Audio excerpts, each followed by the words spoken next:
Greetings, one and all, to the most cursed, most cringiest corner of the internet.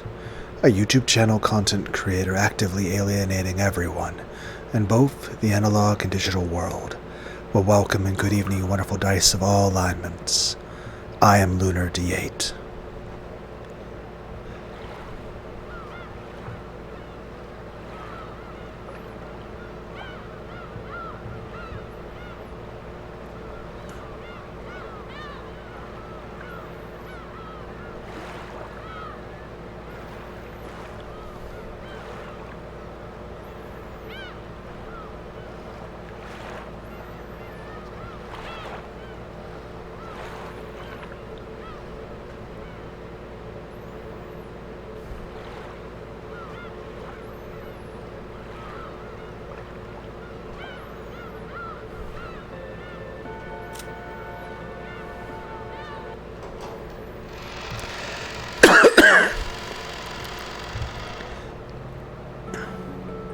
Let's see what this furniture's got. I hope they're at least able to amuse me. Beatrice-sama, it may not be prudent for you to reveal your form unnecessarily.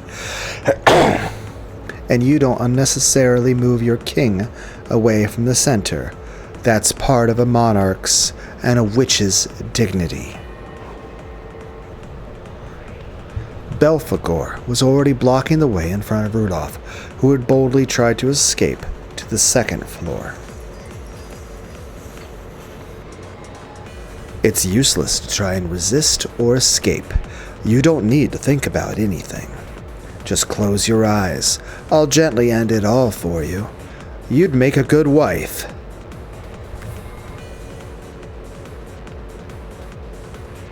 Husbands love to hear that kind of thing when they come home all tired. To think you're still relaxed enough to speak with such insolence at a time like this. Beatrice-sama, thank you for this excellent prey. Die. Rudolph shot first. But even before that bullet could hit her, Belphegor had already moved behind Rudolph's back. Since then, raised a purple curve springing out from her arm. However, incredibly, before that arm could decapitate Rudolph, he had swung his gun behind him. The barrel remained pointed behind his back, from the same motion with which he had reloaded the sawed-off shotgun one-handedly. It was pointing right at Belphegor's chest. Click, ka-chunk. It was the sound of the ejected, empty cartridge finally hitting the wall after the reload. In other words, it meant the next shot was already fully loaded. Without turning around, his gun pointing right at Belphegor's chest, Rudolph grinned. Not bad for a middle-aged man. Don't look down on the generation that loves old westerns, okay? You brats don't know anything about the refinement of a lever action.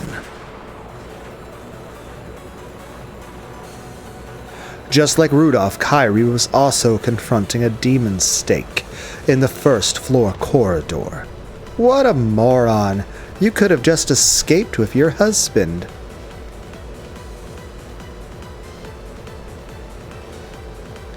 You do know that was your final farewell just now, right? Giggle, giggle, giggle. Don't worry. Again, I have to say, Kyrie is actually very beautiful. I like her face, I like her body, I like her boobs, I like the way she emotes with her face, and I like her personality, and also I like that she's very smart. She's not just smart in terms of just like math, intelligence stuff, but I mean, she's a very deep thinker. And she's also very humble. So, all in all, I like her personality. Also, she looks like Ivy from the video game Soul Calibur 2 for the PlayStation 2. Though I can't say I really cared too much for the outfit Ivy wore in that video game, but I like the outfit that Kyrie's wearing. So, if you could, imagine Ivy from Soul Calibur 2, but wearing this outfit. Also, I feel that she looks very much like Kaoru Nagisa from Evangelion. Well, let's hop back into this.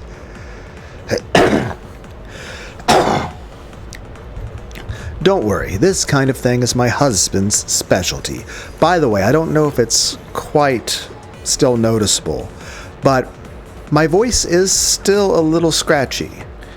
I mean, at least it's been improved in the past few videos. I know for a while there, my voice was really fucked up. About 3 weeks ago, I got a really bad cough.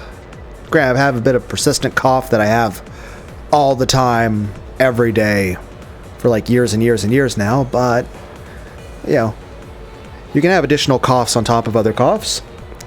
Main point being my voice, for a while there, did kind of give out. In the previous videos, you still hear a little bit more of a scratchiness. And unfortunately, I'm pretty sure that you can still hear my voice being a bit scratchy even now. I'm not sure when it will go fully back to normal, but hey, one day, right? Hopefully you guys don't mind my voice being just a tiny bit scratchy still. Don't worry, this kind of thing is my husband's specialty. And again, I like her face. And I like the way she emotes. I'm sure he'll come for me on a white horse soon, because he's never failed to come and save me when I'm in trouble. Not even when Asumu-san was around. Asumu-san was around. Heh. Heh. What a happy couple. I'm jealous. I'm Leviathan of envy. Envy itself is my power. My anger, my lifeblood. I agree.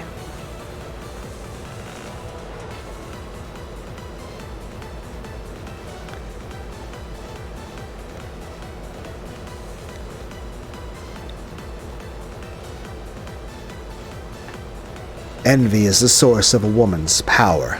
And if that is power, I won't lose to a girl like you. Ha ha ha ha ha ha. Imagine saying that to the one who governs envy. You actually think I'd let you two be reunited? Ah ha ha ha ha. I'll give you a tragic farewell. The arm Leviathan swung was trailed by a purple curve. Why am I imagining the people in this game playing Beat Saber now? It was a magic blade that cut with the power of malice. Kairi blocked it with her gun. Even though the magic blade should have cut through the metal like butter, the gun, with its extremely high magic resistance power, was able to block the blade as easily as if it were a rolled up newspaper.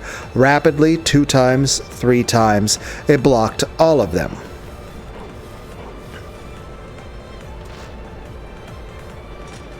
And, without missing the opening created when that purple curve took a swing upwards.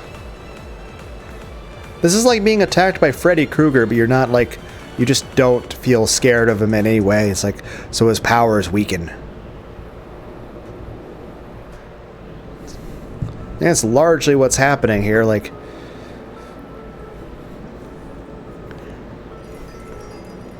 I mean, given the way the magic is, it's like,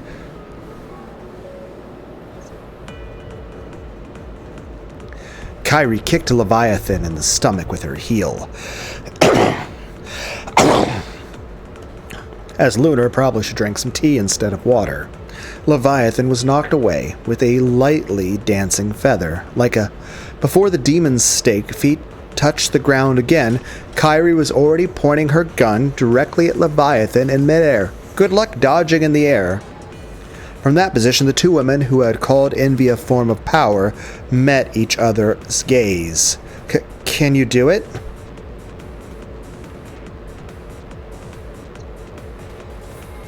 Can you pull that trigger? I can be brutal when my husband isn't around. I like the zoom ins.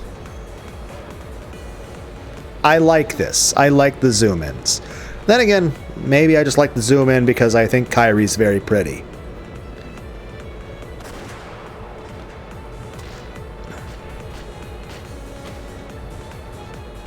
Ow, ow, ow, ow, ow, ow.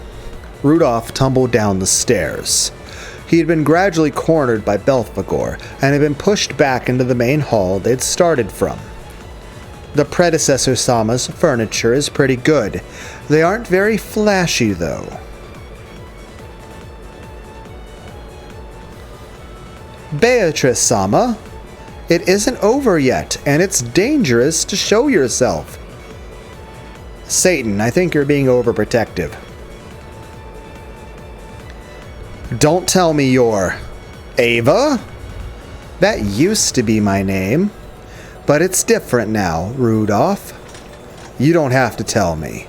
You're gonna say you're the Golden Witch Beatrice, right? Is Satan gonna sacrifice herself to save the Avatrice? How did you know?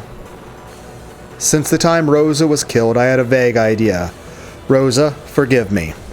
Forgive me for sending the sister you hated down to hell you're in. Down to the hell you're in. Ah, so Rosa always hated Ava, and that's a thing you knew, Rudolph. Also, is Ava actually like a witch in this situation, or is she like split personality and she's imagining herself as younger, but she's actually just her full adult version, dressed up in her normal clothes, imagining she's wearing different clothes? Beatrice Sama, look out! Rudolph mercilessly pointed the barrel of his gun at the witch, who claimed to have once been his sister, but Belphegor would not permit that and attacked savagely. She dashed, disappeared, and headed for Rudolph's back. She dodged that shot and again headed for Rudolph's back, and vanished over and over, instantly moving into Rudolph's blind spots. It was almost like she was a fairy.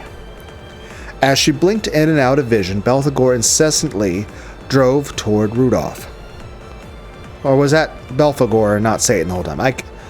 I'm doing a bad job telling the difference between each of the sisters. Maybe this is kind of fun. Rudolph, let me sit back and watch to see how long your brave efforts last you. Cackle. At that time, there was a dull tearing sound along with Rudolph's cry of anguish. Rudolph's reaction to the dance of the purple curve that pressed upon him had finally been too slow, and he'd let it lightly cut his flank. That single wound slowed him down just once.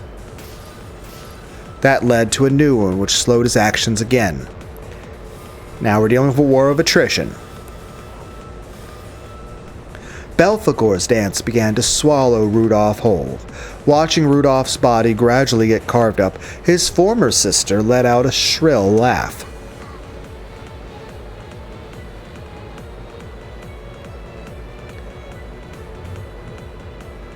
Leviathan could no longer hide her irritation that Kairi hadn't suffered a single fatal wound. I really am a moron. Among the 7 sisters, I was always the slowest to grow. I was always slow, always weak, always stupid. That inferiority complex became envy. And when I convert that into power, I gain a strength greater than that of any of the sisters. It's important for young girls to have a moderate inferiority complex. It teaches women about cosmetics and hard work. I don't like having to use the limits of my power against mere humans, but I can turn my envy of your ability to trust completely in your husband into power. I don't like it. Why are you so relaxed when you're fighting for your life? Giggle. I wonder. I get it. You're fully convinced that your husband will come to your rescue and save you. Isn't it incredible, that trust of yours? It's enough to make me jealous. What kind of trust did we sisters have for each other? The sisters are always looking down on each other, trying to thoroughly lambast each other when things already look bad. I've always been bullied by my sisters. I've always wanted just one person to take my side. So when I see you with a single ally who's completely trustworthy, I feel the strongest envy. That confident expression of utter belief in your husband. I can feel it giving me power. I might even surpass that, the speed of sound. Leviathan turned herself into a stake, and the speed of her flight as she attacked was proportional to the strength of her envy.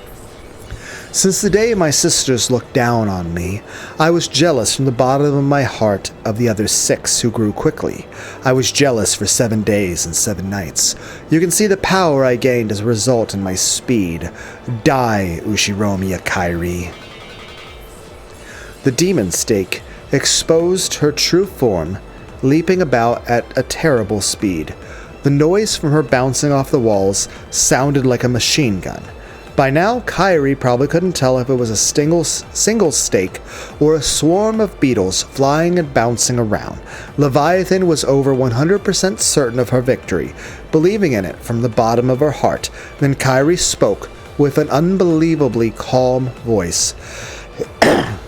I was the one who went out with Rudolph-san first. Asumu-san blatantly cut in between us and shrewdly got pregnant. I don't blame Rudolph-san.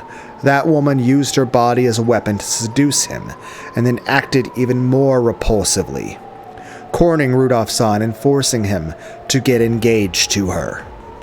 Asumu-san had been carrying Battler-kun, and at the same time, I was also carrying a boy. As fate would have it, our delivery dates were on the same day. Then Asumu-san gave birth to Battler-kun, but I had a stillbirth. I think about it sometimes. What if Asumu-san had the stillbirth and I had been the one to give birth? Would Rudolph-san have broken off his engagement and married me? But I couldn't give birth to my child, so until Sumu-san died, and until I got pregnant with Angie, I cursed Asumu-san and was jealous. Let Asumu-san die. Then I want him to marry me. In my envy, I kept cursing like that, over and over, until Asumu-san finally died. I was certain that I'd used the power of magic to curse and kill Asumu-san, but that didn't quell the flames of my envy. Don't tell anyone, okay? Every time I look at Battler-kun, I remember that woman. Every single time I look at him, I think that if only my child had been born, he would be the same age. I'm still jealous of her, tormented by her, even now and from now on, into the future for all eternity. You say you were jealous of your sisters for 7 days and 7 nights.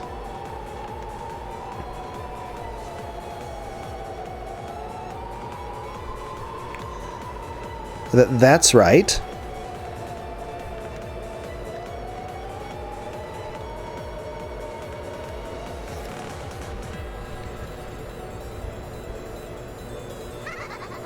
Don't make me laugh, little girl. How could you understand the madness of a woman whose man was stolen from her and who's burned with envy for 18 years? Ooh-ah.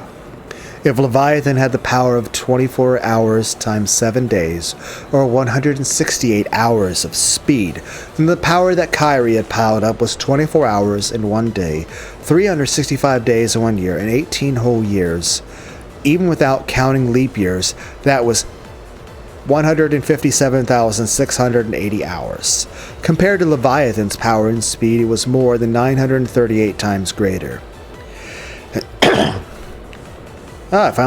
So we did get to see Yamcha versus Frieza.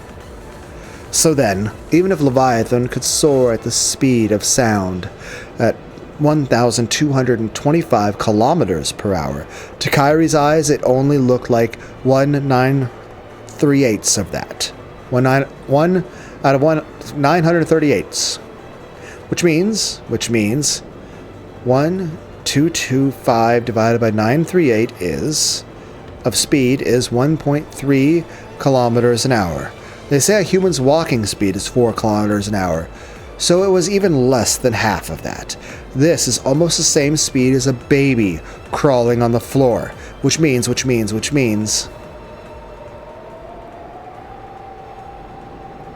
In the time it took the demon snake to move at a pace so slow that you could count all the bits of dust floating through the air, Kyrie looked at it with pity.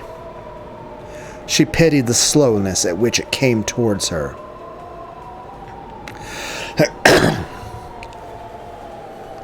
Kyrie's like, you came at me, but you don't... It's like I'm the final boss, not your master. This is like fucking Korshak in the Watchmen movie. Kyrie's basically looking at Leviathan's like, I'm not locked in here with you, you're locked in here with me. One-handed. Then she lazily raised the barrel of her gun. I mean, I know you're an adult and you're like as tall as you're going to get in your life, but I'm also an adult, and solid off or not, there's no way I'm going to be able to fire a shotgun one-handed. I would probably break my fucking wrist. Heck, there's multiple handguns that you're supposed to use two hands for. It's not very safe. The recoil is kind of a bitch. What gauge is this gun? It probably said at some point. Is it a 12 gauge? Or... Imagine if someone had a fucking Master Chief gun.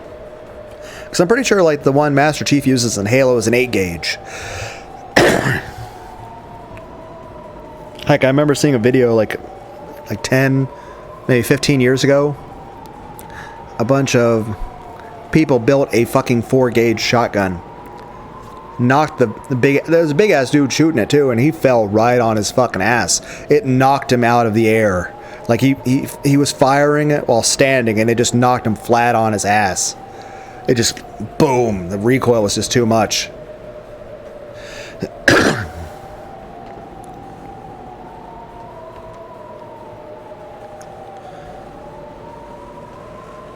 Almost as though she was trying to swallow the demon stake up with the gun barrel.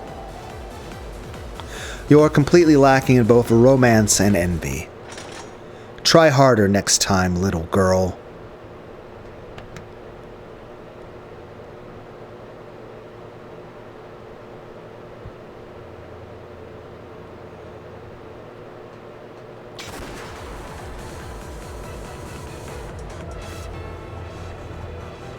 Here's a question. If you can out-envy Leviathan, if Belphegor is Sloth, can you out-sloth Belphegor? I mean, technically canon, the reason he beat Satan was, I guess, he technically out-prided Satan. Rudolph, what happened to all that vigor from a couple seconds ago? You're supposed to slice up a fish while it's still flopping around. After it dies, it isn't interesting anymore. That's enough. Why not kill you now? Ugh, damn it. I'm surprised you managed to endure this long after being carved up. That's enough. From now on, you don't need to think about anything. I'll steal away your life painlessly. Wait, there's a favor I want to ask. At the very end, I want to do one of those. What do you mean, one of those? You know, that thing you see in all the westerns. We start with our backs together, walk 3 steps, and then bang. It's kind of funny. If you think of westerns, like with the cowboys, and then you look at like Japanese, you know, samurai duels, it's kind of the same. You know, they're like they started on opposite sides of the planet. Both cowboys and samurais, not that dissimilar.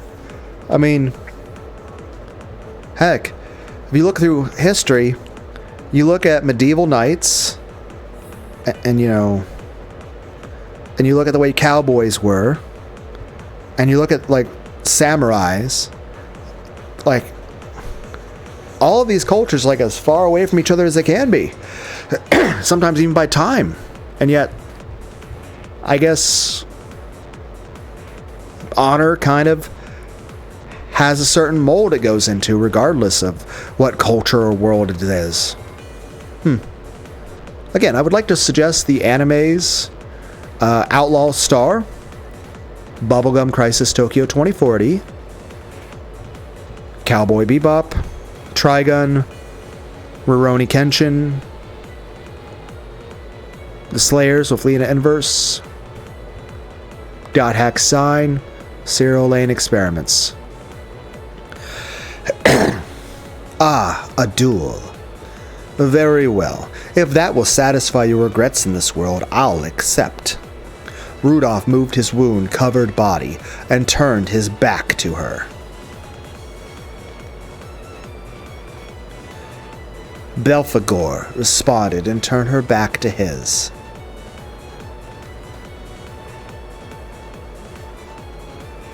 Belphegor had an honest nature that was uncommon in a witch's furniture.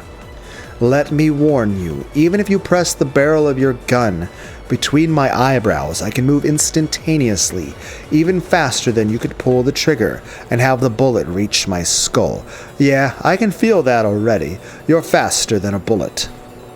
I have agreed to this out of respect for your courage and challenging me to a duel, despite that knowledge. Thank me. Well, you're an honest and principled person, and a good woman. You might just steal my heart away.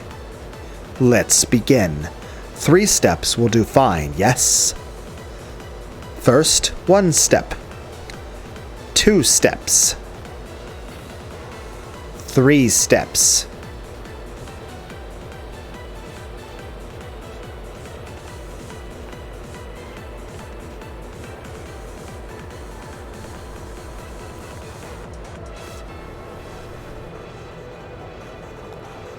Is that okay? Yep. And since you still haven't noticed after walking 3 whole steps, it's my victory, miss. What? Ah! Rudolph turned around and fired a bullet. However, Belphegor could easily see through the speed and trajectory of a bullet like that. It should have been no problem at all to dodge it. Was Kyrie already there, watching? But a spray of fresh blood flew about. Belphegor had set up an adequate magical defense barrier, but before an incarnation of anti-magic powers such as that bullet, it was completely meaningless. What are you doing? Why'd you get hit?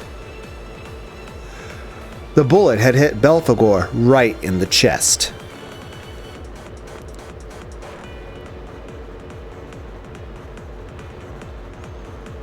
The pain from the lead caused her to grimace, as did the pain from the denial of magic.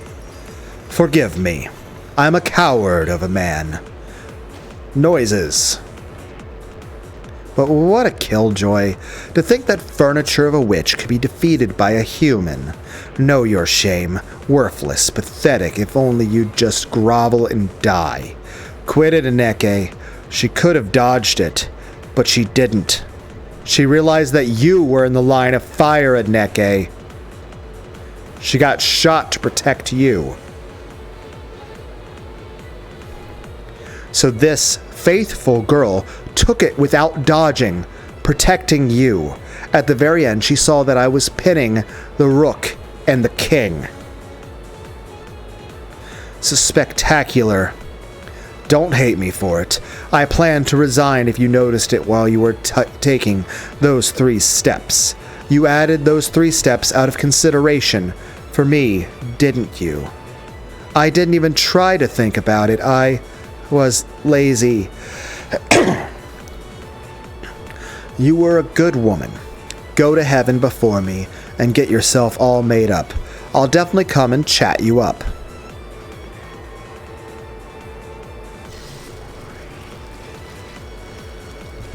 As Belphegor slowly fell over, she lost even the power that kept her in human form, and she grew small like gold dust, melting into thin air. At that point, Kyrie dashed in, By the way, is Satan actually able to fight anymore in this situation, or is she still wounded? Because technically Cannon did best her in the match, but refused to kill her. But that was still technically in this episode. Hi, Kyrie, how you doing? At that point, Kyrie dashed in. It seemed that she had somehow defeated her pursuer by her own hands. As she pointed the barrel of her gun straight at the witch, she ran up to the wound-covered Rudolph. Are you okay?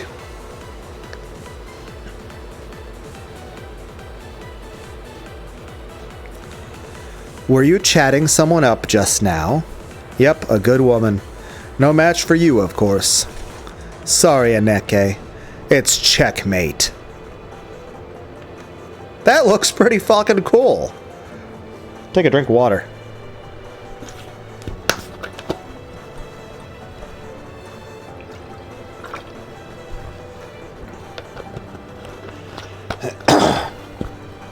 You know, given the limited ability to do certain things with this genre of game, I think the developer of this game has done a fantastic job.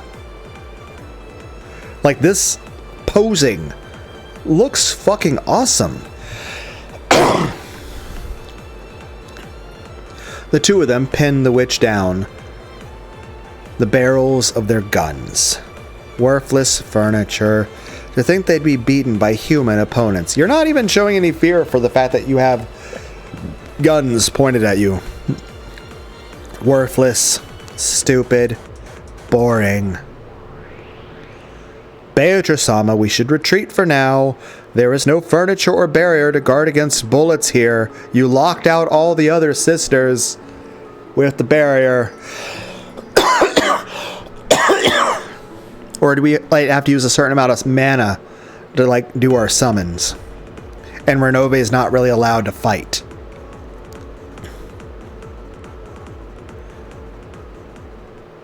He's allowed to hide. What the fuck is that face? Why are you pulling a light Yagami?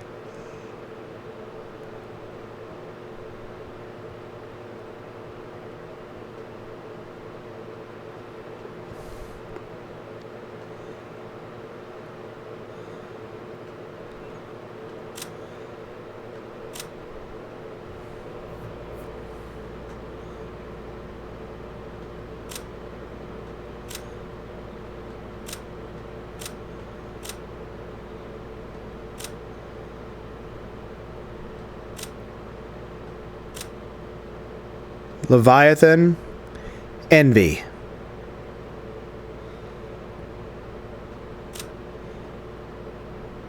Beelzebub.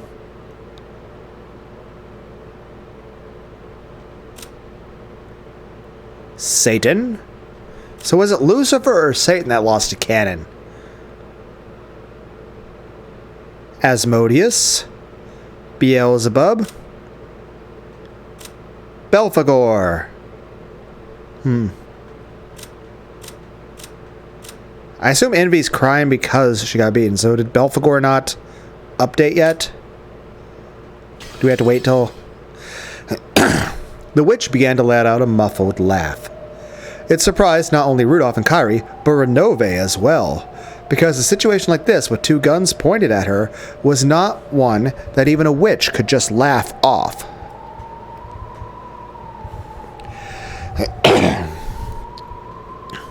But the witch laughed with pleasure. Well, it's only natural that predecessor Sama's worn-out furniture couldn't do it. I need to get new furniture that's suitable for me. I use them out of obligation, but I've always hated second-hand stuff. As she said that, she looked down at Belphegor's remains, which had already finished turning into a pile of gold dust with disgust. I don't know what you're talking about. Be a good girl and put your hands up.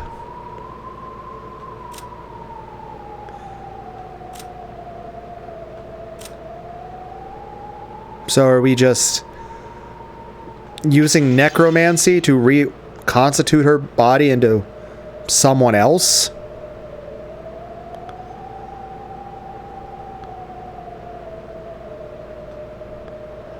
Then the witch obediently raised her hands. But instead of raising her hands because a gun was being pointed at her, it looked like more like she was a conductor facing an orchestra, waving her conductor's baton.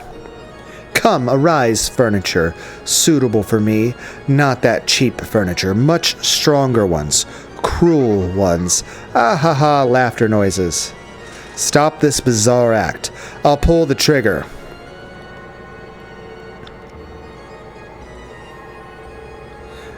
So it's the power of her belief versus everyone else's belief. But she's like so fucking lost in the plot that she's immune to the criticism. In response to the witch's call, the hall was once again buried with the color of gold, as the brilliantly radiant gold butterflies danced. It felt as though they were being sucked into an ocean of gold leaf. It's like she's basically saying, hey, old Beatrice, you weren't very imaginative, naming stuff after sins. I'll name my own bullshit after other stuff. Renove was shocked at that upsurge in magical power. After all, it far surpassed that of his former master. As their eyes were dazzled amidst this golden flash, a gunshot could be heard. Either Rudolph or Kyrie had fired around as they should. Then, when the golden flash subsided, at the very least, the witch was standing there, looking cool and composed. The bullet? Kyrie must have fired it into her, but the witch had not been hit anywhere on her body. There it is. The bullet had been fastened in midair right in front of the witch's chest. A bulletproof barrier? In an instant, a barrier that would require a significant amount of preparation, even for the predecessor, had been... Renove's face was twisted in shock, and the surprise did not end there.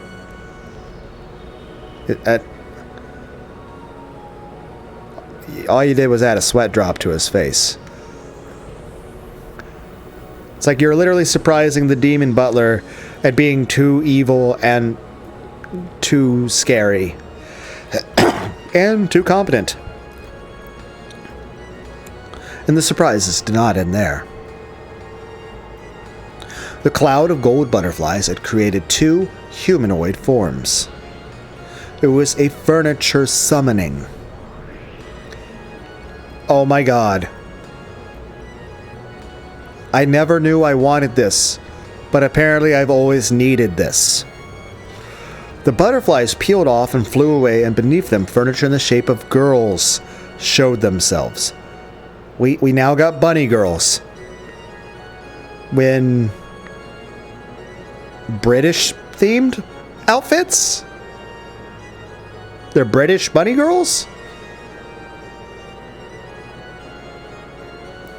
I guess we finally got Hatsune Mikane.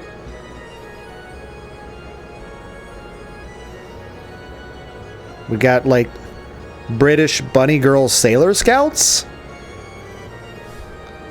It's like Sailor Moon. Except these characters are more likely to be in a hentai. What's the original graphics look like?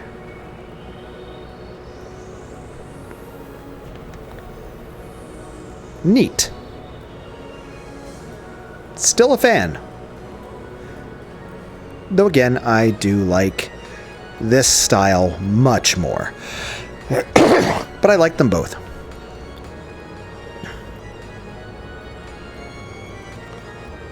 Also, kind of unfair if you can just keep summoning new pieces. If you could just summon thousands and thousands. Like, are you ever going to run out of MP? Seems kind of unfair.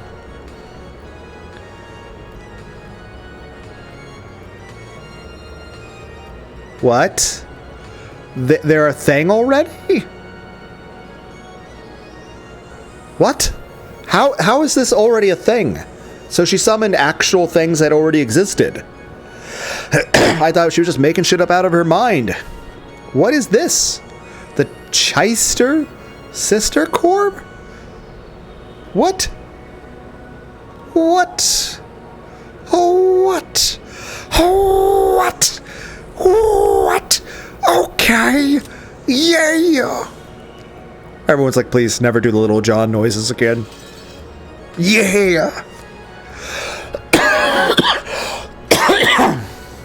You know, I once actually did try to do a video of that. I don't remember what video it is, but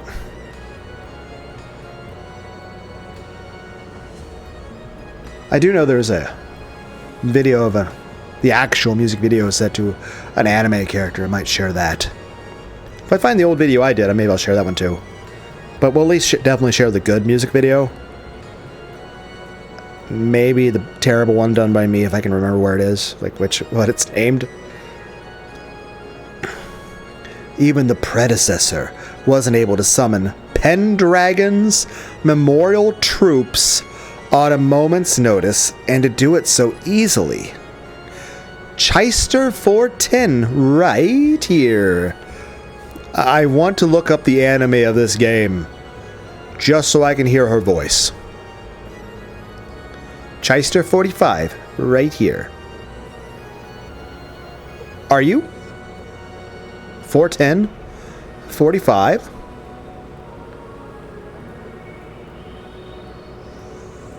Are these gun references?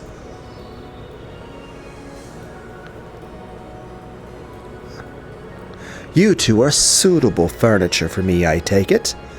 From reading a picture book out aloud, to going on a date, to shooting down meteorites, we'll take care of anything. Nee-hee-hee-hee-hee-hee.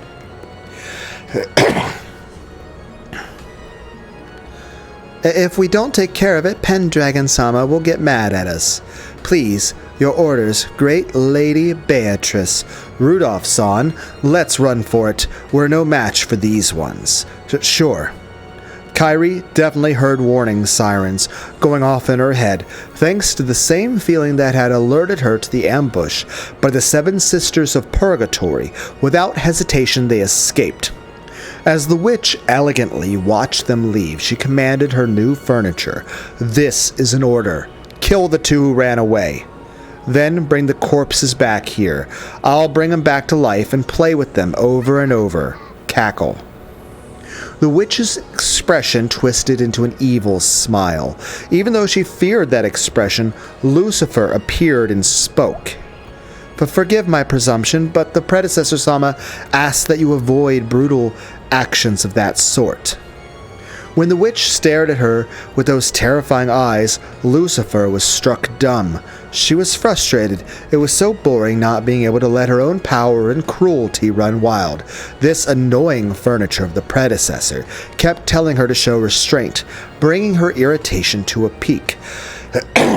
Oh, it's Lucifer of Pride. Long time no see, yeah? How you doing? Let's play together again sometime. Laughter noises. You mustn't whisper, 410. You'll get in trouble.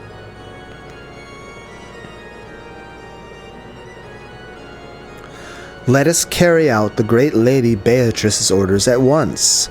Yeah. Well, yeah, we are on the job right now. Yeah. What is this red text in the background? Well, 410. Roger that.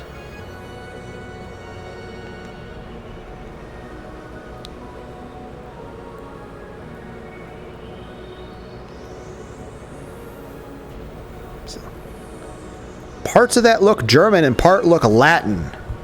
Is it Greek? The fuck am I reading? Preparing for sniping pursuit combat. Accumulating terrain data. Accumulating data for... I feel like this is the mix of the Terminator movie and mix of the PS2 game Star Ocean Till End of Time Symbology. Data link with 410. 410 data received. Target lock acquired. Commencing terrain calculation error connection. Formulating the firing curve supplemental control point calculations complete. Data link to 45. 97.89 accuracy. That's not good.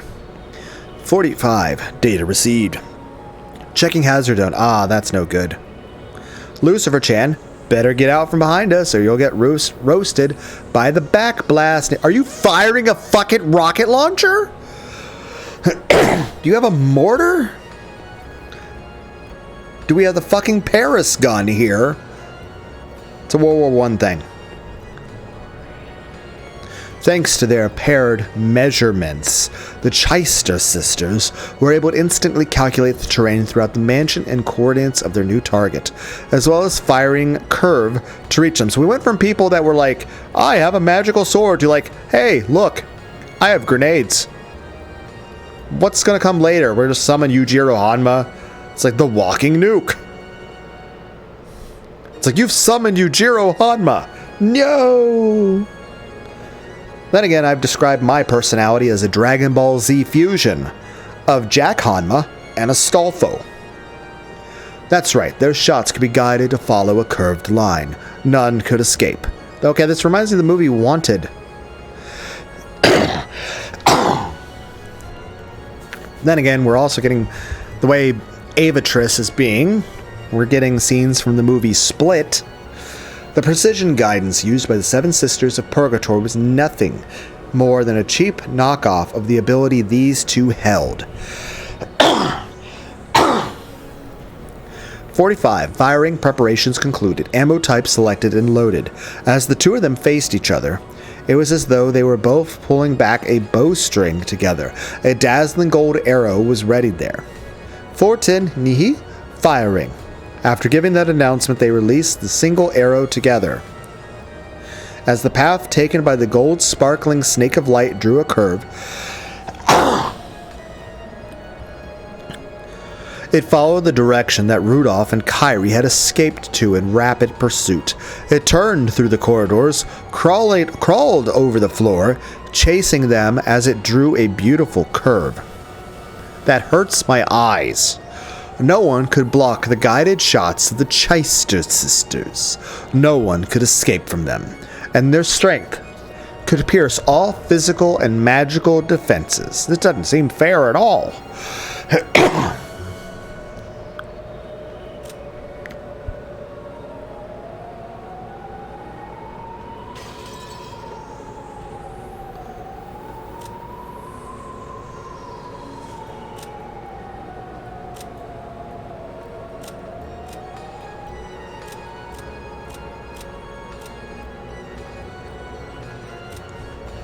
Chester 410, a weapon in a contract with Beatrice. 410 is a kid with a strong personality whose peculiar style of speech tends to make light of people. She likes laughing at people who are serious or can never relax, which is why she's so fond of 45 and Lucifer. Her choice of words may be coarse, but she loves company and gets lonely easily. She gets depressed if there isn't someone talking with her constantly. 410 is particularly skilled when it comes to firing control, and she can wield unparalleled combative force even in close-range fighting. Chester 45, a weapon in contract with Beatrice. 45 has a methodical and timid personality, as well as a fairly strong persecution complex. Thanks to that, she's well suited to shoring up the weaknesses of 410's rough personality when they work as a pair. She can't stand silence, so she'll often become emotionally insecure if she isn't being ordered around by someone constantly. 45 excels in search and decision-making capabilities. The support she provides doubles the combative force of the sisters.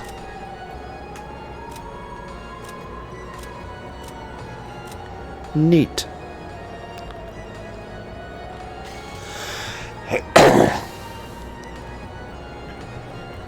It was quite a merciless, guided weapon of certain death. However, among mythical class soldiers, it was a weapon used by pretty much everyone. It was very commonplace for them and very extraordinary for those of the everyday world. Well, what the? When he noticed something rapidly chasing them and turned around. The exact position of Rudolph's heart was pierced by the gold snake. It all happened in an instant. But Rudolph-san? After the gold snake pierced Rudolph, it swooped down to the floor, drawing a beautiful spiral, coiled itself around Kyrie's legs, and crawled up to her chest. And just like Rudolph, it pierced the exact location of her heart.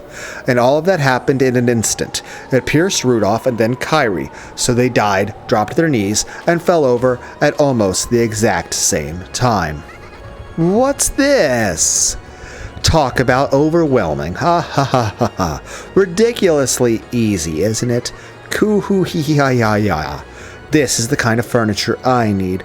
Way different than from predecessor Sama's second-hand furniture.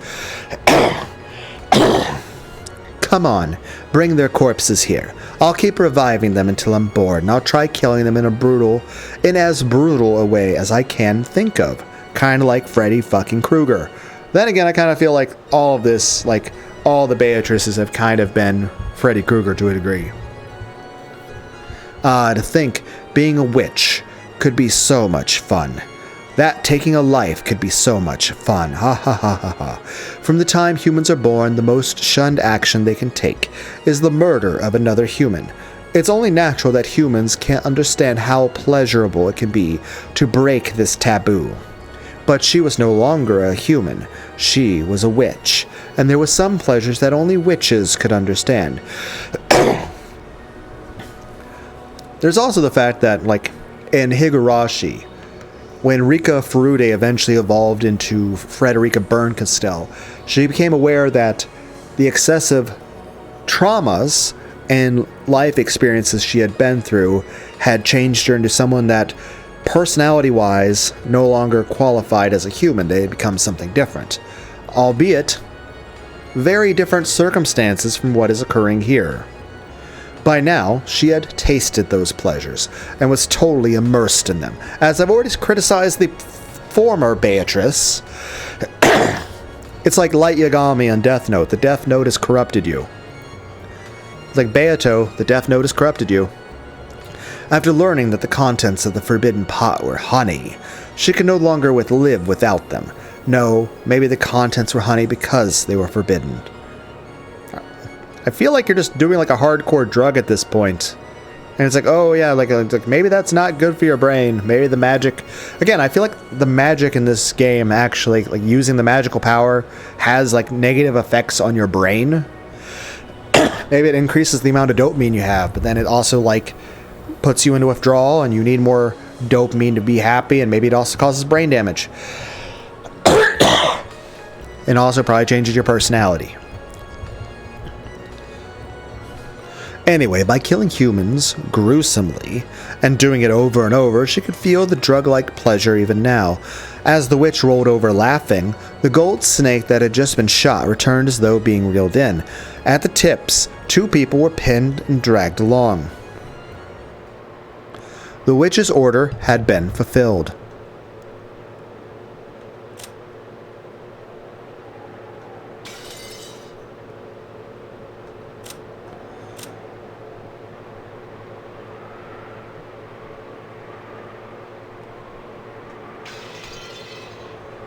Rudolph and Kyrie had been killed instantly, and their corpses had been carried back.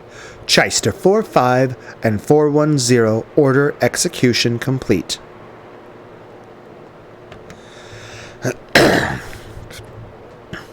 We await your next order, Great Lady Beatrice. Please, your orders. From babysitting to playing online games with you.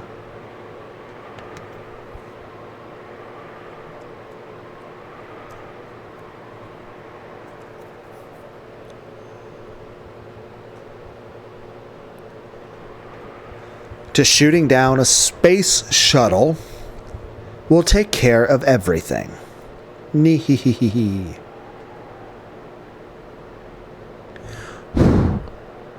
Bah.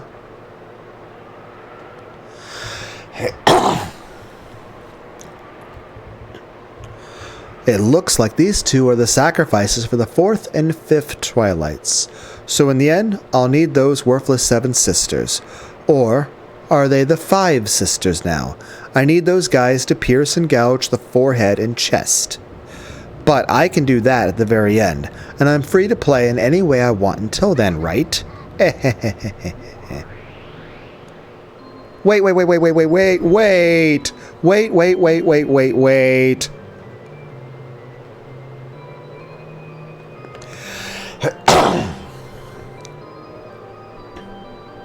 This is like you ask someone, hey, can you play this game? And then they install a bunch of mods. It's like, I want you to beat the game legitimately. Instead, You know, your 8-gauge shotgun Master Chief is now shooting fucking Wraith Blasts.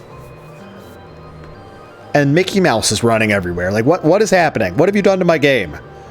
Have you already forgotten what I've told you? Oh, it's you, Predecessor Sama. Do you have any complaints? Of course I do. You're doing whatever you please, aren't you? Why haven't you followed my directions?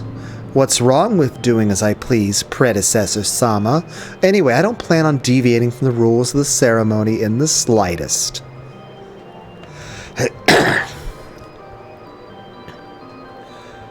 I'll definitely clean these 2 corpses up later and drive stakes into their forehead and chest. I'm telling you, that is not the problem. If you act so undignified and cruel... It's almost as if, like, once she stopped using the magic, she started getting her conscience and empathy back. Slowly, little by little.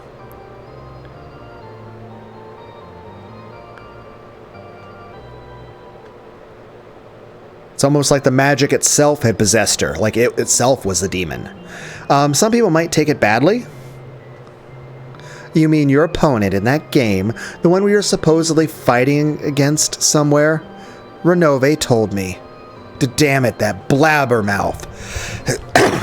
But you don't seem to know it's... Well, I think she does, and we've mentioned Battler. Well, to be perfectly honest, that's how it is. If you go a little too far, that person will object, you see? Why can't this person just complain to me directly, instead of making you take a message? That coward. Well, this is a resident of a different world from yours. He physically can't talk to you. There's no choice but to use me as an intermediary. Well, that's beside the point, but is Avatris going to... I know initially I was going Rosatris too, like Rosa. Like I think in one of the versions of the game, Rosa actually was the one who was possessed by. But at this point, it's not like it's Beatrice, because initially I was like, okay, maybe the ghost of this Beatrice person possessed Rosa. But in this situation, it becomes more of an issue of maybe Beatrice was being possessed to a degree by a malevolent spirit that's now possessing Ava, and the other story was actually possessing... So the spirit of the, air quotes, Beatrice is more of a malevolent spirit. Or it's like... With great power comes great responsibility. And this line of Spider-Men have not been very good with it. This mansion is just getting webbed up everywhere. But yeah, she's probably just going to summon Battler here. Which means that this person couldn't interact with me even if they wanted to. And I can't interact with them even if I want to either. Oh, you're going with, it's not my circus, not my monkeys. Basically, you're saying, hey, your opponent, they can't talk to me, and I can't talk to them, no matter how much either of us wants to talk to each other, so why should I fucking give a shit about them? It'd be like saying, oh, there's people dying in this foreign country. Yes, but it's like taking that argument. Simply put, this is a completely unrelated person from a world that distant, right? Indeed. For example, perhaps you could say these worlds are very much like close parallel lines. The distance between them is quite small, but because the lines are parallel, they will never cross. For now, that should be a convenient way for you to view that world. They never cross, which means that world has nothing to do with me. If you're speaking for that person when you tell me to show restraint, please pass this message on to them. To them?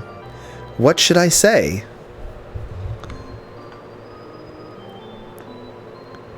Please pass this message on to them.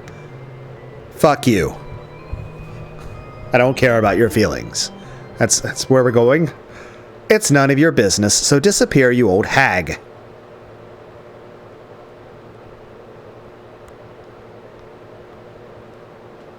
I feel like that was more directed. I feel like we're just watching like the thumbnail I'm using. It's like We're going from like, then again, like the way all the Beatrices have behaved, it's almost like the way Freddy Krueger is. But at this point, it's less that they are Freddy Krueger as much as like the cost of using magic is you're being possessed by Freddy Krueger. So much so that the actual demon butler is scared.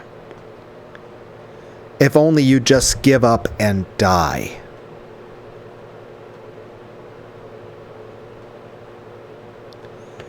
Hey, Beatrice! Old Beatrice! This is what you've been doing. By the way, have we noticed that ever since Beatrice lost her powers, at least the title powers, she's stopped making her scary, super wide Jeff the Killer face.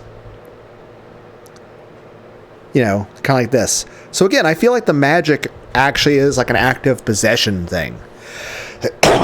That even if like these beings are like spirits, it's like we're watching ghosts being possessed by demons.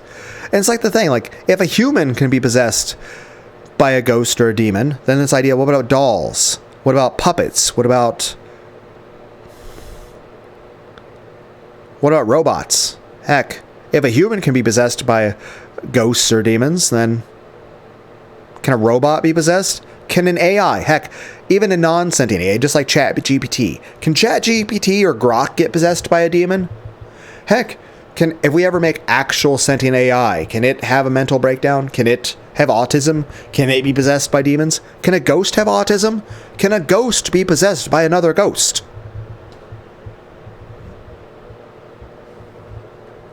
Remember the old stories of like golems and stuff? It's basically AI and robots, but, you know, really far in the past. But yeah, Beatrice, this is like, you're seeing it from the outside.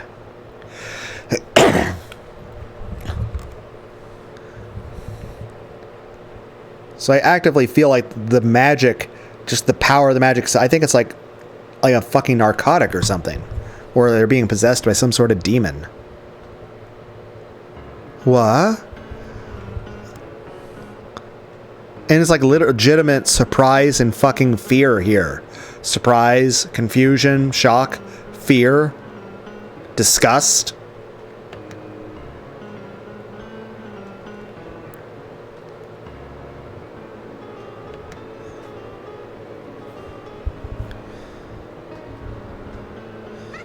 Oh, I'm sorry. Since it was a friend of yours, I just assumed she'd be a woman. I don't think you did. I think you purposely said that as a cheeky little way. It's not even like you did it cowardly. It's not like you were doing it out of cowardice. You were doing it to be more so flaunting. It was more of a flaunt. You were more flaunting your ability to charismatically be a bitch. If that makes any sense. Oh my god, it's called being sardonic, you asshole. Remember words correctly. Basically, sarcasm, we all know what sarcasm is. Being sardonic is using sarcasm and also being facetious in ways that are much more ill-natured. Basically, sarcasm in general is supposed to be jovial. It's supposed to be lighthearted. If you're being sarcastic, it's supposed to, like, sometimes you might be being a little bit of a jerk about it, yes, but you're not being hateful and evil about it. Being sardonic is basically sarcasm. It's the use of sarcasm or the use of being facetious, but in a way where you're actively trying to be like vicious and cruel. You're like it's sarcasm, but it's evil. Like, yes, sometimes sarcasm can be kind of a jerk thing to say, but you're not being outright evil. Avatrice knew damn well that it may or may not be a woman, but she was saying in a way where she was literally able to look predecessor Sama, Beato, in the face and say, "Hey, you old hag."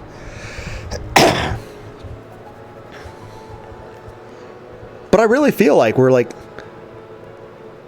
the issues with like, it's like a split personality thing where it's like they're like being possessed by Freddy Krueger. And again, Freddy Krueger completely in the wrong for all the shit he did. But then, like, there were some versions of that story where he wound up getting possessed by, like, floating worm demons that caused him to go the route. And even then, the other thing was, like, yeah, Freddy Krueger had a really fucked up shit start to his life. Heck, that's with most horror villains. But it's like, I feel like there could have been, like, so many ways that things could have, like, I don't know, turned out differently.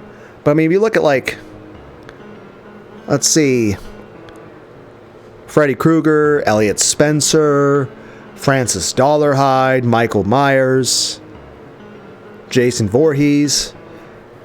Didn't exactly have good starts at, but I mean, all that stuff could have gone better. Just, I mean, technically, like, Freddy Krueger was just, when he was killing people, he was targeting the people that were kids of the people that treated him like shit. That being said, the kids in that situation didn't deserve that. Oh my god. And two, I mean, at that point, definitely a psychotic issue there.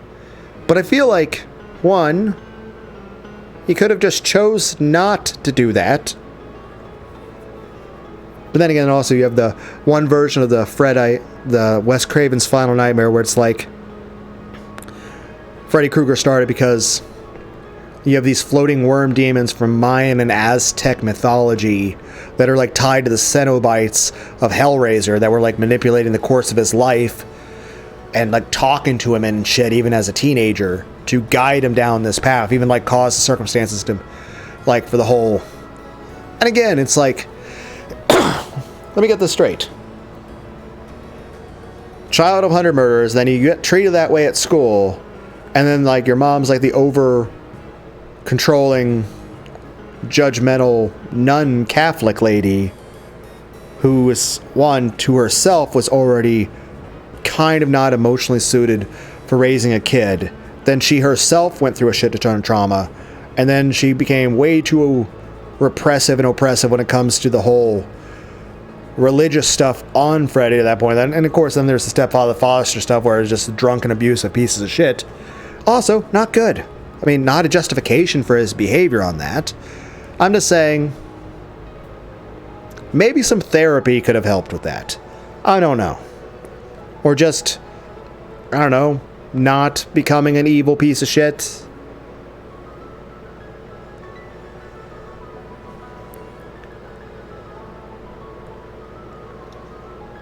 Hell, the whole starting of Pinhead was, he's a person who went through World War I and was very traumatized from all the death he saw in World War I, and it made him very sad and have really bad trauma.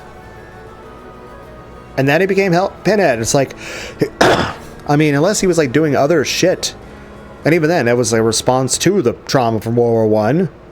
But the main point being is this. Being traumatized doesn't make you a bad person.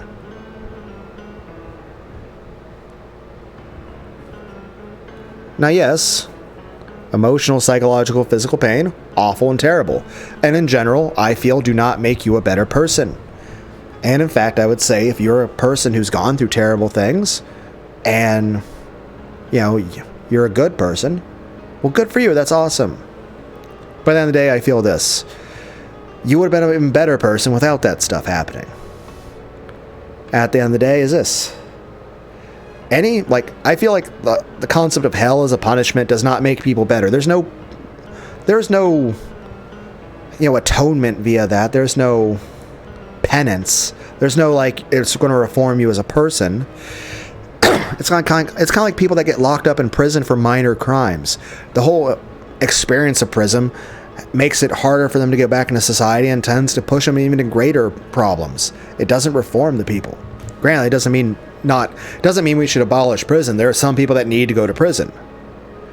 But I do feel like the circumstances of prison could be better. I feel like there's a lot of people that get probably stabbed or have other worse things happen to them in prison that, shouldn't be happening. Like, I feel in general, yes, it's not like prison's supposed to be a happy, fun place, but you shouldn't have people stabbing each other or raping each other or, like, gang assaulting each other. And I feel like there's a lot of people that go through a lot worse things in prison. So, again, I do feel prison's necessary, but perhaps needs some reforms. Like, it shouldn't be a thing that people, like, stab or rape each other. Like, I feel like that shouldn't be a thing. Like, I feel like that shouldn't be happening to people. I don't feel like that's right. But it's just, like, I definitely see it as an important thing for society to have prison system, even the death penalty. Same thing with government. I think government is necessary, but I do think it should be limited to some regards. But like hell, I don't think hell is justifiable. And I'll say this, I think there's no way to heaven except through Christ. But I think there should be like different categories of this. Like obviously you can be saved before you die and basically guaranteed heaven. But I also think that if you're someone who's maybe a B category, that you've heard of the gospel in either a pure or corrupted way, or C, you've never heard of anything, you never had an opportunity to hear anything about Christ, I think, provided that you didn't live an absolutely horrible life, you should have the option to, you know, be informed about all that and have like Jesus speak to you when you die. So you still have that chance. And of course there should be a category D where if like you were actively like doing really bad things, I mean at that point regardless of you whether you heard of Jesus or not, or even if it was before Jesus' birth, you know, if you were going around like if you were Genghis Khan, maybe you don't even get that chance at all. And yeah, I could see there being some argument for some amount of punishment for people. But like if you're like a really bad person, then you just don't exist anymore. And if you were a moderately bad person, like you did a couple bad things and you weren't really a super noble person, then maybe the equivalent of like spiritual community service, you know? But if like someone's bad enough, there's no point in torturing them, just purge them out of existence.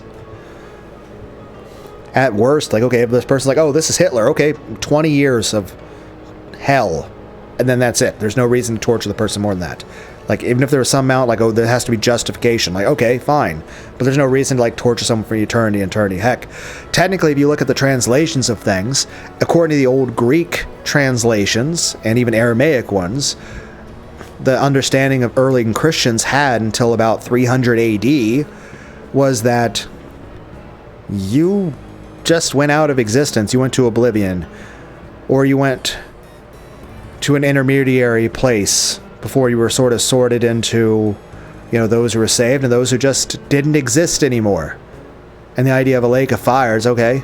Maybe there's different realms of that too, but main point is this. I just never agree with the idea that it just seems needlessly cruel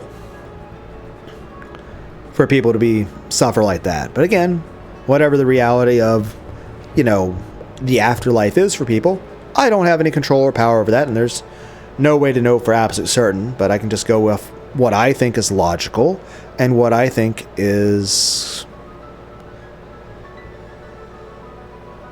just, kind, not fucking sadistically evil. But the main point is this, like, I feel like there could be like alternate tellings of like, you know, all the horror movies where people didn't become evil. Like the alternate telling of Freddy Krueger where like the point where Freddy Krueger's like, huh, still kind of pissed about shit. And then just find a way to channel that into something that isn't murdering people. Like maybe he could just move and just have a big, happy, loving family and maybe start a daycare. And, you know, no one gets hurt. You know, he could just choose to not hurt people.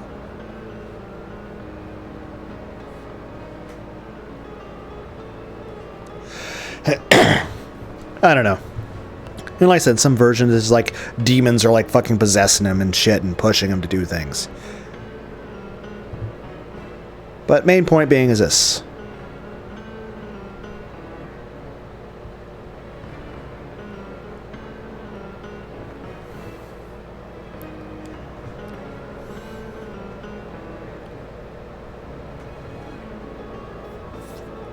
Again, I feel like it's the fucking Death Note. Heck, Light Yagami's dad said it when he was dying, that he was like looking at his son, thinking that his son never used the Death Note. And he was telling him, hey, I'm glad you never used it because, you know, it's a curse. You know, the Death Note's a curse. You know, using it changes the person. And that's the thing. It's like, I'd say in this situation, like, doing anything cruel is changing the people, and actively having magic in this world seems to have some sort of evil effect on the person. I think it not only corrupts them spiritually, but I think it's like a narcotic drug or something. I feel like it's the act of using magic in this world is like actively like drugging the person. It's changing their perception of things. It's changing their emotions. It's even being addictive, perhaps changing dopamine and serotonin levels, maybe acting like an opioid, maybe an hallucinogenic, and perhaps it's also causing actual fucking brain damage. But the fact of the matter is this: Beatrice has never made even this face that's being made right now, let alone the other creepier face. Like this face. Like Beatrice has not made this face, this kind of face. Like she was doing it all the fucking time. And now she hasn't made it a single time since this change has occurred. Is the magic in this world fucking meth? It's just like a cocktail of fucking meth, heroin, cocaine, crack, LSD, psilocybin, DMT, and I don't know, maybe some dissociative and other hallucinogenic drugs. Because I know there's some hallucinogenic drugs that are considered like much more dangerous. Like marijuana is not dangerous. Now I do think marijuana should be treated with the same restrictions as alcohol. For example, I don't think you should be driving a car while smoking marijuana. I think you should at least be 21. I think you shouldn't be like operating firearms or heavy machinery or stuff like that. You know, you shouldn't be like making, like, if you were like the president of the United States of America, if you were actively making decisions about like war stuff, like I don't think anyone would feel comfortable if like Trump was like smoking a bong or something while making political decisions. I feel like that would impair his judgment. But it's like the person's getting like deliriance, the thing where it's like they're psychedelics, they're not psychedelics, because like psilocybin's a psychedelic, so is DMT, hallucinogenics. But like deliriants do stuff similar to that, but they generally give people like nightmarish visions. Deliriants usually cause essentially the effects of the hallucinogenics, but much stronger and usually like nightmare mode. And they also cause brain damage. And they also cause psychotic tendencies and violent and severe mental health issues. To where they make the person like, they can cause brain damage and they can also cause, well, violent psychosis.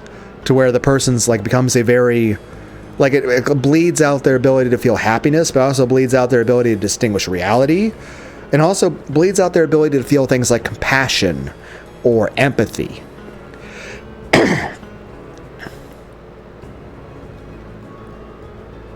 So it's like deliriants and narcotics and opioids. But main point is this, like, this is like someone who is like, had been possessed by demons that were like making her be much more cruel and evil than normal. And she's like weaned off of it to where she's got a tiny trace amount in her system still. So like her brain chemistry and thinking still altered from it, but she's not actively on the drug anymore, on the demon, riding the dragon. But she's seeing someone, it'd be like someone who was like a recovered drug addict seeing somebody else actively like doing like fucking bath salts or trank or something. I don't know. Maybe my analogy's terrible. My main point is this. Would this apply to real world magic? Like if magic were a thing that like humans could just actively instantly get a hold of. Like here's the thing, in general, I believe magic does exist. After all, I believe in God. I believe in angels and demons and ghosts. And as far as I'm concerned, aliens probably exist. Heck, there's probably like 9 different forms of aliens and shit. Some probably are already on the planet. Some probably haven't encountered Earth yet. Some might be biological beings to us. Some of them might be fucking AI and nano android machine body parts. And some might be like extra dimensional beings. Some could actually be like fallen angels pretending to be space aliens. I don't know. Though right now my mind's just going to like Android 18 from DBZ, and I'm just imagining that Bafuta. So just like, oh, it's a beautiful woman with a pretty face, big tits, and a big dick.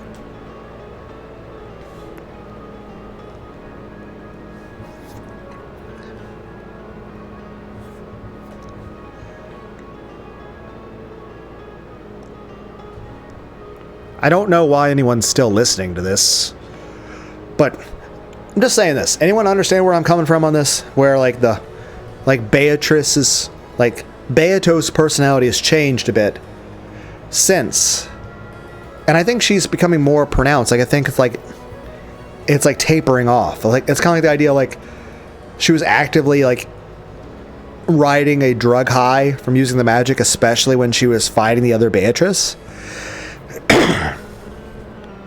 But now that she's not got the magic, it's like she's like gradually getting like more back into a normal state of mind. And for example, when like this Ava goes back to the version that's supposedly in the guest house, and not just like this is just maybe old Ava's right here, she's just imagining herself as younger. It's like a split personality thing caused by the magic drugs, I guess. Like maybe it's demons possessing her, maybe it's she has actual fucking magic, and the magic's like, or maybe she's just on drugs, or maybe it's a mental health condition.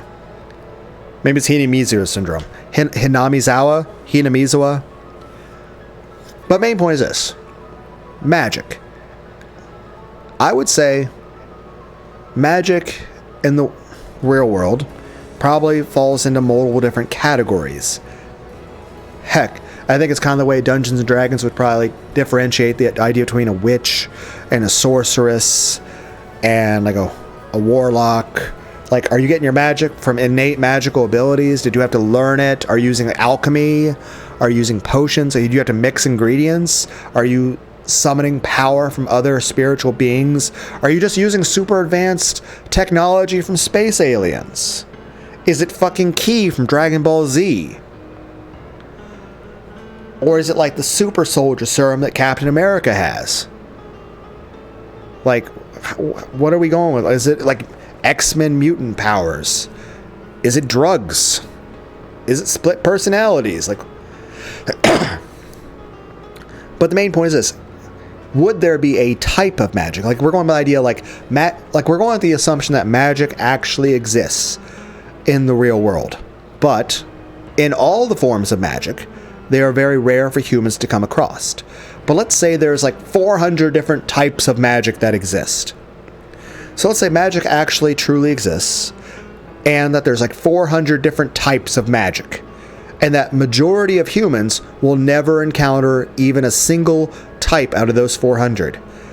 But the argument is, would any of those 400 types of magic have an effect akin to a narcotic or a mental health disorder? That actively using it, like, okay, you have the power to throw fireballs, but you're also now addicted to heroin. Or like, you can now throw fireballs, but you now have schizophrenia. You can now throw fireballs, but now you have really bad ADHD. Obviously, different extremes going on here. You know, obviously comparing things like meth and trying to think of a autism. Like, that's a very different extreme. Like, okay, you have this one magical power that has the effect of meth on your brain, and this other magical power where you have autism. I feel like there's different extremes. I feel like I'm somehow finding some way to offend everyone on the planet. The key to that success was being myself. But you guys get what I mean here. Like, Beato, ever since she dropped the mantle of Beatrice and gave it to Ava, she has not been acting... She's not... been quite the same. And then the question is, when we see the version of her that's back in the adult version, are we going to... Is she going to be gradually getting corrupted by this? And accepting it? Or is she going to remember everything that happened and she's going to be fucking terrified and horrified by it?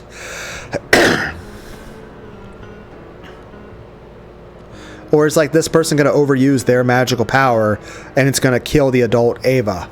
Or is adult Ava just going to kill herself to stop the Avatrice? I mean, and I still think Game 1 had a Rosatrice thing happening. Like, I think Game 1 and Game 2, Rosa might have been... But at this point, it's not an issue of... Because initially I was going with, like, okay, it's Beatrice is possessing them. Like, the ghost witch Beatrice was possessing Rosa, and now possessing Ava. But I think it's more like Beatrice was like... Beato's her own separate ghost, and I feel like there's a malevolent spirit that's been possessing each of them.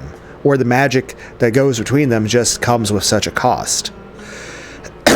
My old hag, I'm definitely not talking about you, Predecessor Sama, so please do not don't get mad at me.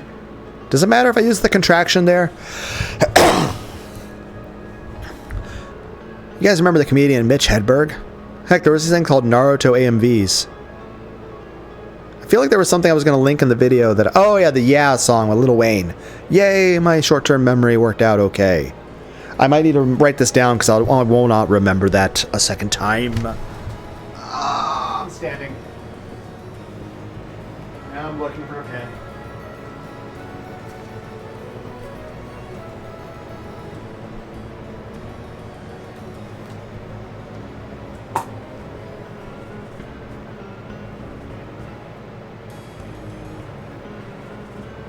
Okay. I have to go pee.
But yeah, I was thinking about like that one thing with the hell thing.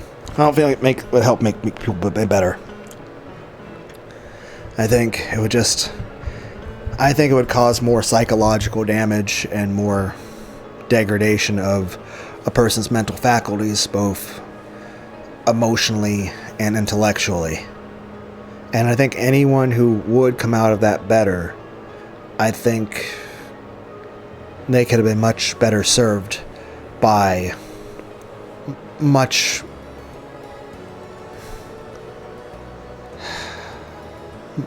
more merciful means. Aside from that, I remember there's a series of horror movies. I think they made 4 of them. It's called the Cube movies. And it's like a large prison that's built out of lots of interconnected cube-shaped rooms with horrible traps in them. And there's a scene where a person like manages to escape, and they get asked by a camera, like, okay, do you believe in God? And if they answer no, after their traumatizing situation, after all, they're like, how could I believe in a God after such a horrible experience? Well, it's this. If you answer yes, well, then they just let you go into the fucking jungle, desert, like outside the prison, to probably die from your injuries and the wildlife. And if you say no, they just instantly incinerate you with a flamethrower. It's like, I mean, I believe in God, but I feel like that's not justified in any way.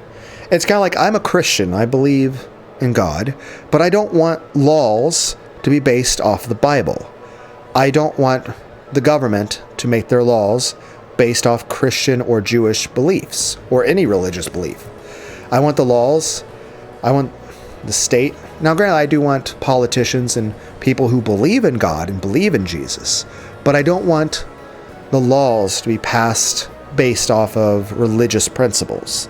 I want them to be based off of logic and compassion and common sense and what's in the best interest of the people and what's fair. You know, just common sense and kindness. I think those should be the basis of morality.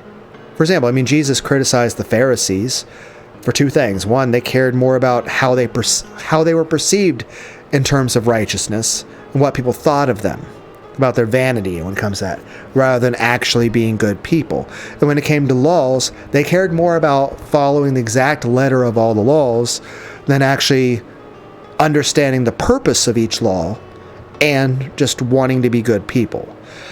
To the point that the Pharisees would literally just do whatever if it was the law and was socially acceptable. Meaning if there was a law in the... Like, they're the kind of people in terms of personality that if there was a law saying to do something horrible and evil, they would do it. It's kind of like someone saying, oh, this person's going to do something good because they don't want to go to hell. But at that point, if you use that kind of logic, then if the punishment of hell was for doing something good, then you would not do the good thing. Or if the punishment of hell was for not doing a bad thing, like saying, okay, if you fail to murder 200 people, well, then you'll go to hell. Well, then you'll suddenly murder 200 people. Especially also if you take another extreme, if the idea is that if you do any small crime, that you get the most extreme punishment, like, okay, you walked on the grass, well, now you're going to burn in hell. Well, then at that point, if the person was only doing the good things because to avoid hell, then they're not going to do that anymore. But if they're doing the good things because it's the right thing to do and because they actually have actual compassion, well, then that won't be the thing. It's kind of like saying if you had a society where you had the death penalty for walking on the grass, well, at that point, people will just not give a shit about the laws at all. Or heck, imagine if you had a society where you're like enforcing the laws strictly on one group and then completely ignore the laws for the other group. Like, that would cause complete fucking chaos. It's just... like, if you had a society where you're like... if people are only doing a law because it's rewarded, then what if you had a law where, like, a government said, okay, if you kill a certain group of people, we'll give you 100 gold coins. Well, then people will start just doing that. Or, like... or say, hey, if you don't kill this one person of this one group, then we'll throw you in prison as well. Or heck, imagine if there was a country that was like going to start arresting you for disagreeing with them or criticizing the leader or protesting. Or heck, imagine if there was a country out there that would arrest you for a fucking Facebook post. Like, imagine how fucking psychotically insane that would have to be if, like, you were like posting something on Twitter just disagreeing with the government, and then the police came and said, oh, okay, we don't like you criticizing the government or disagreeing with this thing or saying this thing that we considered inappropriate or socially unacceptable to say. So now we're going to lower your social credit score, or you're going to lose your job, or, well, okay, we're going to take you to jail, and we're going to come to your house and we're going to arrest you. We're going to search your house and we're going to lock you in jail until we can formally charge you for some sort of horrible crime.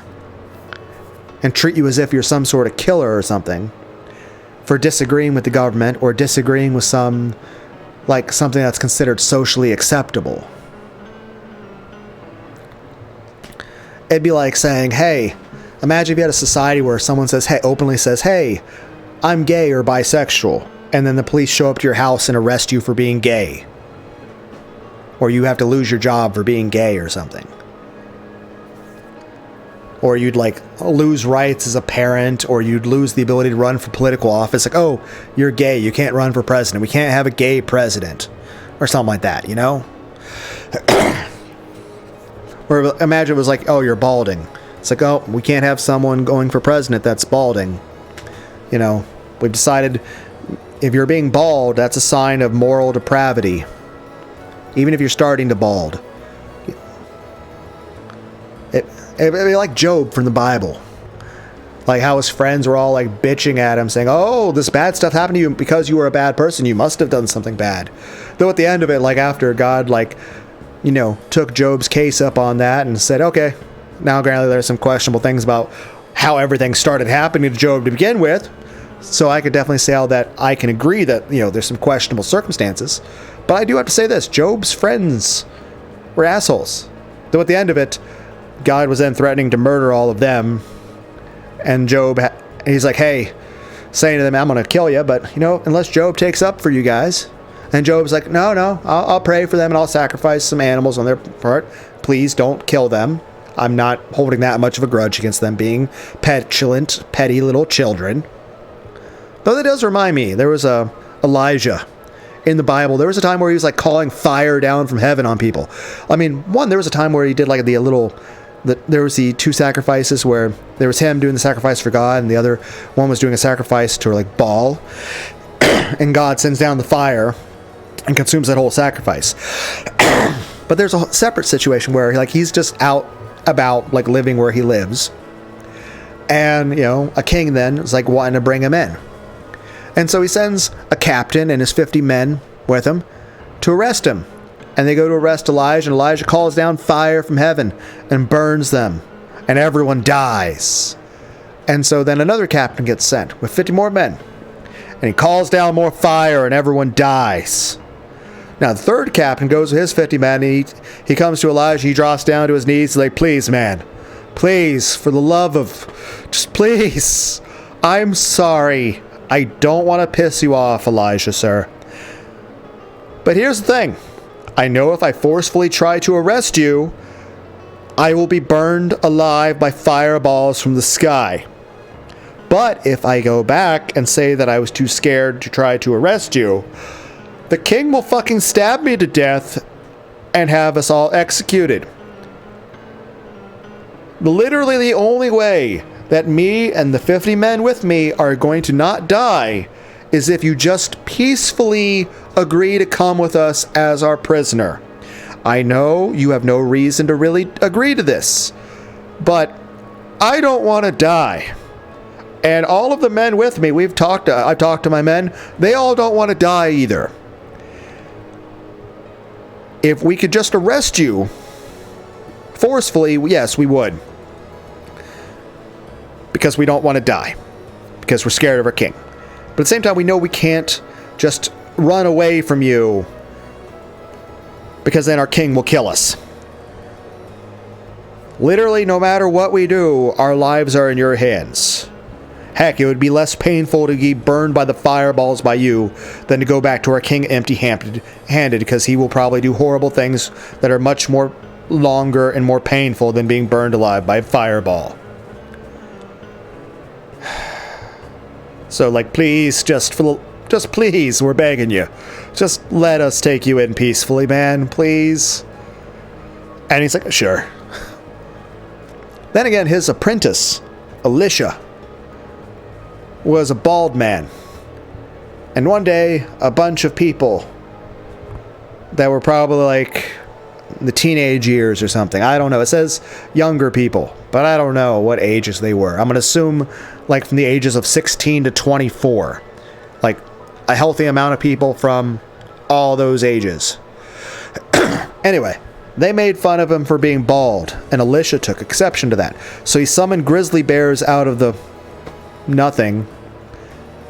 Because, you know, it's fucking ancient Israel. Why are there bears? Do bears exist in the Middle East now? Are bears a thing? What species of bears lived back then? Then again, it's like you look at old Greek things, and yes, I understand some of the shit was fucking mythology shit, but there's also some pictures of animals that were just, one, the person drawing it was just shit at drawing, two, took creative license, and three, there were actual straight up animals that were alive then that just sort of died. And yes, I understand there's some things with humanity where we're causing a little bit of pollution, and that's killed some species, especially, heck, there's sometimes where we introduced invasive species into other habitats that have had disastrous circumstances. Heck, if I remember correctly, horses and poison ivy are not native to America. People brought that with them because, you know, a couple hundred years ago, people started getting really good at transportation. Between boats and now airplanes. Plus, there's a lot more people. Oh, we had like 174 million people on the planet at the birth of Christ. Now we have like 8 billion. Heck, we didn't even get to 1 billion till like 200 years ago. 200 years ago, we had less than 1 billion. Though, granted, we're about to have a population collapse, so that'll be not very good, but hey, absolutely nothing I can do about that. So, I am kind of confused about the fuck I'm talking about. Heck, I remember this one guy discussing about immigration stuff with a giant thing of gumballs and marbles. I feel like there's so many things I'm gonna like struggle to remember. Let me go write things down. Next to the yeah thing, Lil Wayne. Let's see. World pop relation, immigration. I wrote that so messily. Gumballs. Hey, you guys remember that Amazing World of Gumball and Darwin? What was the other thing? Shit. You guys remember the Jackass movies? Oh yeah, the Cube. Also Jackass.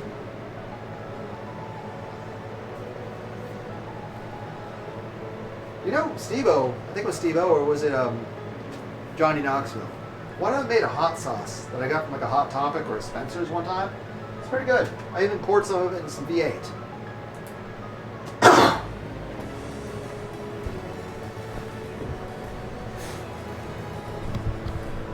But yeah, like they were making fun of him being bald, so he like summoned grizzly bears, and then they mauled all those people to death. It wasn't even just like it stabbed him a little bit. Like, no, the grizzly bears like ate all those people. I think it was like 60 some odd people, like several dozen.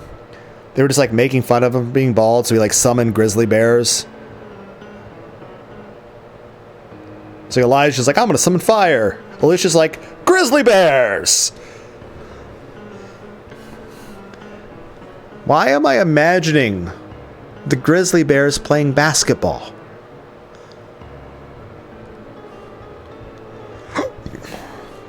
Why am I imagining Luna from Has-Been Hotel with really big tits? And now she's Futa. Now I'm remembering this one YouTube channel called Bearing. It's got Bearing. He's a bear. He's also got his wife, Sugar Tits, who has their own separate channel. They're bears. I'm gonna go write that.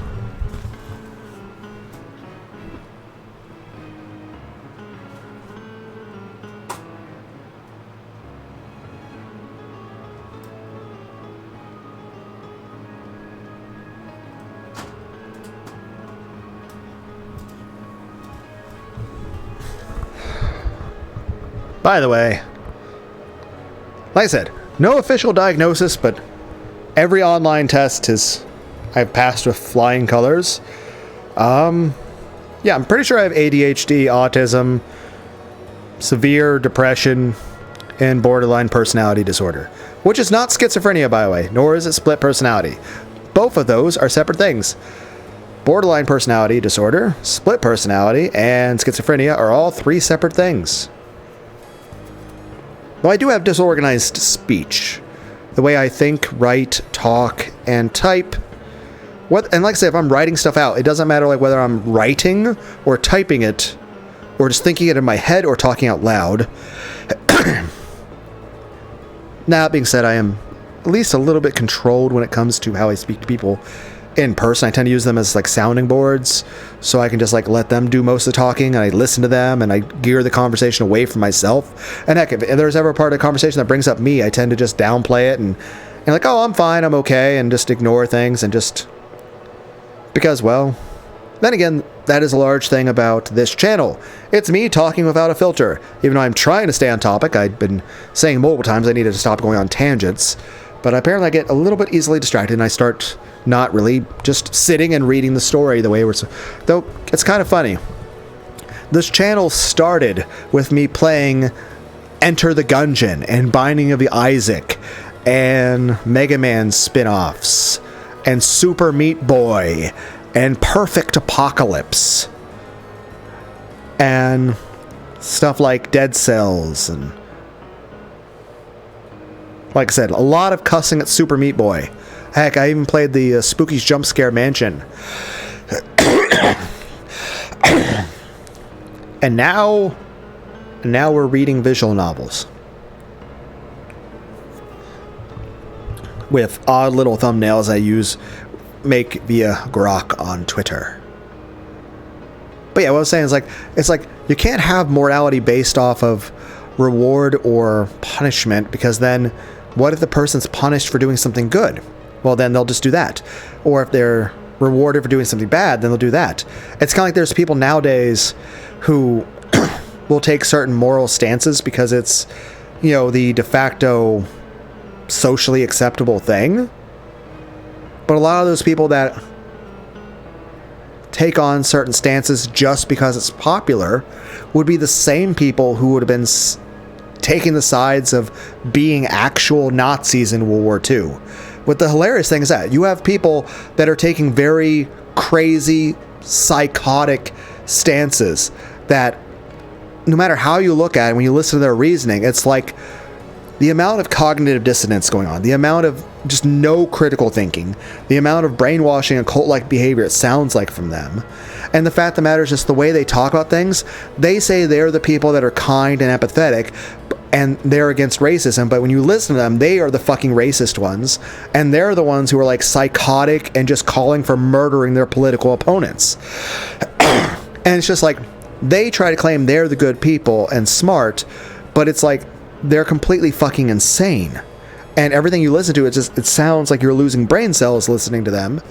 And it's just, they take certain stances, saying they're the good guys, and then saying all the people that are against them are actually Nazis and need to be dead, and like, oh, it's fine to kill them because they're Nazis. But I'm like, you're the one spouting for political violence. You're the one advocating murdering people. You're the one advocating for censorship. Do you understand how fucking psychotic that is? And usually these people say they're the good guys, but they're like the most psychotically unhinged and just vicious and cruel people, calling for doxing people, calling for killing people, death threats, and they're just calling for all this violence. And it's insane. And it's like these people are calling all of their opponents Nazis and fascists, when in reality they're the ones who are the Nazis and fascists.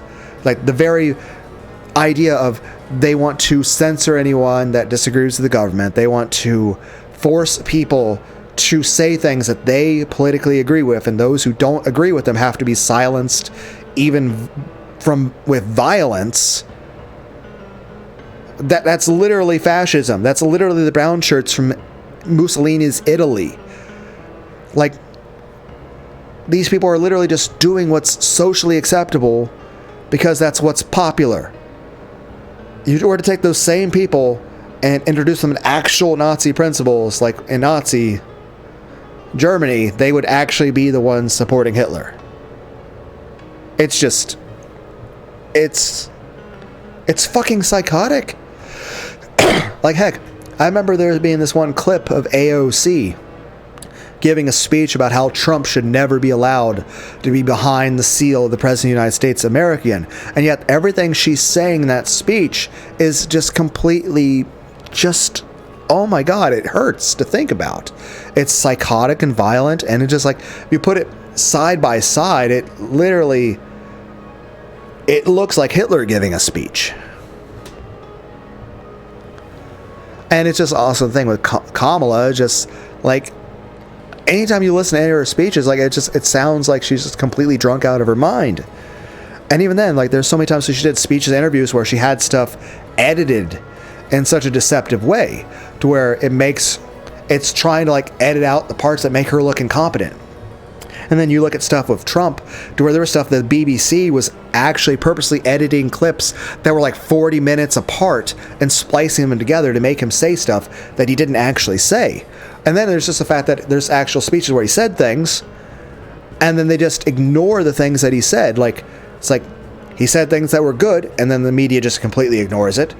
And he doesn't say things that are bad, but then the media just constantly just keeps parroting, saying he said things that he didn't say, and then it just becomes the accepted reality. And that's even before AI is really a thing.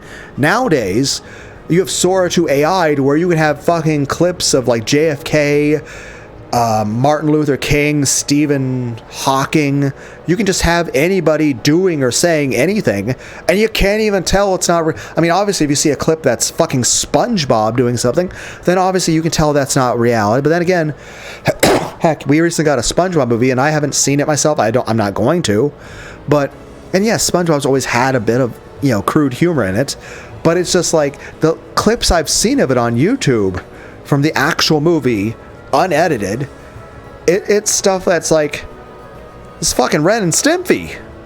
And don't get me wrong, I mean, I watch a lot of that crude humor stuff myself. I enjoy it. But it definitely feels like stuff that's actually marketed to kids is way too violent and sexual now. And this is coming from someone who's like, again, I support anime, I support hentai, I support people watching like fucking, Gundam Wing. Gundam Wing's a good show, but the question is, like, what age is appropriate? I would say 14, but again, that should be up to parents and people like that to choose. Like, it's kind of people in the 90s saying, oh, Mortal Kombat's going to, like, destroy society.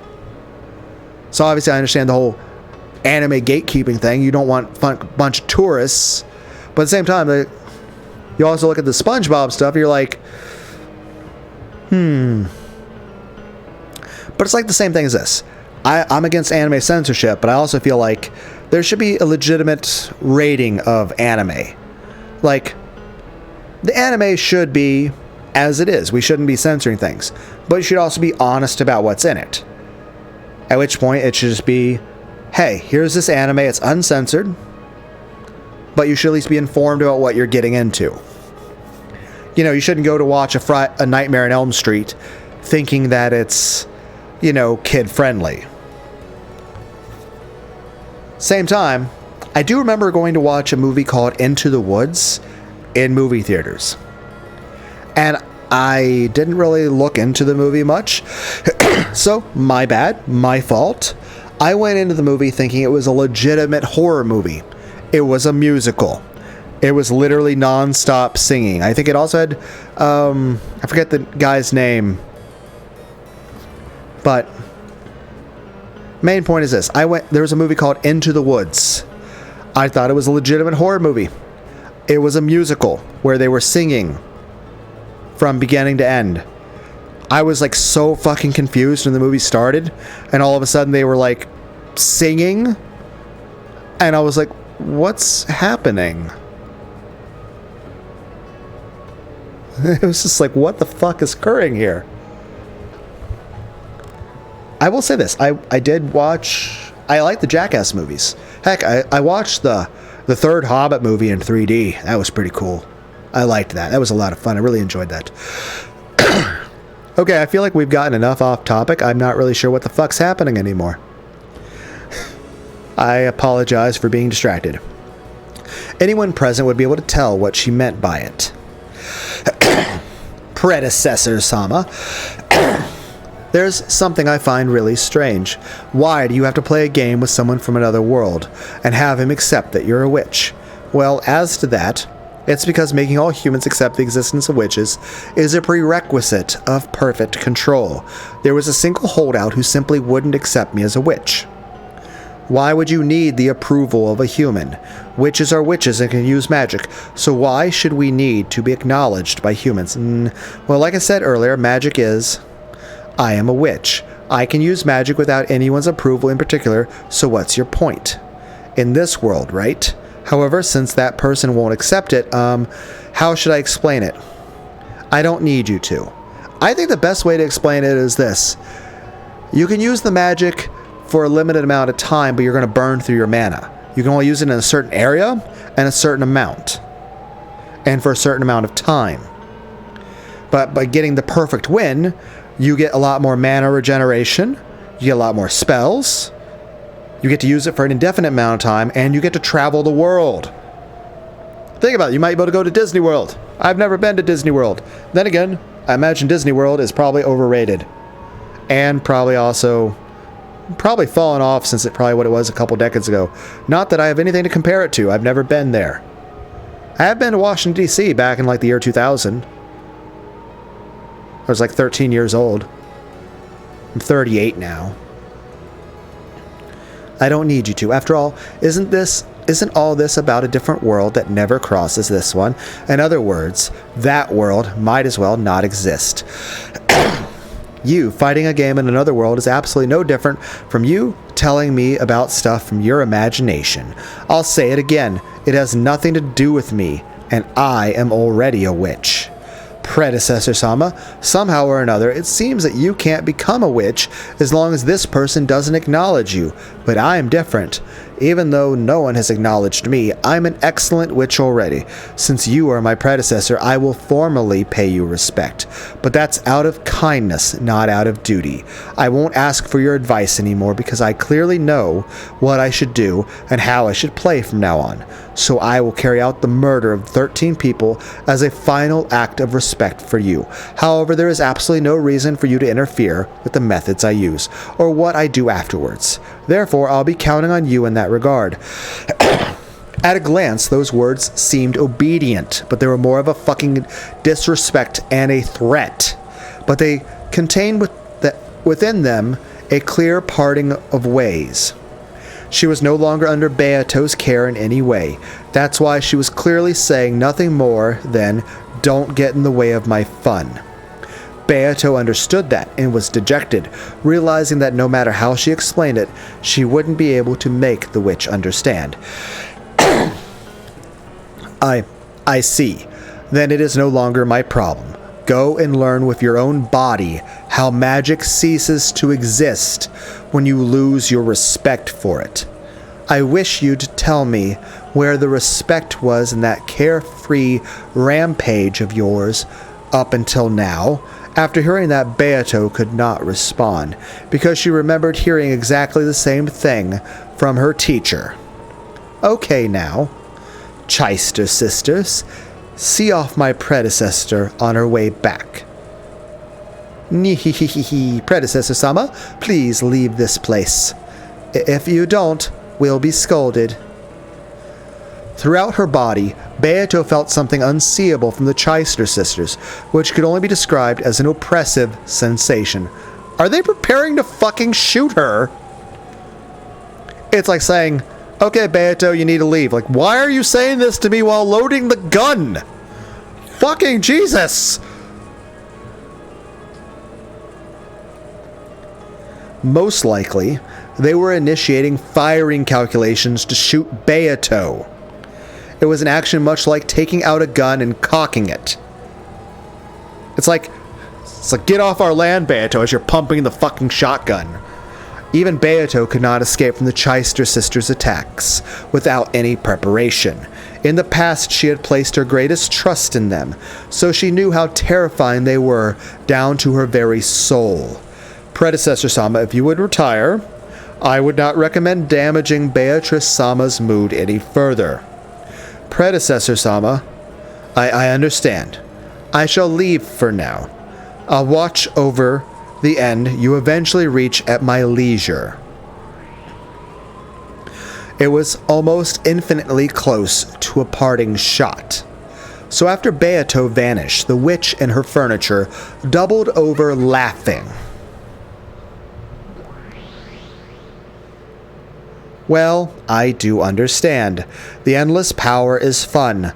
The joy of freely toying with an extremely limited life cannot be explained to those who have not tasted it. I can understand that feeling of being possessed with a pleasure similar to drugs.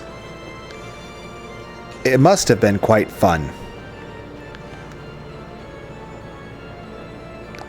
Part of me wants to pat myself on the back for, like, coming to the same conclusion ahead of time, but I feel like the author was probably leading me in this direction.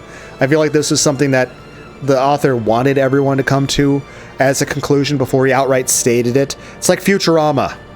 It's like, you should have the actor be able to portray that they're happy or sad. They shouldn't have to say it. That being said, sometimes you may...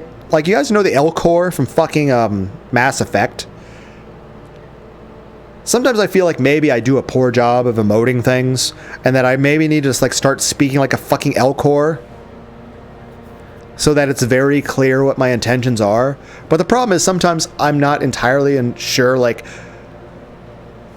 what direction I'm going in half time. Like, I feel like the time it would take to state my intentions would in itself divert my attention. Like, I'm a fucking train on 8 different tracks.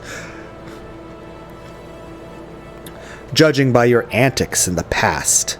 Are you saying it's just like when you tried to admonish me in the past over and over and I did not listen? Are you saying like I was this way? Why have you started trying to scold that child for her actions? Well, that does make me wonder though. Was there a time that the version of Beatrice that looks a bit like Kyrie with long hair, was there a time that she herself was having issues? What about the one before her?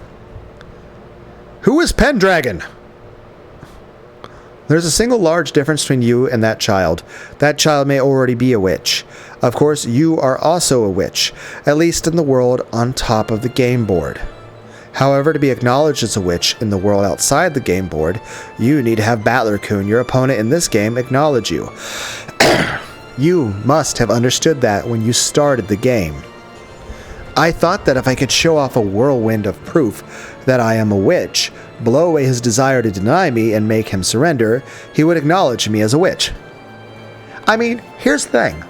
One, that wouldn't be so bad if it wasn't the fact that, one, you were doing really bad things, and two, the fact that him losing the game actively gives you more power, and you abuse that power, and you treat him like actual fucking furniture, and are like sadistically humiliating and violent to him.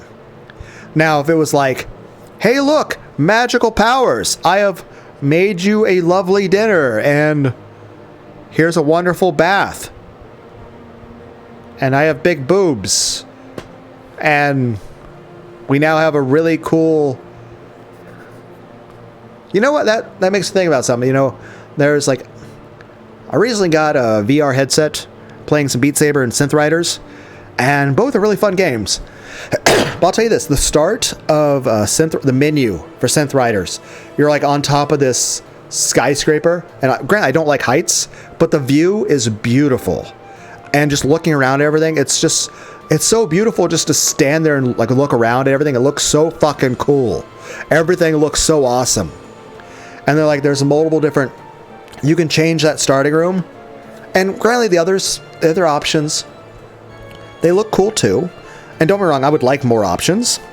Heck, to be like the Bloodborne video game, or Spyro the Dragon type, or Brave Fensu Musashi, or Mega Man Legends, or something from Final Fantasy.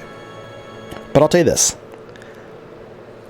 My first favorite is on top of that roof. The second favorite is that bedroom, which is supposed to be your bedroom. And you can tell, you look out, it's the same city as the skyscraper, so you can tell like you got like a fucking penthouse bedroom at the very top of that skyscraper. And again, I don't like heights, but I think I would really like like a fucking skyscraper bedroom. Like I remember like playing Cyberpunk, there were so many different like super high apartments that were really big and luxurious in size, that are like really high, and you look over the city and you see the whole fucking city. That's fucking awesome. Granted, I would never be able to afford something like that ever, but I would say certainly if I was someone who's rich, yeah, I would definitely probably live that way. Probably also maybe just own a home that's like a fucking cabin in the woods, but I'd also have like all the Wi-Fi and electronics I could ever want. But also probably have like bomb shelters and shit. You know, all the stuff that... I'm just saying, you wanted me to acknowledge you as a witch. One, I shouldn't get punished for accepting you as a witch. And two, you should be using your magical powers to like make me happy. You know, it'd be nice to me, like, hey look, we're having a beautiful environment inside a video game. We're playing cool new video games together. We're sitting and playing Super Mario 3. And we're playing some Halo co-op on the PS... Because Halo is going to be coming to the PS5 at some point. I mean, imagine that. Imagine if you had... I mean, it's one thing to play Halo or play a video game like someone like your friends, like your best friends or something. But imagine if you had... And again, it doesn't matter like if you're a guy or a girl or straight or gay. Whoever you think would be a ideal boyfriend, girlfriend, partner, whatever for you. Imagine like you're like best friends with that person too, and they're very sexy, and you're just like sitting next to each other playing co-op Halo on the PS5 on your game to get on the TV together. That'd be a lot of fun, wouldn't it? Then you get like walk together on the bike trail. I don't know.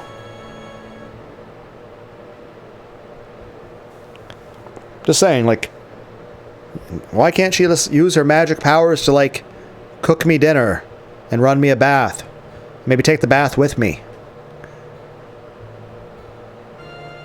Or like ASMR me in real life. It's like, what's this magical spell? It's called Paizuri. That'd be a great magical spell.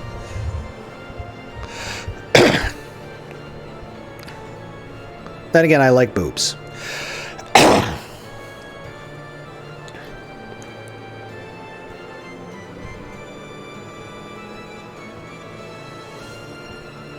And like I said, don't get me wrong, I still find women attractive.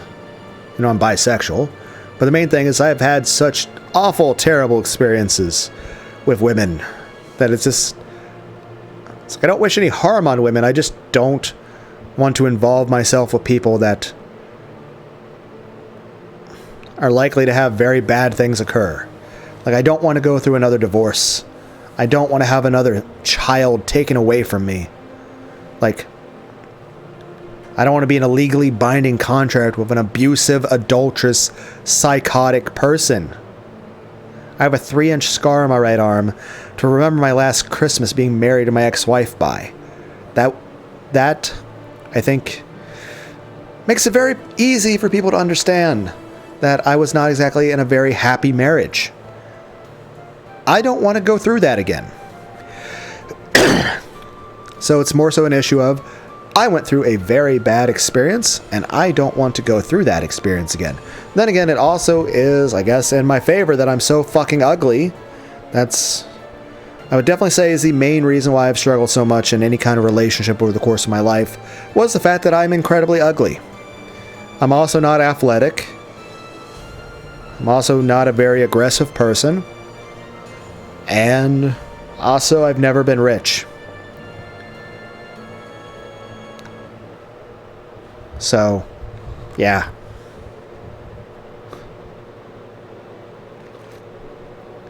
Also, I guess, also have depression. And even though you hide the depression, you know, I feel like people can sense that, and I don't feel like they want to date someone with depression. Then again, I have like multiple things I feel embarrassed by that I think I do a very good job of hiding. Like, if you were to raise your hand around me, I'd probably flinch a little bit. Reasons for that. Childhood reasons and school reasons. But I do my best to hide that because I feel that's embarrassing.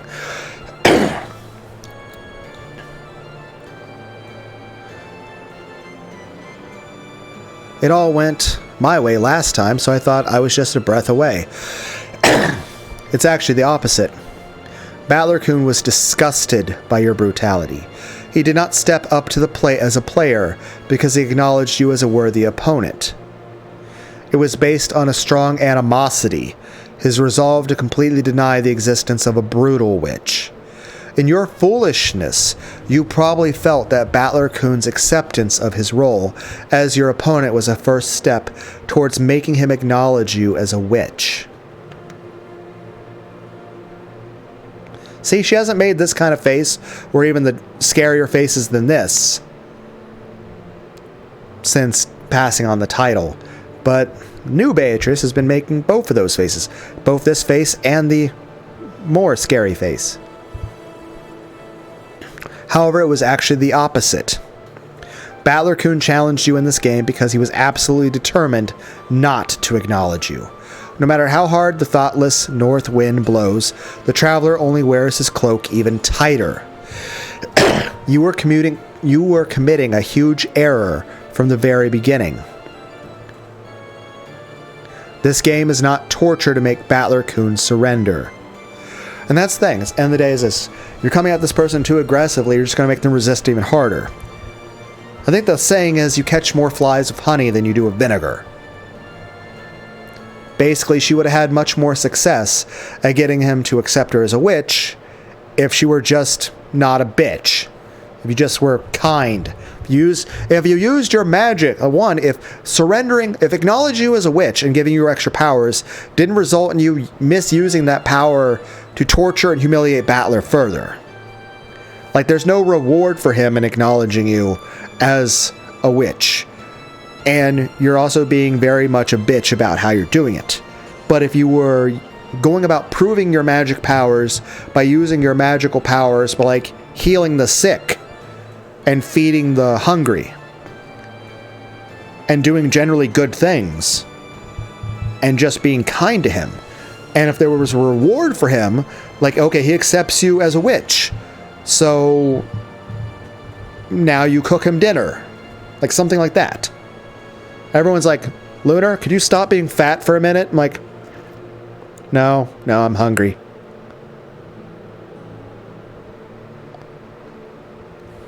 It is a test in which you must try to make Battler-kun accept you. And you cannot you cannot make Battler-kun accept you by being a bitch. But you could make Battler-kun accept you by being a genuinely good person.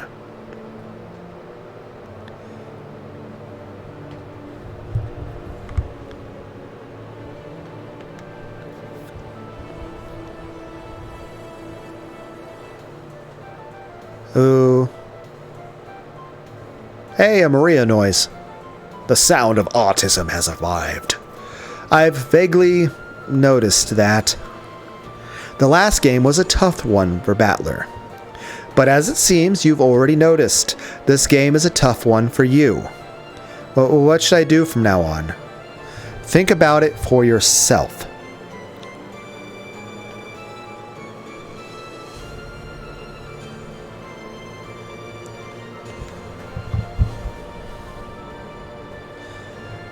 Fortunately, you have already given up your pieces on the game board to the new witch.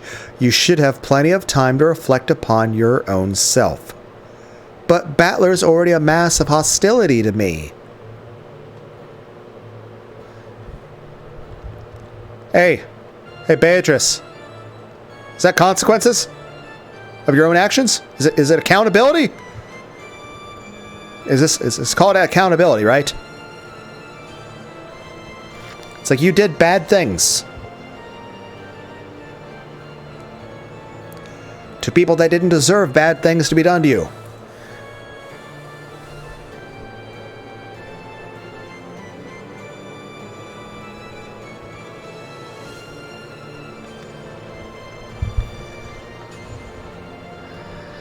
He won't accept witches, so he won't accept me. In that case, what can I do to make him accept me? Are you saying that if the north wind doesn't work, then I should shine up on him as the sun from now on? Me, after all this time?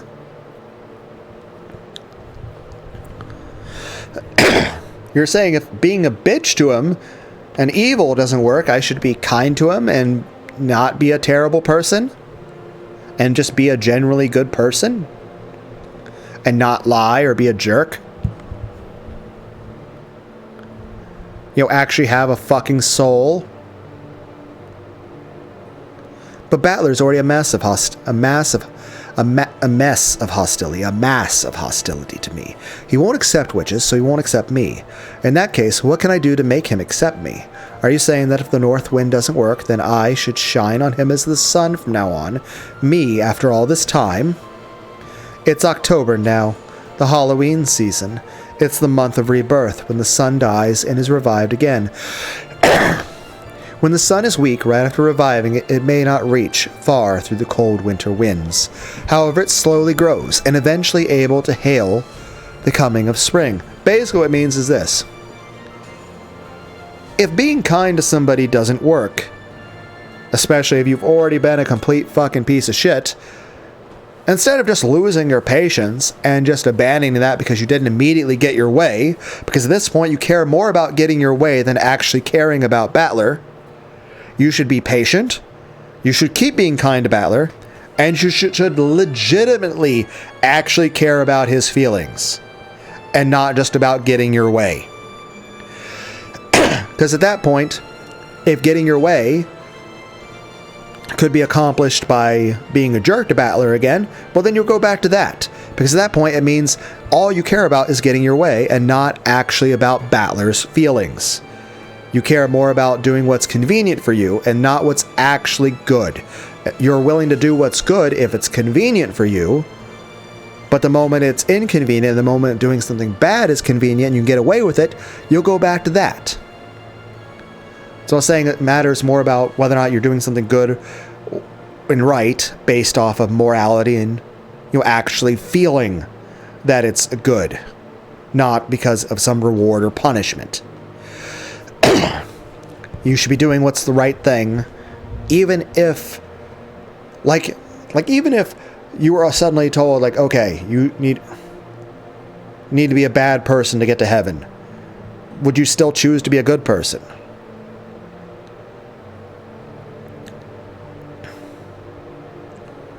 At that time, the traveler may even fold up his cloak.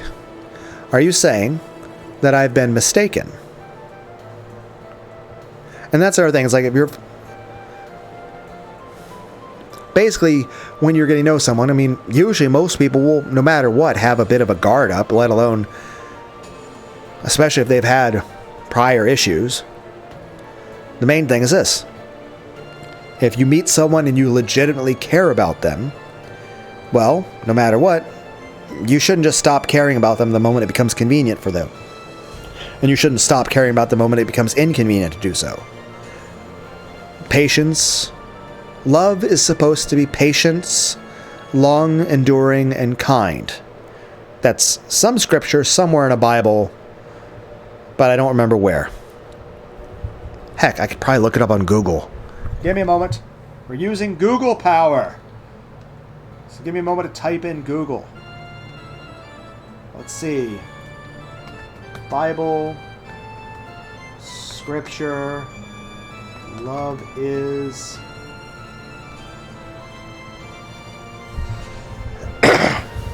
1 Corinthians chapter 13, verses 4 through 7. See, the version that's shown here says, love is patient, love is kind. It does not envy, it does not boast. It is not proud. It does not dishonor others. It is not self-seeking. It is not easily angered. It keeps no record of wrongs. Love does not delight in evil, but rejoices with the truth. Let's actually pull up 1 Corinthians 13, 4 through 7. If I can pick up my Bible. Okay.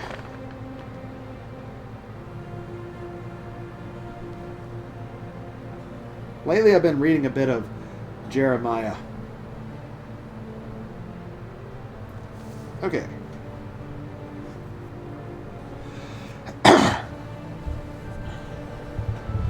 Okay, if I actually read it out of my Bible, the actual verses straight from my Bible say, and again, this is 1 Corinthians 13, 4 through 7. Charity suffereth long, and is kind. Charity envieth not. Charity vaunteth not itself, is not puffed up, does not behave itself unseemly, seeketh not her own, is not easily provoked, thinketh no evil, rejoiceth not in iniquity, but rejoiceth in the truth, beareth all things, believeth all things, hopeth all things, endureth all things. Actually, you know what? I'm gonna put my microphone here. Granted, I have a lot of pages where I've written extra shit here and there. Maybe we'll try to read some things. Let's flip through and some things I've highlighted. Let's see, Genesis chapter 5, verse 5. And all the days that Adam lived were 930 years, and he died. Some stuff about the various things here in verse 21, where I was keeping track of like the age of Enoch and Methuselah. And there's Manasseh and Noah. Chapter 6, verse 4.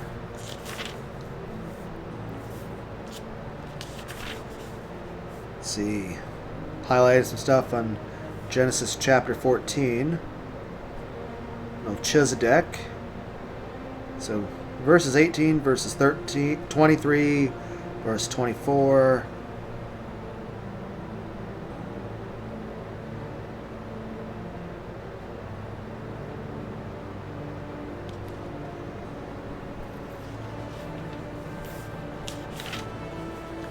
See, chapter 22.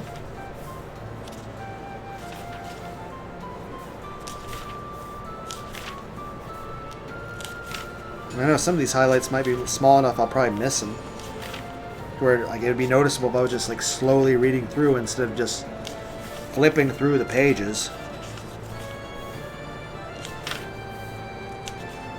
Because there are some of these things I probably like just put a little dot next to a verse, so I probably won't see it.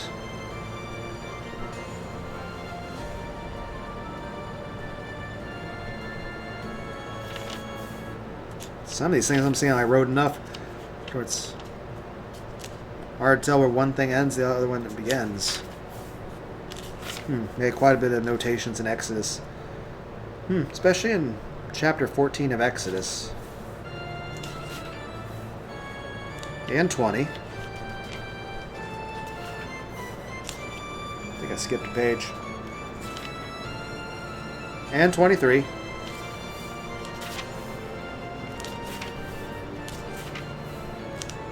And 33.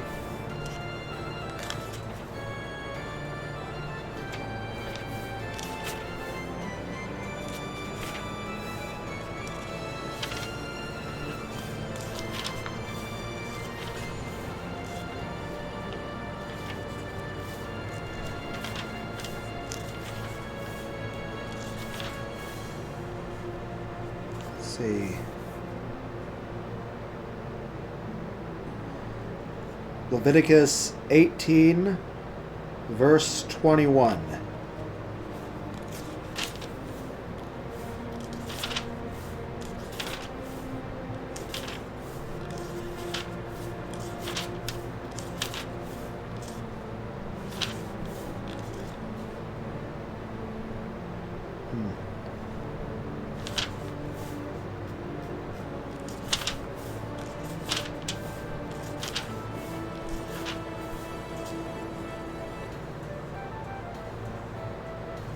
I think it was Numbers 8, Numbers 22.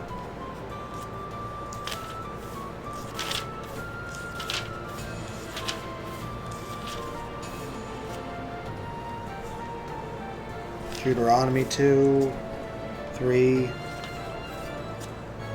chapter 3.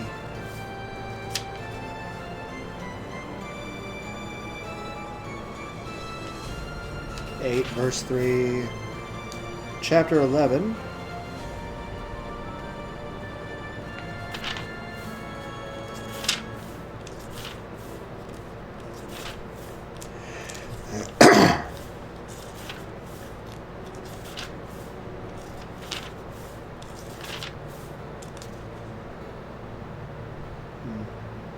Joshua chapter 7.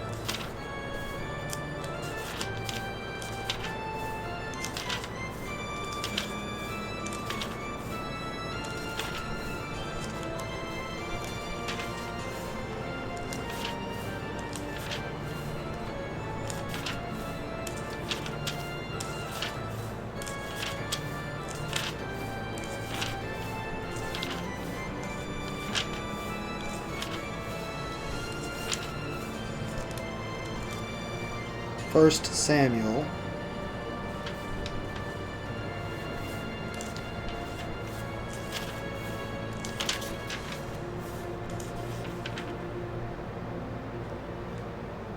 Can't tell if that's highlighting or not.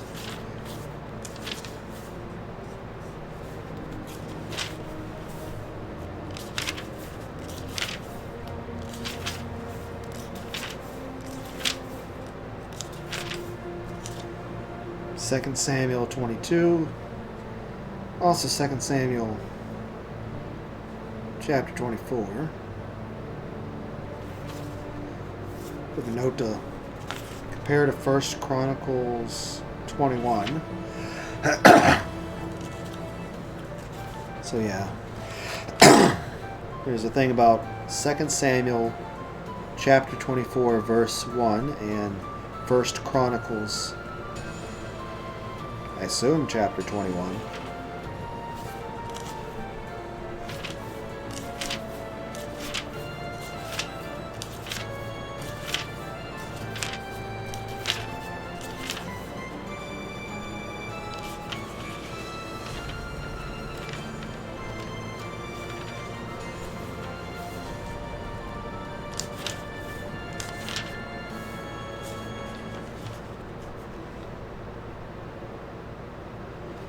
Second Kings chapter 6 verses 16 and 17, also verses 26 to 29.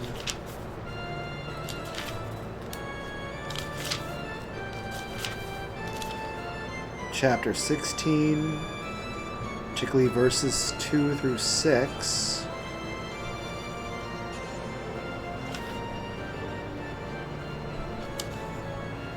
Chapter 19, verse 35.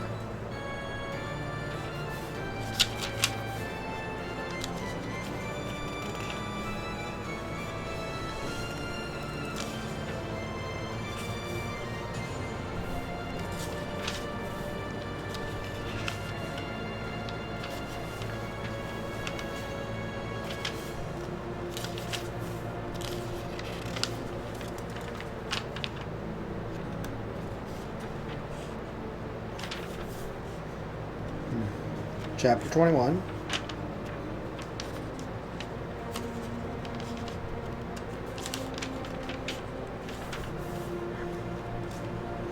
Chapter 28, verse 9.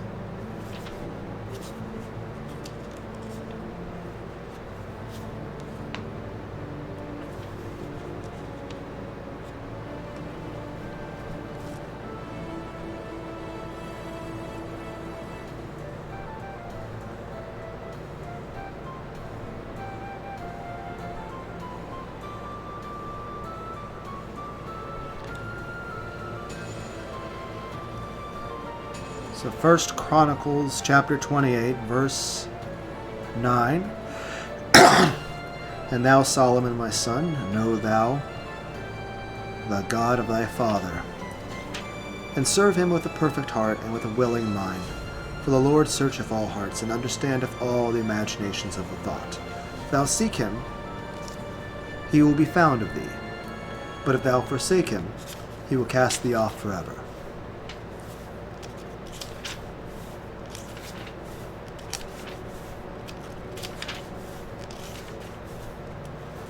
See, 19.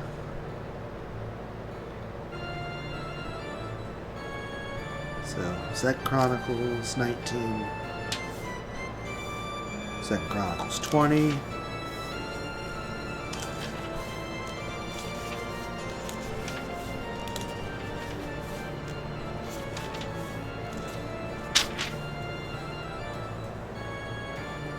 The last chapter of that.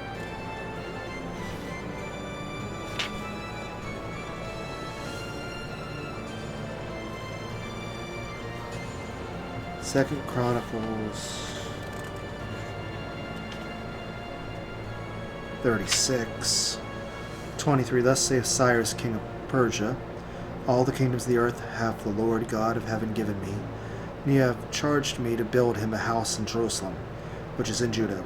Who is there among you of all his people? The Lord his God be with him, and let him go up. Then I did stuff in Ezra. And more stuff in Ezra, particularly chapters 8, verse 13 and 22.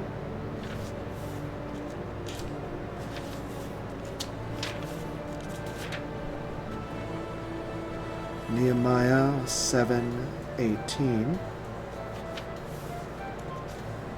and 56, and then chapter 8,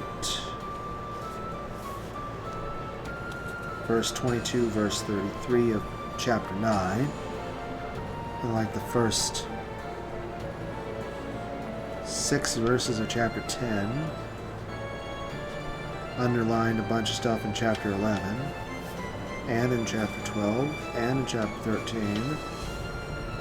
Esther, chapter 1. Circled a lot of verses.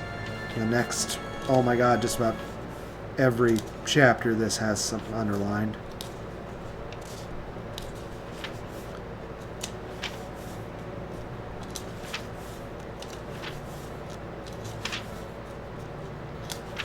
Skipping some things here and there just because we'd be here forever.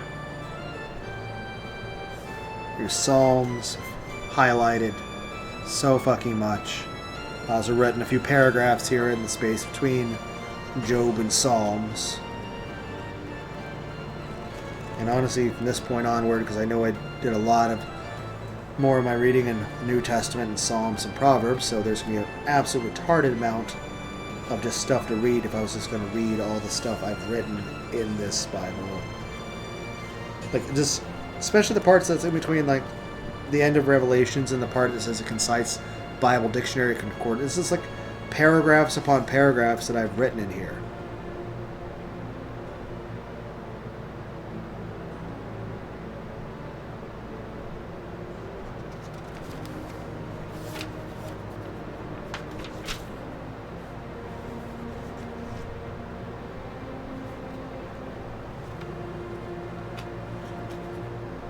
Not even sure like what things.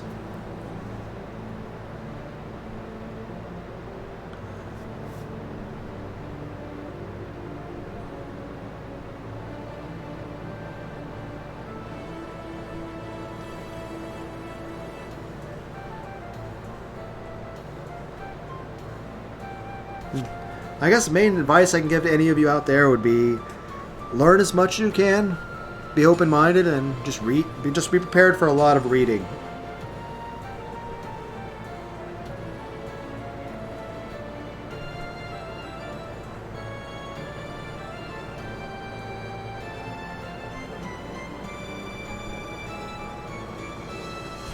But yeah, a lot of just paragraphs of stuff I wrote.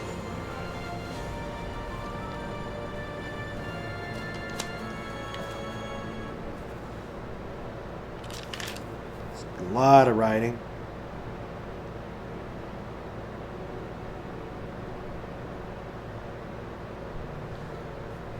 Particularly in the very beginning, like the very few pages, like in the very start of a Bible, when it's like the stuff about like where the Bible was printed, and it's especially the page where it like shows like all the chapters and the pages they're on, like every like space that there's a heading in around, I like wrote so much.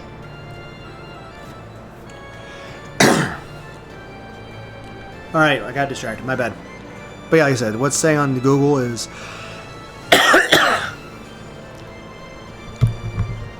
On Google it says, love is patient, love is kind. It does not envy, it does not boast, it is not proud. It does not dishonor others, it is not self-seeking. It is not easily angered, it keeps no record of wrongs. Love does not delight in evil, but rejoices with the truth. And let me flip back to 1 Corinthians again.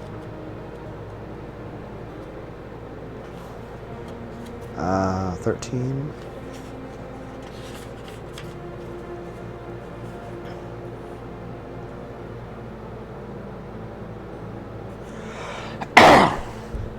As I keep coughing, one day this cold will be gone. Charity suffereth. We'll replace the word charity with love, since that's what I'm trying to. So. And charity suffereth long, patient. So, that's the thing. In King James Version it says charity suffereth long, but the New International Version is love is patient. So like I said, one version of it is love is patient, love is kind, it does not envy, it does not boast, it is not proud, it does not dishonor others, it is not self-seeking, it is not easily angered, it keeps no record of wrongs, love does not delight in evil, but rejoices with the truth. Here we have charity suffereth long and is kind, charity envieth not, charity vaunteth not itself, is not puffed up, doth not behave itself unseemly, seeketh not her own, is not easily provoked, thinketh no evil, rejoiceth not in iniquity, but rejoiceth in the truth, beareth all things, believeth all things, hopeth all things, endureth all things. And of course that's verses 4 through 7, though chapter 13 goes, the entirety of it is verses 1 through 13.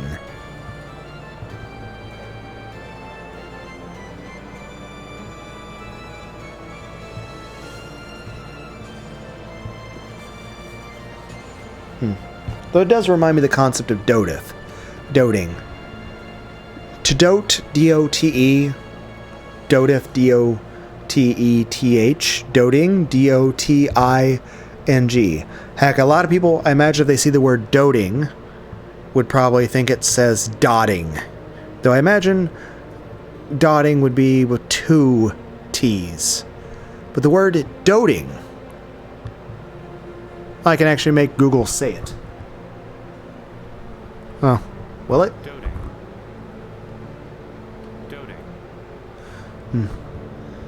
But anyway. Doting. Extremely and uncritically fond of someone. Adoring. Basically, kind, patient.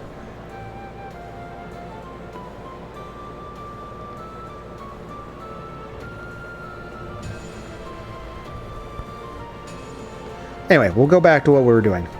I kind of got a little distracted. I'm trying not to get distracted. Again, guys, I mean, I know I've done the online test and shown the results in various videos, which kind of, again, I kind of passed those with like flying colors. But,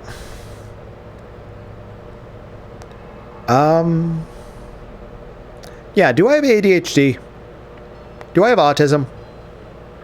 Is the depression noticeable? Is the disorganized speech thing noticeable? Do I have borderline personality disorder things? Like, I don't know. The beautiful hall of the Ushiromiya mansion was covered with a golden sparkle like gold leaf, and stained deep red with thick spurts of blood. The number of deaths given to Rudolph and Kyrie had been long surpassed anything you could count on both your fingers and your toes. Long surpassed. So we're at least saying minimum 70 times.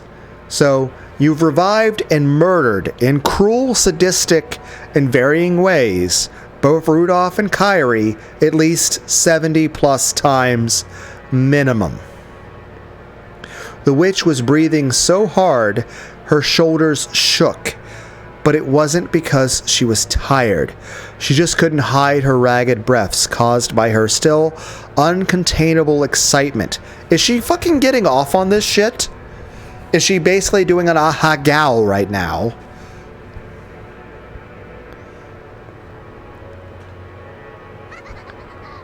Is this essentially porn for her?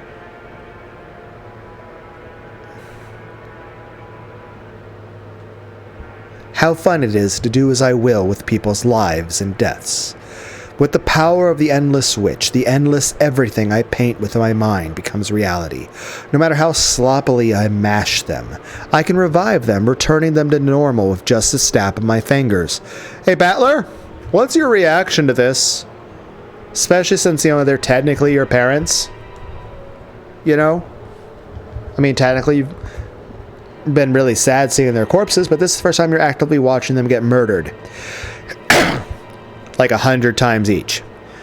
I would honestly imagine that you were probably sad when they initially got shot by the giant fucking arrow from a fucking Dynasty Warriors game. Because in the end, I just have to restore the corpses and follow the epitaph as an afterthought. Ah ha ha ha ha ha ha ha ha.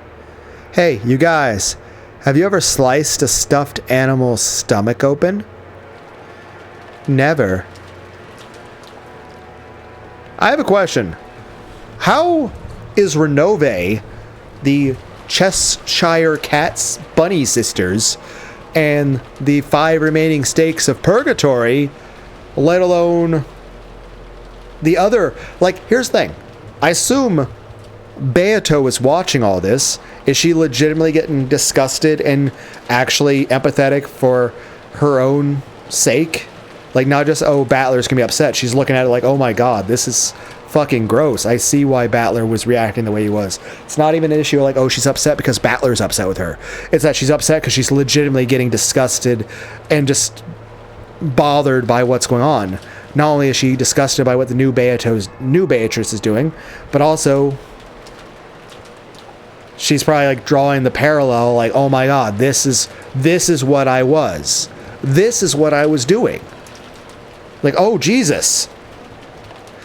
And then, of course, how is her teacher responding to all this? How is Battler doing watching all this? Also, are the ghosts of, like, Cannon and Shannon witnessing all this? Is Rosa and Maria able to see all this? Despite, you know, being ghosts? Are Renove and the Purgatory sisters at all, you know, bothered by any of this? Are these bunny girls themselves perhaps getting a little disgusted by what's happening? Heck, what about Lambda Delta and Burn Castell? What are their feelings on everything that's happening right now?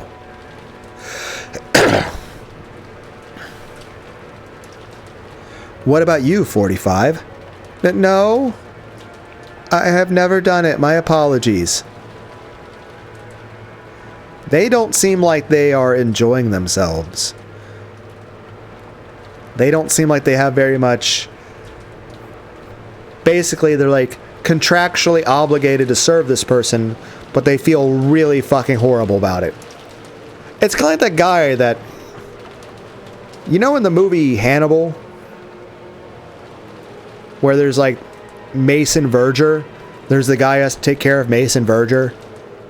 Like, he has to take care of him, but he doesn't like him. He feels very disgusted by him as a person. And at the end, when Hannibal's escaping, carrying Claire, or Clarice, since everyone but Mason Verger and his aide are dead, you know, Mason Verger is basically trying to yell at his aide to tell him he has to go chase after Hannibal and kill him and shoot himself with a gun. And Hannibal just yells back, it's like, hey, you could just push him into the boars and say it was me. At which point he just does so, and then of course Mason Verger gets eaten alive by the wild boars that he was trying to have eat Hannibal. So, I get the impression that Renove, the Sisters of Purgatory, and these bunny girls, if ever given the opportunity to turn on the new Beatrice, would do it with a smile. That's understandable. Normally you wouldn't, especially not if it was a stuffed animal you liked. But I've always thought about it. You know, Ava, I was saying before, like regardless, like earlier on you were like seeing this version of yourself that you were hallucinating that was talking to you, that it was a concern that either there's a ghost or demon thing speaking to you, or you have some sort of serious psychological condition and you're hallucinating something, at which point you either need to see a exorcist, a psychiatrist, or a neurosurgeon. Like maybe you like have like a brain cancer or something. Like again, I have to reiterate, I feel that forcefully over-drugging somebody for like a mental hospital thing is cruel and shouldn't be done. You shouldn't be robbing a person of their self. And of course, I consider lobotomies to be worse than murder. Like lobotomizing someone is more cruel than actually killing them. But I'll say this. It was definitely a concern, Ava, that you were talking to another version of yourself, and they were actually talking and actually having full... Like, I talk to myself, but that's more so...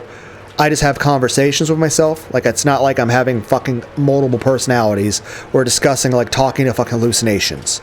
I just spend a lot of time alone, so I talk and ruminate about things and try to understand things. Whether they be things about the Bible, stuff about anime, stuff just because I'm fucking bored, or stuff just because I'm trying to understand something better, or I'm just going over stuff from the past and discussing with myself about, like, you know, how fucked up certain things were, and just making my decisions about how I feel about things. But that's more so... I think that's something that people that are professional speakers do to sort of organize their thoughts. And I think I've just sort of adapted that because it's something that helps me organize my thoughts in a way that I communicate with others. That it's a way for me to hash out all my thoughts out loud so that I can understand at least how to be more concise with other people, because I feel most other people would not be very patient to listen to me go on a several hour-long diatribe.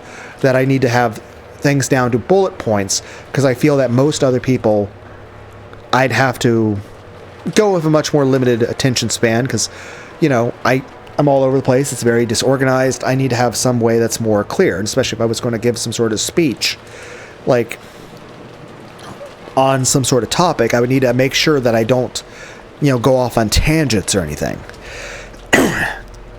So I think anyone that's a professional speaker, or is at least planning to have a conversation with, like, heck, it's even like, let's say George, when he was going to propose to Shannon, he had to rehearse that a few times because, you know, we had to be, you know, go through how he was going to say it. But yeah. Main point is that,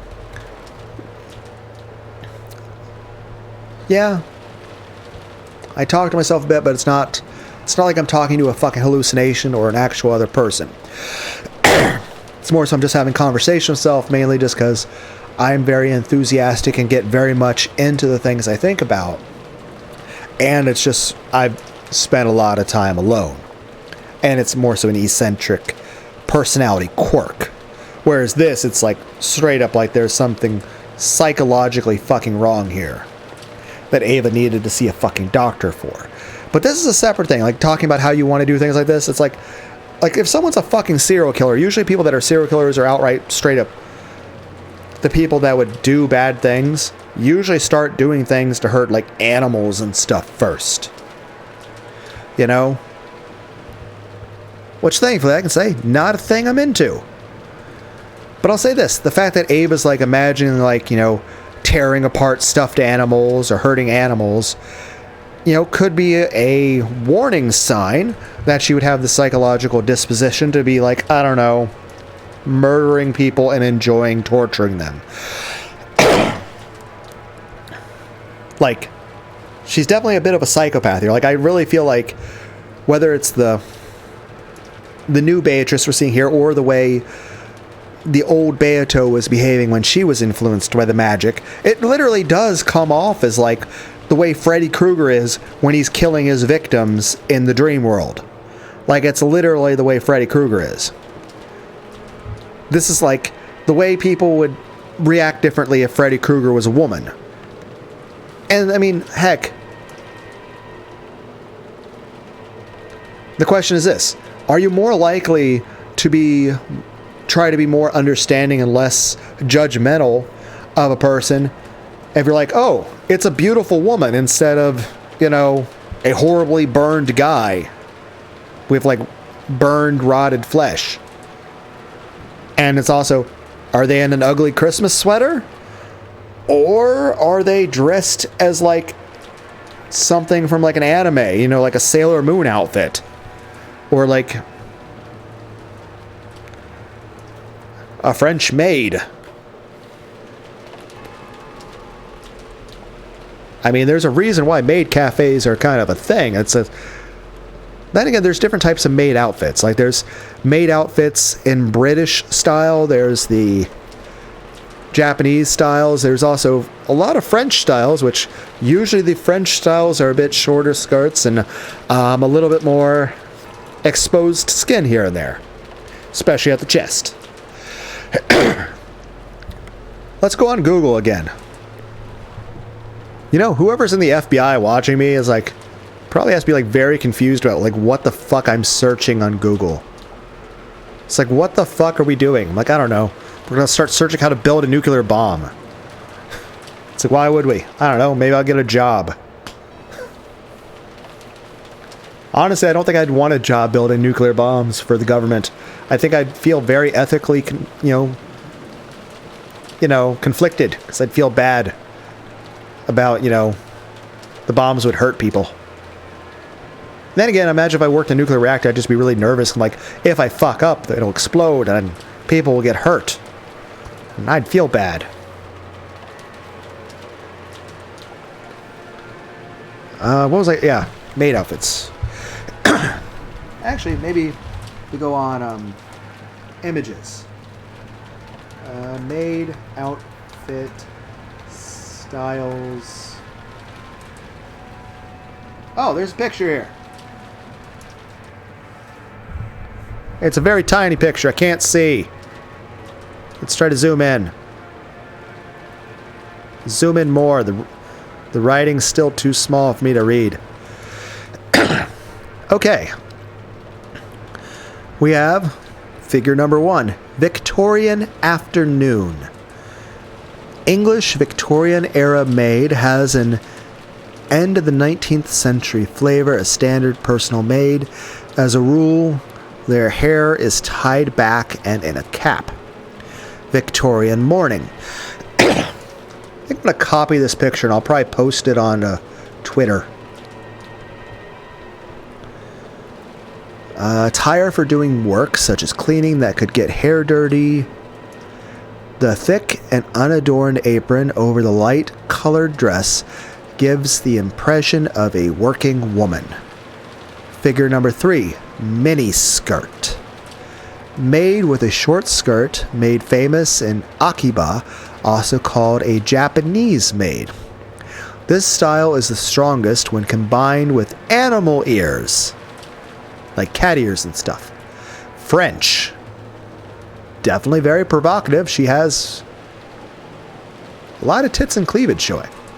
Made with an extremely erotic appearance, for some reason, there's a high likelihood that she's holding a feather duster. The butt and breast are exposed. There's also cases where they wear sheer clothing. Classical. Oh, that looks pretty. It's like a princess outfit. A mixed style that I did my best to give a traditional maid look. When it comes to maid that appear in Japanese manga, anime, and video games, this and miniskirt are the top 2. Yeah, it is the one I tend to see. That and the miniskirt one. So number 3 and number 5 are usually the ones you see the most often in anime and manga. I can attest to that because I have watched a lot of anime and manga. And I'll say this, it looks like almost like a princess outfit. It's adorable. Figure 6, swimsuit.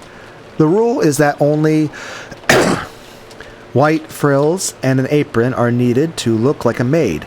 The fact that the apron looks like a skirt is the best. But it's a swimsuit. Figure number 7, Chinese. A miraculous combination of Chinese and maid clothing. I shamelessly want to dress a Chinese character in this. It definitely reminds me of some of the styles I think Shampoo, a character from Ranma Half, was wearing. Let's see, figure 8, Japanese style. A guaranteed cuteness. This one is a Japanese Lolita style, but waitress style with an apron, or wearing a kimono and hakama are also wonderful. Version 9, horror. You sometimes see this overseas during Halloween or in movies. Can be zombie-ish, ghostish, etc. Version 10, steampunk. It's impossible for the Victorian maid and steampunk to not mix, in my opinion. In terms of being suited to battle, her maid ranking is high. Trying to think of what style the maids, the Pleiades from the anime Overlord is. You know, Ainzul Gon, Momonga, Satoru Suzuki. See, version 11, Cyber. Has the impression of appearing as an NPC in a video game. Various places on her body light up. She has a strong affinity for huge weapons. Military. Surprisingly unseen camouflage maid somehow looks pretty with something like a machine gun. The #1 maid outfit that's energetic tomboy types want to wear according to our investigations. But how do you investigate that? There's also like so many other maid outfits shown here on the Google stuff, Google images, which are all super adorable.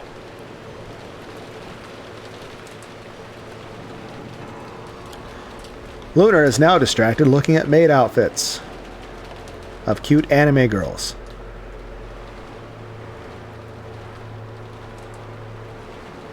Neat.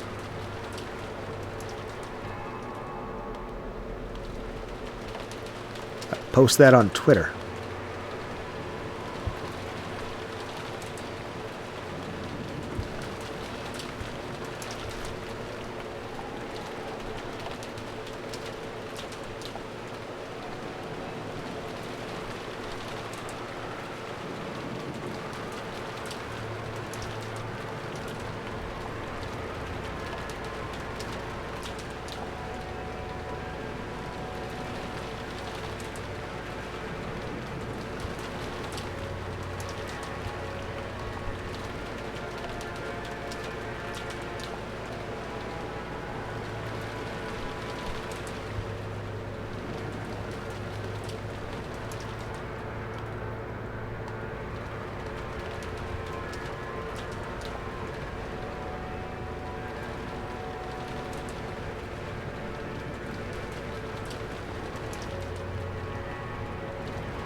Okay, gonna sign out of Twitter so I can focus on this game.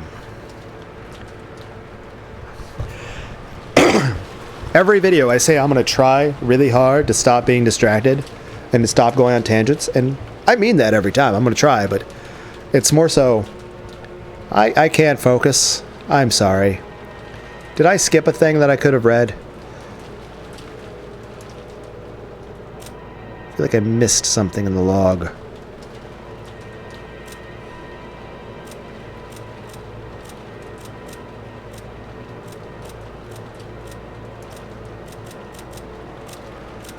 Okay.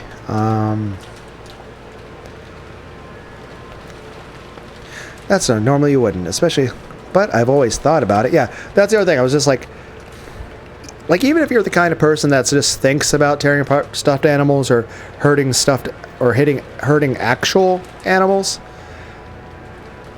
you should probably see a therapist or a psychiatrist or something. So I feel like that's a warning sign of like tendencies that could be much worse in the future if left unattended. Let alone if you're actually like Like, if you come across a little kid and they're, like, tearing apart stuffed animals or shit, or, like, hurting actual small animals, I feel that's a very big red flag of very bad things. I always thought about peeking in and seeing what was packed inside this fluffy stuffed animal I loved. I had to burp. I need water. Hold on.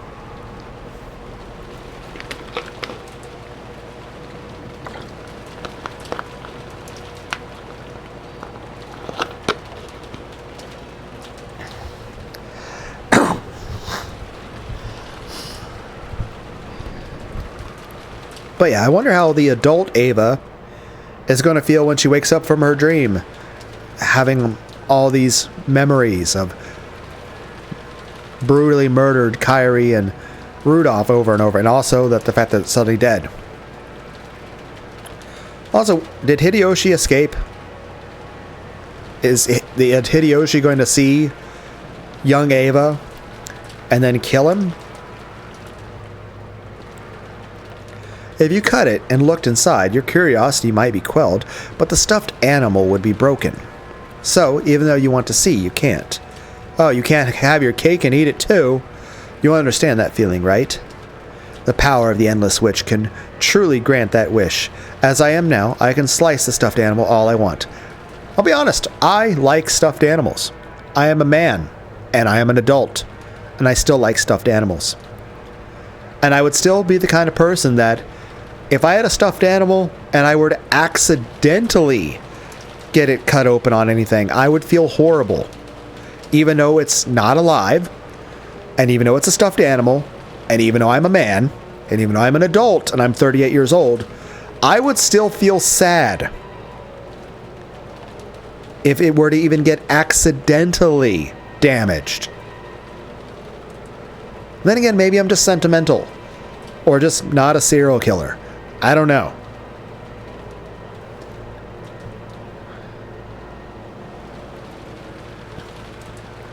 I'm just saying, if I had the power to endlessly murder and revive people, I would like to think that I wouldn't be doing that. I'd be like, well, even though I have the power to kill everyone on the planet, and I could just instantly revive them, I feel like the only situation I'd probably be killing people would be like, well, this person's murdering lots of people, and by stopping them, I can save all these people that are being brutally murdered. At which point, it's not being done for the sake of cruelty, but to stop this person from, like, raping and torturing other people. So at that point, my means, or ends, I don't know. The main point is the reason for using the magical superpowers to hurt somebody isn't for the sake of enjoying hurting them, but to stop them from hurting other people. It's not even revenge or justice. It's just to prevent them from hurting other people. It'd be like, if you could go back in time and, like, I don't know, Ted Bundy. If you had the power to shoot Ted Bundy. You're not shooting Ted Bundy to enjoy killing him, nor are you shooting Ted Bundy for a sense of revenge or justice. You're shooting Ted Bundy so the people that he's going to murder don't get murdered, or eaten, or other stuff. It's kind of like saying, like, you're a police officer and there's someone robbing a bank and they're, killing the hostages. You're not shooting that person for justice or to make them hurt or to enjoy killing them or to avenge people. You're doing it so the person doesn't kill the other people. You're doing it to protect other people from having cruelty put upon them. You're not doing it to enjoy shooting the person. You're not doing it for, like, justice or revenge. You're not doing it to enjoy killing them or enjoy hurting them. You're doing it so they don't, hurt or kill other people. You're doing an action for the purpose of avoiding cruelty to others. But again, we're discussing a hypothetical situation where I have magical superpowers. Like if I have a fucking Death Note or something. So assuming I can have magical powers, and like if I was like had the powers of Goku or some shit, well,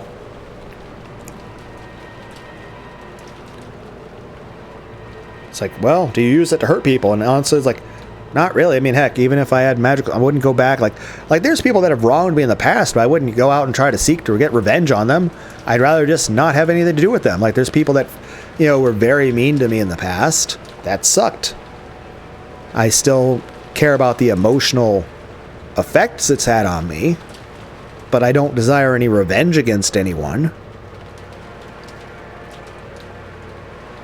I mean, I desire maybe to just meet positive influences in life so that, I could have positive reinforcement and kind people in life and just focus on that and just not fucking give a shit about stuff of the past. But yeah, I wouldn't actively want to seek any sort of revenge on people. I'd rather just continue not having anything to do with people of the past. I think I'd be more disgusted at the idea of even just trying to go see or talk to some of those people again. I'd much rather just never see or talk to certain people ever again. And seeking out revenge would require me to have to see or talk to them. And just the image of their face or just the sound of their voice would just be disgusting. So I'd rather just avoid something disgusting. It's kind of like seeing a bunch of roaches. Yes, if they're infesting my house, I'll fucking kill them. But if they're over in some house like 100 miles away, I'm not going to go drive to the fucking house to kill them. They're over there. It has nothing to do with me. I'm going to ignore them because they're disgusting and gross and I don't want anything to do with them. Okay. As I am now, I can slice a stuffed animal all I want. And yet, with a bit of magic, I can return it to normal and revive it. Again, that was the other thing I was saying in an earlier episode of this, was if you had the power to kill someone, and you had the power to just revive them to life, even if you were going to end at the very end with them being alive and in perfect health, the fact that, they're perfectly healed and all the damage is recovered, it doesn't mean it's okay to kill them. It'd be like saying if you're a husband and you're allowed to beat your wife as long as you had a magic potions from Final Fantasy to heal her so that there would be no injuries. It's like you could just break her arms, do horrible, horrible things, and just it's fine because you can heal people afterward. I'm like, no. And even then, wouldn't you feel bad about that? One, in general, doing that to somebody, anyone, should feel bad, but if you're doing it to someone you're supposed to fucking care about, and someone who is supposed to care about you and feel safe with you, I mean, how can that not be anything but completely disgusting? I mean, granted, there are people out there that are violent. I don't know why, but it's not really something I've ever been able to really understand. Heck, even in situations where people were being mean to me or being violent to me, I didn't exactly feel, okay with the idea of hurting other people. Heck, I've been bullied and beat the shit out of when I was younger quite a bit. There's a lot of times where there's 5v1s and stuff like that, where, obviously very outnumbered, obviously didn't win that fight. But main point being, does kind of suck to be slammed against a brick wall or get your head stomped on or punched a few thousand times. That's not the best. But hey. Yay, childhoods, I guess. Main point being is this. I've tried to live my life as a pacifist. I have only ever hurt anyone in self-defense. And heck, even in situations of self-defense, I have never struck a woman ever. Even though I've been given many situations and many times in my life, both when I was a teenager in early 20s, even my marriage, to where, I was physically attacked by people. And, I wasn't okay with the idea of hurting a woman. Yes, I know that sounds very sexist of me that, if a woman's being violent, I'm not okay with hitting her or anything. But, yeah, sexist as it is, I don't feel comfortable with the idea of hurting a woman, even in self-defense. So, yeah, I know that makes me sound like a complete fucking pussy. But it's just, in general, as much as I play violent video games and stuff, I just don't like the idea of hurting people. And, yeah. I mean, I enjoy horror movies. I enjoy the story. I enjoy playing violent video games. I enjoy GTA and Halo, and I enjoy Mortal Kombat. I enjoy reading stuff like Edgar Allan Poe and the Odyssey and Shakespeare and Don Quixote and the Canterbury Tales. I enjoy lots of different art, especially stuff of the past. I enjoy reading Greek mythology. I enjoy looking at various things by different painters. I enjoy listening to music like Beethoven. It's like, I enjoy listening to mixes of music like Pokemon soundtracks, Final Fantasy soundtracks, Rammstein, System of a Down, Trans-Siberian Orchestra, great Christmas music. I enjoy listening to like Skrillex, as well as like Vivaldi. I enjoy listening to Chopin, as well as, soundtracks from like, there's a hentai called Bible Black that's got amazing music. I enjoy Black Sabbath, and I enjoy Imagine Dragons. I enjoy Disturbed and Korn. So, I enjoy a lot of different music. Trying to focus. Just saying. Just because you can heal the damage to people doesn't mean, the psychological... Heck, even if you could like wipe their memories after this, still doesn't change the fact that you hurt them in such a way. And don't get me wrong, like, I enjoy like watching Jackass, and I enjoy watching streamers like play like a video game like I was doing with, like, when I was playing Super Meat Boy. I was cussing at it and getting frustrated with it, but I was still enjoying playing the game. And I've enjoyed watching plenty of Let's Players doing like ROM hacks of like Mario games and shit. But there's a difference between that and like if you're like watching the real life fucking Hunger Games or some shit, or like the fucking Purge. Like, it's one thing to enjoy the fucking Purge movie. It's another thing to enjoy watching real life footage of people actually getting fucking purged in real life. It's like, okay, you can enjoy the movie Nightmare on Elm Street, but it's a different thing if you're actually being fucking Freddy Krueger in real life. It's like, there's a difference. Also, any advice for like my cough and my cold and my scratchy throat? Okay, let's try to focus on the story. In other words, it means I've broken all limitations in this world. As I am now, I don't have to hesitate or give up an idea or anything. That joy, there's probably no one who can understand it. No one other than me, the Golden Witch. As the witch let out a mad war cry, she revived Rudolph and Kyrie again, and faster than they could realize it, she killed them right away, and she made it known that something other than cotton was stuffed inside those two.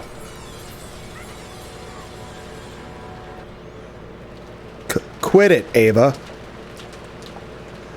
Well, how is younger Ava going to respond to this? Also, as is, even if Hideyoshi had managed to just leave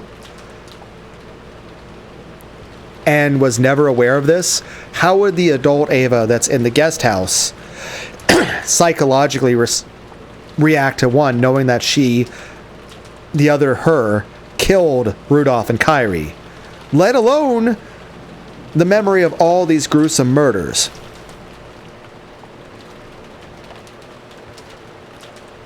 But now there's this. Hideyoshi, her own husband, knows that she did it and how she's doing it. Not just magic, but I mean how gruesomely. It'd be like one thing saying, hey, dear husband, I'm an axe murderer. As opposed to, dear husband, I'm an axe murderer who slowly peeled someone's skin off them and made them watch Happy Tree Friends. I don't know. Just saying.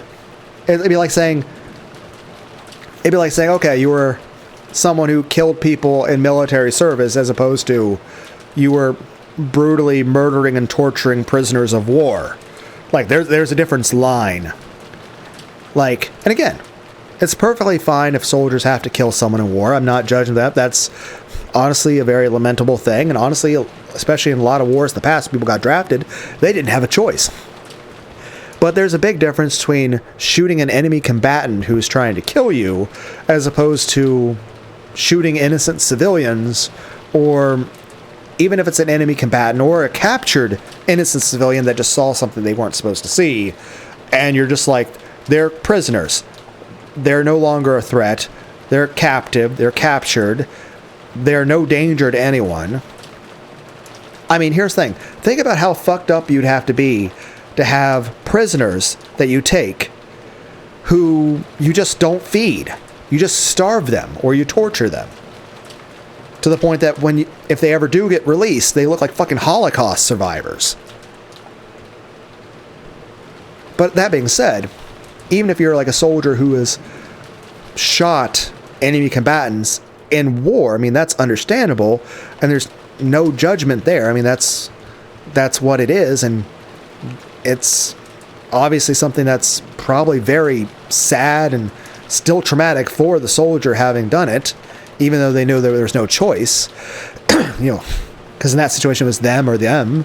So it was either kill or be killed, which is absolutely horrible. And let's be clear, if I was put in the same situation, I would probably do the same.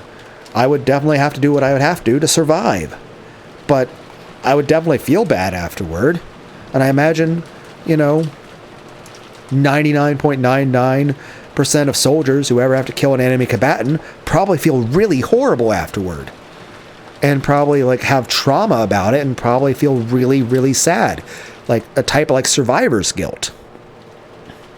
But even then, even if it's under the most noble circumstances, even if it's the most self-defense possible situation, even if it was literally they were going to murder a bunch of kids and you shot this person before they could saw off the heads of a bunch of Christians or something, children that were begging for you to save their lives, and you shot the person that was going to murder them. Even under that circumstance, I imagine the soldier, whether they're a man or a woman, would not want to tell their spouse or future spouse about this because they wouldn't feel comfortable with their partner knowing that about them. One, because it would feel very painful to relive that experience again. Even if it was a situation that could be called heroic, it would still be painful to even think about or you discuss for that person, let alone they don't want the person that they love and cherish and is their closest, almost basically soulmate in the world, the person they're romantic with, the person that they want to feel safe with and want to feel safe with them. Regardless of the circumstances, they probably, don't want to emotionally deal with the pain of reliving that horrible, traumatic memory again, but also they don't want their partner to view them differently. Even if their partner is sympathetic to it and still respects them and cares about them and is worried about them, it's still the fact that they don't want their partner to know that part of them. Because they don't want either their partner to be disgusted by them or for the partner to be pitying them like they're a wounded animal that they need to help. I mean, it's kind of thing I said before, I've been through some things when, especially in school and when I was younger and stuff, where even from that stuff, I have a tendency that if you raise your hand around me, I'll probably flinch a little bit because my subconscious reaction is that you're going to hit me. And, well,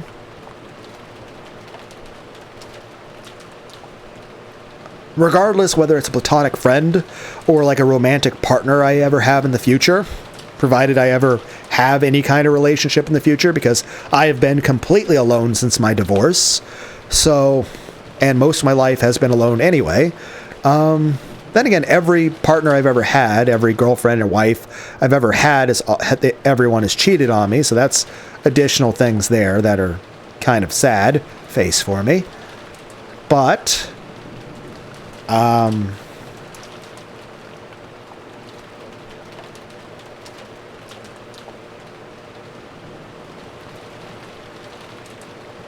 main point is this. Regardless of any kind of platonic friend or romantic partner I might ever have in the future, I would not want them to know that I would flinch if you raise your arm around me. I would feel very embarrassed about it. And then, of course, if they were to, like, accidentally just raise their arm around me to, like, grab something off a shelf, and I just sort of reflexively flinch out of a subconscious, gut instinct, if they, notice that reaction, and obviously, they'd be able to put two and two together and understand, I've been through a few things that were not exactly the happiest. Well, one, they could lose respect for me. Like, after all, I'm a man. I mean, what kind of man has trauma issues and depression? I feel like a lot of people would not be very understanding of that. But on the other hand, there's, like, if whoever I'm with is understanding and caring about it and actually still loves and cares about me despite that, well, in that circumstance, they'd probably feel bad for me and feel worried about me and be, like, very sympathetic and stuff to me, which, on the one hand, yes, I'd very much would appreciate, but at the same time, I would feel very self-conscious and embarrassed, and I'd feel like a degree, like, yes, you want the person to care about you because it is a wound, and you want them to actually understand you and to care, and then obviously you need a little bit of nurturing. Like, there is a part of you that honestly acknowledges, self-reflection, being a bit pensive and thought that, yes, I do. I mean, there's a reason why ASMR is so nice. You like the idea of someone caring about you in a situation where you feel safe with that person, and you don't, and you feel safe and accepted, and that the person actually cares about you. I mean, it is still a fucking emotional wound, and usually wounds need treated, but at the same time, you feel very embarrassed and very like there's something wrong with you, and that you'll, like, it just,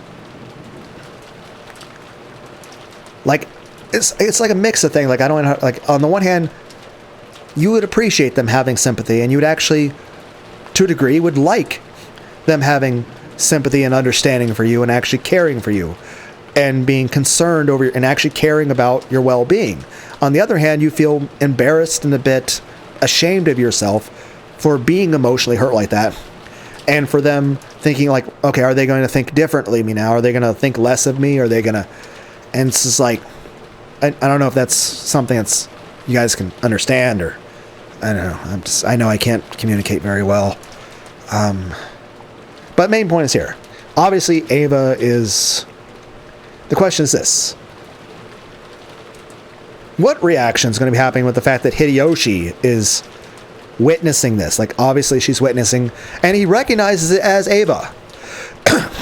Which more so making me think, is Ava the actual adult Ava here? And it's a split personality?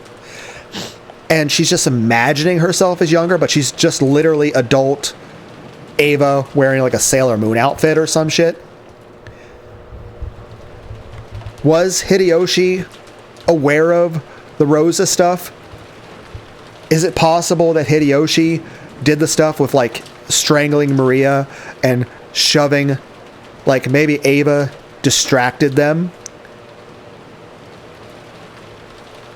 and then Hideyoshi was helping her and they were murdering people,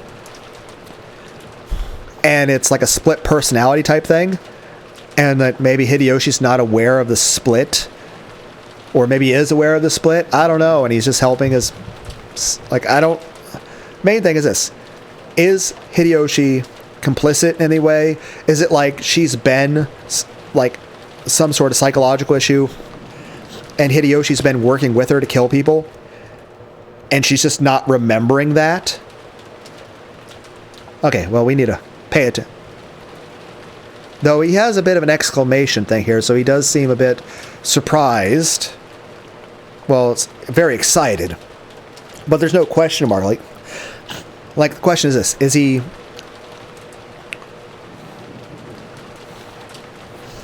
Basically, has he seen any of the other people? Like, because here's the thing. You're like, oh, well, there's all these people, like, Belphegor, and there's the Bunny Girls, and there's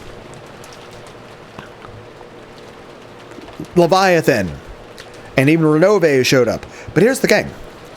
All of the people who could be witnesses of these supernatural beings, albeit wearing very sexy outfits, are all dead.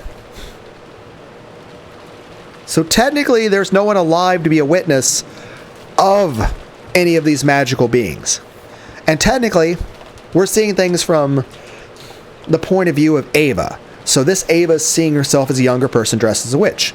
But what if this is just the adult Ava wearing her normal clothes, or just some odd cosplay she picked up from a, Spirit Halloween store, and she's just adult Ava hallucinating herself as younger in an actual witch outfit, and she's just like over the corpses of Kyrie and Rudolph, just stabbing them with a butcher's knife, imagining that she's using magic.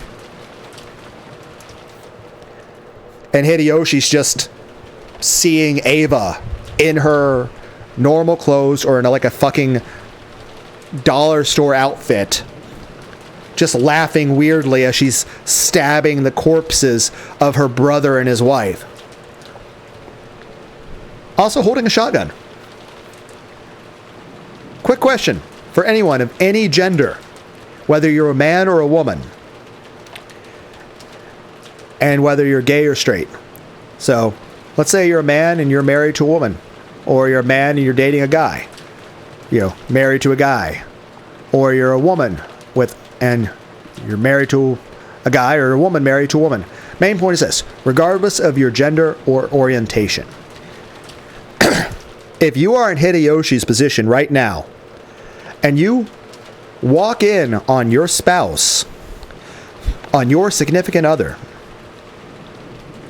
and they are just hunched over two people, stabbing them to death, laughing hysterically, what do you do?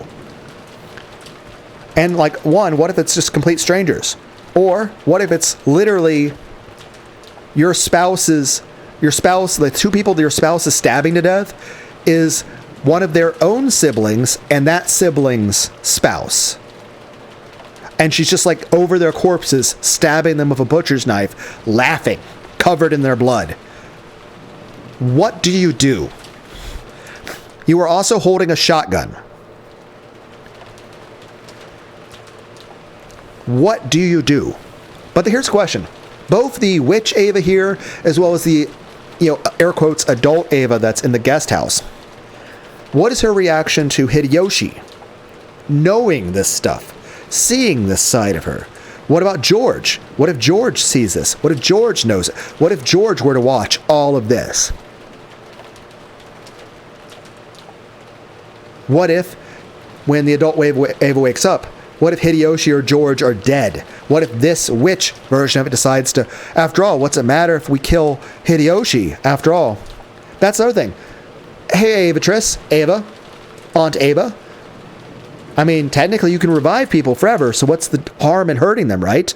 So why don't you just murder Hideyoshi? Heck, you probably have some disagreements about something he did a year ago. Maybe he left the toilet seat up or something. You can just rip out his intestines. You can strap him down to a fucking thing, slit open his stomach, and then just cut out a chunk of his intestines, where his intestines are connected to each other, and then just slowly twirl them out on some chopsticks. Yes, I'm referencing the movie Cell, where it has a thing like a well, where it's a spinning thing. It's a thing that some cultures did in the past. It was done, to be especially cruel and sadistic. Again, I can understand the idea of a death penalty for things in the past, but the idea of torturing people like that. But again, it was the idea of you're scaring people. And then the day is this. It's one, you're scaring people not to do bad things, but then again, it's not about scaring people to not do evil or be moral. It's that obey authority. Because in the end of the day, it doesn't matter if what you're being punished for is good or bad.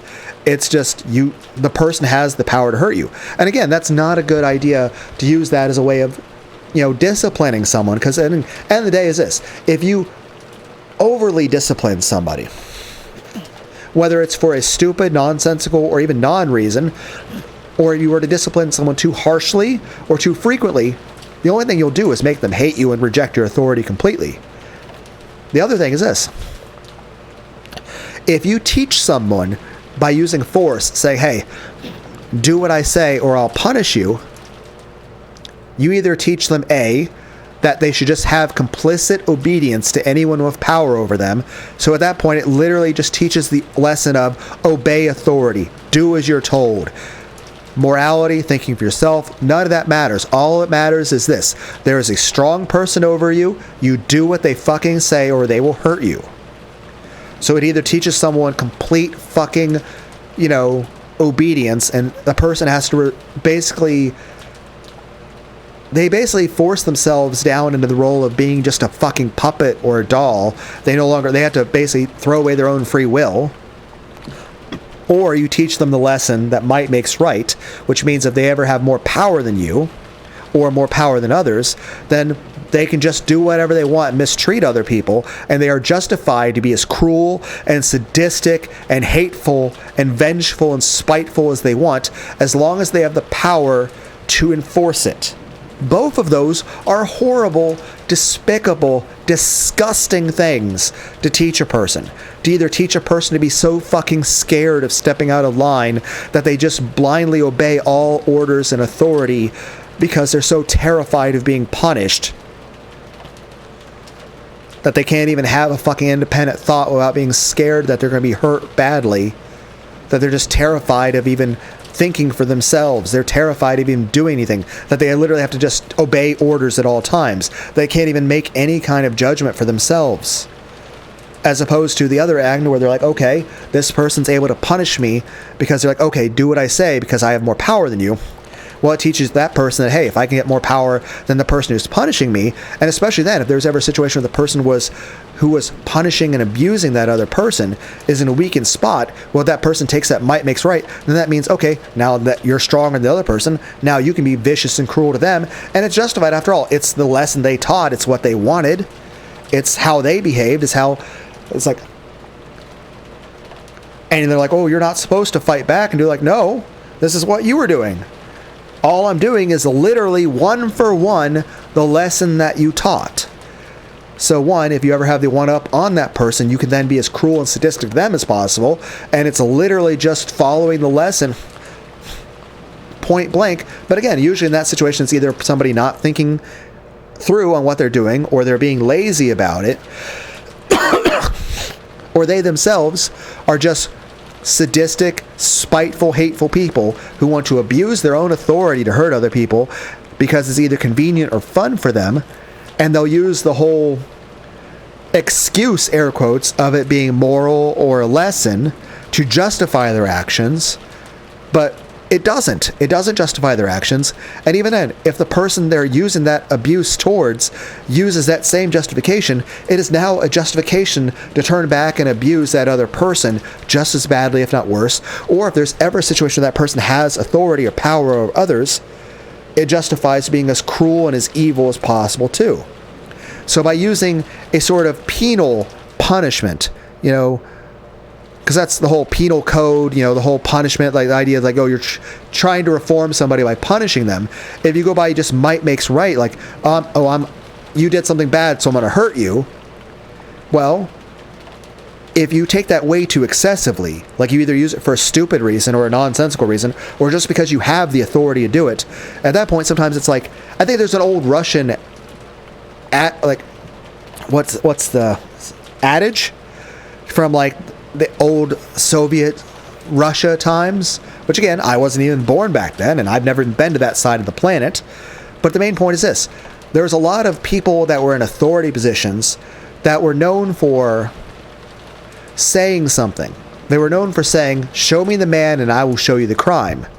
To where a lot of times, it was usually if someone just spoke out against the government, they would arrest that person for speaking out against the government, but they would find a crime later to charge them with. So if someone was speaking out against Stalin or something, what you would then do is you would arrest that person, and then later, after the fact, you would then think up or try to find something to charge them with. But the main thing is this: you arrested them for disagreeing with the government, or for being someone you just didn't like. Maybe you just, oh, that person's wearing glasses, or that person was helping your financial enemies in a company you didn't like. Maybe you like Pepsi and they like Coke, and you're like, well, fuck you. Maybe it's something petty. But main point is this: the person didn't do anything to be charged with the crime. They literally were innocent people, and you're just arresting the innocent person because you don't like them in particular, or they're just inconvenient for you, and then you charge them later. That was like some guy in Russia. Heck, Saddam Hussein, when he first took, control of Iraq, his very first thing, the first day of his very first day of being, the president of Iraq, is he called a huge meeting and he just called out names of people that he accused of treason. And then most of those people got executed. The others, well, basically with that threat in mind, basically completely, subjugated themselves to Saddam to be loyal and basically be useful to him. Of course, if anyone wasn't more useful alive than dead, or were way too likely to either one, they're too stubborn to back down, or they were likely to be lying, or in general, if Saddam was just paranoid the person was going to betray them, or just point blank just didn't like that person, executed. Wait, I could probably go on Google and try to find that Russian dude, right? We'll go to all. Close thing where it said made outfit styles. Okay, let's type the thing in. Russia, Soviet Union. Show me the man and... I was going to say I'll show you the crime, but it says I'll find the crime. Okay. The phrase, show me the man and I'll find you the crime, or variations like give me the man and I will give you the case against him, is widely attributed to Lavrentiy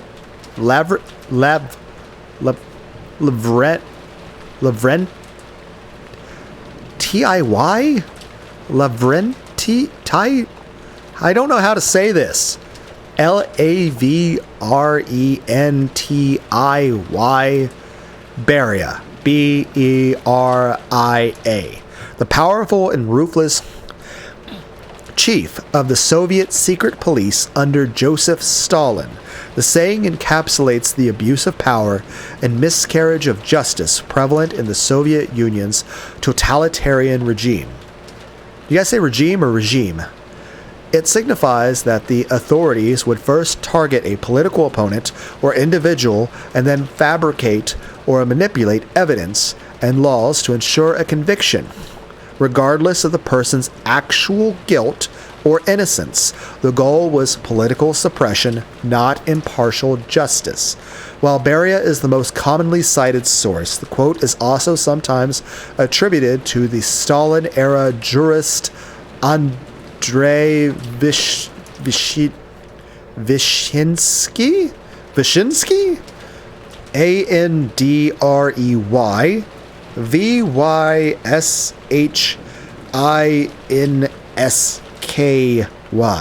of course that's written in like English phonetics. I mean, I imagine the way the name is written.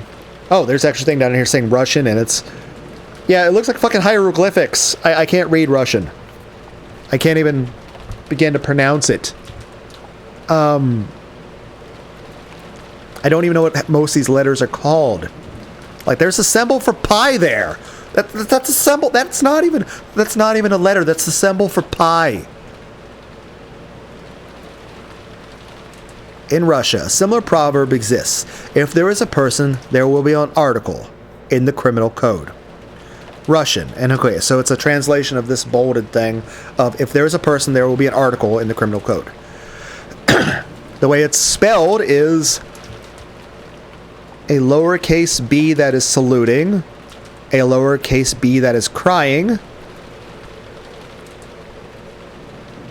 something that looks like it's out of Hebrew, the symbol for pi, a drunk number 6, the sad B again, the Hebrew thing, the number 4, E, the symbol for pi, O, a backwards upside down A, the letter E, a giant capital K, the letter A, the letter C, the letter M, the letter A, the letter M, the sad B again, a backwards capital R from the band Korn, a capital H, lowercase a letter U that's either an umlaut or a tilde above it, but it's not either. It's like a tilde is a little squiggle that goes up and down, and a umlaut is a semicolon colon that's being worn as a hat by a letter.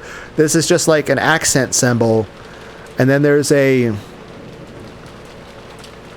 letter D that's fighting Yujiro Hanma, a letter E, a letter M, a backwards C. No, is that a normal? No, that's a normal letter C. I'm so dizzy from like backwards letters, I can't even tell what things compare to English anymore. And then there's a backwards letter, capital R again. This has been Learning Russian with Lunar T. I do like the band Tattoo. T-A-T-U. Also, Trans-Siberian Orchestra is also a great Russian band and plays some Christmas songs. Awesome. Heck, you ever see some of those Orthodox churches in Russia? Like, you ever have a chance to look up the pictures of those places? Those are some beautiful churches. The cathedrals that exist in Russia, grantedly, probably super cold. I don't think I ever want to go to Russia because it'd be really cold. And I don't want to have to like wear 30 coats. But you guys ever get a picture like the cathedrals? And I've seen pictures of cathedrals in like Germany, and heck, there's Notre Dame in France. France or France? How do you guys say it? I usually just say France. And of course, heck, when I went to D.C., when I was Washington, D.C., when I was like 13 years old, I saw a lot of the cathedrals. I'm not Catholic, but the cathedrals, the Catholic cathedrals, beautiful. Like, heck, I see a lot of Catholic and Orthodox cathedrals. Granted, I've never been to them in person, at least the European and Russian ones, but they're very beautiful. The cathedrals I've seen, like Notre Dame and all that, or like there's some really huge ones in Germany. One, it's fascinating that humans could build something like that. Not only in scope of size, but just how intricate it is. But just ignoring just the ingenuity and intelligence and hard work. And a lot of these cathedrals took 100 years to make. Like, a lot of the cathedrals like were built in installments. Like, they weren't all built in like one plan. It wasn't just like designed that way from the get-go. They were built and then remodeled and rebuilt and built and added to. But I'll say this. They're fucking beautiful. Like, if you look at like a lot of the Russian Orthodox churches, they look so beautiful. They look amazing and incredible. Okay, let's try to go back to playing a video game. Quit it, Ava. Huh? Ah, it's you. How long have you been there? In that gruesome hall, Hideyoshi appeared with his gun readied. Here's the thing. Why and how can you recognize this as Ava? The witch had sealed the mansion with a barrier, so Hideyoshi had nowhere to run. He'd probably picked up on Rudolph and Kyrie's gun. He'd probably picked up Rudolph or Kyrie's gun and come back. I feel like it's supposed to say that he had picked up on, hearing and sensing Rudolph and Kyrie's gunshots. Not that he's holding all 3 guns. Maybe it's both. I don't know. Can you tri-wield? Are we Master Chief? Oh my god. Was Hideyoshi the person underneath Master Chief's helmet this whole time? It's John Ushiromiya. That's Sierra 117. John Ushiromiya. The gun, which should have been something to be feared, was apparently no longer an object she took seriously now that she was overflowing with magical power. Her bold expression didn't flinch in the slightest.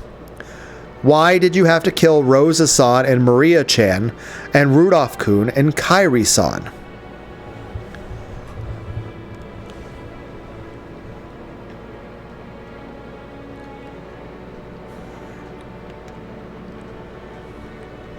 Huh? I am the head of I am the head of the Hushiromiya family, the witch of Rokkenjima. Everything that occurs on this island is all up to me. Whether they happen to be alive or dead at any particular moment in time is meaningless to me.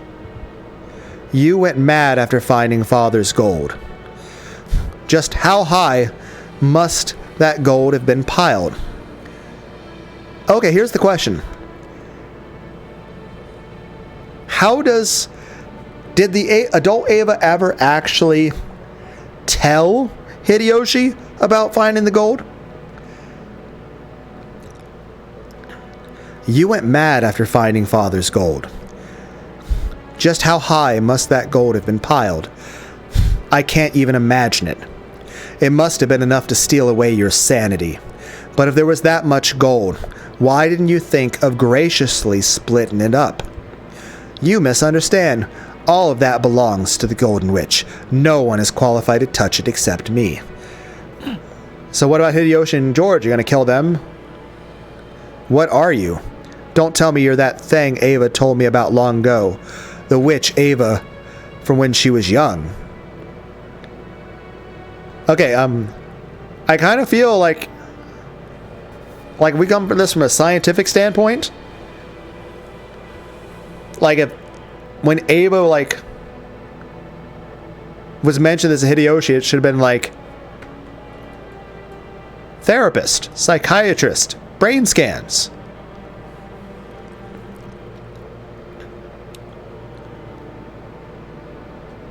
Like this sounds more like a psychological issue. In multiple ways more than one. One, seeing a hallucination of yourself or a split personality is a concern. Also, even if you don't have a split personality thing, if you have a emotional tendency or fantasy of hurting people, also concern. That's right. I am the me from my years as a girl who's been living in the heart of your wife, Ushiromiya Ava, this whole time, and I'm a witch. Ava became an adult by forgetting me, so she can't use magic. All kids get their heads filled with innocent but cruel ideas sometimes. When I was young, I'd sometimes go around stepping on ants and pulling the wings off dragonflies. Yeah, I think everyone did that to a degree when they were very, very young. But again, there's a difference between being a child and be like, okay, let's look into anthill, as opposed to, I don't know, if you were like killing animals. I feel like that's a step. However, I learned the importance of life and graduated from that cruel childhood age. And that's the thing, a lot of times kids can be cruel. I mean, especially someone who got bullied a lot, but it also kind of reminds me, there's a movie called Short Circuit. Short Circuit. It's about a robot that becomes sentient. And the robots are initially built for war. Heck, I think Iron Giant did this trope too, about like crushed a deer or something. And he's like, didn't understand that he couldn't put it back together. But like there's the Johnny 5, he's jumping around, he's got like little treadmill things for treads, for like tank treads for instead of feet. And he's jumping around because he sees a grasshopper. And he thinks it's so awesome. And he sees a grasshopper jump. And he jumps too. He's like, yeah, we're both jumping. And then he accidentally jumps on the grasshopper. And he looks at the grasshopper. He's like, huh. It's not jumping anymore. And he's like, well, you squished it. Like, well, can you unsquish it? No. And it took a moment to click. And then all of a sudden, like, he understood. At which point the robot started fucking crying. At least, I mean, it wasn't like tears or shit. But he started actually having emotional, like, feel really bad. Like he felt like like once he understood, he's like, oh shit. Heck, I think I remember one time I was like really young.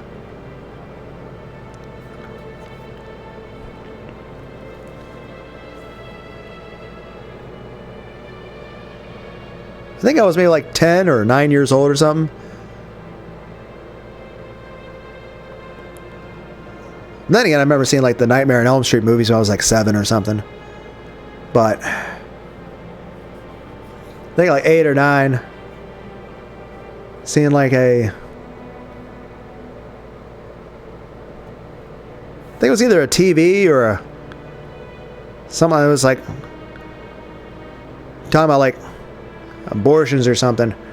And it's like showing a picture of a baby being born, but it was like the head was like, it was like how an abortion was being done. It's like, I don't know why that was on a television, but at first I'm looking at this like, it's like, I'm looking at like, what the fuck's going on? How is the baby stretching like that? It's like a fucking comic book or something. Like maybe like, you know, I was thinking like, you know, the Fantastic Man from like the Fantastic Four, like, you know, he's stretchy. And I legitimately took me like 5 minutes of just thinking, like looking at it. I'm just like so fucking confused. I'm like, I'm not registering any emotion. I'm just looking at it like it's a fucking puzzle. Like what is happening here?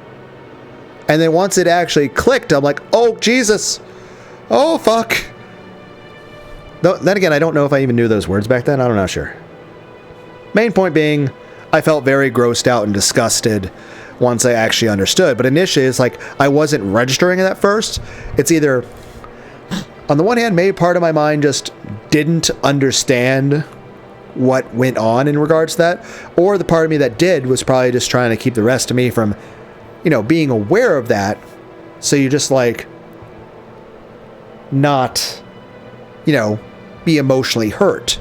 Because once I did, like, once that clicked, I was like, oh. And I felt really, really sick to my stomach. And I felt really, really awful. And I just felt really grossed out and disgusted. So, but the main point is there can be things where like sometimes you were learning a new type of math problem in calculus back when I was doing that. I don't remember any of that shit anymore. I don't think I even can relearn calculus. I feel like it would be painful to relearn it. But it's like at first you're looking at stuff, you don't understand a math problem, and then once you understand it, you're like, oh! And then all of a sudden you can just go through equation after equation after equation and just solve it in your head and you know it.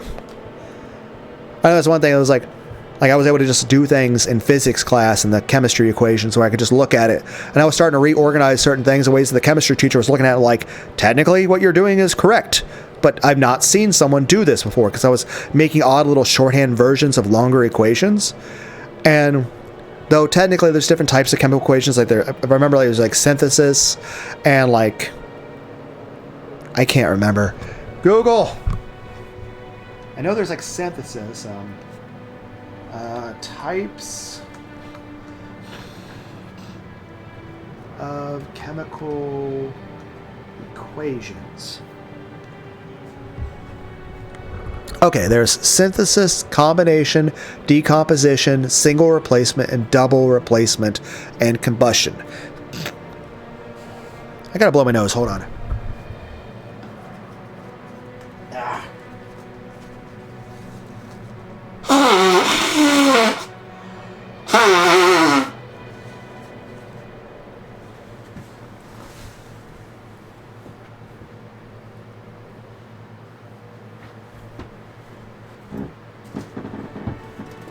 Also, I know my phone alarm's going to go off somewhere around here.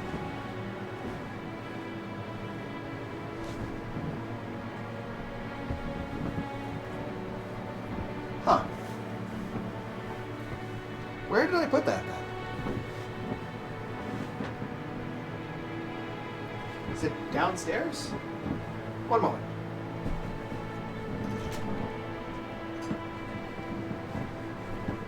I know that's got to be going off right now. I hear it. Now open the doors. I think I left it downstairs.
Okay.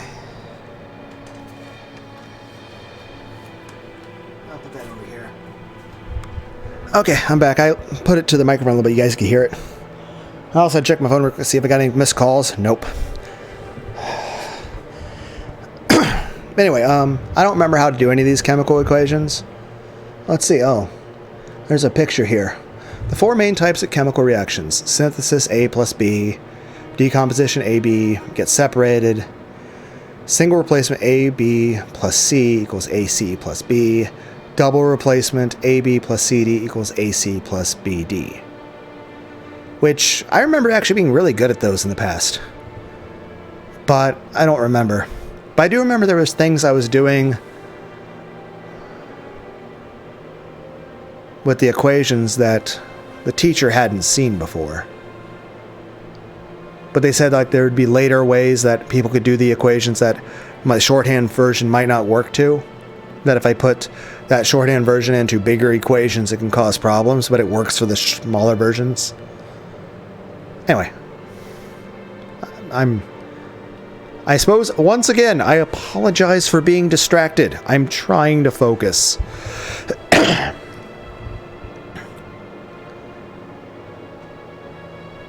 Right now, you really are a child. A personality that I know Ava graduated from. That personality isn't Ava. It's a completely different human. That's right. I am not Ushiromia Ava. I am the Golden Witch Beatrice. It's so fun not being bounded by any limitations, and the pleasure of being able to do as I will with life and death is truly wonderful.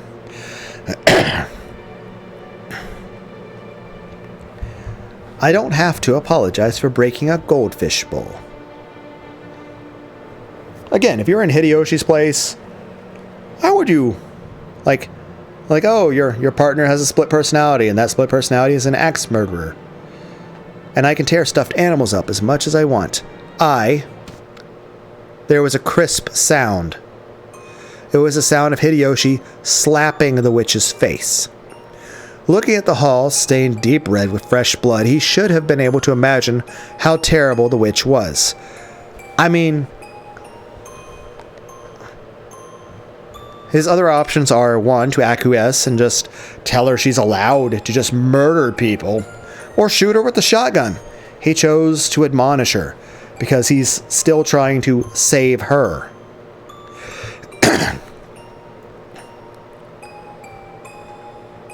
But without fear, without even hesitating, Hideyoshi had walked determinedly up to her and hit her on the cheek. Basically, he's made the decision that he doesn't want to kill her, but he refuses to accept this. So either she'll see reason or she'll kill him.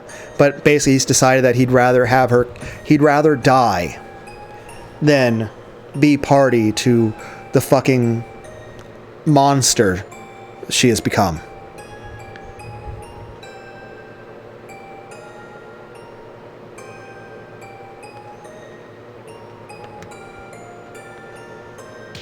You fool. Don't act like you're cruel. Not when you're really a coward and a weakling. I'll correct that evil natures of yours again if I have to. And that's another thing. I remember in the start of this story, Ava, when she was feeling a bit sick at the start of the game, and she was like being all overly reliant on him and timid. And even more so, she was worried about like if George hates her for being, a bit overbearing on certain things and resents her. And she was like very insecure about that. Like if we remember that initial boat trip where the adult Ava was just like leaning on him, being very sad and timid and needing reassurance. You fool. Ouch. Hey!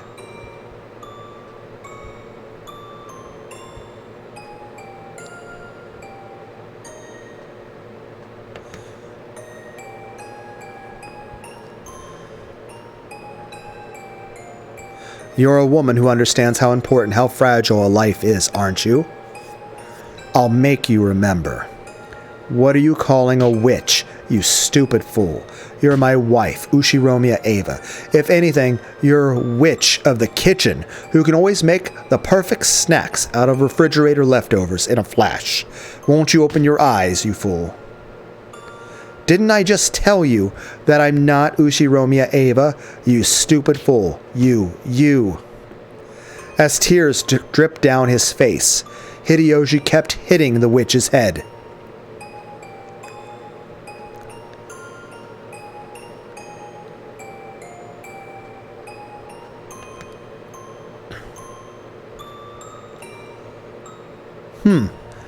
Actually, now that I think about it, what if in game 1, Natsui was the one who was possessed? What if the reason what happened is that, what if at the very end when Natsui shot herself in the head, she realized that she was Beatrice and she had, like, what if this magic's like a possessing ghost demon thing that's actually been possessing not only the Golden Witch Beatrice that Battler's been speaking to, but also been possessing these other people as well. So what if in game 1 Natsui was possessed and the reason she shot herself in the head is because she finally actually noticed that it was her that was actually doing the killing?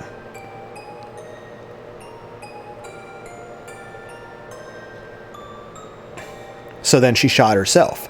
And what if in the second one, Rosa was the one left for the end? What if Rosa was the one who was possessed? In this one, we got Ava.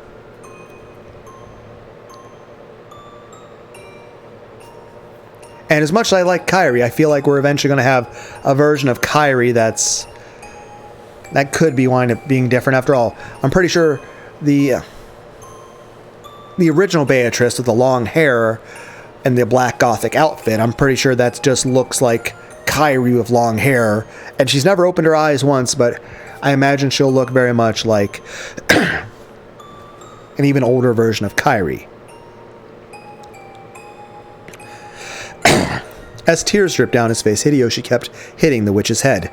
He wasn't even pointing the gun at her anymore. Therefore, the sound of gunfire couldn't have come from the gun Hideyoshi was holding.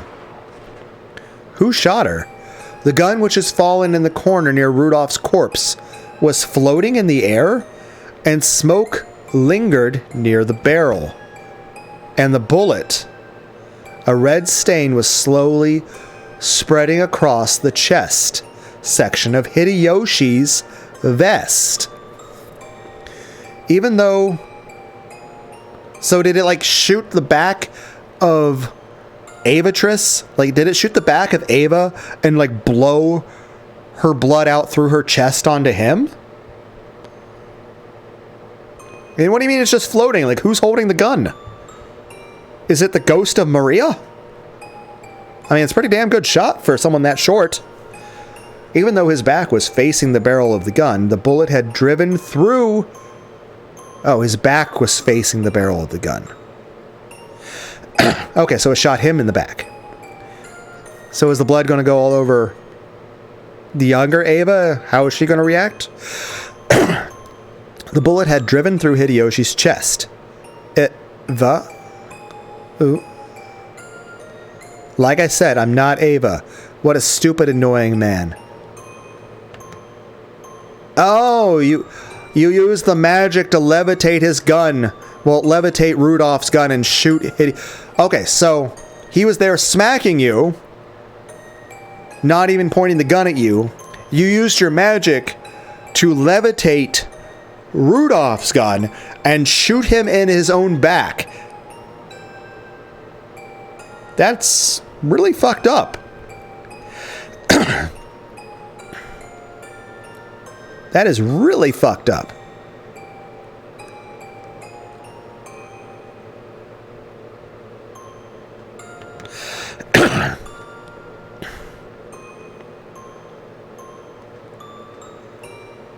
You're a pain, so I'll switch the sacrifices 6 Twilight to you. If only you just hidden under some bed shaking or something. I planned on letting you go, but no, you went to all the trouble of coming back. You really are a stupid man. Thunk. There was a dull sound as Hideyoshi fell to the floor. Even though death would have allowed him to escape from that pain, he resisted until the last second, and staring straight into the witch's eyes, he passed away. Because he had died without closing his eyes, the witch didn't realize that he was dead for a short while, and remained pinned by that gaze. Should we make this one a new toy and play? Again, I really like the bunny girls.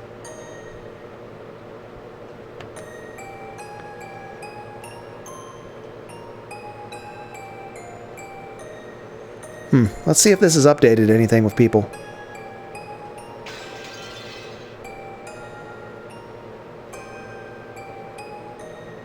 Nope, they are all still same. Ni? At those words, the witch finally realized that Hideyoshi was dead. Yeah, right. What'll we do? The Cheister sisters waited for instructions. On the inside, they imagined the sorts of even more brutal orders their master might give. But the expression that rose to the witch's face looked as though she'd gotten over her excitement. She looked down at Hideyoshi's face, which still had tears dripping down it. It's such a killjoy, and it's all this guy's fault.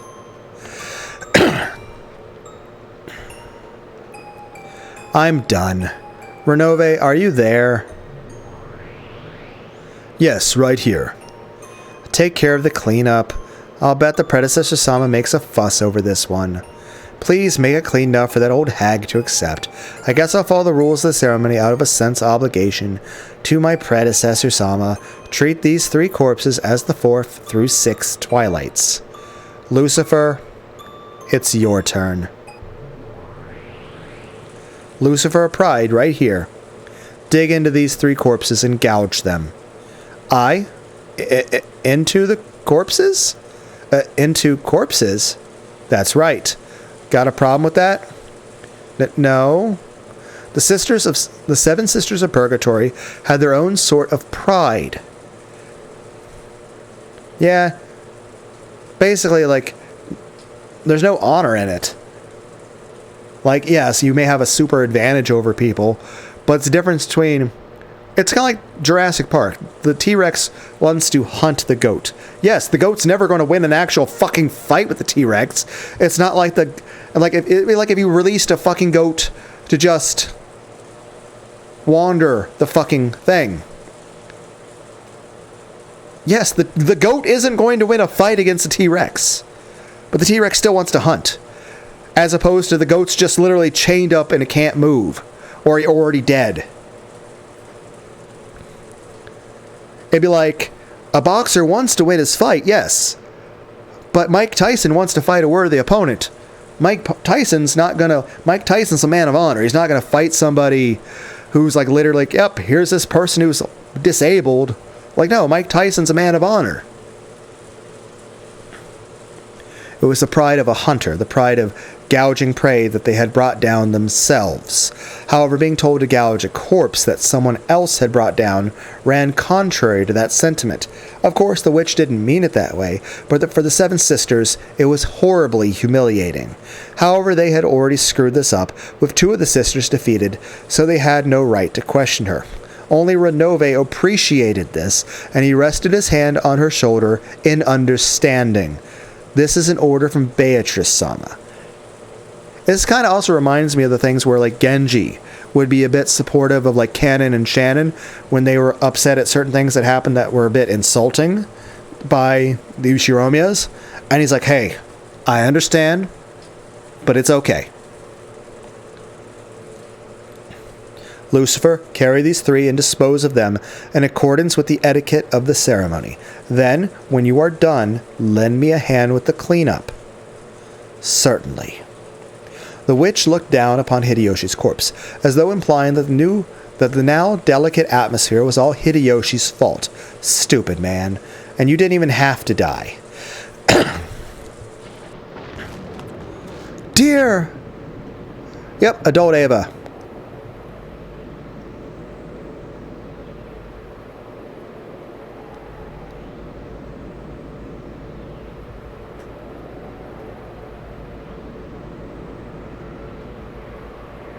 Four hours. You know, I've been trying to keep shorter videos.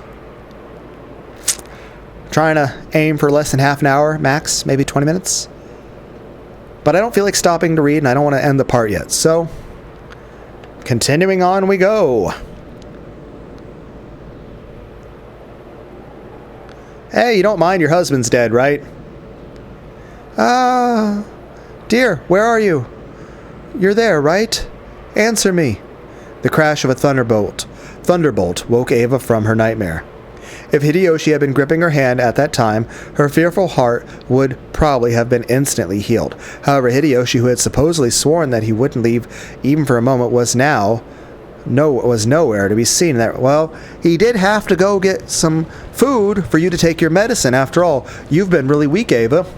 So he had to break his promise of holding your hand to get you food, so that he could protect you. He had to make a decision based on what he thought was in your best interest. He wanted to protect you, even to the end. He could have shot the Avatress, but no, he chose to slap her and try to, save that part of you. Because he just saw someone that looked like you.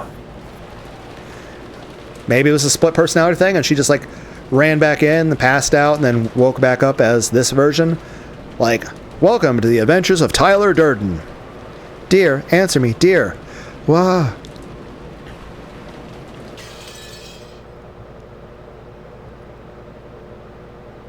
I know I have other alarms on my phone. I'm going to turn those off preemptively.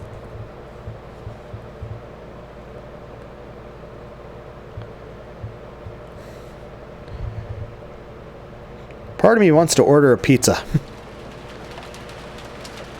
Then to be like, hey guys, listen to me eat this pepperoni pizza as I read a book.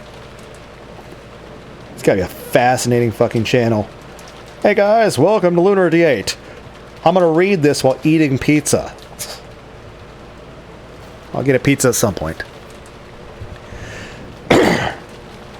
30 minutes had already passed since Rudolph's group had left the guest house. By any measure, their return was too late, and Kraus and Natsui, who waited by the entrance, were reaching the limits of their patience. The chain was set on the door. That was a precaution in the event that Rudolph's group was attacked, and the master key was stolen from them. For that reason, they needed to wait by the entrance like this for the others to return. They really are too late. Don't you think something might have happened to them? Indeed.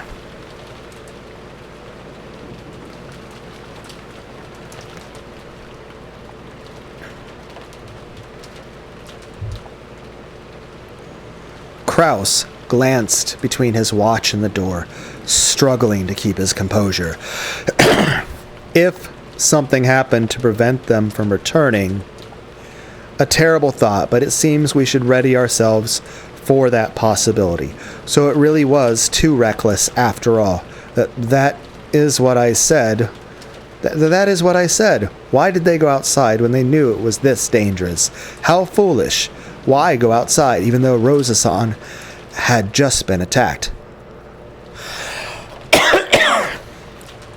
Nothing will come of saying that now. At any rate, there are now 3 adults in the guest house. Me, you, and Ava, who's sleeping with a high fever. What about Nanjo? He's an adult. Me, you, and Ava, who's asleep with a high fever. At that time, the forceful sound of a door being opened came from the hallway, and they heard Ava's panicked voice. That voice kept calling out Hideyoshi's name. It seemed as though she had had a bad dream, or something due to her fever, and was calling for her husband. Ava-san, what is it? Are you okay?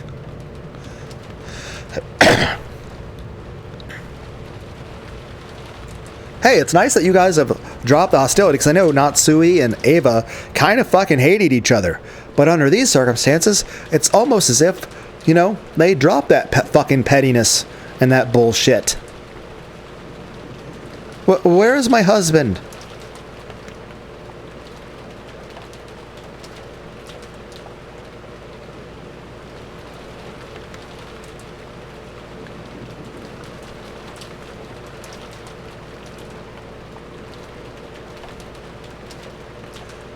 It'd be kind of nice to actually have someone who actually fucking give a shit about you like that.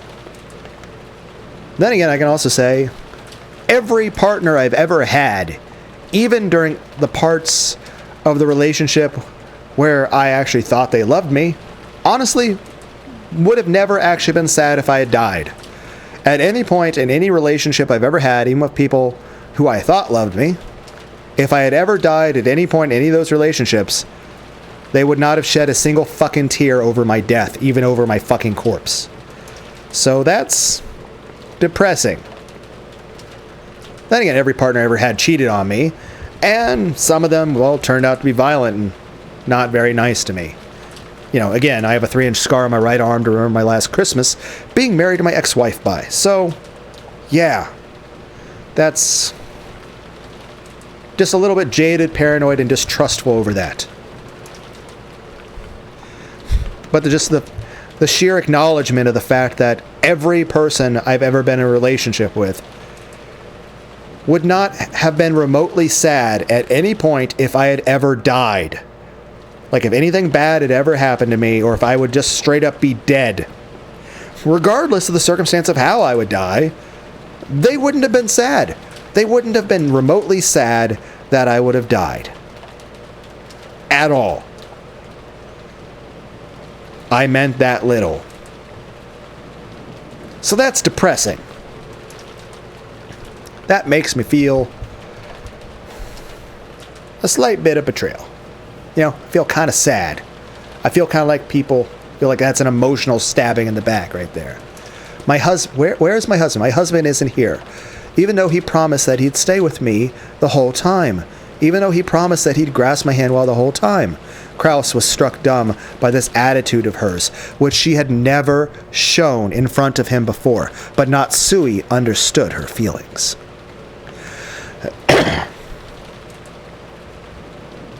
Well, I mean, she always acted a bit of a tomboy in front of Kraus, and he never showed this side of herself. But again, I mean, normally you reserve showing stuff like that of yourself with people you trust. After all, part of developing close friendships or relationships is being vulnerable around other people. Then again, part of being vulnerable in front of people is supposed to be in front of people that you can trust and feel safe around. And looking back at things, it realizes that there never was anyone that actually deserved my fucking trust or who I actually could legitimately feel safe around. Again, any relationship I ever had, if I had ever died at any point on any given day of any of those relationships, my partner wouldn't have shed a single fucking tear in sadness about me. I wouldn't have been missed or cared about at all. And that, again, that just, that bothers me. That makes me feel sad. Kraus was struck dumb by this attitude of hers, which she had never shown in front of him before, but Natsui understood her feelings. Calm down.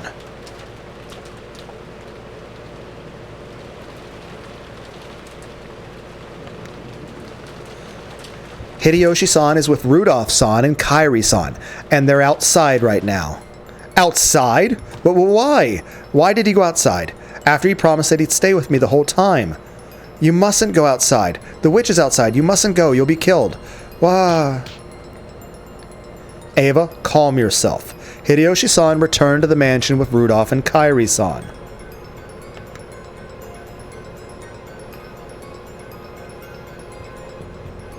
Again, I like both styles, and I appreciate that I can switch back and forth between the different art styles, because I like to see what both versions are, but I do like this version a lot more. Why did he have to go to the mansion? Why did he have to go outside even though it's safe here? Why did he go back to the mansion? They went to get enough food to last until tomorrow. Hideyoshi-san was worried about your health and said that was partly why he wanted to go. When will they come back?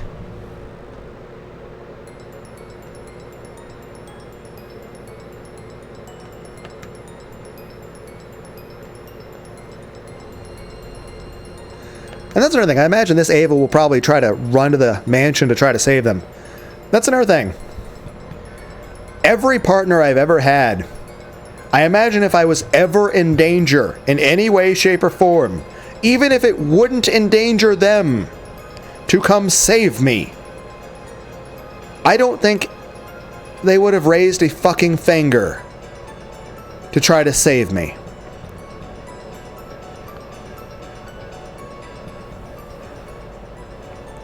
So again, depressing.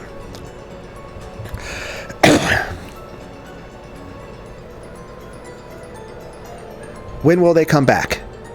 Don't go outside. Don't go to the rose garden. Don't go to the mansion.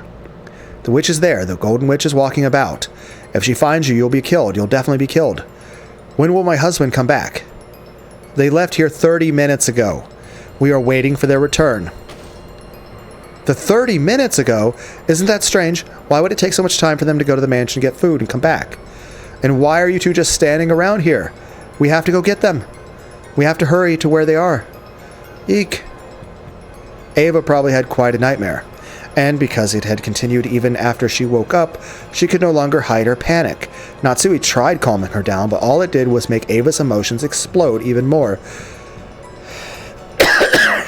Maybe they heard that disturbance.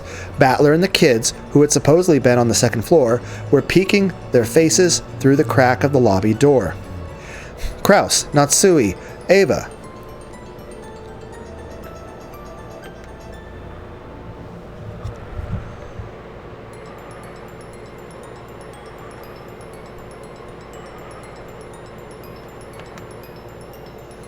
And Battler and George, Jessica and Nanjo. Everyone in the guest house had gathered by the entrance and understood the current situation. I agree with Mother. We should go to check on Father and the rest. Yeah, that's right. If it's even possible that their load's too heavy and they're having trouble carrying it, they should welcome some extra hands. This happened right after Rosa-san was attacked. This may have been a secondary disaster connected to that. We should act with caution here, Anne. Don't be a fool. What do you mean, caution? Are you saying we should let my husband die, even though he might be begging for help? I'm going to look, and the cowards can stay here. Looking agitated, Ava raised her gun. Again, it's a mix of things here. Like, if I was in Hideyoshi's place, assuming I was still alive, heck, even if I was a ghost watching in this situation,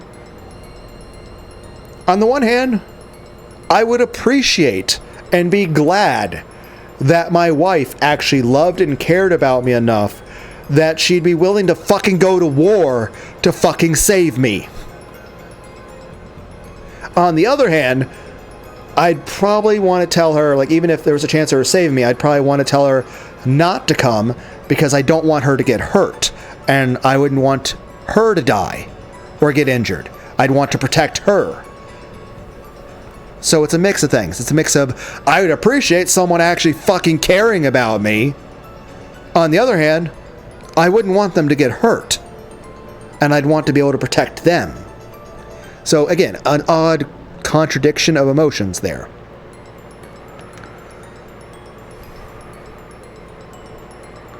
Judging by her face, it would be useless for anyone to try and stop her. George, who realized that first, raised his head. I'll go as well. I mean, it is your father involved, so... But then again, I think both Hideyoshi and Ava would have the same emotional response here. Which I think Ava's, being not dead, in a position to voice it. Ava, while... again, probably appreciates that her son wants to save, their father and wants to protect his mother. I'd imagine Ava in this situation, having love and concern for her son, would probably be like, no, you stay here where it's safe. You are not going where it's dangerous. I will go fight the dangerous things to go save, your father, but you stay here. I will not risk your death. You will too, right, Battler-kun? The more people, the better. Sure. On Ava, we're coming even if you tell us not to.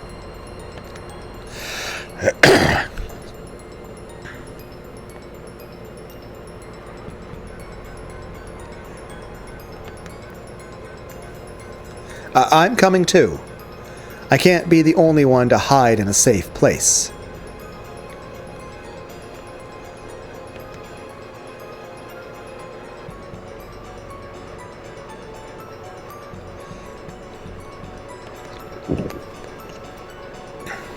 Jessica, you must not go outside.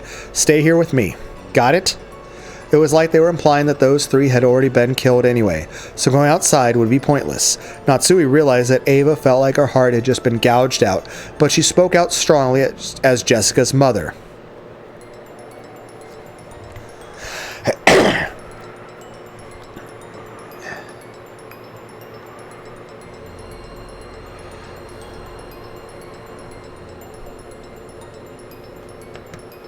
You're right. That should be fine. Let's have Nissan's family keep an eye on the guest house. This is a problem for my family and Battler-kun's. Oh yeah, you're being respectful of the fact that it's his parents that are also in the mansion. And I wonder if Dr. Nanjo would mind coming too. Just in case.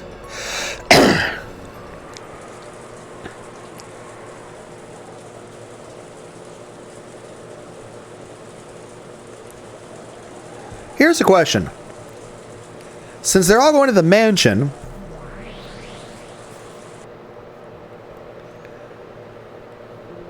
in the hall of the mansion, Battler, Ava, George, and Nanjo. I wonder, since Ava and George are both in this group, does that mean that the witch Ava will choose to attack the three remaining people that are in the guest house? Found the corpses of Rudolph, Kairi, and Hideyoshi. The 4th through 6th twilights. Then the corpses were pierced through the forehead, chest, and stomach with those demon stakes.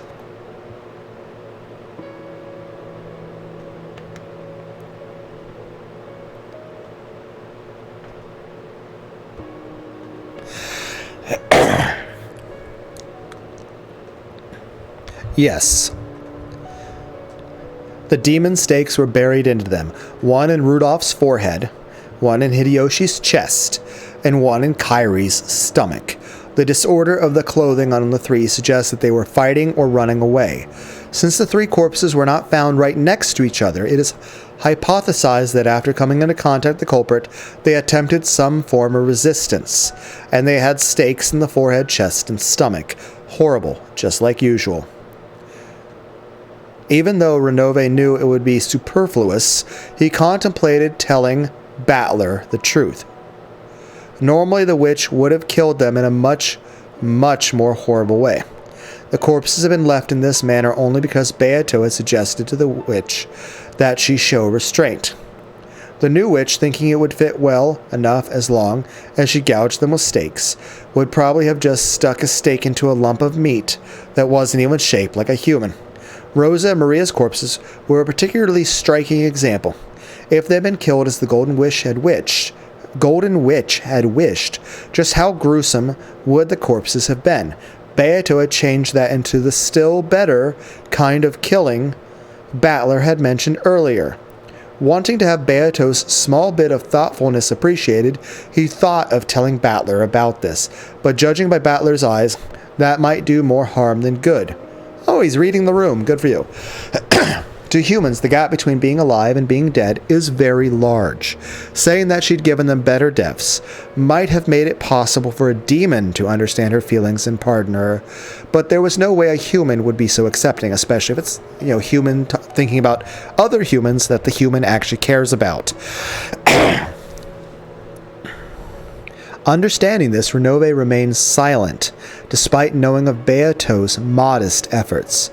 Just like usual, let's start by checking whether the corpses are dead. Renove, please declare it in red. Hey, can't you hear me? It's kind of bad when even the demon feels remorse about what's going on. Then again, it's not like he chose to be a demon, right? Older canon. Please declare it in red. Repeat it. Rudolph, Kairi, and Hideyoshi are dead. My apologies. Allow me to decline from repeating that. The hell? What are you planning all of a sudden? By now, proclaiming that the victims were dead in red was almost a given in this battle. Refusing to do that was almost like losing by default. So when Renove refused as part of his first move, Battler was dumbfounded. My apologies. As of this moment, I relinquish my position as Milady's representative. Accordingly, I cannot repeat that in red. The only one qualified to repeat that is my lady. His point is a valid one. Renove is only a representative for Beato's side. If he steps down from that position and if you will not accept Beato as an opponent, a new representative must be named. No new representative exists. Please, Battler-sama. Please accept my lady as your game partner once more. Sorry, but that's advice I can't listen to. I definitely won't accept that unpleasant, cruel bastard as my opponent.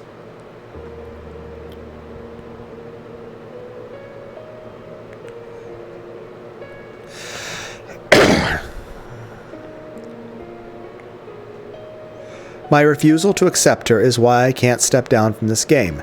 As to her being unpleasant, I apologize in my lady's stead. Allow me to pledge that my lady will not undertake such unpleasant actions again. I wonder about that.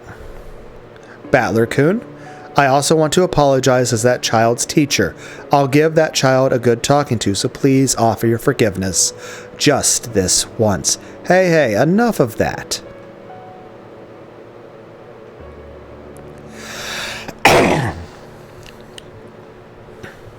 You're making it sound like I'm the bad guy. And no matter how much you guys apologize, it won't reach my ears.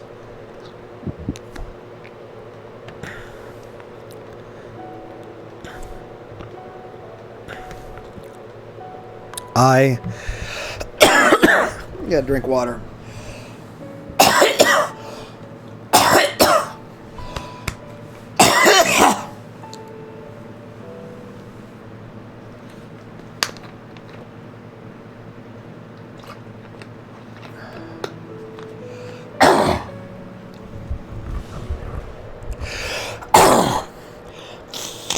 I blow my nose again. Hold on.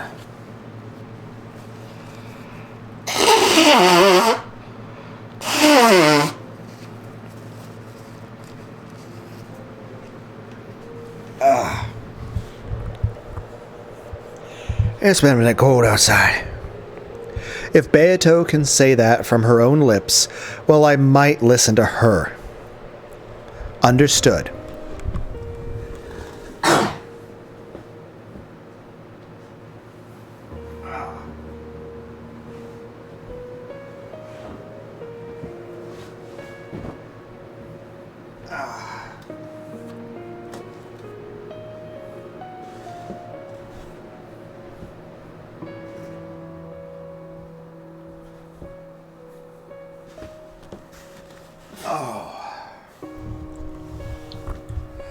I took my pants off. Once I turned off my fan. The air filter's still going, though. Yes, I had a box fan over there, and there's an air filter over there. Understood. If that is your only condition for acknowledging your opponent again, let us have that child apologize. Renove, call for that child. Will that be alright, Battler-kun? Sheesh. Do whatever you want. Still, don't expect me to forgive her. Go get that irritating witch. You have my thanks, Battler-sama. I shall summon her here. Milady, Battler-sama is calling for you. After a few heartbeats, gold butterflies gathered together in midair and created Beato's form. Did he basically Discord DM her? And she's like, it was a much more docile appearance than the one she'd made before. Did you call, Renove? I believe you heard. Is there something you have to say from your own lips?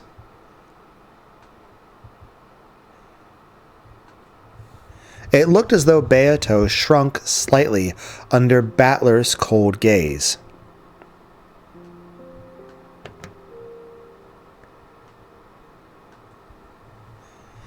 Several times, Beato made an effort to get the words out of her mouth, but that didn't work so well.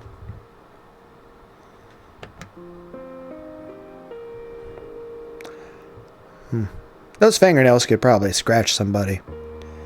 Then again, Freddy Krueger was known for having the long metal nails, right?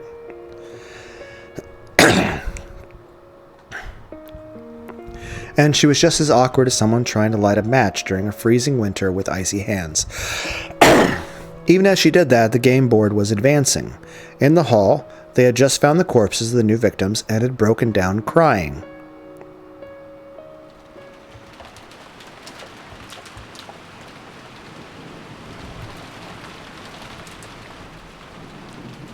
Dad, Kairi-san, ooh, sad crying noises.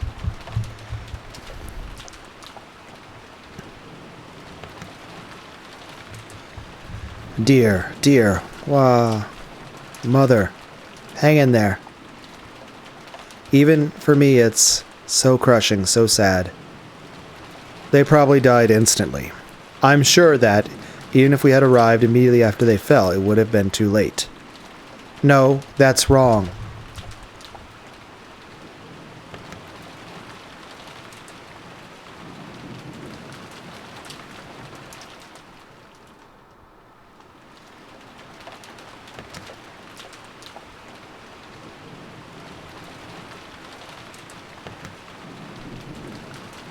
They were definitely alive. His chest was stabbed with something like this. My husband must have died in extreme pain. If we had come faster, surely they would have been saved. They would definitely have been saved. Crying noises. More crying noises. It must be tough for you too, Battler-kun, but stay strong. I'm okay. It's okay, Aniki. Let me cry just a little bit longer. I've got it the best. I should be the least sad. So if you let me cry just a little longer, I'll be fine. That isn't true.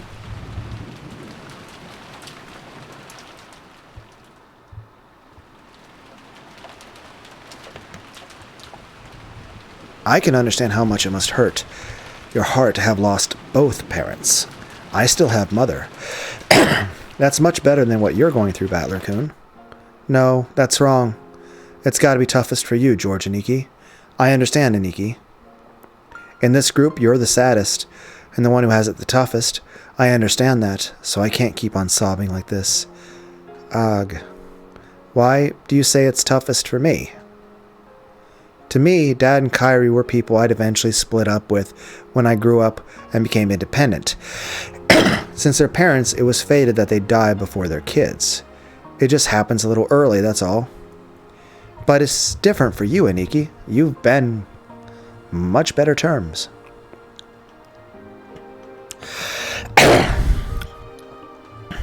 You didn't just lose your parents, who would have parted ways with you eventually. You also lost Shannon-chan, someone you should have spent the rest of your life with. Oh yeah, you reminded me, man. You can't value human lives differently. Whether it's a baby or an old person, they should all be respected the same. I do agree with that. I agree that, human lives should be respected. But still, the more that life that person has ahead of them, the longer the future you're building together is, the sadder the fact of their death is. Aniki, you were engaged to Shannon-chan, right? You promised that you'd build a life and a home together in the future, right? I understand you're trying to be, then again, there's probably no better time to talk about this, even if you guys were going to live a long life after this. So even though it might hurt a bit for you to say this to him, one, you're doing it from a good place where you're trying to be compassionate to him, and two, honestly, he's either going to be emotionally destroyed by this in the future or have a huge wall around it. So at this point, this is the only time, even though it's a bit painful to do, that you can actually have this discussion. This is actually the most ideal time to do it. Will it be a bit painful for everyone involved? Yes, but it's actually the best time to do it. And that's assuming you guys live long lives after this, which you won't. Everyone's going to die. You have like half a day before everyone dies. You promised that you'd build a life and a home together in the future, right? Compared to how huge that future was, compared to how huge that happiness was, stuff like my pain doesn't even come close. So you should be allowed to cry much, much more, Aniki. And yet, just because you act like a big brother to us cousins, you force yourself to act like you're so calm? Stop it, Battler-kun. George was trying to make a calm smile, but already he couldn't stop a single hot tear from leaving a streak down his face. There's no way I wouldn't. Be sad, right? Together with Shannon, I painted a picture of many futures in my mind. We talked of dreams that couldn't all come true if we lived 100 years. Of those dreams, even the very first one, having her move into my family register, could not be granted. So there's no way I wouldn't. Be sad, right? Compared to that, like I said, I have no right to cry anymore.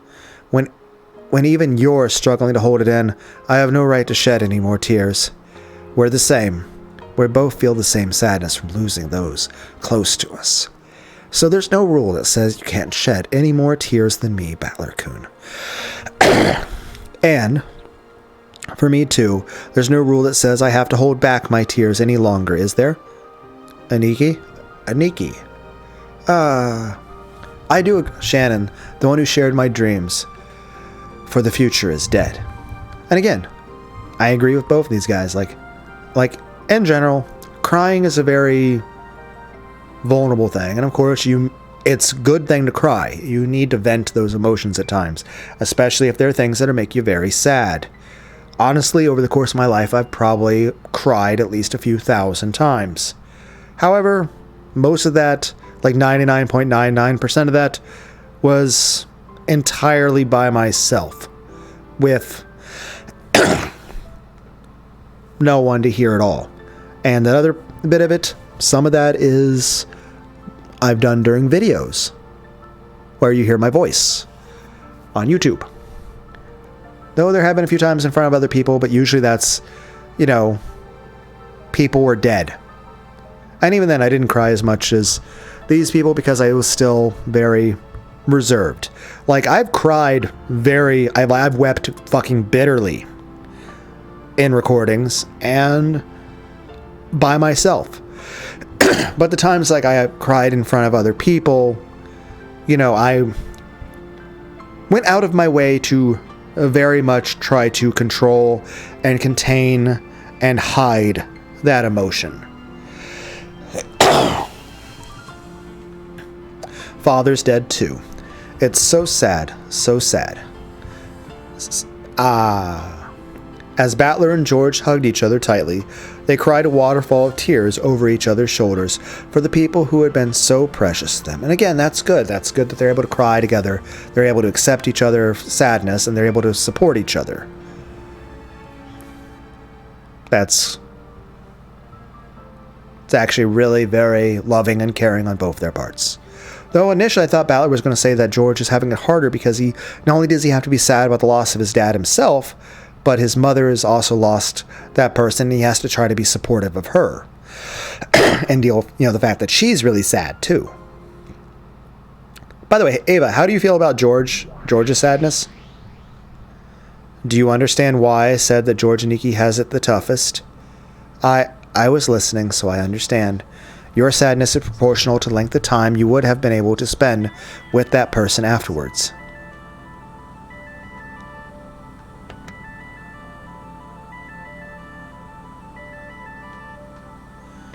Of course, you can't calculate it just like that, though. We humans aren't like you witches. From the time we receive life to the moment we die, we live within that limited period as strongly as we can manage. I can't forgive anyone who makes light of that.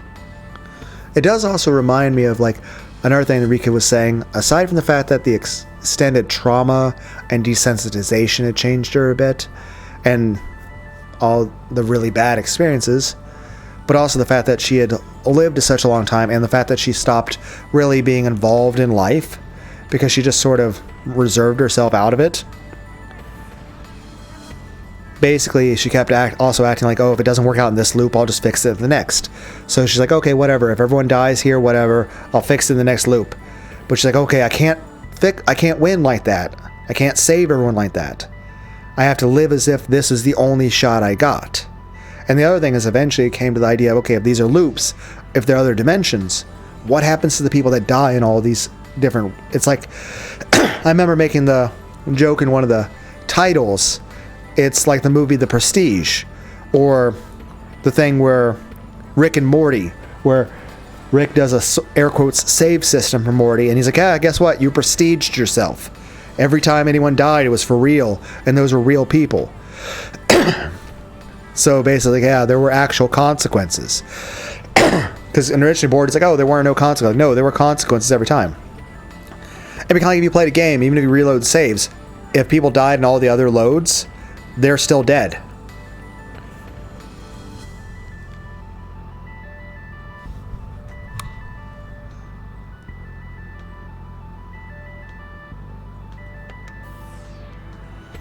And I definitely can't forgive anyone who sneers at people and toys with them.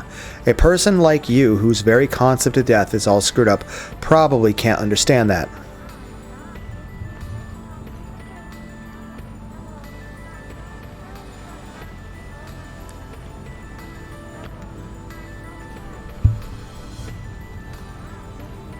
I'm not just mad because of the length of time they would have lived afterwards. It's sneering at the lives of people living with all they've got. That's what I can't forgive the most. George Aniki lived his life by recklessly doing his best. He must have approached this day with a grim resolve to marry Shannon Chan, no matter the challenges. That's completely different from me, since I was happy just to be able to meet my cousins after a long while. And that's another thing. Also looking back, how Beatrice was laughing at Cannon and Shannon for their struggles and their romance, and how their hearts are breaking, and how they were set up for failing circumstances. Like she was setting them up for failed romances that couldn't possibly work out, just to watch them get heartbroken. So it's not just Beatrice sneering and enjoying people being murdered and tortured, but also them having their hearts broken, having their dreams crushed, losing the relationships and their hopes for the future. That for them having hope and losing it, for them having love and having it stolen from them, for them having pride in themselves, but then having their self-esteem crushed. But still, Beato, for now, stay silent and listen. Indeed.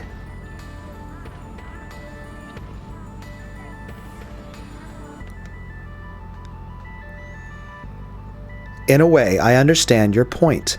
You say you need to continue murdering according to the epitaph for your own resurrection. So, considering your circumstances, I can just barely bring myself to understand your murders, because to you it's a necessary course of action. But that means all unnecessary actions you take beyond that are due to your meaningless and brutal tastes. In other words, if killing the 6 people for the first Twilight was a necessary action for you, then all that show of crushing their faces and splitting their stomachs and stuffing them full of sweets was completely unnecessary, and caused by nothing more than your brutal hobby. That's an aspect of you that I definitely cannot forgive. Indeed. When you saw Aunt Rosa getting repeatedly killed in that horrible way, you apparently said something like,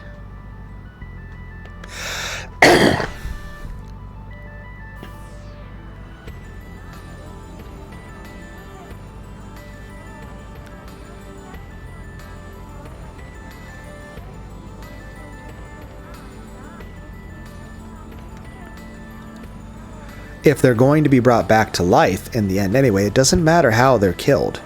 I heard from Virgilia. Well, as to that,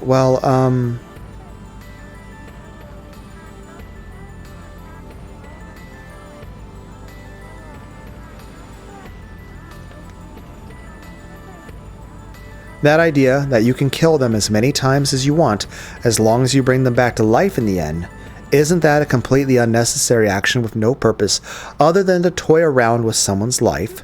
If you're going to kill, do it instantly. Don't toy with them. Again, I agree with that. And again, Beato can say she understands.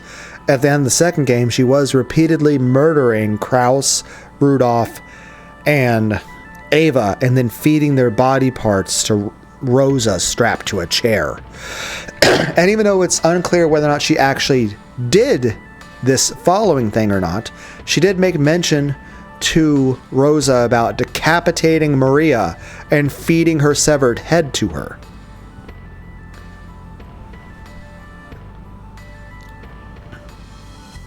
And there is how she treated Battler at the end. And of course, to keep in mind, it finally ended with him being eaten alive by the cast of Five Nights at Freddy's.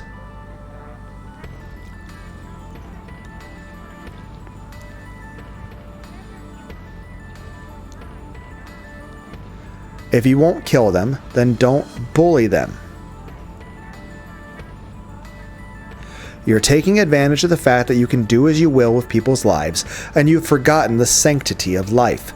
So I can't accept or acknowledge you. I definitely can't accept as my opponent a person who doesn't know the value of a life, or the sadness felt when lives are lost. That is why the Endless Magic is known as a black art.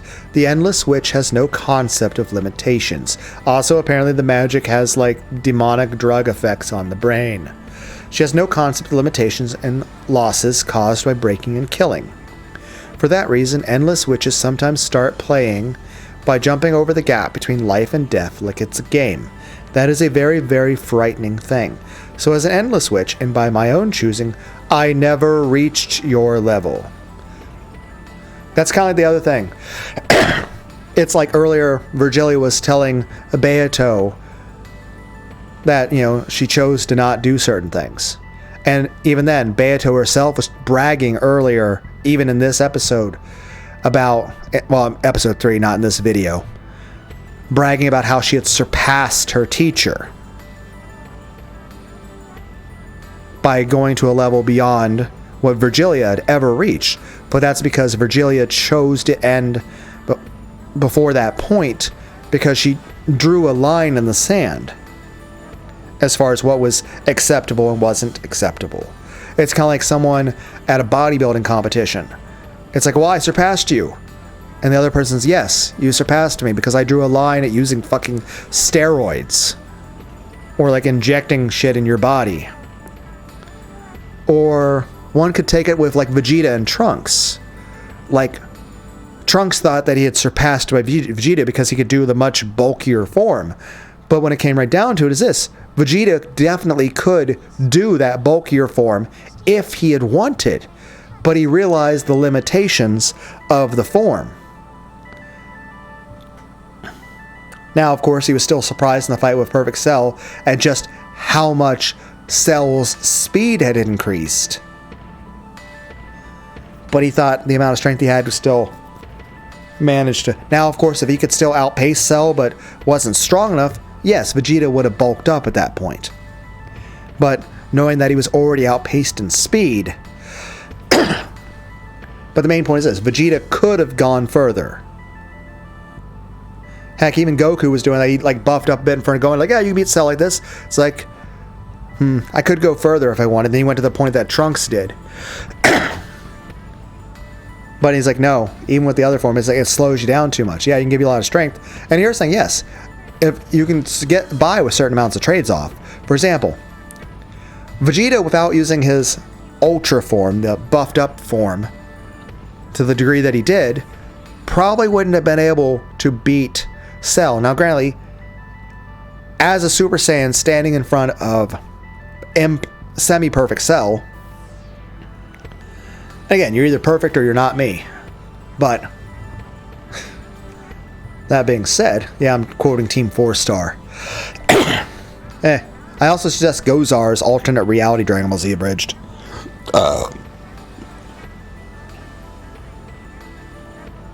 Parenting with Vegeta.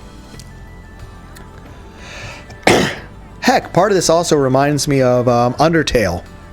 You know, level of violence. To where it's the difference with being an Endless Witch, all that is like whether or not you're leveling up in the game of Undertale or not.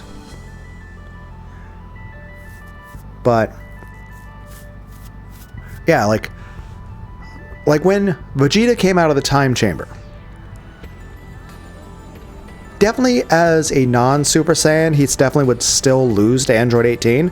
But I think at that point, as just a normal Super Saiyan, I think he could have beaten Imperfect Cell. Like, I think if he would have been in a fight with Android 17 or Android 18 again, I think just as a normal Super Saiyan, when he came out of the time chamber, I think Vegeta could have beaten 18 easily. I think he could have beaten 17 and 18 at the same time. I think he could have beaten Imperfect Cell. However, I don't think he would have beaten the second form Cell that he fought. I think if he was just a normal Super Saiyan, even with the increased strength he had from the time chamber, I don't think he would have won. Now, it would have been a close fight, but I don't think he would have won. But I do think that Vegeta and Trunks, both as just the normal Super Saiyan form, after coming out of the time chamber, if they worked together, I think they would have beaten. Especially if they had the assistance of Android 18, 16, and Krillin, and Tien and Yamcha, I think they would have won. But just on his own, by himself, as just a normal Super Saiyan without using that additional bulky form, I don't think Vegeta would have won as just a normal Super Saiyan. But using that additional bit of bulk, he still was faster than the bulky Cell, and he had a massive power advantage. Whereas when Cell went to Perfect Cell, at least in the strength that he was displaying in that fight, Vegeta noticed that he was completely outpaced in speed and that his strength wasn't enough. And while he probably could have increased his strength the same way Trunks did, one, he was probably aware of that.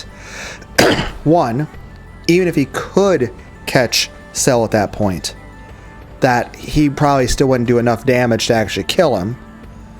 And two, that he knew that he made the extra strength, it would slow him down even more. And it would also make him burn through energy much faster, so he'd be much slower and have even less stamina.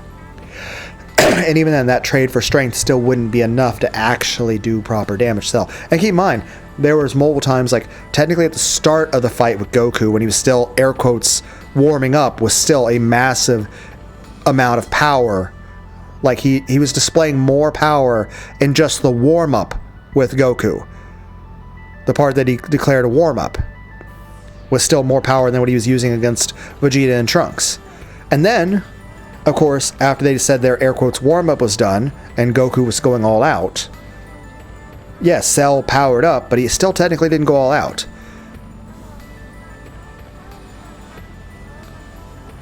That being said,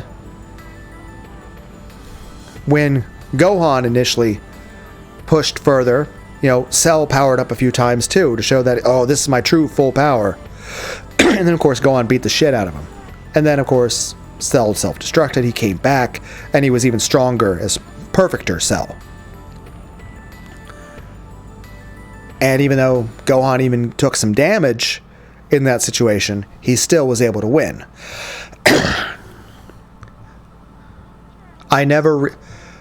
So as an endless, that is a very, very frightening thing. So as an endless switch, and by my own choosing, I never reached your level. And by my own choosing, that's the thing, again, with Vegeta and Trunks. Vegeta could have powered up more, but he decided that it had too much of a negative with it. It's like two bodybuilders, and one of the bodybuilders is bragging like, yeah, I'm so much stronger. And the other bodybuilder's like, yeah, because I chose to draw a line saying that I wasn't going to inject needles into myself. Whereas the other person's has 30 fucking needles next to them. It was something Virgilia had been trying to tell Beato for a long time, but Beato had been too young to obediently listen to those words. She had been too wild. She had been possessed by that detestable pleasure. I have been told not to break vases. That was 1,000 years ago, Beato. Why is that apparently still a thing that is emotionally relevant to you?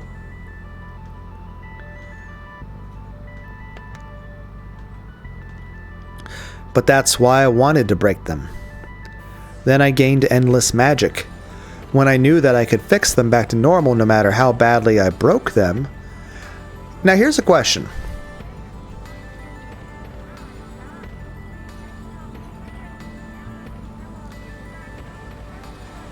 And she's like, when we saw the text moving, it was like staggering a bit. Is that like, obviously the ellipses imply a greater amount of silence. And of course, sometimes if there's letters staggered, like it's a T and then an H with hyphens in between, usually it shows someone starting to stutter a bit when they talk. But as far as how the movement like lagged a bit here and there, I feel like that's intentional to show like almost like the person's inflection of their voice is fluctuating due to emotional control issues. To basically they're struggling with either thinking about certain things or they're struggling with certain emotional feelings raising to the surface. I was surprised at how fun it could be to break a vase. That is what's known as the forbidden honey. People are not captivated by what's inside. They are captivated by the sealed lock. It is truly regrettable. I want to ask you, Virgilia, why does this thing called the endless magic exist? For what purpose does it exist in this world? It is not limited to the endless magic. All magic exists to bring happiness to the human world. After everything that has happened, it may be difficult for you to believe, Battler-kun, but in order to bring blessings to the human world, we witches are supposed to become bridges between humans and non-humans, and that is why we train so hard. How does reviving the dead and torturing them to death over and over again help the human world? When a vase that was important, an important memento, is broken,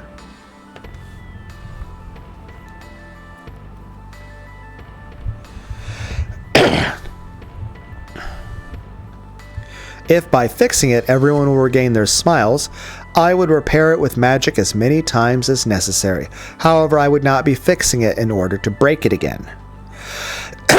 Basically, it's like saying, hey, you'll revive someone to life, but, you know, accidents can happen again. Like, you lose a loved one to old age. Okay.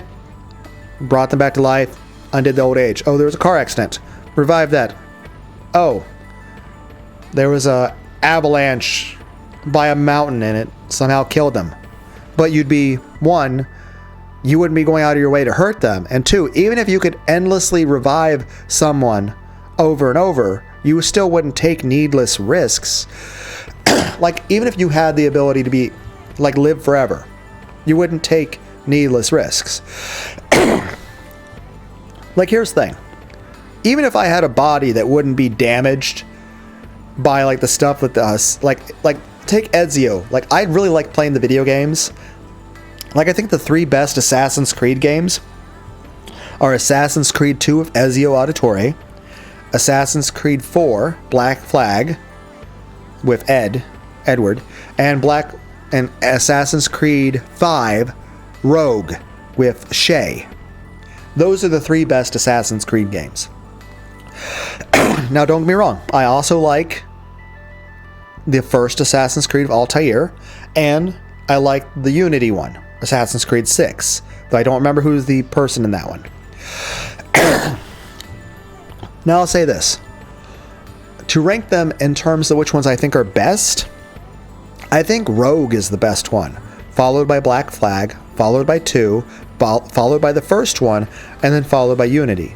But if I had to say which order I think people should play it in, I think people should play Assassin's Creed 1, then Assassin's Creed 2, then Assassin's Creed 4 Black Flag, then Assassin's Creed 5 Rogue, and then Assassin's Creed 6 Unity. Those are the only good Assassin's Creeds, and that's the order. And again, while I think Assassin's Creed Black Flag and Rogue are better than 2, I think it's important that you play Assassin's, like if you're only going to play 3 Assassin's Creed games, I think you should play, 2, Black Flag, and Rogue. And even though I think Black Flag and Rogue are more enjoyable, and I like them more than I do 2, I think you should, if you're only going to play those 3, I think you need to play Assassin's Creed 2 before you play 4 and 5.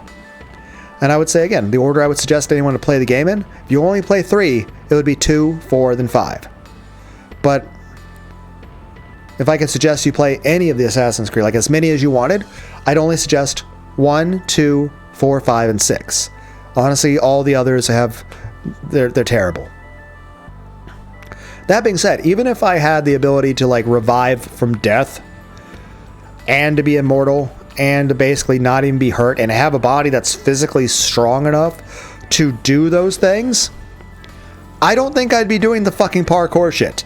Even if I had super strength, even if I had the physical strength to do the stuff that Ezio and Edward and Shay and Altair do, and even if I had the physical strength to do it and it didn't hurt me, and even if I somehow, were to die, I could revive from death, I still wouldn't do it. I would not find it comfortable. For example, I don't like heights, but I like the idea, like, in Synth Riders, there's that, seeing it from the view on top of that, and in real life, I think I would actually enjoy that too. But I wouldn't go anywhere near the edges. But as long as I was in a place where I felt that there was nowhere near the edge and was completely safe, I'd enjoy the view, especially if I had like a apartment / dwelling in the very top that was like big and spacious and luxurious. It'd be awesome, like looking out the windows and shit. However, I wouldn't be like looking over the edge or standing close to the edge. And I'll say this, since I have a VR headset, there'd probably be like parkour games where I'll probably like stand at something like above a fucking abyss and look down into it, and it'd be fucking cool. But I wouldn't want to do it in real life. And even if it was like I had strength and I was like very resilient and I was like, okay, we have strength. No, even if it's like a 1% chance of falling, I'm not fucking doing it. And I'll tell you this, I've ridden roller coasters. Cussed the whole time. Though there were times I was moving at such a speed that I couldn't form words coherently, so it was just gibberish coming out because I was moving too quickly and the wind was a lot of force. I'll say this, my arms, my neck, and my back hurt so fucking bad. It was physically painful. My body couldn't handle the G-forces, apparently. I don't know how many G-forces you hit. And I did quite a few roller coasters that day too. I was in pain after the first one, but I just wanted to try some more. Even though I rode this one roller coaster, and it felt physically painful during and after riding it, and it was fucking terrifying. And I felt that it was absolutely fucking miserable. But I chose to ride like 6 more, even after having such a terrible experience with it. Just because I was like, you know what? I'm trying these things. But it was like, no, I don't like roller coasters. But I imagine I would probably like one if there was like a VR game about it. Main point is this. Even if I had like regeneration powers and I could heal myself, I wouldn't be like casually fucking cutting myself just because like, oh, I can heal. No. Jesus Christ, no. Same way, like, even if I could have superpowers to where I would revive from death, and even if it was painless, I wouldn't be like fucking jumping off buildings. It's like, no. I'd still have a little more sanctity for that. A little more respect, even if like I have the ability to heal and not have pain and revive. No, I'm not jumping off buildings. I'm not doing shit that's careless. But again, maybe to each their own. But that's the thing. If I had the power to revive people, that'd be awesome. I could heal and save people. But I wouldn't be doing it so I could like, I can kill you some other way and break you again and again and again. But it's more like, say if you had a friend or a child that had a toy and they really liked that toy and they accidentally break that toy. Well, you would take pride and be happy that you could fix that toy and that you bring the smile to that person that you care about. But you would still tell them to be careful with it, and you certainly wouldn't go out of your way to break it yourself. And you would certainly tell them, even if you knew that you could fix it no matter what happened, you would still tell them to be careful with it. Heck, if you have a stuffed animal and it gets torn, of course you'd want to be able to sew it up and fix it, but you wouldn't go out of your way to break it again, and you'd make sure to tell them to be careful so they don't tear it again. And even if you can fix the stuffed animal, You'd still feel sad if it got cut open.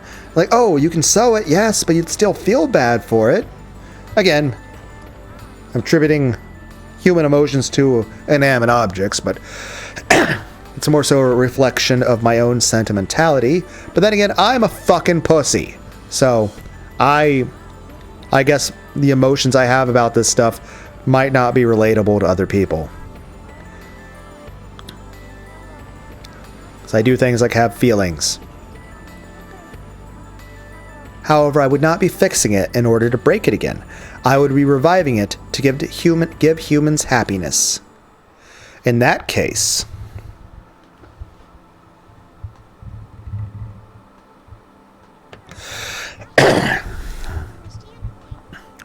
Beato, you fail as an endless witch.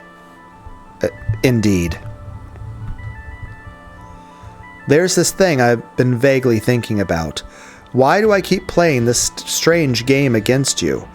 Maybe this game isn't about making me surrender.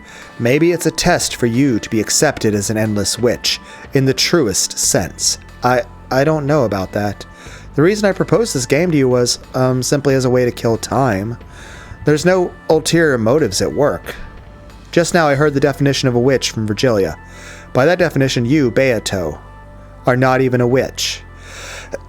You're an apprentice who's still in training, and who misunderstands her own power. This was supposed to be a fight between a witch and a human. If you aren't a witch, then you aren't qualified to be my opponent. Understand? You say, I am still only an apprentice.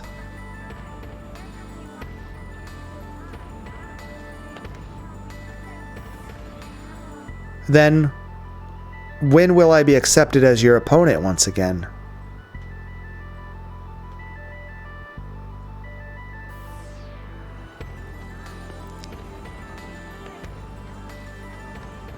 When can we resume this game? Who knows? At the very least, it isn't now.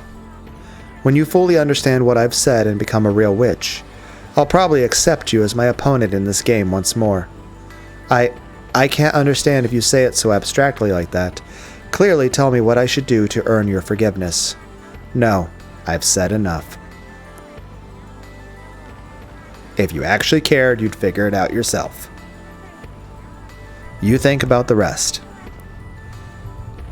That's all I want to say. If you can't figure it out, try talking with Virgilia and Renove. A brat like you should start off by listening to what the adults say. Virgilia, suspend the game for now.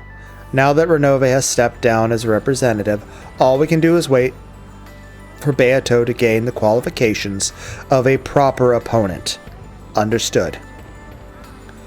Until Beato has been acknowledged as having earned those qualifications, the game will proceed without an opponent. This is like if you're playing chess and your opponent looks up at you and like you're just playing chess with somebody and you think they've played chess before. And then they look up at you and say, "What does the horsey do?" You're like, "Wait, what? What do you mean, what does the horsey do?" So wait, do you know what kind of moves the knight can make? Oh, that's what the horsey's called. Okay, it's called a knight. How do you move the knight? By galloping? Oh God, Jesus! Okay. What's this piece? It's a castle. It's called a rook. How does it move? It's a building. It can't move. Oh my God.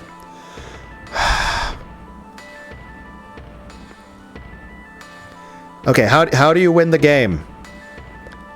Well, you move the people forward and they talk and then they go to each other's side and they shake hands.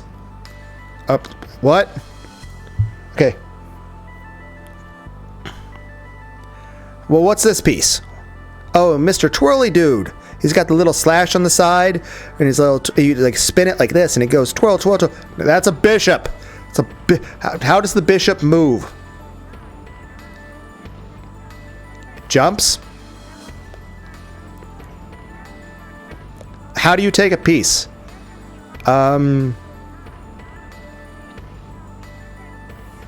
Respectfully? Okay, here's a game manual. We will come back to the game once you read the instructions and know how to play the game. Okay, it's like, but real quick, just out of curiosity, how do you lose the game? By not getting a hug? Oh, God. Is that all right with you, too, Beato? I have no objections. I want time and a place where I can think at a leisurely pace. May I leave my seat for that? Yeah, that's fine. Well then, see you later. Wait. Don't make that dejected face. Sorry about that. Letting everything inside my heart show up on my face is part of my personality. I cannot deceive. Then maybe there's still some hope for you. Let me promise you one thing. That is another thing. That battler has that same trait. He's very open. I mean, technically, to a degree, I am too. But I've kind of learned through less than happy experiences in time to hide certain emotions and not be trusting of people, and to have walls and a shell around myself. The same way I've learned to not talk in my disorganized speech way by being much more reserved in what I say to people and being less to talk about, which definitely does come off as a bit antisocial. Then again, to some degree, I also am a bit antisocial because a bit of paranoia and issues. But then again, I mean, I got bullied a lot in school. I mean, for about a decade, it's like 100 different people all fucking hated me. Got told to go fucking kill myself like 1,000 times a day for like a decade. So I imagine if you have like close to 10 years, 365 days a year, where it feels like every single day you're being told over and over and over and over and over and over and over and over and over and over and over again that you should just go kill yourself, and how ugly you are and how much everyone hates you and people spit on you and throw things at you and try to choke you and drop kick you in the back of the leg and throw things at you and yell at you and punch you a lot. Just it might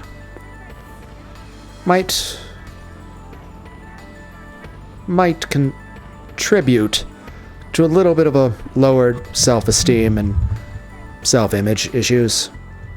Just a little bit.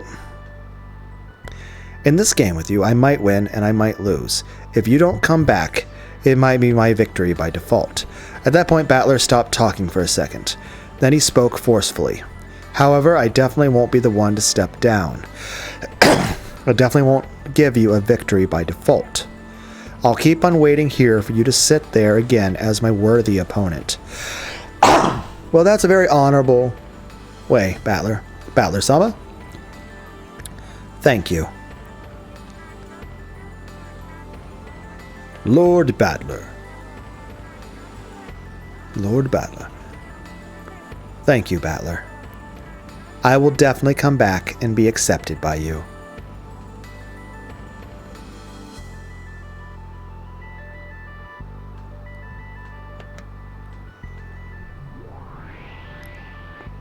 After showing a hopeful smile for a very short while, Beato vanished. After seeing her expression as she left, Battler was absolutely convinced that her face could tell no lies. Yeah, like I said, not much any sort of emotional anything. I would be a terrible actor, but at the same time, like one thing I learned from the Siren's Call game is apparently something autistic people can do. Because it's a spectrum of autism. I mean, autism isn't necessarily what you see on TV. Like, there's some people you see like, oh, that's autism, but it seems like more like someone who's just screaming and acting more like it's someone with, mental handicaps, as opposed to someone who is a very different manner of understanding and interacting with the world, but is still, very much a smart person, who has, you know, not only a great deal of intelligence, but is also, well, has a lot of very strong emotions. And, you know, there are things that that person really does care about, and they have lots of interests and hobbies. It just, you know, their way of thinking about and viewing things and thinking about things doesn't exactly fall into the norm for other people. Not that they're a bad person, just that they're not stupid, it's just they're kind of a slightly different operating system. And so there's a little bit of translation issues.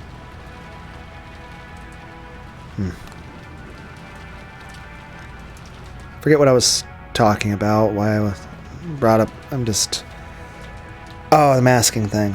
Apparently, people like autism or ADHD learn to sort of, technically masking involves any sort of psychological mental health issue where you're hiding the symptoms. Like, say, if you're a depressed person, but you're always smiling and you're not showing that you're depressed. You're still depressed, you're just not showing that. Now, that being said, apparently, another thing is that apparently people with autism, or especially since they can be masking without even knowing they're doing it. They could just learn what's socially acceptable and learn that them having an emotional outburst or feeling a certain way is apparently not normal, and people seem to have issues with that. Or they just get bullied a lot and just sort of withdraw because they learn to accept that everybody hates them and wants them to die, and it kind of makes them feel sad.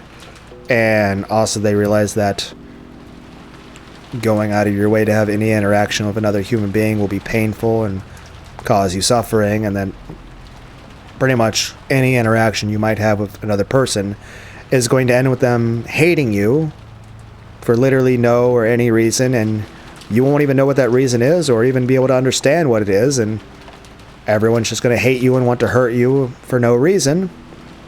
And again, yes, on the one hand, there's a degree of paranoia and hypervigilance there, but then there's also the fact that I have lots of circumstantial evidence I can point to in my life where no matter how you look at it, you feel that there's no way that's anything but a malevolent action of someone who fucking hates you. Then again, there were some situations where that involved someone that I cared about or thought cared about me, at which point I was sort of actively in denial about that, or just dismissed the existence of that being a bad thing because of low self-esteem, and also the fact that, I'm a guy, So people, even about themselves, tend to have less empathy or care for the well-beings of men, even if you are that man in question. For example, like if you're a man and you go through something not so savory, you might be less caring about the situation or even acknowledging of the bad thing that happens to you, because not just the issue of it being like a dissociative type thing where you're like distancing yourself from yourself on something traumatic, but also more so that you're giving less value to your own suffering because you're a guy. Whereas if you saw someone else, especially a woman, go through that same thing, you'd be much more caring and concerned about their well-being. Whereas as a man, it's sort of like, suck it the fuck up, buttercup. Like, you're a man, be a man. So, less acknowledgement of your own emotions, even from your own standpoint. But, like, looking at things that happen to yourself, you still feel like if you were to see a woman go through that same thing, you'd actually be more caring toward that other person and acknowledge their pain and suffering a lot more than you'd even acknowledge your own. Like, heck, when I did get the 3-inch scar on my right arm, I still tried to make that marriage work, especially since I didn't want to lose my son. And also, I had low self-esteem. I kind of kept blaming myself for everything, even though there was no reason why I deserved for that to happen, and there was no logical reason for that to happen.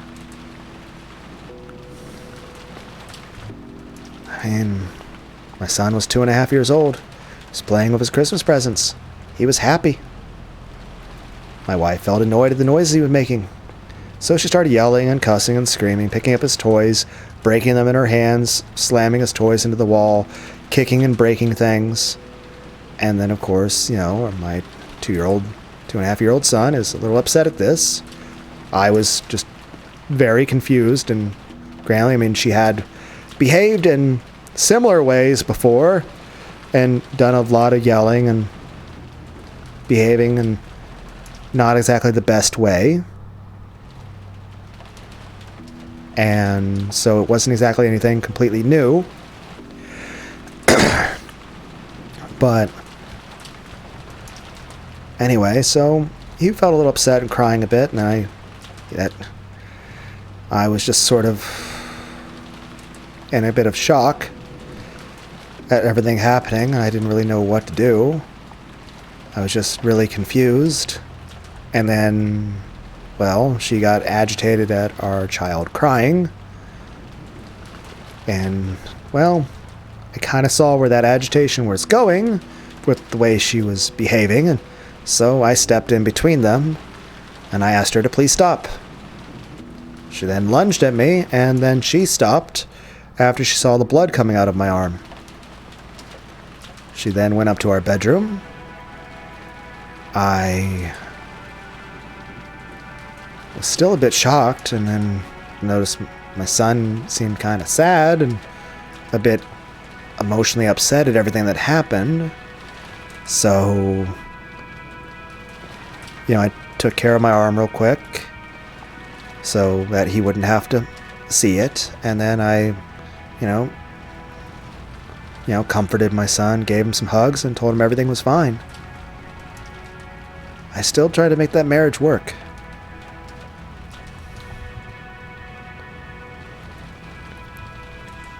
It's still funny.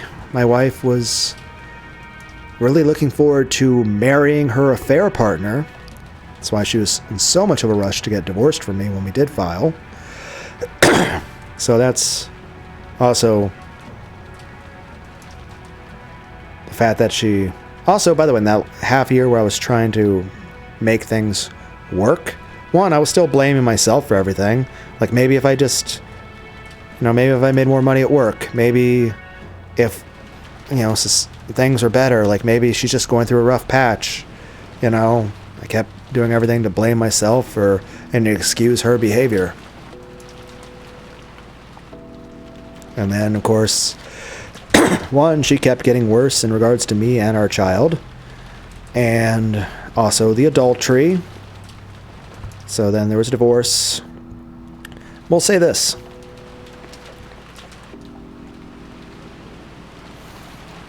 Within 1 week of us being officially divorced, her parents had a lawyer and papers in front of us for my son to live with them. And given the behaviors that were far, far, far more extreme than the Christmas story that my wife had done, especially in the last couple months when we were filing with the divorce, and even the week immediately following, like the way she behaved in regard to when we got officially divorced and the week after, she was so bad. And again, I've talked a bit about it in other videos about some of the horrible, horrible, horrible, horrible, horrible things that were going on. It became very clear to me. If I didn't agree with my son to be with them, to be with her parents, to be kept away from her, my son was going to die. And people say, oh, you should fight for custody. Like, no. There would have been a 0% chance. Even looking back in hindsight, there was no possible chance I would have won that. And even then, her parents would have literally just taken her side there just to fucking spite me if I didn't agree to them. Yes, there's issues with them. Yes, there's issues about how they're raising him. and they're kind of assholes. And also, I'm alienated from my son. I haven't been able to give him a hug in 2 years. And I have 2 years worth of Christmas presents and 2 years of birthday presents that I haven't been able to give to him. But I still know I made the right decision. Because had I not agreed for him to live with her parents, my son would have died before he ever turned 5 years old.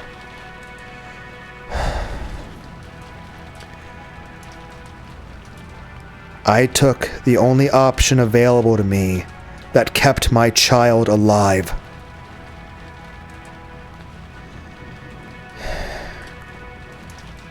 He was at least coming over on the weekends for the first year and a half after the divorce.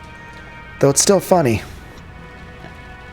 For the first 5 years after I was officially divorced, I spent a couple hours a day sitting in my son's bedroom talking to his stuffed animals.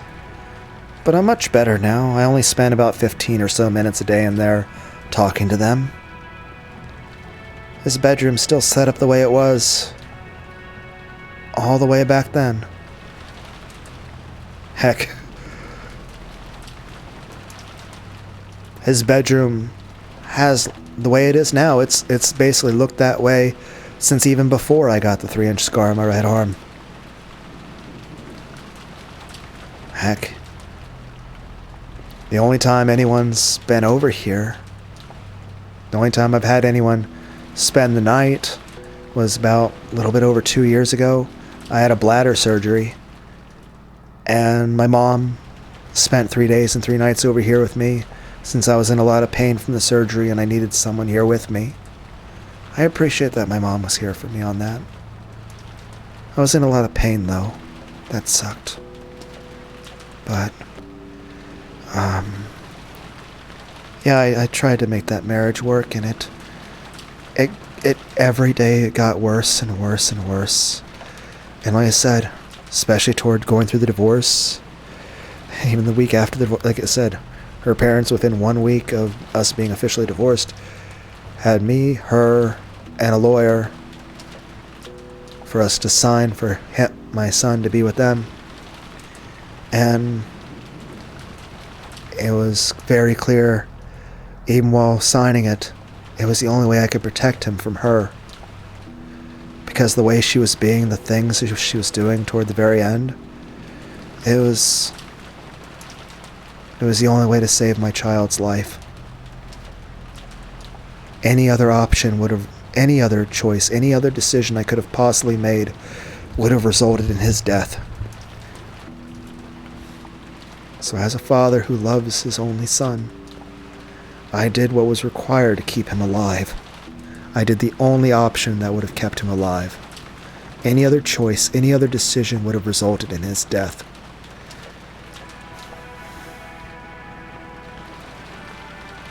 That's funny, though. That was 1 week after we were officially divorced. 1 week after that, the guy she left me for ditched her and basically wanted nothing to do with her ever again. And 1 week after that, a grand total of 3 weeks after we were officially divorced, my ex-wife was literally begging me to remarry her.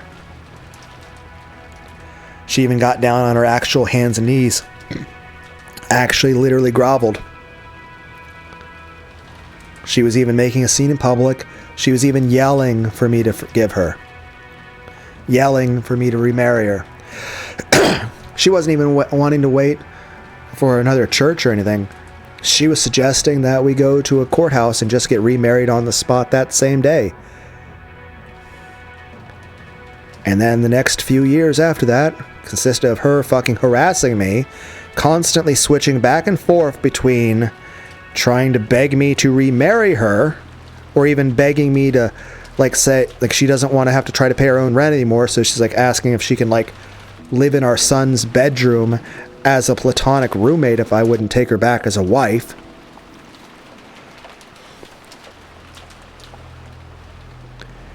But she kept switching back and forth between begging me to remarry her and sending me death threats. It's like literally 1 week I'd be getting messages with her saying, oh, she's sorry and she loves me and she needs me to help pay her medical bills. And the next week talking about how she wants to murder me and slit my throat and burn my house down and cut off my cock and balls. Or try to kill other members of my family. And it's like, Jesus Christ. And it's just years of that bouncing back and forth. At least nowadays, she really doesn't message me or talk to me or anything. And at least... And I understand there might be some times I might have to deal with her in the future, especially if like there's a thing in regard to her parents and, you know, if I'm around my son, like she's going to be involved because, you know, she is his mother.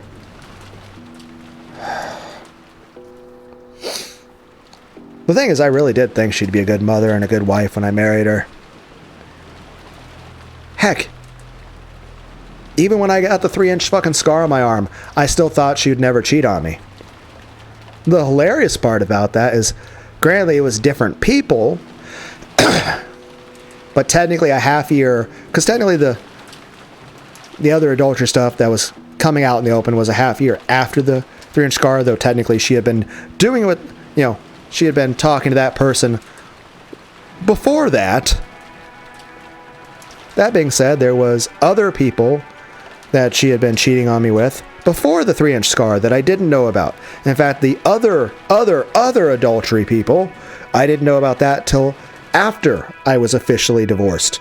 In fact, I didn't know about that till about at least half a year to a year after I was officially divorced. I didn't know about the other people, which took place about half a year before the 3-inch scar. By the way, I wound up getting the meningitis, encephalitis, mono, swelling of brain, spinal cord from my ex-wife cheating on me with those other affair partners that I didn't know about until after the divorce, because technically both my wife and the people she was doing stuff had already been exposed to stuff quite a bit when they were much younger, whereas it was the first time I'd ever been exposed to mono or any of that sort of stuff, so it was much more severe reaction. Monocephalitis or whatever it is. But anyway, so basically put me in the... So that was 3 days of me being in the ICU, being pumped full of chemicals so I won't fucking die with swelling the brain, swelling the spinal cord. They also gave me a fucking spinal tap. That fucking sucked.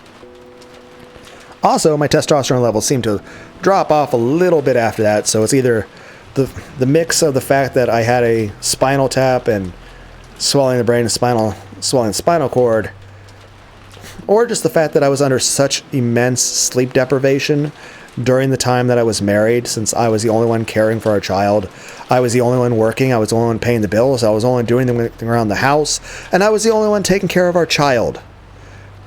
Like literally when I was working first shift, my day was wake up, take care of our child, go to work, come home, take care of our child, deal with a nagging, yelling, psychotic, abusive, violent sociopath, and then maybe sleep an hour.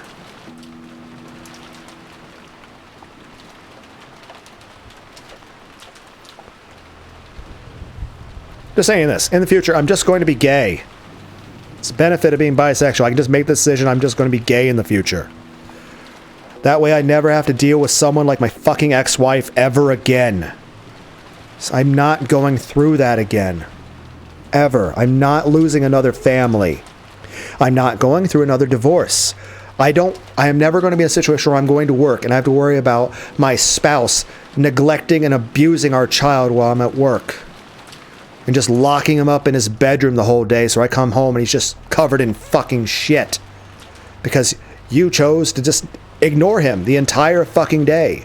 And of course I can't go to the police about anything, because at the end of the day they would just instantly take her side on it, at which point what happens? Well, I'm taken out of the equation, so if the whole concern is I'm worried about my child's well-being, well, if I'm now taken out of the equation, who's there to protect my child?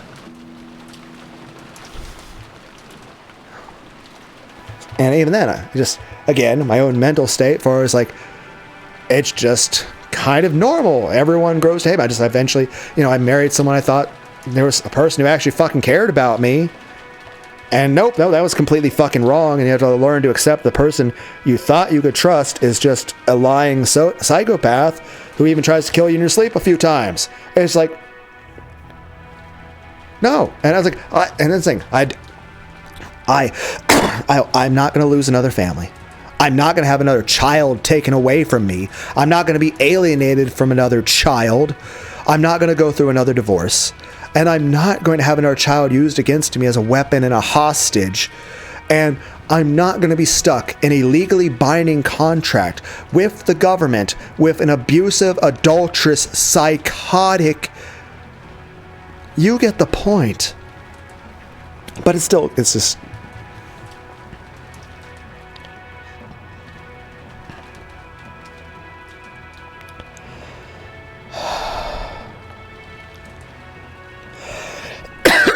Okay, again, I need to stop going on tangents.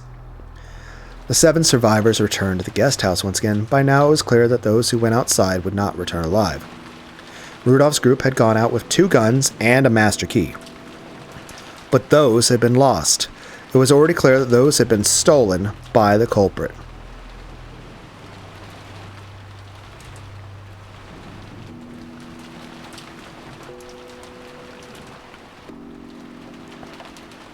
So the 2 remaining guns are Kraus and Ava. It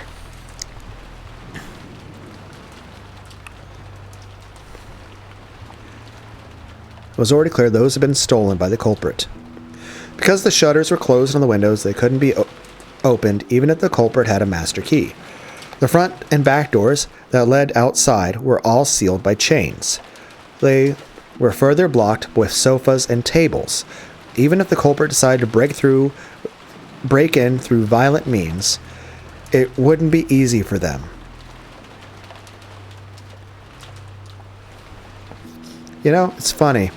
You tend to think less of, things toward people like men. Like, men can't really be considered victims of, abuse or anything. But not only was a lot of verbal abuse a fucking thing, but it wasn't until about half a year after I was officially divorced that I actually started to really acknowledge myself that, hey, the 3-inch scar on my arm, that was abusive. That counts as abuse. And then a couple years later, I was like, a few years later, starting to realize, maybe 4 or 5 years later, I don't know, I don't really remember exactly what time it sort of dawned on me that, hey, that counts as domestic violence. Even though I'm a man, it still counts. Just because I'm a man doesn't mean I'm not allowed to, be considered a victim in that regard. Even though, again, a little bit embarrassing and shameful to think about there, but at the same time, it's like, I am still a person. I am still a person. That still counts as domestic violence. That still counts as abuse. I still didn't deserve that.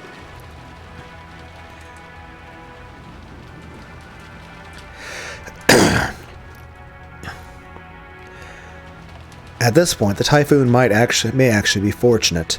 If it were clear outside, it might have been possible for them to set fire to the guest house. If there wasn't a typhoon in the first place, the boat would have arrived before noon.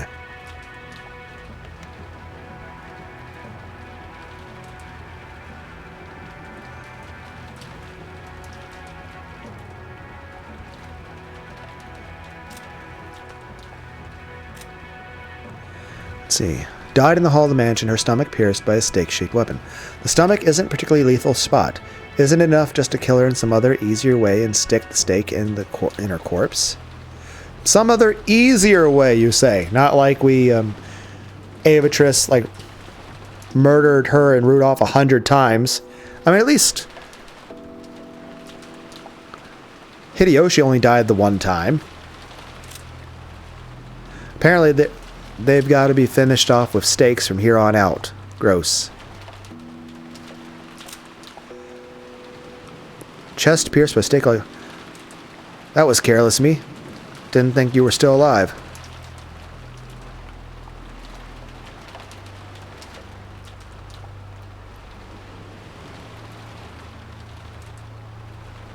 What?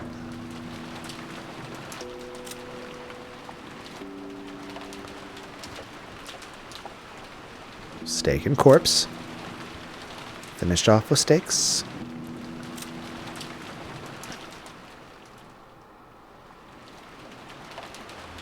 That was careless of me. Didn't think you were still alive.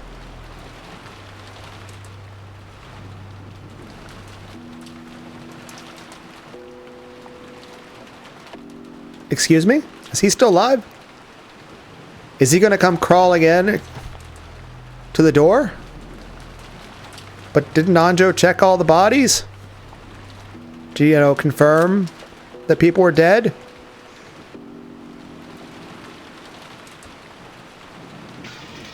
What's that about?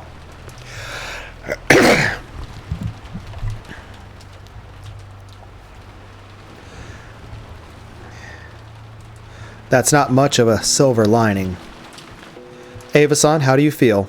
Please try to take it easy. Thank you. I still feel like I have a fever, but this is no time to complain about that.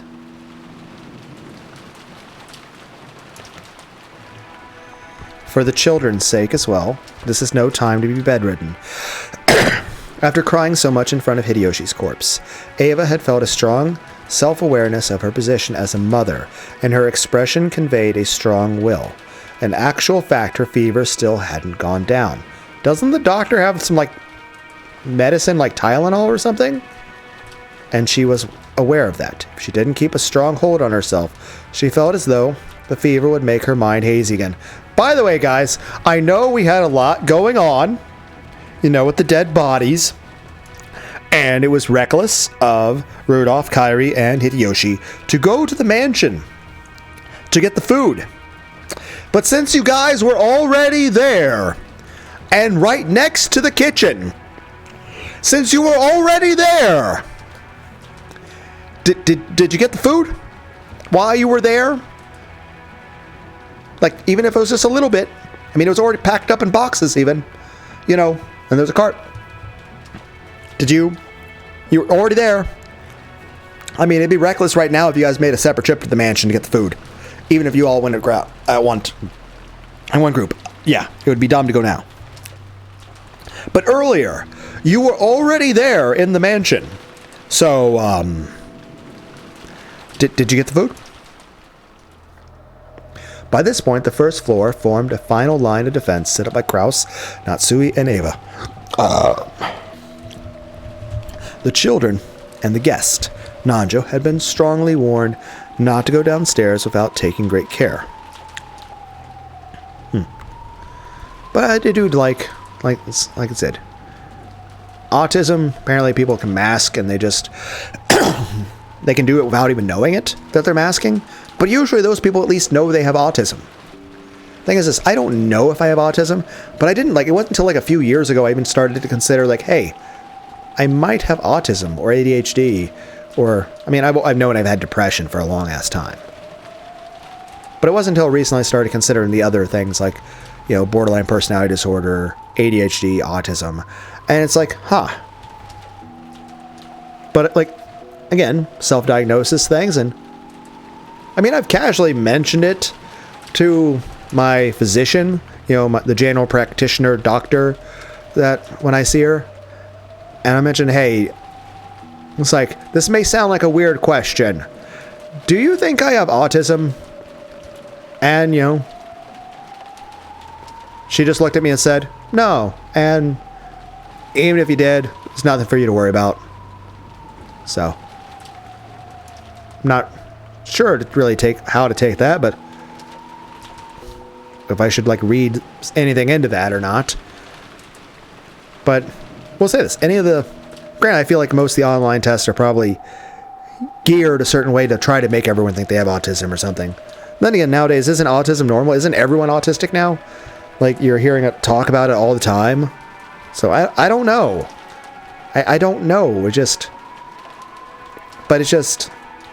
It kind of explains a lot of things in terms of just how I've talked to people and certain movements I do with my hand and my body and gestures I do that don't really make sense to other people, but just sort of like are things that, you know, when I explain them to people, like, that's just something I've done ever since I was a young child.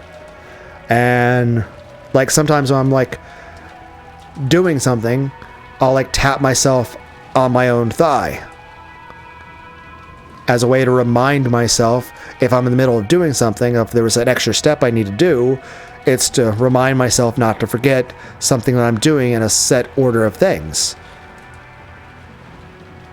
Or say if I walk around things, like if I walk close to a wall of a building, I'll put my hand to it so I don't like walk into the wall. Because sometimes I tend to be a bit clumsy with that stuff. And apparently that's also a thing that people with ADHD and autism do.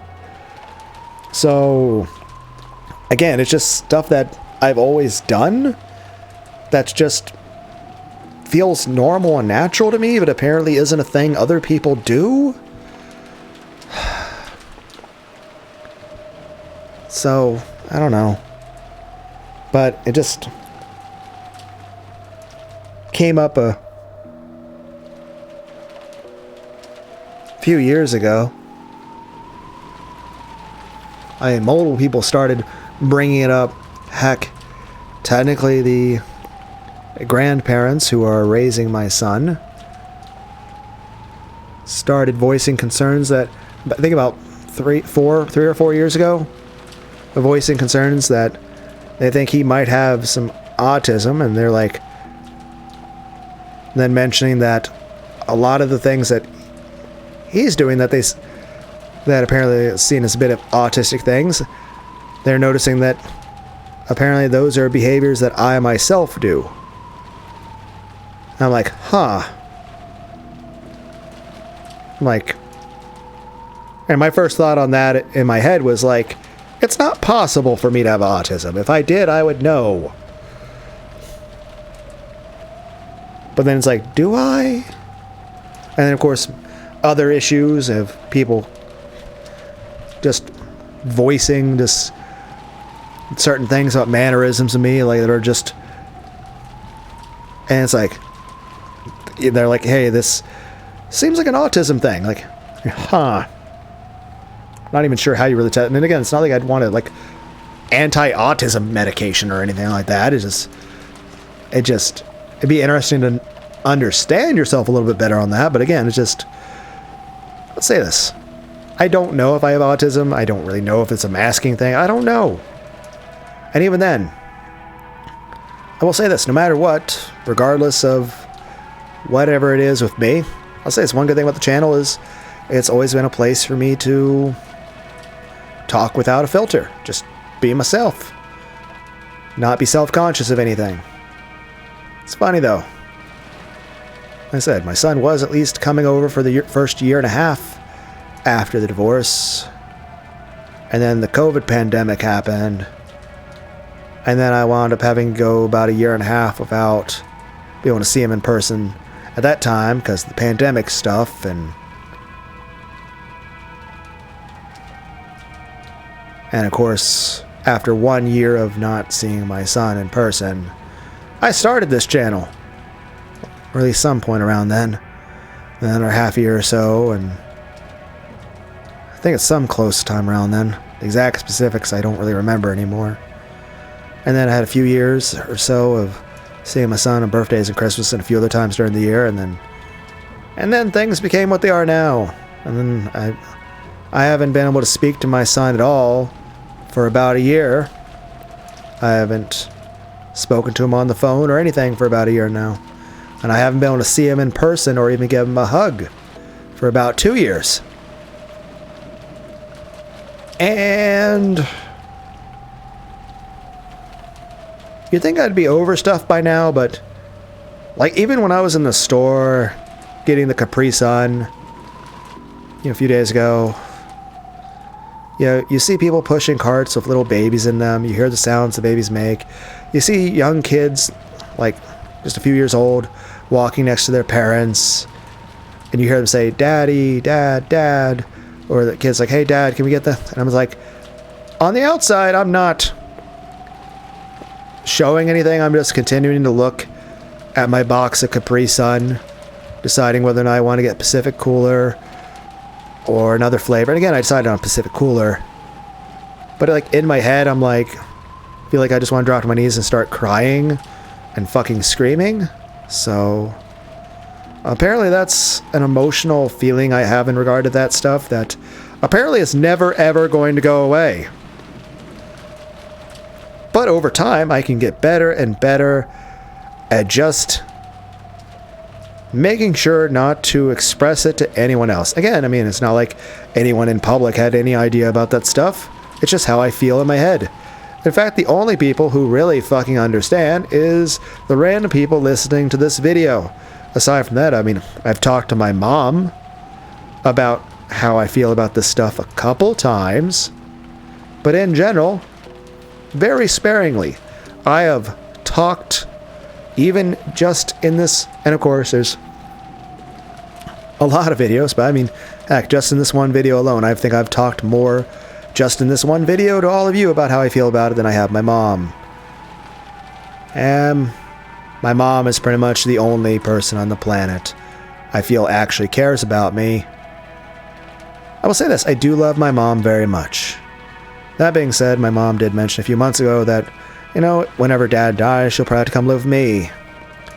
I refuse to take the glow-in-the-dark stars on my son's bedroom down, but yeah, I would probably, like, yes, I'd rather my mom have a different place to live, and my mom definitely has her own psychological issues and discrepancies I disagree with. But I love my mom very much, and I would never ever let my mom go homeless. In the situation that Dad dies, then, and again, he technically is my stepdad, but I consider him my dad. Though granted, I have a multitude of my own very strong disagreements in regards to him.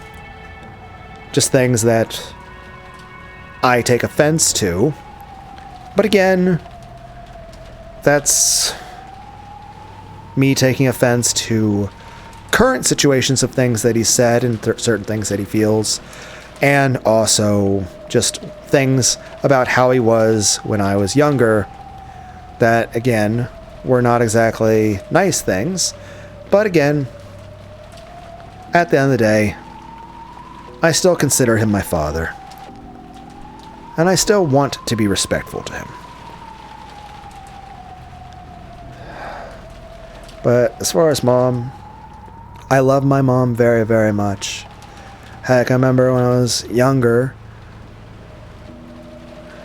like 11 or 12 or something, being in a car accident, and she leaned over me, and it definitely saved my life, but also I could see her forehead, I could see her skull, like the part of her skin on her forehead peeled back, and it was just blood and the white of the bone of her skull, and I could see her skull. And granted, there was a few times after that in the following years we joked to each other about the idea of, like, you know, she could play the Bride of Frankenstein in a movie, in a play, with a scar on her forehead.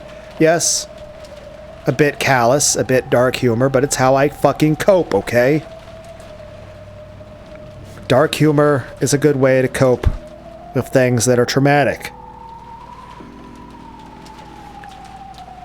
And, you know, again, I appreciate that she saved me in that situation. But it was still kind of traumatic to see her fucking skull, and to be worried about whether or not my mom is going to die. Then again, about 8-9 years ago, my mom had 3 strokes and an aneurysm. That was worrying. Though she made a full recovery after 4 months. And, well, about 7.5 years before that, my eldest sister had an aneurysm. She died.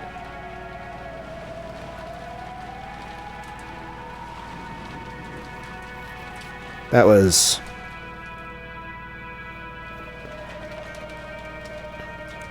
heck, I remember my other sister, when I was like recording a video for a Let's Play of a game called The Letter. My mom gave me a phone call, apparently, you know, telling me that, you know, my other sister had fallen and broken her arm, and Basically, had gone to the doctor to get a little bit of surgery to get that taken care of. And I was like, huh. Okay. Wasn't really sure how to feel or respond on that. I was more so just like what? Of course her arm's fully better since now, but you know, there's still like a long fucking surgery scar on that arm that stands out very strong. But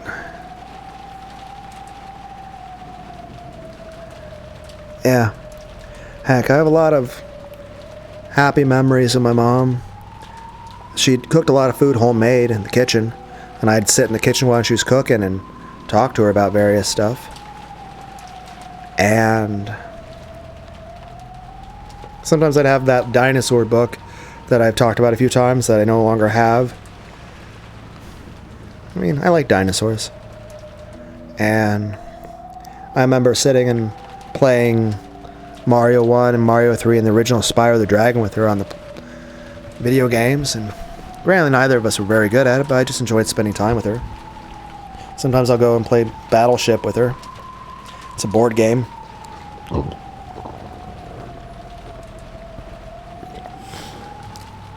But it's just,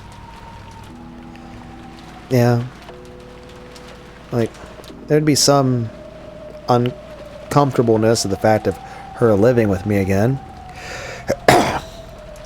Especially the way she can be about a few things. Like, I do feel to some degree she can be a bit judgmental and not understand boundaries.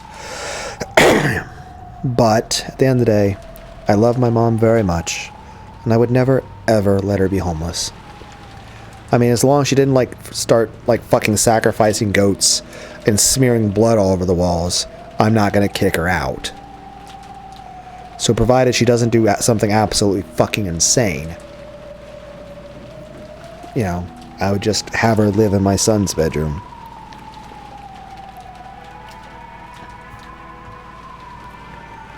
But it's just,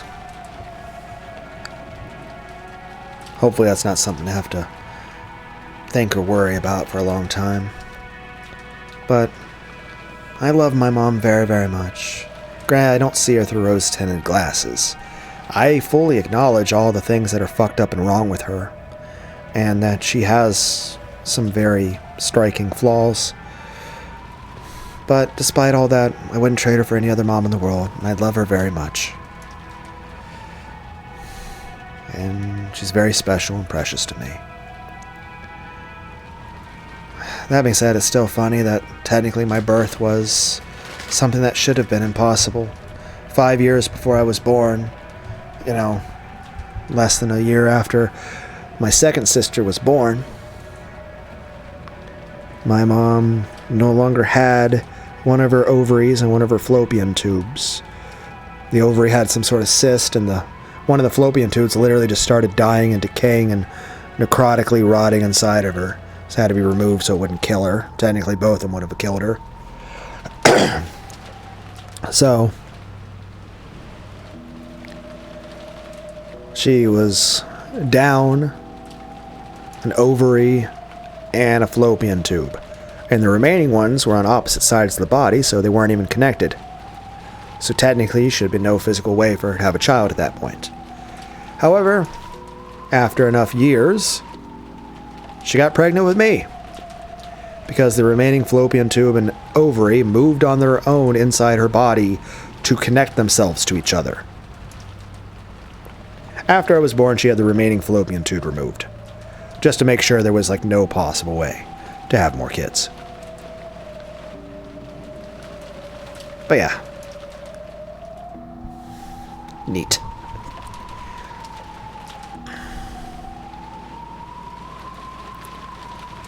If the culprit used a ladder or something, it probably wouldn't be impossible for them to attack from the second floor, but it wouldn't be easy for them to break those sturdy shutters from such an insecure position. The second floor was relatively safe compared to the first. Battler and George had also wanted to remain on the first floor so that they could fight if the worst happened, but Ava had put a stop to that. Real quick, we are 6 hours in. I apologize for the long video, but you know what? I don't want to stop recording. In her mind, George was now the only member of her family. It seemed that she didn't even want to expose him to the danger of coming downstairs to the first floor. Kraus and Natsui could understand that feeling. They wanted to keep Jessica upstairs to keep her safe.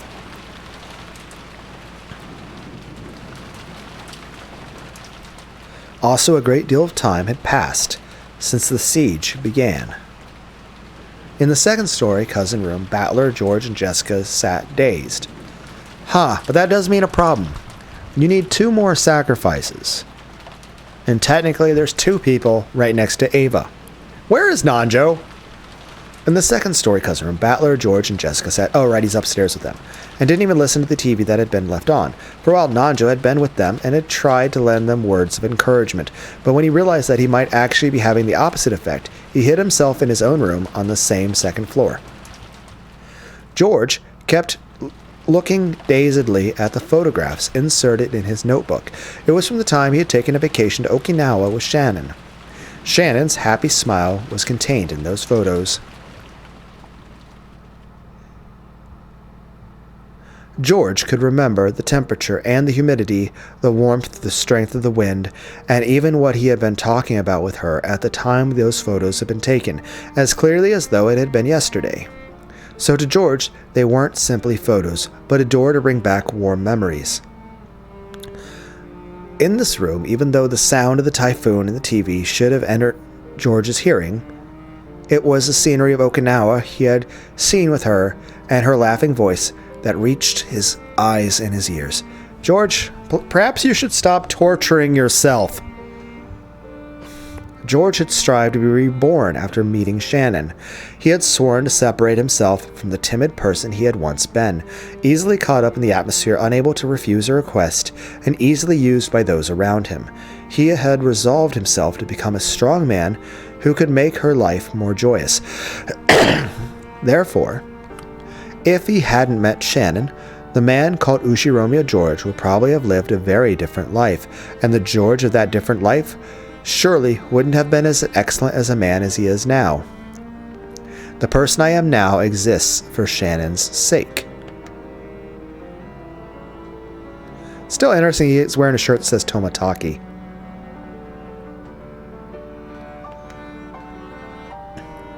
Now that Shannon is gone, why do I exist? It's completely meaningless, isn't it? He felt a deep, deep sadness, as though he himself had become empty. That feeling must have been tormenting him this whole time. However, until Battler mentioned it, he hadn't been aware of this feeling himself. He'd finally managed to remember that it should have been all right for him to cry much, much more. 1, shock. 2, it is very difficult for people to express that emotion because it's painful, and 2, because there are other people there to see it, and that's very self-conscious. So he cried, just like Battler had. He cried himself dry. By now his eyes were bright red and swollen, and he couldn't cry anymore. So George did his best to change his way of thinking. You know what's a bad thing?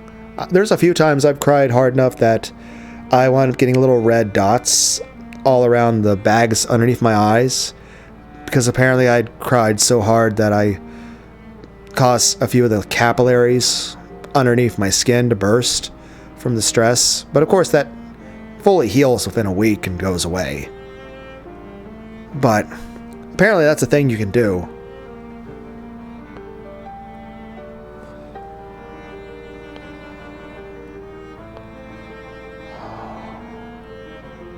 Then again, maybe it's just because I'm so fucking pale. It's like Lunar, the whitest man you'll ever meet. But yeah, seriously, apparently you can cry hard enough that you cause small blood vessels underneath the bags in your eyes and your face to burst and start to bleed. Apparently that's a thing. But yeah, that takes a week to heal when that happens. So George did his best to change his way of thinking. He was not meaningless now. and he should be grateful to Shannon for giving him such a character. The dead don't come back to life. He would have to get over being separated from his most beloved person. Do you guys say beloved or beloved? If he were to chase after Shannon and kill himself, she would surely be deeply dejected. It worked the other way around too. If he had died and Shannon had chased after him, throwing away her own life, he wouldn't have been able to forgive himself. So he chose to surpass his sadness and anger, and decided to thank her instead. After meeting Shannon, she made his days rich and full, and taught him the meaning of working hard for other people's sakes. As a result, she had shaped him into the kind of person he wanted to be. He wanted to thank her for that. He tried to quell his sadness in this way, but each time he did, he remembered Shannon's smile. He understood it logically. He knew that grieving any more than this would only make him grieve in heaven. But that didn't bring a stop to his sadness. I can understand.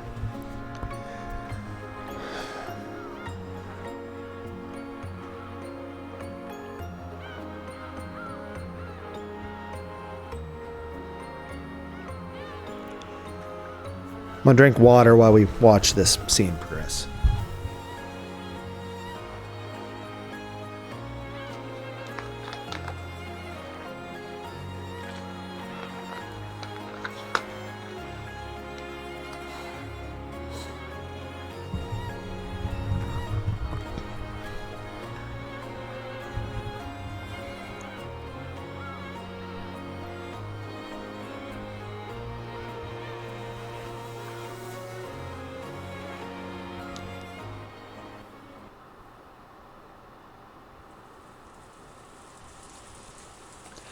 Why is it that when people die, it's so sad like this? Battler muttered. It was as though he was speaking on behalf of all humans. His question probably hadn't been directed at anyone, but Jessica answered. It's always sad when you have to say goodbye. But when the person's old, or there's some time, when you know beforehand that's coming sooner or later, you can brace yourself for it. Basically, you can grieve in small doses ahead of time, so that when it eventually does happen, it's not as much of a blow.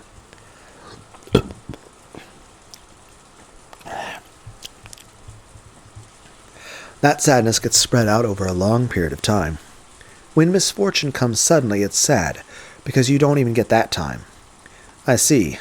So if they get sick or something or end up bedridden in a hospital, you might be able to ready yourself for it bit by bit. But when it happens suddenly, someday, you don't get that luxury.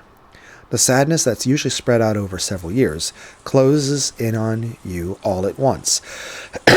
That's pretty tough. Sometimes it makes you feel a sadness so deep it can leave scars for life. Scars for life, huh?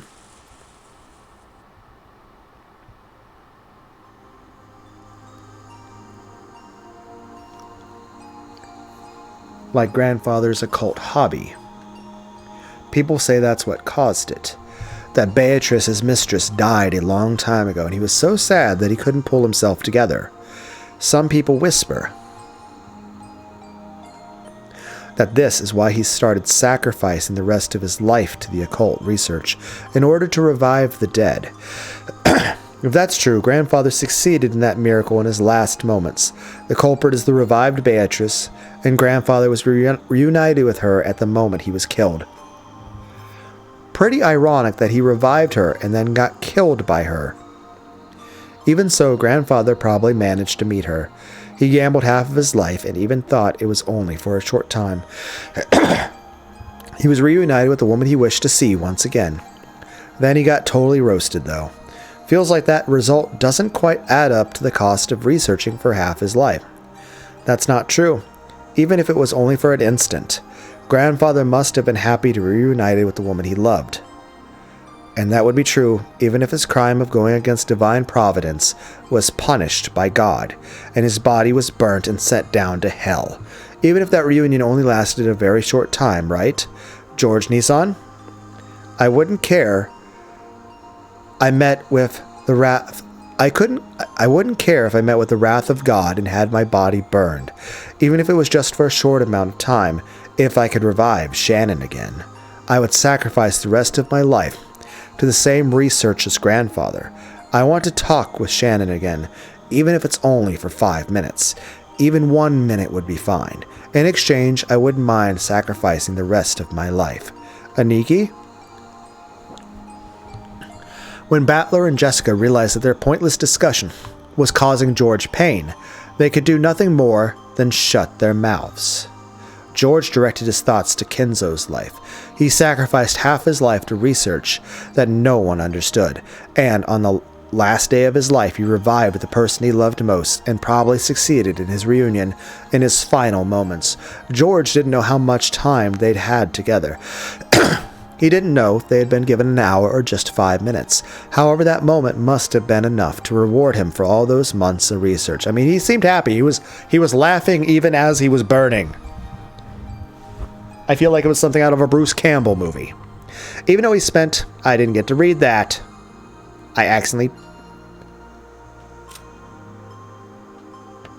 Even though he'd spent dozens of years to achieve it, that small amount of time was probably more than worth it to him. Yeah, he certainly seemed so. Until today, I never believed in the occult or magic or anything. Somewhere in my heart, I even made fun of grandfather's research, thinking of it as nothing more than a pastime. However, I won't make fun of it anymore. No, to the contrary, I'll believe strongly that it's real. If the power of belief can create miracles, I'll probably throw away all of my studies up until today, spending the rest of my life from today onwards studying magic. Give me the power of magic, and give me a miracle that'll let me see Shannon again. Sorry, you two. What am I talking about? If you could revive the dead with magic, people would probably be researching it everywhere around the world. But things like that don't exist in reality. No one researches it. That's because they know the dead can't be revived with magic. Sorry for saying something so weird. It's my fault that the atmosphere here has gotten so strange. Sorry for making you tiptoe around me even though this is tough for us all. Even if I did it to divert myself from my sadness, maybe I did say something strange. If I keep talking about stuff that's so weird, I'm sure it won't do anything good for their sadness, but that doesn't mean I can bear this silence. I'll go downstairs and get another cup of coffee. Mom's very particular about how she likes hers. Does anyone else want a refill? Battler-kun and Jessica Chan lightly shook their heads. Without pressing them any further, I took my mug and left the room. The shutters were all closed in the hallway, so the corridor was very dim. I tried visiting Dr. Nanjo's room and asking if he wanted more coffee, but he said he didn't need any either. Again, do you guys say either or either? It seems my mother's orthodox method of making coffee isn't universally appreciated. Alice, I can't say I'm much of a coffee person. One time I made some for Shannon, but she told me that while it was delicious, it was a little strong. Shannon, that's no good. Even though I left the room to change my mood, that image of Shannon's face filling my head hasn't faded in the slightest. I keep seeing those fun days with her more and more vividly. And it's saddening that I never even got a chance to see her dead face. You know, it's weird. I went to Taco Bell recently, and while I was ordering, I was looking at the wall. I was noticing how I could take letters from the stuff that's on the wall and on the doors, and how different parts of it could look like or spell my son's name. Granted, he's alive and well. Still think about him every day, though. And all the time.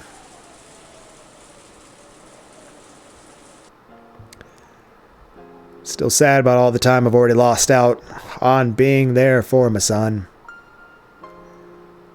Still annoying all of you by talking about this, even though I keep saying I'm going to try to avoid ever bringing up personal things again. But, you know, bothers me.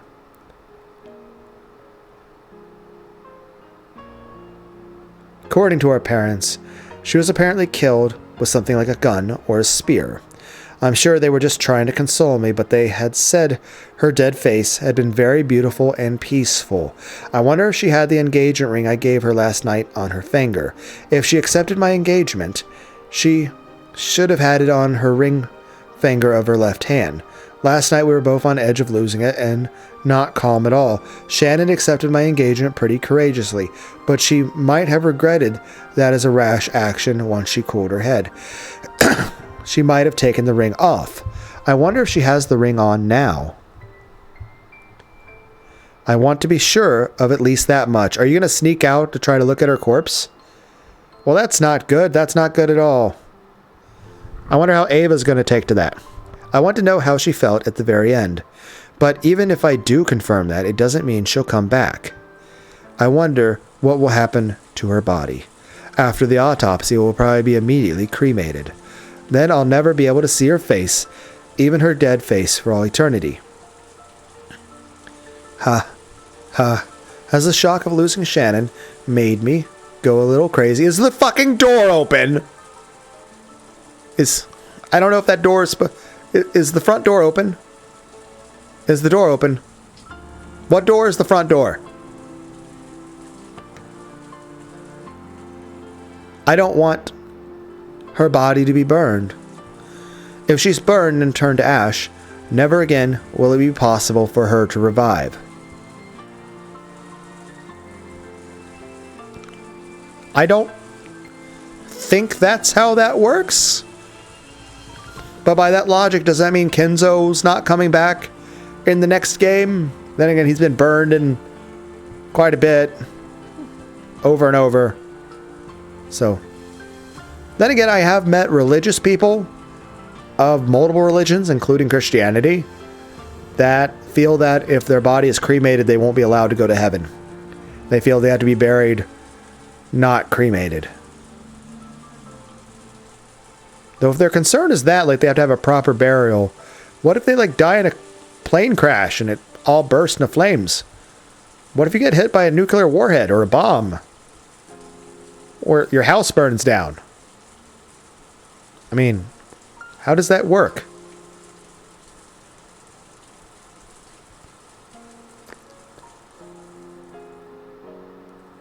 Then again, I remember one time I was working in a restaurant and there was a guy who came up and he'd ordered like an all-American sandwich. Had like, you know, mayonnaise and mustard and ketchup and hamburger, like roast beef stuff and all that. Like all the stuff you would expect on an American sandwich. Anyway, he comes up and he's like, he's already eaten half the sandwich. And he's like, he's saying like, hey, he's concerned. He's like, hey, he's saying according to his religion, he can't have eggs or he'll go to hell. And I'm like, and he's like, does the mustard have eggs in it? I'm like, no, mustard doesn't have eggs in it. You're fine. Because after all, he'd already ate half the sandwich. At which point he returned to eat the rest of his sandwich in peace. Because, I mean, one, I think that's a stupid thing. To think that you'd fucking burn in hell for eating eggs. And two, yes, there's no eggs in mustard. But there's definitely eggs in mayonnaise. But, you know, why ruin his sandwich? Then, they say cremation is frowned upon in Western tradition. Yes, actually it is. I mean, to a large degree, I feel most Americans and people in the West, I don't know about people in Europe, but I think it's the same. Most people would prefer not to be cremated.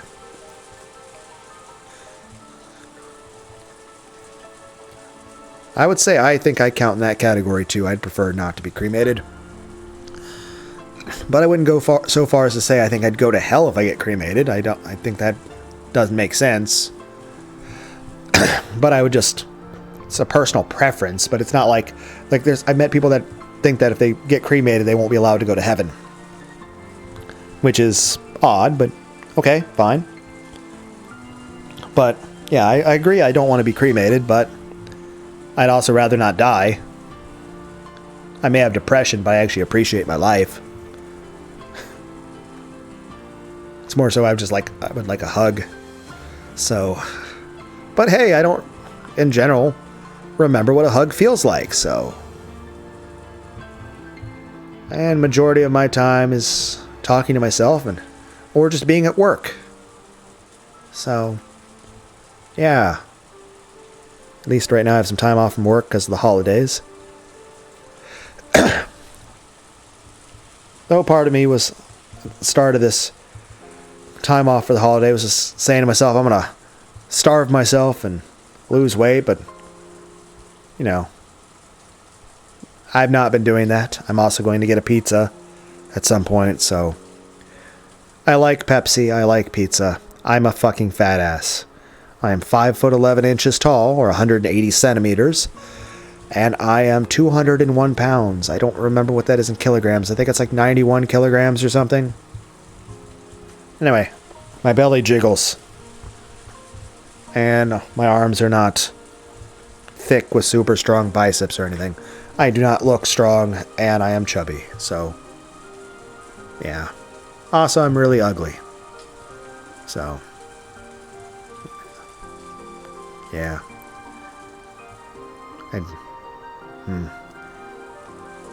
Because of the day of resurrection, there would be no body to revive. Because of that, it seems that great criminals in Western history were often cremated after execution as punishment, and their ashes were sometimes scattered in rivers and such. In other words, to Western people, death is nothing more than sleep until resurrection. I mean, technically, yes. Granted, there are some arguments about whether or not people become ghosts or not, but in general, a large belief is especially held in ancient Greek, Christian traditions for the first 300 years after Christ came after. For the first 300 years after Christ, even the early Christians felt this way. That largely, when you die, you just sort of go to sleep. And then when you do come back, you sort of go to a separate world before, whatever's final after that. Like, there's more intermediaries. And there's a sleep thing. The bosom of Abraham, as it can be recalled. Anyway. That being said, yeah, accurate way to put that. It is essential that the corpses left after death.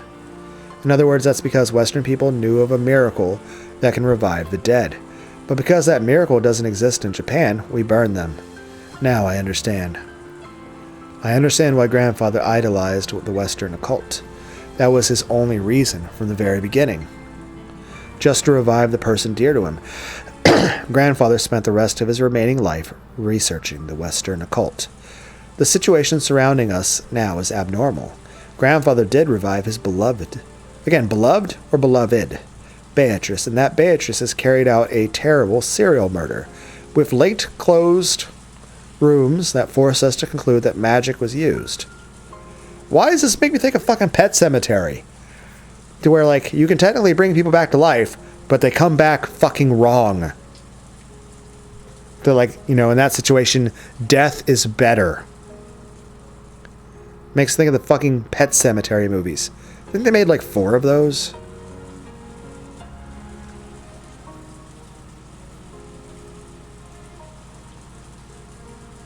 The Golden Witch, Beatrice.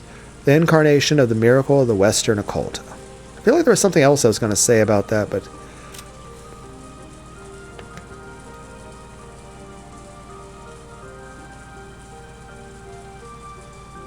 Oh, right, this part.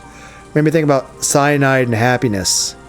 There's a short called Speed Racist, where it's Speed Racer, but he's got a swastika on his head and all that shit, and he crash it on the white helmet, and he crashes into a tree and the car bursts into flames, and then Chimp comes out.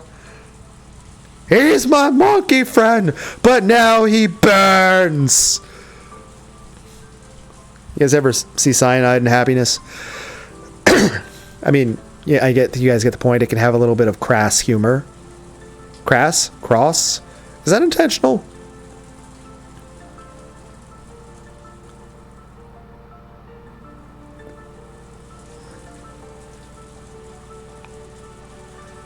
Rosa, Rose, Rudolph the Red-Nosed Reindeer,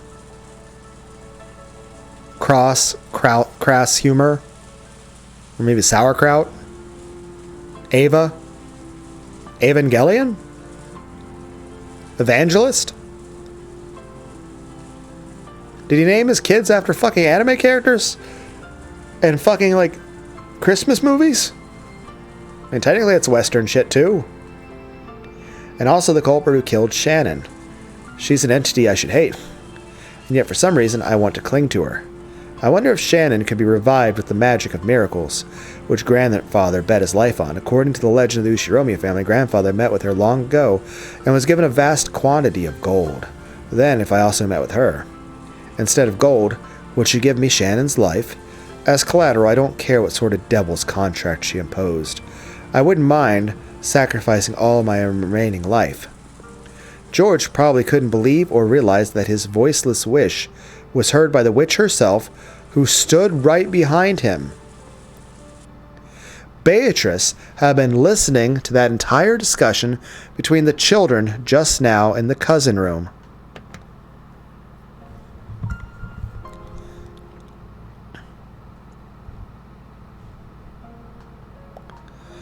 Battler had told her that she didn't know the value of a human's life. And wanting to understand that in her own way, she had stealthily visited, listening in on their discussion. That is your wish, you say. If I could grant that, would I be accepted as a witch?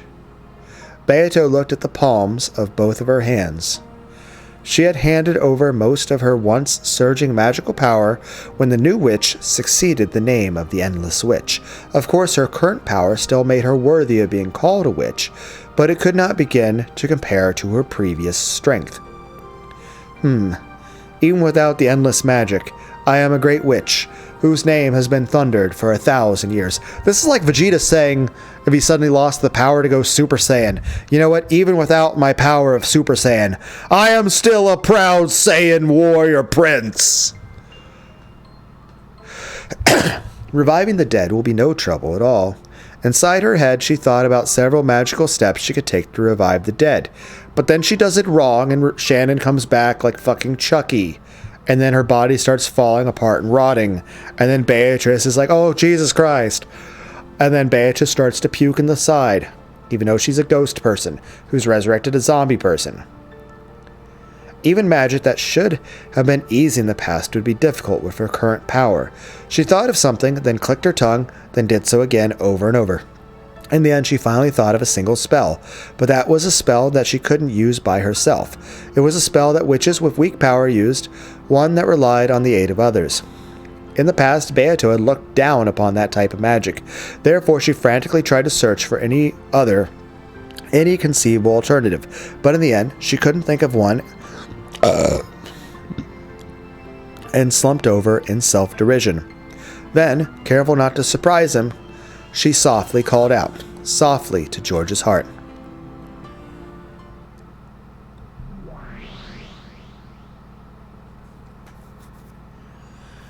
Ushiromiya George, can you hear my voice? Are we force ghosting this? Are we Jedi now? I can hear you. Who are you? Are you really the witch Beatrice, or are you an illusion created by my sorrow? If it's the former, please hear my wish, and if it's the latter, just leave me alone. Their conversation in the mental world was a lot like having one in a dream. When you dream, haven't you ever had the experience of casually accepting something that would have been absurd in the real world? Yes, that's how dreams work. The conversation in this world was like that. So even though a witch appeared and started talking to George, he was not surprised. Indeed, I am the Golden Witch Beatrice. Normally, you and I would not be able to talk together in this manner. However, you are strongly conscious of me and wish to have a discussion. So, both of our channels are able to match like this. I don't care if the person who killed Shannon was you, or someone else using your name. As long as you exist as a real witch, I'll pay whatever cost you ask for. My question, if Battler is aware of this conversation, how would he feel about it? If you desire my life, take it right now. Please, I want you to bring Shannon back to life. If that's impossible, I'd be satisfied if you just let me talk to her for a short while. Please. I ask for nothing in return. I shall grant that wish. Really? Really, you'll revive Shannon. Indeed. However, my current magical power is not sufficient to use the magic of resurrection. Therefore, I must rely on your help. If there's anything I can do, I'll do it. Even if that means taking my heart out right here and now, I will not hesitate. I told you I don't need anything like that. I will chant the magic, then a gap will open in the door to the land of the dead. But as I am now, I do not have the power to bring Shannon's soul up through the gap. However, you have strong feelings for Shannon, and those feelings will surely become magic that can bring her soul out without fail. What do you say?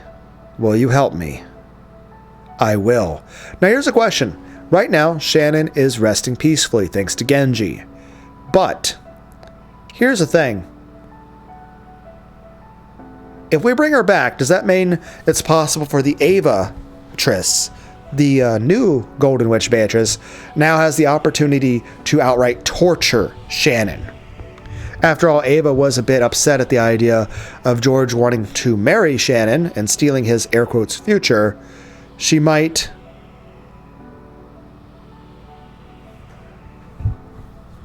kill Shannon very sadistically just out of vengeance or out of spite. There's also the fact that she's considered one of the sacrifices, so she might be re-murdered just for that. So at that point, you're just reviving her so she can die again. So George can watch her die again, but worse. I will. If Shannon's life will be restored, there's nothing I'm afraid to lose. George's fist shook in silence. Then he slowly came to his senses. He had been absent-mindedly standing near the window in the hall the whole time, his mug still in his hand. And the witch from his dream was still there. What the? It isn't a dream? Be quiet. I am very fragile now. If any more humans appear, I will not be able to preserve this form. I shall grant your wish, so stay silent for now. Understand? George covered his mouth with both hands, nodding enthusiastically several times. In that instant, he almost dropped the mug he was holding. Bah! I had to check OBS Chan. Yes, OBS Chan has a black and white skirt. George frantically juggled it around and caught it. He was afraid that if it fell to the floor and made a loud sound, the witch's form might disappear like a bubble popping. He softly set the mug on the floor and stared at the witch in front of him again. Her form didn't disappear. It wasn't a dream. Come, let us go to the parlor where Shannon sleeps. With the power of your feelings, we will bring back her soul, so she can be repeatedly murdered and tortured by your mother, who is possessed by ghost magic meth demons that were possessing her shortly ago. And also then you get murdered too. You say go, but how? My mother and the rest are downstairs. There's no way they'd let us go outside. And didn't you just say you wouldn't be able to preserve your form if another human appeared? Come to think of it, that is true. So Kraus and the rest are downstairs. In that case, we definitely cannot go down. Well then, we just need to go to the mansion without going down to the first floor, right? It's simple. Beato laughed as though she had thought of a pleasant prank, and with her golden pipe she lightly tapped a window with its shutter closed. When she did, 3 golden butterflies appeared from the pipe and opened the lock on the window as though melting it.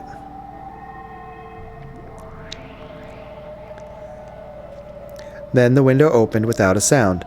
The shutter beyond it was exactly the same. The clasp unset itself also without making a sound, and it quietly opened. The window opened, exposing the wind and rain outside the mansion. Perhaps because of the direction or something related to the construction of the building, the wind did not blow inside. Because of that, for a while, George felt as though this entrance that opened to the outside was a dream or an illusion, and he couldn't accept it as real. Come, let us go. Come with me.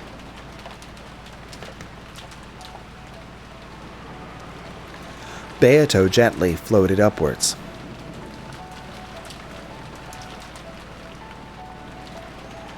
It was a natural action, like that of a diver enjoying an underwater stroll.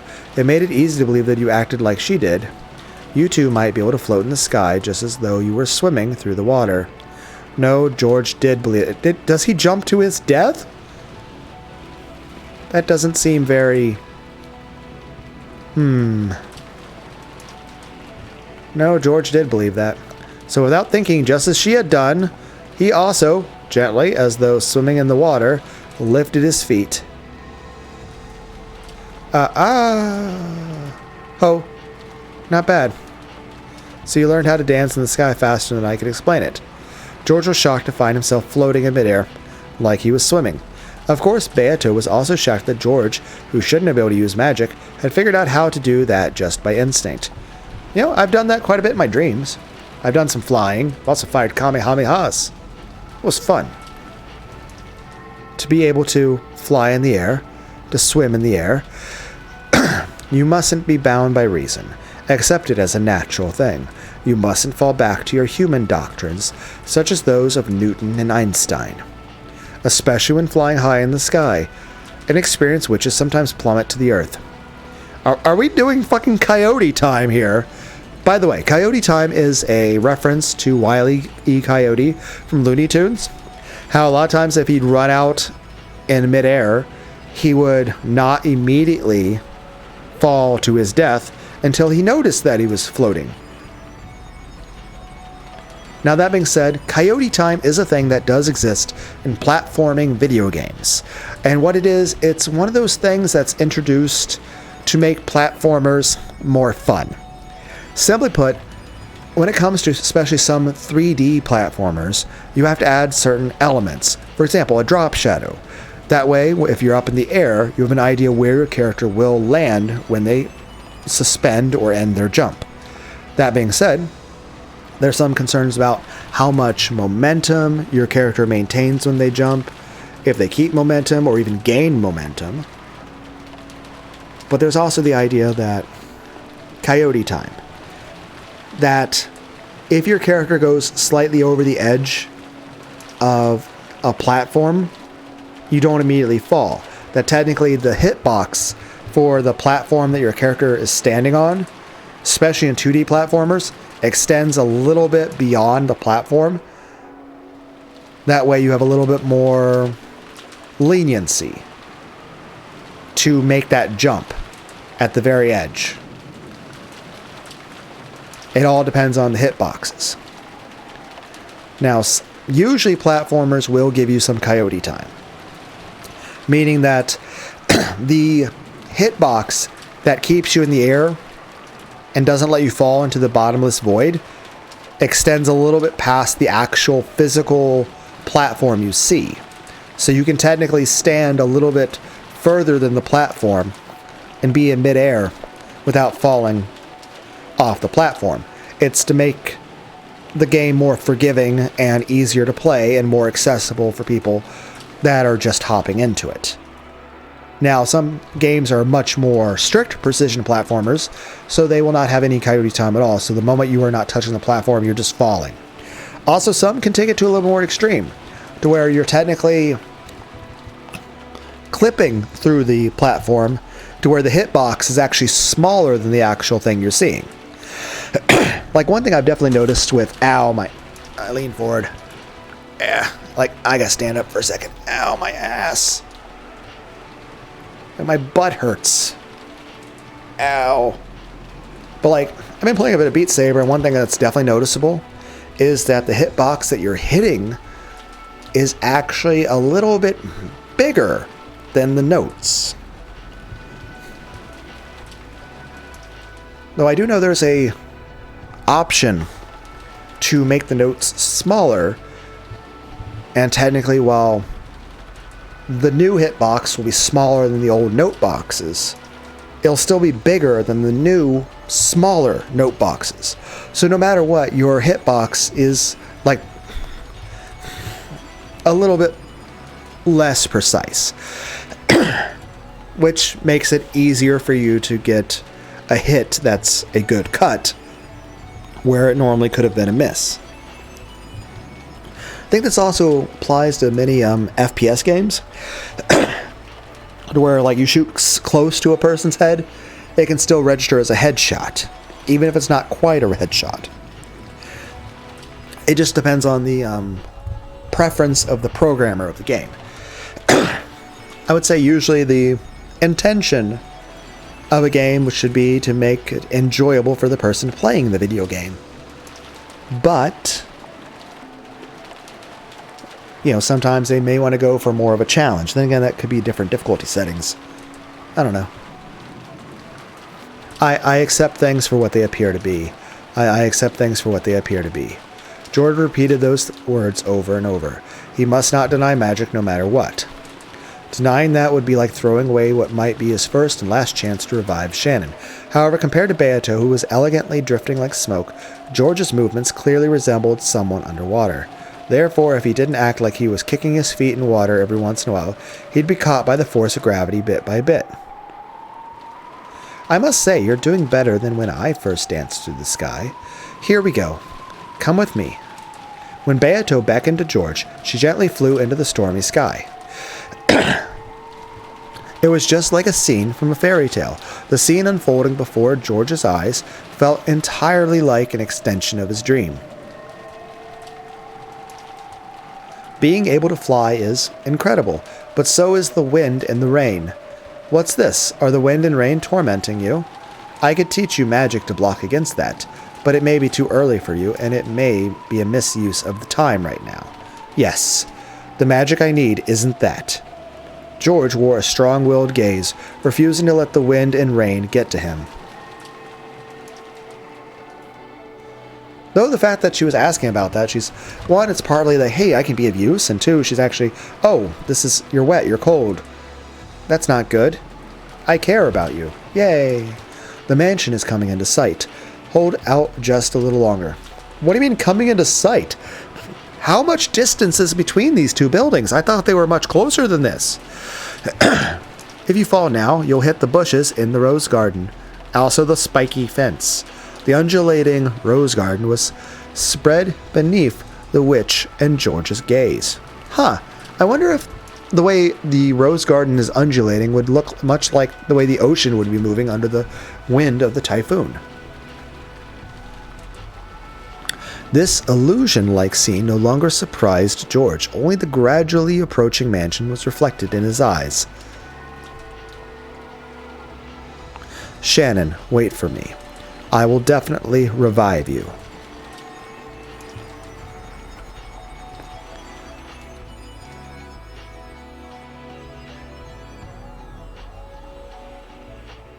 I'm gonna take a drink of water. Well, fuck. I thought we could at least get to the mansion before you noticed us. Fuck.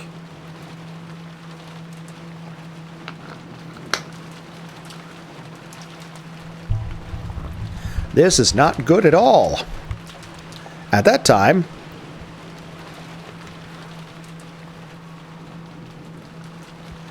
the cruel new witch could be seen staring at the guest house from a different location.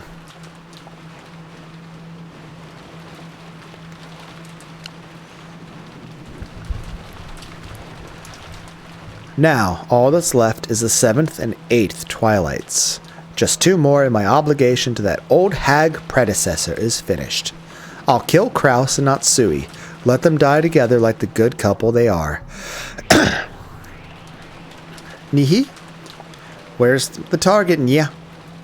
In the lobby on the first floor of the guest house, 2 targets and Ushiromiya Eva identified. Measuring anti-magic power levels. Data link to 410.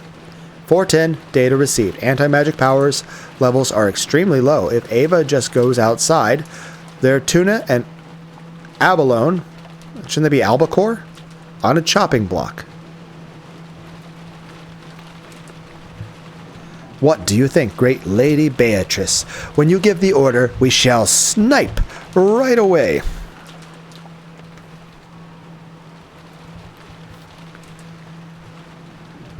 Please, your orders. You guys really are convenient furniture. Not at all like that old second-hand furniture that's only useful for gouging corpses. Right? Chyster sisters, please show me your skill once more. Prepare to fire. Giggle, giggle, giggle. Prepare to fire. Why am I imagining fucking... Like, it's an AMV, by the way. But it's an animated music video of the anime Azure Lane set to the German rock band Eisbrecher.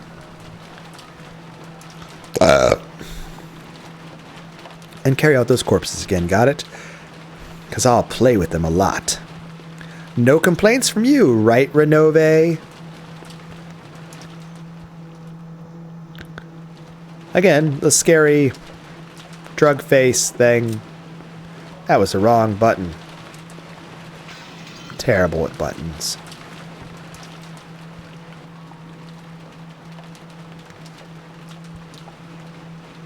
Correct. As you command. At that moment, the witch noticed something. It was as though some presence had disappeared. Was it her imagination? Was that someone's presence just now? Did anyone feel it? But my apologies, I haven't noticed anything, so please forgive me.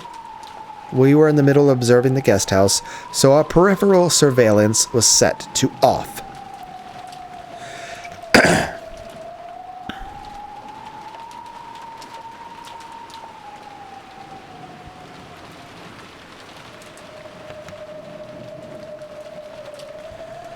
What about you, Lucifer Chan? Did you feel any presence? For just an instant, Lucifer glanced at Renove, asking whether she should answer honestly or not. Renove gave a small nod in response. No. My apologies, Beatrice-sama. We noticed nothing. Forgive us the stupidity of us second-hand furniture.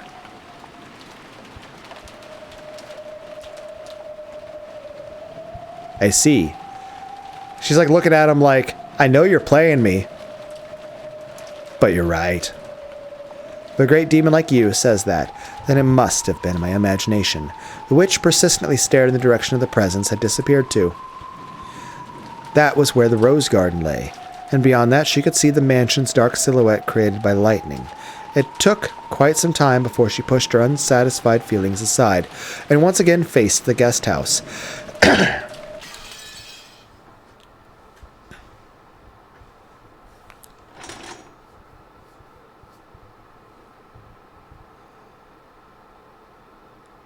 I mean, we still got like 6+ hours till midnight.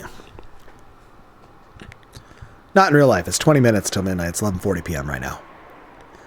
On December 30th. The guest house lobby was wrapped in silence. The strings of tension binding Kraus, Natsui, and Ava had already loosened, and they were completely worn out, with their minds beginning to waver. Every once in a while, they would stand up and walk around pointlessly as though fighting their drowsiness. Are you okay, Ava-san? Please, do take it easy and rest. I told you I'm fine. The three of us are now the only adults. There's no time to rest. No matter what the cost, we must guard this place until the end. She spoke bravely, but she couldn't hide her rough breathing. It seemed that the fever, which had been calmed with medicine for a short time, had returned. It was very obvious that Ava's health was not good. Take it easy.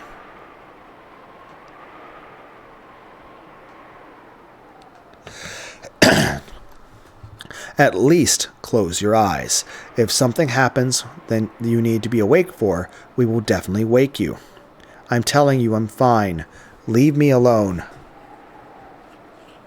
I have to stay awake so that the other witch doesn't fucking kill you. Because I have to stay in control for the split personality thing. The Avatrice. Avatrice. It seemed she was already unwilling to budge. Kraus and Natsui realized that even if they talked to her anymore when she was like this, it wouldn't reach her ears. So without saying anything more, they decided to let her be. To Ava right now, even having an argument like that would be burdensome. It would probably be better for her body if she just sat there with her mouth closed. In truth, Ava was just a step away from being beaten down by drowsiness. Perhaps she shot back at them with a temper, because she was trying to rouse herself and throw off her sleep. I mean, the adrenaline will help for like a few minutes. Sleepiness. The clock would be pointing to 6 o'clock in the afternoon very soon. She had had several snacks to distract herself from her drowsiness, so she didn't feel hungry, but now her lack of sleep made it feel like it was 6 o'clock in the morning, not the afternoon. Even supposing that the boat came at precisely 9 in the morning tomorrow, they still had more than 12 full hours to go. It was an overwhelmingly long stretch of time. Long, painful, hot. Even the sound of the clock torments my body now. In times like this, when that person puts his hand on my forehead, the fever fades at once. But that person no longer exists. As Ava's mind grew foggy, she was once again gripped by a deep sadness. She had already cried herself dry. Even so, the sadness of losing her beloved husband had not been exhausted. I was wrong. What do you mean? The new witch and Ava were fundamentally the same being. If Ava talked to her, she would always respond. I thought that if I could gain the position the Ushiromiya family had, that alone would be enough. But then, as soon as I saw that mountain of gold, my greed grew. I was struck by a desire to have that mountain all to myself. That's nothing to be ashamed of. After all, it's your natural right as the Ushiromiya family head. How could you give up even a bit of it to anyone else? I was gripped by that temptation, which is why you were born. While you are a young girl version of me, at the same time you are also my self-centered evil heart. Because of my foolish greed sprouted by that mountain of gold, the shell of the egg that is my heart cracked, and you were born into this world. I am responsible for your birth. In that case, when I killed Rosa and Maria, and then Rudolph, Kairi, and Hideyoshi, you were responsible for that too. Why did you kill my husband too? Why? I didn't want to kill Hideyoshi. It was just convenient. He was just annoying. He was just so annoying and persistent. And that's your fault. It's your fault for choosing a husband like that. A child like you cannot understand what made that man so wonderful. Ooh, dear, What the heck? Our dreams were made real with magic, right? We solved the riddle of the epitaph. Then we found the gold and got the head's ring. All of our dreams came fully true, right? What more could you want? Those weren't all of my dreams. What about living a wonderful life with that person and giving George an excellent life? I still have many dreams that haven't come true as a wife, as a mother, and yet, those are just extra dreams you added after becoming an adult. They aren't my dreams. That's because you're a child. Do you only care about what's best for yourself? That's right, everything is my fault. Back then, why did I resist doing what Rosa told me to? Why couldn't I announce to all the siblings that I'd found the gold? It's all because I'm so hideous. My evil heart, which sprouted from my desire to have all that gold for myself, caused you to hatch. Looks like you really hate me. Even though we're both Ushiromiya Ava. No, that isn't true anymore, and it was you who said it. I am Ushiromiya Ava, and you are the Golden Witch Beatrice. So just disappear. Witches are imaginary, illusions that only exist in fairy tales. Things like you should just disappear, never appear in front of me again. Yeah, you're right. I understand. I'll disappear from in front of you. And I am no longer Ushiromiya Ava. From now on, I'm the Golden Witch Beatrice, so now I can play however I want. I don't even care about you. If only you'd just give up and die. After having a very childlike tantrum, the witch who had once been another Ava vanished. Only Ava was left behind in the darkness, and she questioned herself. Me? I killed them? Did I kill that person? Did I kill him? She could no longer answer that question herself.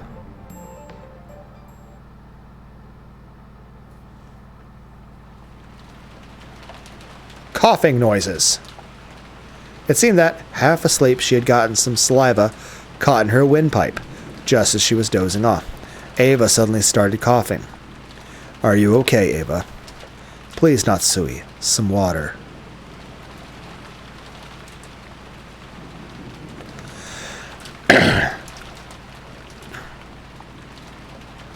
Yes. I'm fine, okay? Cough, cough, cough. Cough, cough. I just choked a bit. Cough, cough, cough. Ava pushed away Natsui's hand as she tried to rub her back, and unsteadily rose to her feet. I'm going to go wash my face. Sorry, I fell asleep. When I get back, I'll make some coffee. Extra strong, so that I won't get drowsy until tomorrow morning. What do you mean extra strong? Apparently, according to George, your default is strong. Yes, please do. Though it probably is the best time for a Murphy drip. Your coffee's more to my taste than what Goda makes. I'm glad to hear it, even if it's flattery. Dying noises. I'll be back soon. Ava exited the lobby, heading for the bathroom. Kraus and Natsui watched over her frail back. So, you sometimes do show concern for Ava-san, even though you've always been so much at odds with her. Isn't this how an older brother is supposed to be? Yes. I believe you're right. It isn't just Ava. There's Rudolph and Rosa, too. Instead of acting like an older brother to them, all I ever did was speak arrogantly and bully them. In my own way, I was frantic in my desire to be like father, but I could never match up and I always vented my feelings on them. But that is no excuse. I probably gave Ava scars so deep that they still have not healed. I regret it, but even if I apologize after all this time, it would do nothing to heal those wounds. Actually, I disagree. I think that it may not guarantee to heal those wounds, even at all, but it has a chance to heal the wounds. Maybe in a little or a lot or all the way. And no matter what, I think it would be a good decision to do so. If you can hold on to that feeling instead of only letting it last for this moment, I'm sure your siblings will come to see it sooner or later. Though by now Ava is the only sibling I have left. If only you and your siblings hadn't been born into the Ushiromiya family, you might have had a more fun sibling relationship. You mustn't say that.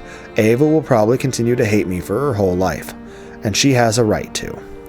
I intend to resign myself to that fact and accept it. Dear? Ava, I'm sorry. Of course you don't have to forgive me. Of course I won't forgive you. What are you talking about after all this time? Oh, so now you're feeling guilty? If only you'd just give up and die right now. Do it, Cheister sisters. Ow, my fucking eyeballs! Bright lights! But it's made up for by cute bunny girls, so. Firing permission received. Reconfirming firing arc. Correcting for weather discrepancies. Data linked to 410. 410 data received. Firing permission confirmed. Laughter noises. Firing. Together the sisters released the magical bowstring they had readied. A beautiful tail trailed behind the gold arrow, and it drew a lovely curve as it flew. It was just like a gold snake. It skillfully avoided a grove of trees and flew towards the front door of the guest house. Then it flew into the keyhole of the door and snuck into the guest house without any problems at all. The gold snake raced down the hall, smoothly, yet as fast as an arrow. Right before it was the door to the lobby. When it flew into the keyhole, Kraus and Natsui were already. For an instant, Kraus thought he saw a gold-colored sparkle in the keyhole on the door.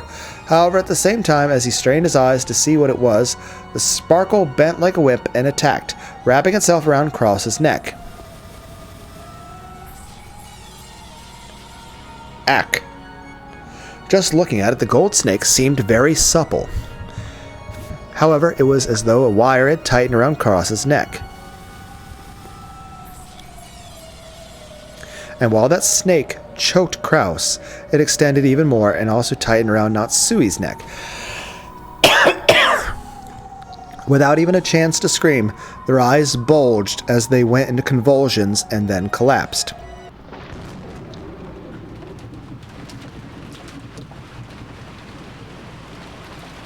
"45, hit and kill confirmed. Formulating, towing, curve, revising capture points."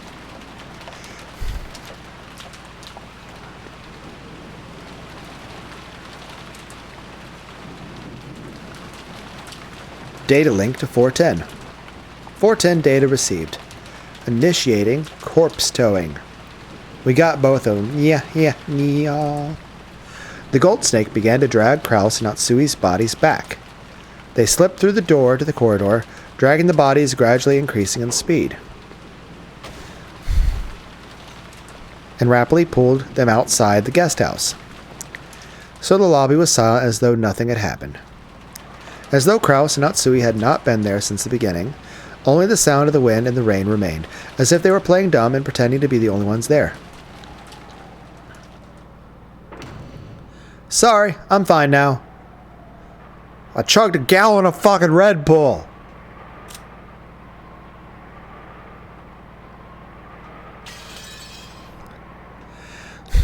"7 hours. Yeah, let's keep going." "Yep, all better. Everything's fine." So in the first game, Natsui was the last adult standing with a gun. And the second one was Rosa. This one we got Ava. "I'll go make some coffee." Ava returned from the bathroom, but no one was in the lobby. Even though they had supposedly been in that sofa until the moment she had choked and gone to the bathroom, they were gone as if they had been an illusion from the beginning. How careless of them. Where did those two go off to together? Ava put her hand on the sofa as though acting out a scene from a detective novel. She felt a warmth that meant they had been sitting in there until a short while ago. Maybe they went to do the rounds or something? For the time being, Ava sat down and waited for their return.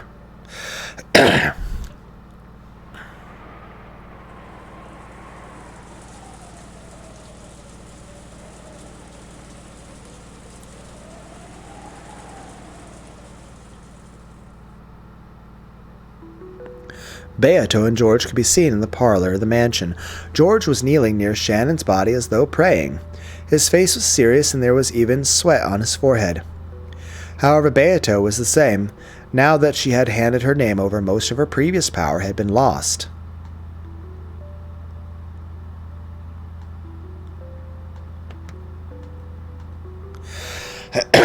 Of course, she still had more than enough power to be called a witch, but compared to the past, it was a very faint thing.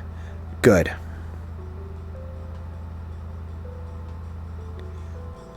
Huh.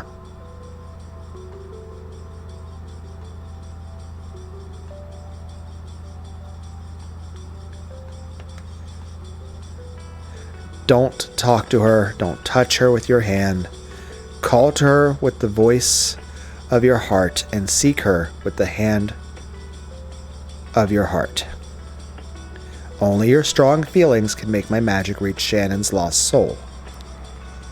Are we using George as a GPS system? George kept praying earnestly and silently. He kept frantically yelling inside his heart, trying to call back the soul of the person he loved. He strongly envisioned his soul leaving his body and searching for her as she wandered through the land of the dead. Beato turned that strong force into magical power that supplemented her own magic. It does also kind of remind me, I remember King Saul was a little worried about something coming up, so he wanted to speak to the prophet Samuel, who had been dead.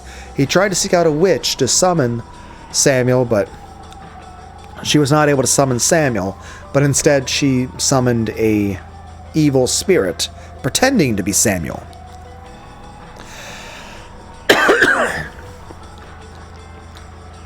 And, well, the evil spirit called Saul out for the shit.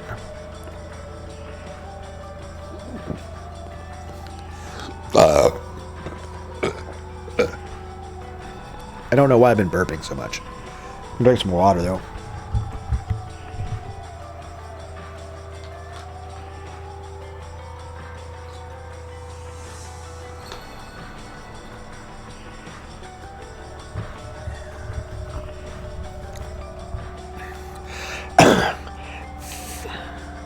Beato turned that strong force into magical power that supplemented her own magic.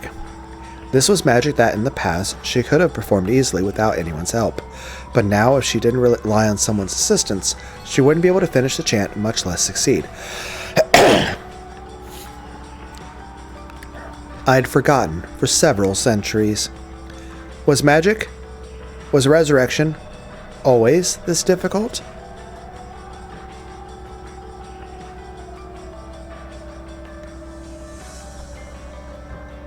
Beato was wearing an even more strained expression than George.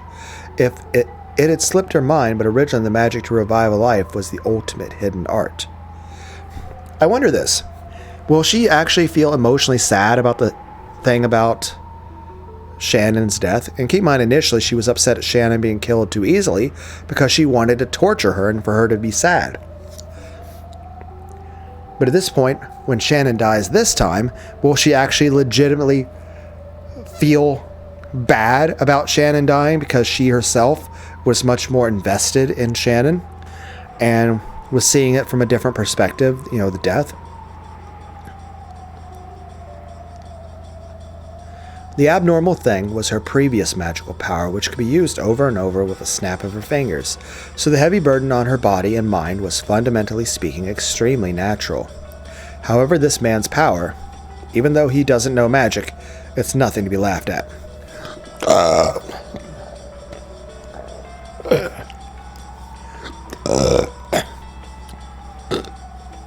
Yeah, I don't know why I'm gassy. I see. So he truly is Kinzo's grandchild. The strong energy pouring from George was large enough to act as a magical power.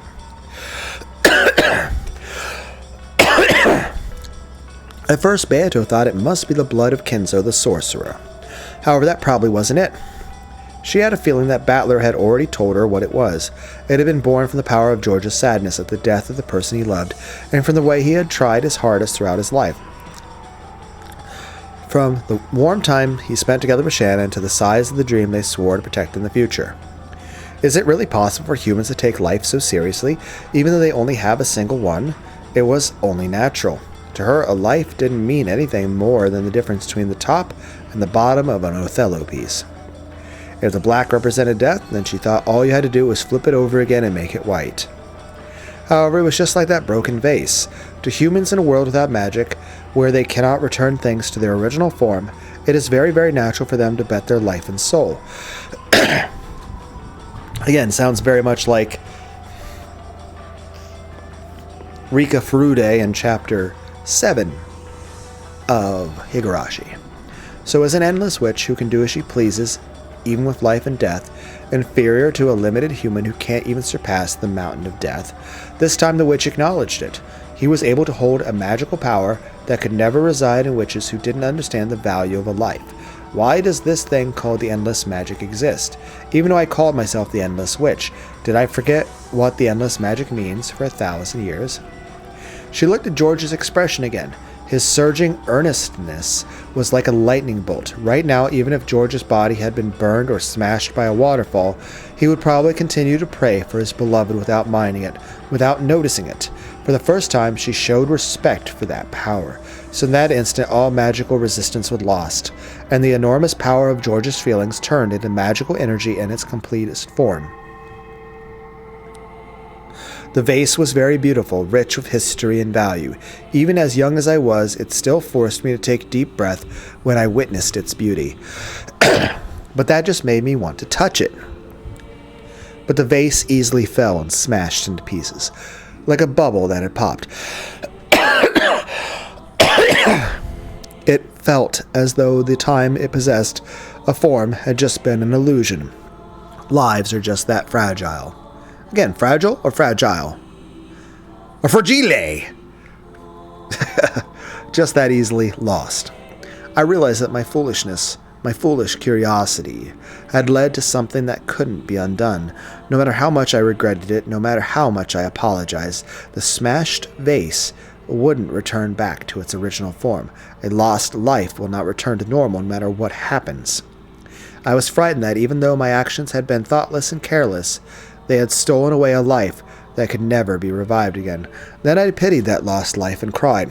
I was frightened of myself, the one responsible for its loss, and cried even more. I'm sure Grandfather will also cry at the loss of his precious vase.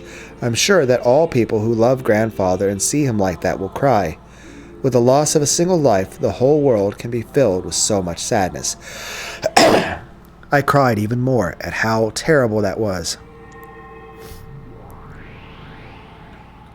Beatrice appeared and spoke.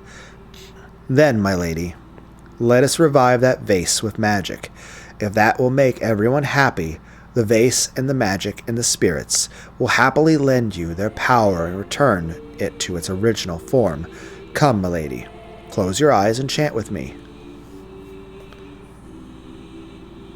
Come, try closing your eyes and try to remember. What form did you have? It was surely a very, very beautiful form. Please, show me that form one more time.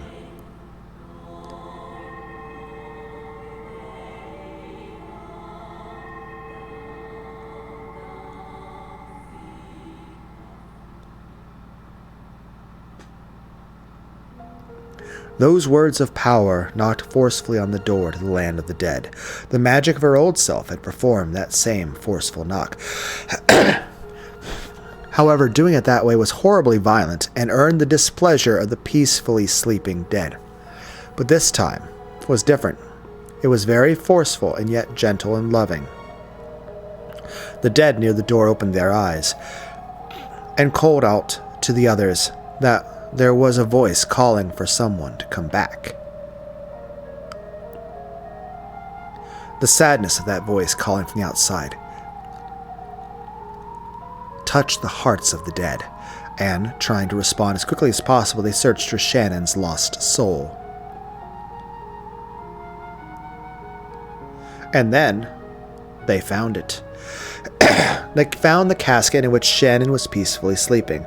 It truly was Shannon's soul, sleeping in the land of the dead. Inside of the casket that was covered with rose flowers, frozen with frost, she was sleeping in peace.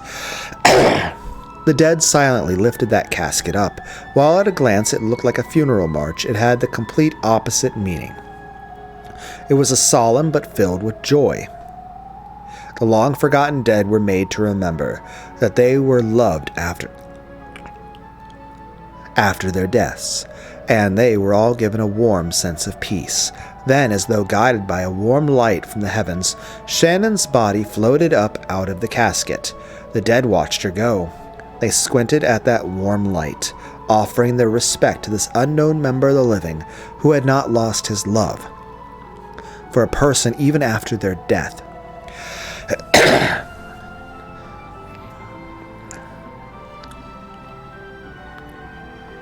Shannon's body was enveloped in the light from the heavens and began to disappear. In the jet-black darkness of the land of the dead, the faint flickering of gold butterflies could be seen. It reminded them of the gentle stars in the night sky which they had long forgotten.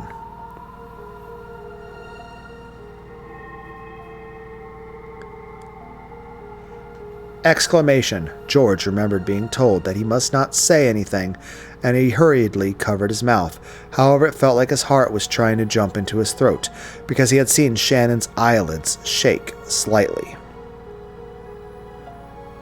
Then those eyelids slowly opened. Shannon's eyes were there, but they were still wrapped in the fog of the land of the dead.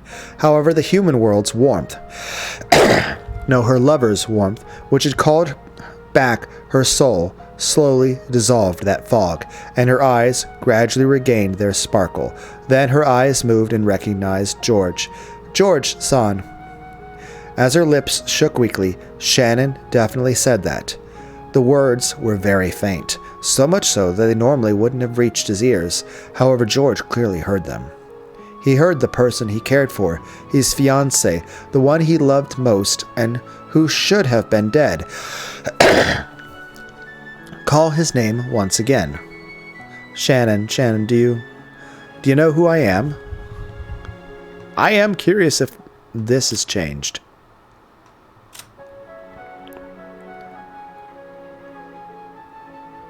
Nope, that still appears the same. Though, I saw that Kraus and Natsui's portraits were not updated yet either. Guess they're not updated till a human finds them.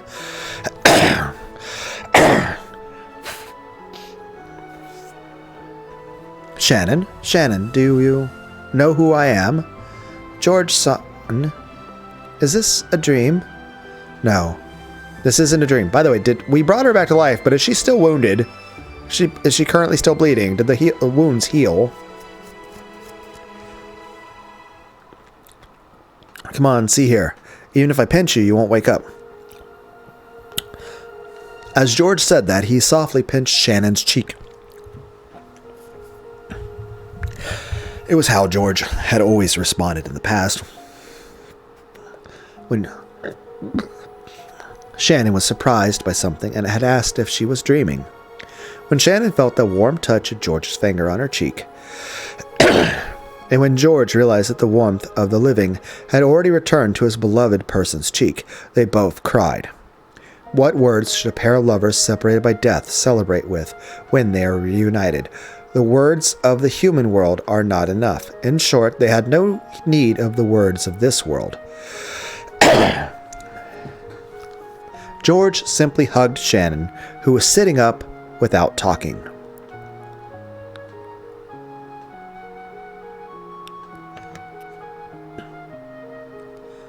I like this outfit. It's cute. Shannon's strength was still feeble, and putting her arms around George's back took all she had, so George hugged her tightly to make up for that, to stop each other from going once more to a place the other's hand couldn't reach. They hugged each other so tightly and yet so gently. What if all this is a hallucination and George is just hugging a corpse and imagining that she's talking? As Shannon's fingers curled around George's back, on her ring finger the engagement ring George had given her definitely shone. That strong glint certainly wasn't just the sparkle of diamond. There definitely was a magical power that only the two lovers could possibly feel. It was because that strong light existed that they had been able to find her casket in the land of the dead. Beato understood. That ring, no. The feelings of the pair embodied in that ring were a miracle made real. In that moment, George definitely used magic. Beato had done nothing more than help him along. That magic had a power that could only reside in those who knew of the importance of life, who knew what it meant to try with all one's might. It was the power of a miracle, one that the Endless Witch couldn't possibly know of. A miracle that only the power of the finite could give rise to. By now, she had no choice but to accept it. She had to accept that true magic, true magical power, exists in the place furthest away from she who called herself a great witch. Beatrice, Sama, she brought you back to life. Thank you, Beatrice. No, I did nothing. What revived Shannon was your magical power. It was your magic. The Ushiromiya blood which makes miracles come true surely saw you through. George-san revived me? Indeed. It was an incredible display of magical power, one that I could not hope to compete with. So, I am still nothing more than an apprentice.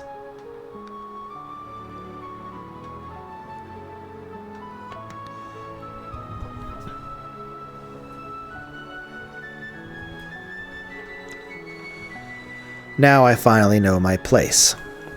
Beato staggered backwards. Her physical strength was clearly exhausted.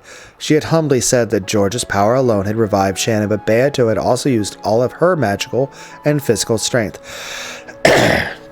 And she reflected upon how difficult it was to revive a single life. Something she had been able to play around with however she wanted to do in the past. The couple kept on embracing each other tightly. By doing that, those feelings couldn't be communicated with a billion words were shared. Thank you, Beatrice. We're in your debt. Thank you very much, Beatrice-sama. I'll never forget the debt I owe you for bringing me to George again. Stop that, stop that. Being thanked by a pair of lovers is far too embarrassing for one who has been feared as a monster of a person. Don't worry about me. Don't worry about me.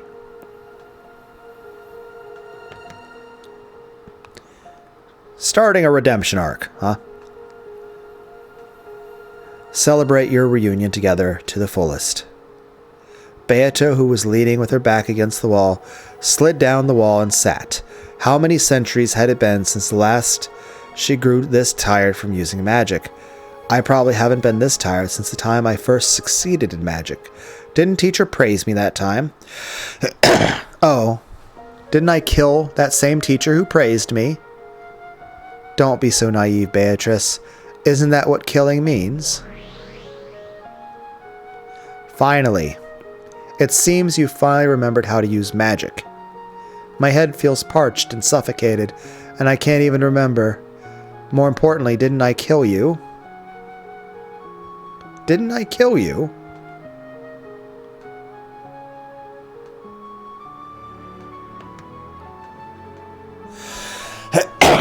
You shouldn't be appearing.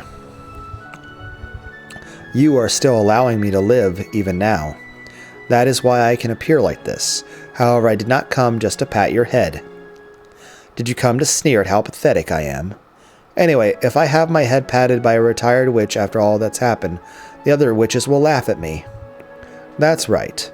According to your bragging, you are not only a full adult, but a retired one. And yet only now have you learned to use how to use magic. That certainly does sound too embarrassing to tell anyone.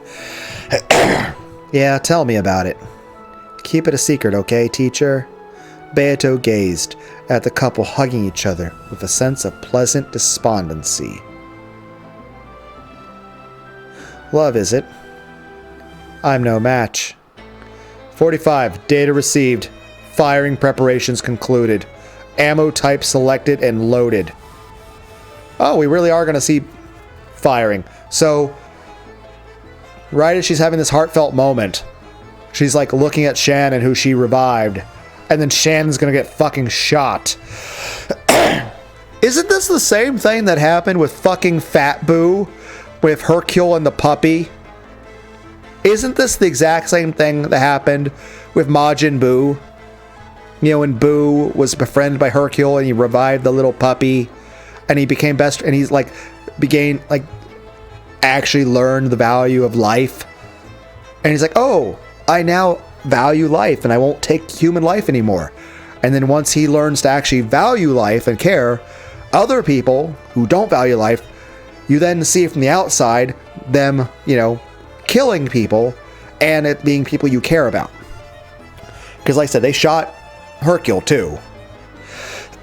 Like, the dude was really good in a fight, but, you know, sniping bullets and guns still can hurt Hercule. But it's literally Fat Boo from Dragon Ball Z reacting to B the dog and Hercule getting shot. Beato's about to have a Majin Buu moment.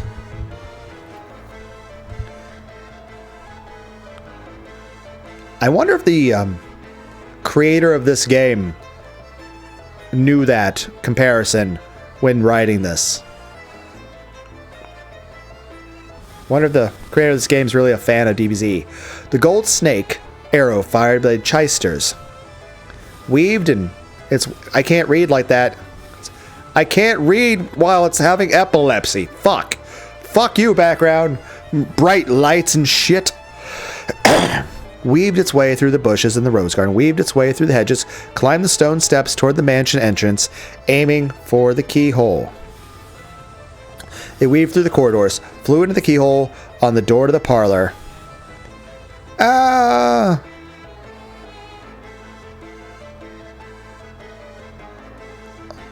She's having a Majin Buu moment.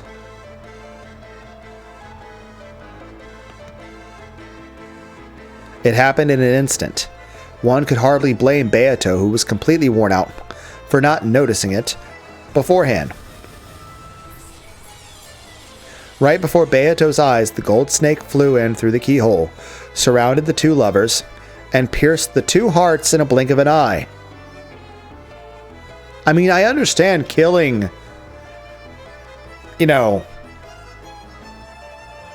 Shannon, because technically she's required for the sacrifice, but why George? I mean, you already got all your kills for the Twilights when you killed Kraus and Nissan. Natsui-san. And also George is Ava's son. At this point you're doing it just to spite the adult you? That's fucked up. Furthermore, the gold snake faithfully pierced a hole through Shannon's chest once more. The two hearts were pierced by that gold snake. No, by that gold sewing thread of the new, brutal witch's furniture.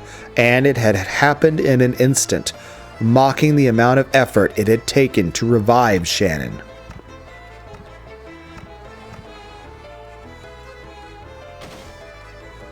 Before Beato's shocked eyes, the two fell over and landed on the floor. George, Shannon! Thank you, Beatrice, for letting us meet even just for a short while. Thank you. George spent his last breath thanking Beato and died alongside the one he loved. The gold snake, which still sewed the two in place, spun like a large cyclone revolving around the inside of the parlor. It was searching for further prey in that room. Then the tip of the snake met Beato's gaze. In that instant, Beato was prepared to die. At that moment, Virgilia stood in front of her, the fingers of both her hands drawing a seal. Instantly, gold-colored gold leaf buried the inside of the parlor. It was like a blizzard of gold. Beato, run while you can.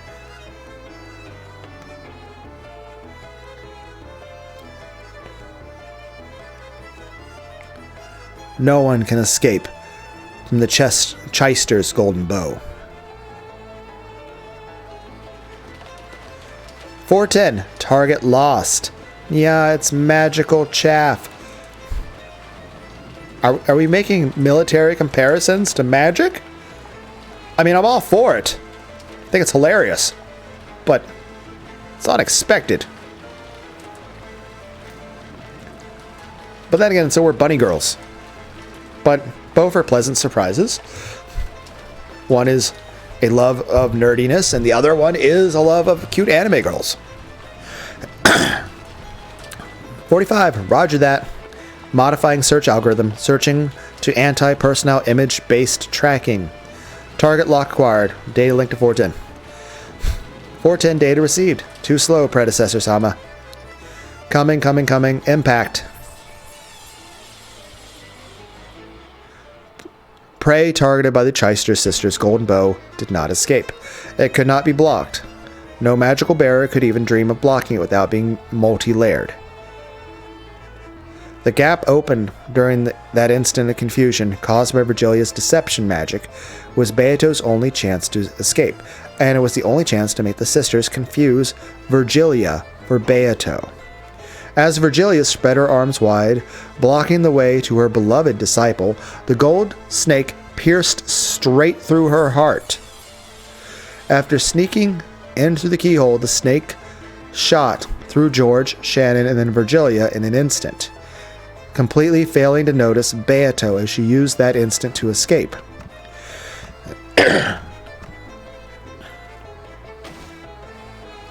As soon as Virgilia saw that Beato had gotten away, she died. The strength left her body, and like gold dust drifting with the wind, her form was erased. Beato completely erased all traces of her magical power, became gold butterflies, and passed through the wall, escaping to the wind and rain outside. Damn it. You bitch! You bitch! Beato felt regret from the bottom of her heart. Why? Because she had been attacked by the new witch? Probably not. Of course, she hated losing her teacher. And even more importantly, Beato was enraged at the barbarism that had boorishly stolen away the reunion between two lovers. Beato had poured out almost all of her magical power to reunite them. Even though the result had been a miracle, the time it took to steal that away had been so ridiculously short. Beato trembled at the barbarous cruelty that had brought about such an abrupt end. And that is another thing to keep in mind. Like, in real life, when it comes to fights or violence, they're not fucking choreographed bullshit like in Jackie Chan movies. A real life fight is usually short. And they're usually very violent, and they're very dangerous. And the probability of death or serious injury or even legal issues are very prevalent. At the end of the day, it's extremely dangerous. And, you know, a lot of people, you know, think, oh, I'll do this and this in a fight. Like, in real life, a fight is... most fights are over pretty quick. Now, granted, there are some fights that I've been in that lasted a significant amount of time, but usually that's, like, again, like a situation where there's a 5v1 where it's 5 people beating the shit out of me in a back alley against a brick wall. That was like somewhere between half an hour to an hour, so that was like 40 minutes of being punched repeatedly over and over and kicked in the face and kicked in the ribs and slammed into a brick wall over and over for like 40 minutes. That was unpleasant. I had like a big bruise on at least one of my temples, but I can't even remember like which temple it was. I think it was my left temple. But I had a giant purple bruise on the left side of my temple that was like big enough that it extended down to my cheek and up into my hairline. And it was just a giant purple and black bruise that was like sticking out like an inch and a half from where my temple's normally supposed to stop. But then again, like I said, I got the shit kicked out of me a lot back then because everyone hated me and wanted me to die, so that was depressing. But hey, in real life, you know, most people's fights end quickly. The main point I'm saying is I'm just trying to tell people out there that it's better to avoid being in physical fights if you can help it. Violence is good in video games and movies, but in real life it should not be glorified. And it's just violence is not a good thing. I mean, I enjoy it in video games and in anime and in movies, but in real life it's deplorable. Beato trembled at the barbarous cruelty that had brought about such an abrupt end. Besides, this was the true form of the acts she herself had committed up until that point. So just as strongly as Beato hated the new witch, she also looked at her previous self with disgust. And that's the other thing, like Majin Buu, when he suddenly felt bad about, you know, Hercule and Bee getting killed, it's like, by the way, isn't this the exact thing you were doing to so many people? Like, how many people did you kill, Boo?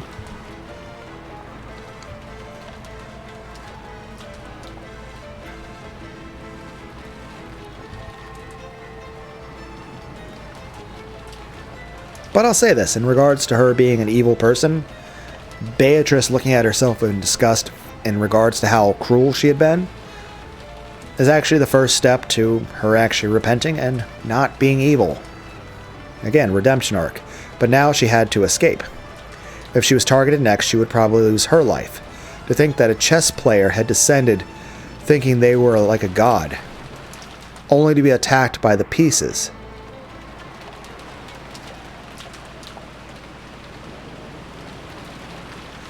Impact confirmed, target scattered. But without a doubt, we crushed the predecessor, Sama. Looks like our pile of kill medals is gonna get bigger again, yeah. What was that about loving couples? I want how able to respond to George's death, But also, here's the other thing. Kraus and Natsui's death.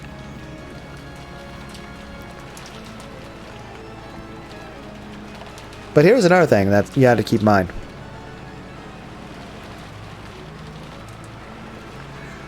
Do Renove and the 5 remaining Sisters of Purgatory know who was actually killed? Does Renove and the 5 remaining sisters, like, will Lucifer show up and think that it was Beato who actually died? How will they respond? It's funny, at one point when Beato was starting to show hints of this path, I was starting to wonder if Renove and the Purgatory sisters would think less of her. But at this point, and then eventually it came to look like Renove and the sisters were being disgusted with this person. But at this point, are they going to be sad or angry at the thought that Beato was killed? You get to enjoy tearing the two apart by death, reuniting them and then tearing them apart again, right? Cackle. And along with that, I get to say goodbye to that damn fussy old hag. Renove, you don't have any complaints, right? I do not, Beatrice-sama. That person interfered with the ceremony of the witch's epitaph, you see. She revived a sacrifice from the first twilight without permission, obstructing my ceremony. She's got no right at all to complain. But it sucks that she didn't leave a corpse behind. And I thought I'd be able to torture that old hag to death over and over again endlessly. 1, how would Beatrice feel about that? And 2, if Beatrice is able to overhear this, even if she doesn't, Renove will probably tell her. But how does Beatrice feel about the idea of being in that position herself and someone talking about doing that? Laughter noises, I don't know how to enunciate. Renove is probably like, Jesus Christ!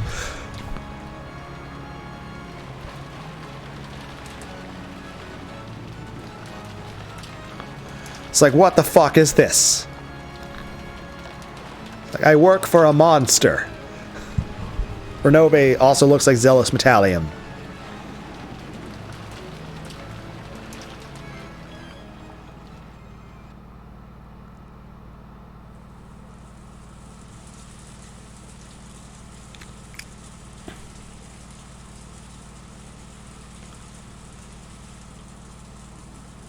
George did? No, I didn't see him.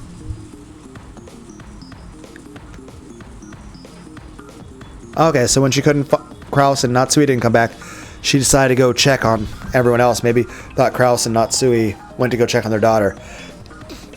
And also probably wanted to see her own son. And then it's like, wait a minute, why is he not here?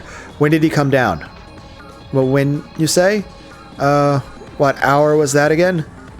I think it was probably around 4 or 5. At the very least, it was more than an hour ago. We got sleepy and probably dozed off after that. But I think it's probably like Jessica says, about 1 or 2 hours ago. I also remember something from around that time. I was asked if I wanted more coffee. Something hard to believe had happened. Apparently when Aunt Ava had left for a second to wash her hands, Uncle Kraus and Aunt Natsui had disappeared. There was no way they went hiding somewhere. Of course, the doors and windows had all been rigorously checked, and all were locked from the inside. Not one of them was broken. And that wasn't just true for the first floor, the second floor was the same. Again, all the doors and windows had locks built in a way that made it impossible to lock from the outside. In other words, there was no way that Uncle Kraus and Natsui had gone outside, and yet they couldn't be found. Furthermore, actually there is a way to explain this. If the person killed them, took them outside, and then came back in and locked the door after coming back inside. Furthermore, they weren't the only ones who had disappeared. So had George and Nikki, of all people. George and Nikki had left saying he was going to get more coffee, and had gone downstairs more than an hour earlier. We assumed that he was having a conversation with Aunt Ava and the rest, but Aunt Ava, who had been in the lobby the whole time, said that no one had come down. Since all the doors and windows were locked from the inside, it was unthinkable that they had gone outside. However, 3 humans had evaporated from this barricaded guest house, which had become a perfect closed room. In a situation like this, we couldn't imagine that this was because they were playing hide and seek and trying to scare us with a prank. It was probably reasonable to assume that they had been caught up in this crime. When Aunt Ava had learned that her only son was missing, she had gone half insane, running from room to room yelling his name. And Jessica, who had suddenly lost both of her parents, had chased after her. Cries of George, George, Mom, Dad had continued to echo throughout the guest house for some time. I think George said something about wanting to see Shannon's dead face. It would be reasonable to assume that he snuck out of the guest house and went to the mansion. But I didn't have a clue about Uncle Kraus and Aunt Natsui. Did they see him leave and then go to the mansion to search for him without even telling Aunt Ava? Well, that would make sense. Because in that situation, you wouldn't have time to wait for Ava. You're like, heck, in that situation, Ava, if they're like, hey, we saw your son go out, but we want to wait for you, like, she'd be like, no, I would have wanted you to immediately chase after him and protect my child. I'll figure out what happens later. I need you to take care of him. At the very least, one of you chase after him and one of you stay behind to explain. But that does make sense. At this rate, it's only a matter of time before we start planning to leave the guest house to search for them. When that time comes, I'll agree. We'd thought staying holed up in this guest house would be safe, which is why our big happy group of 12 people locked themselves up in here this morning, and yet now there's only 4 of us left. That means staying here is no guarantee of safety. However, there's one thing we can't afford to forget. All of the doors and windows were locked from the inside. This is a closed room. How did they manage to vanish from this place? Well, it just means that after taking the bodies outside, the criminal relocked the door.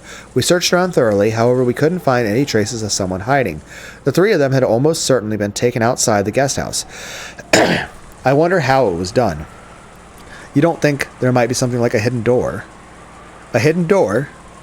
The doors and the windows were built in a way that makes them impossible to lock from the outside.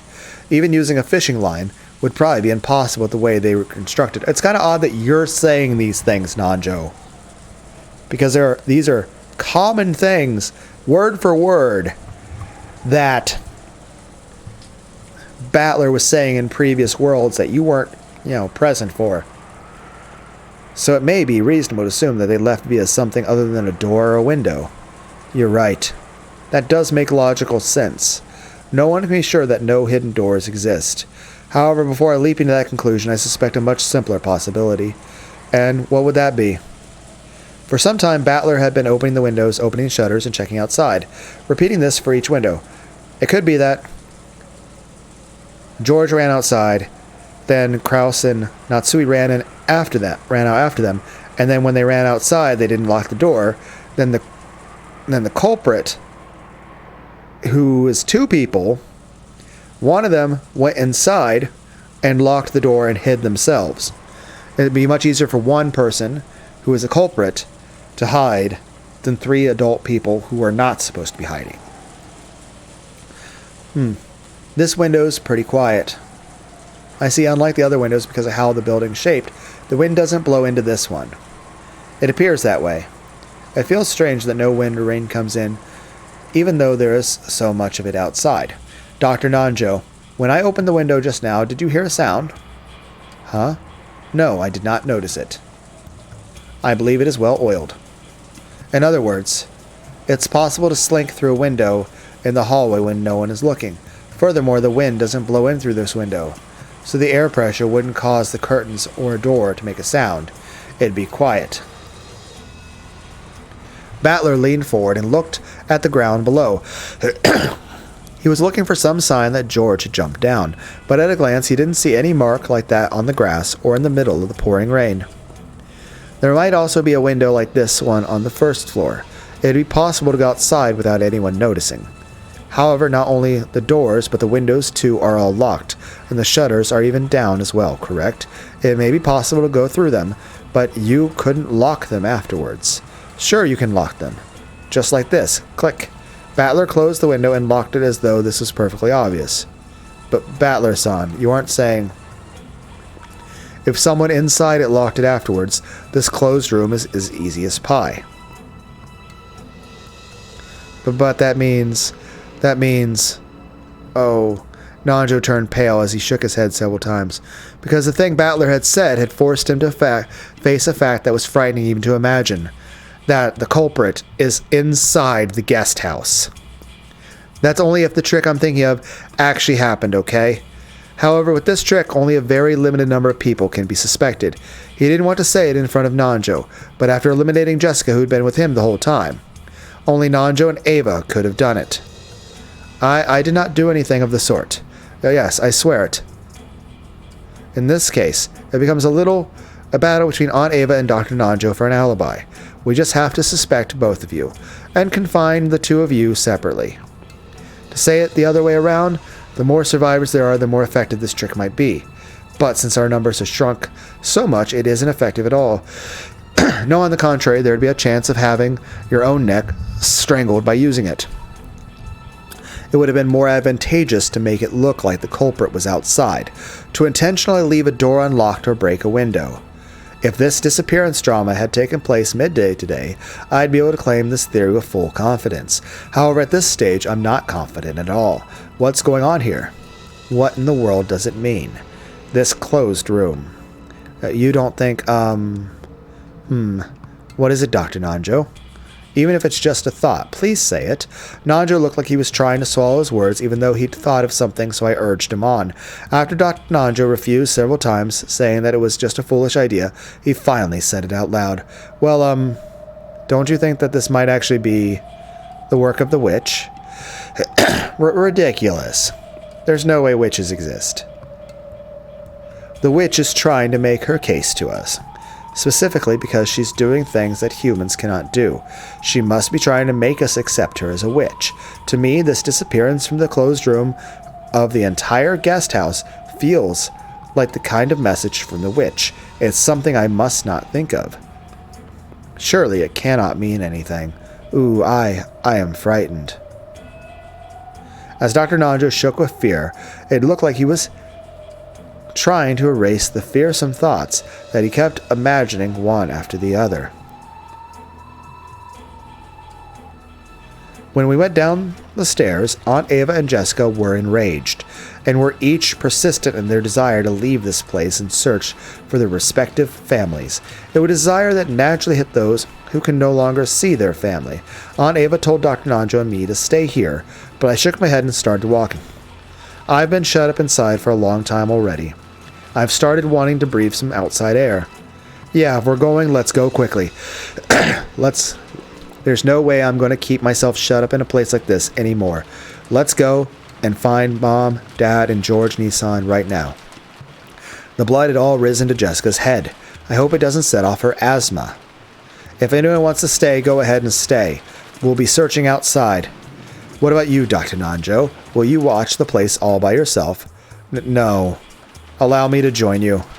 Rather than holding up alone in the guest house whose security was by no means guaranteed, it would be better to enter a danger zone as a group of 4 people. Agreed.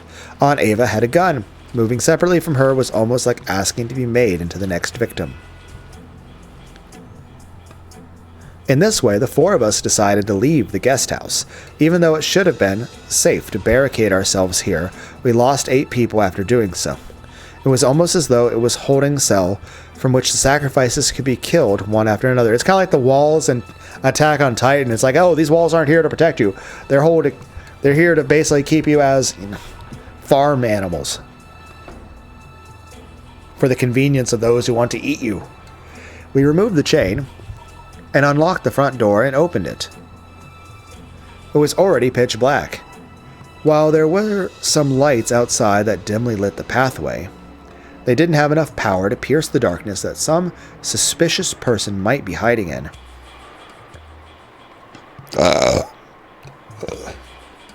I'm going. If you fall behind, you're on your own, okay? Still holding her gun, Aunt Ava dashed out without an umbrella. Jessica followed after her. After glancing at each other, Dr. Nanjo and I chased after them.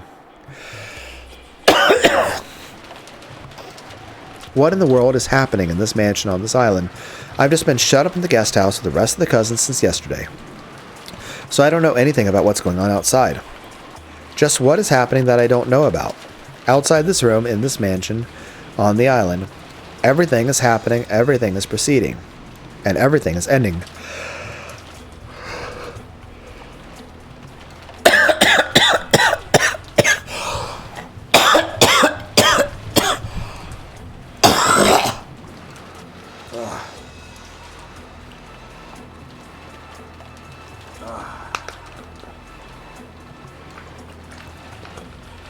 That woman knows. Ow.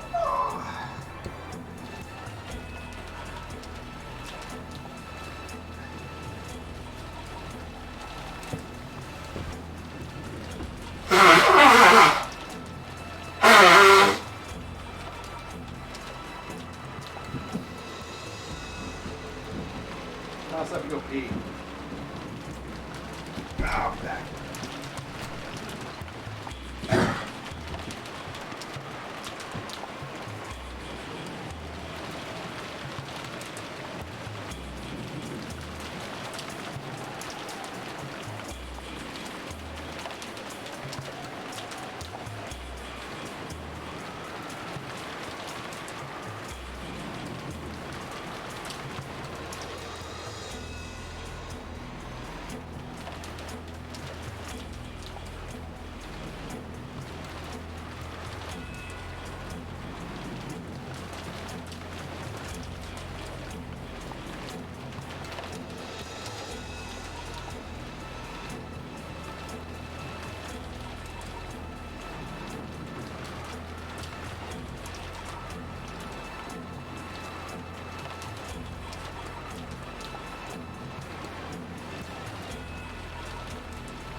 Everything is happening, everything is proceeding, and everything is ending without my knowing it.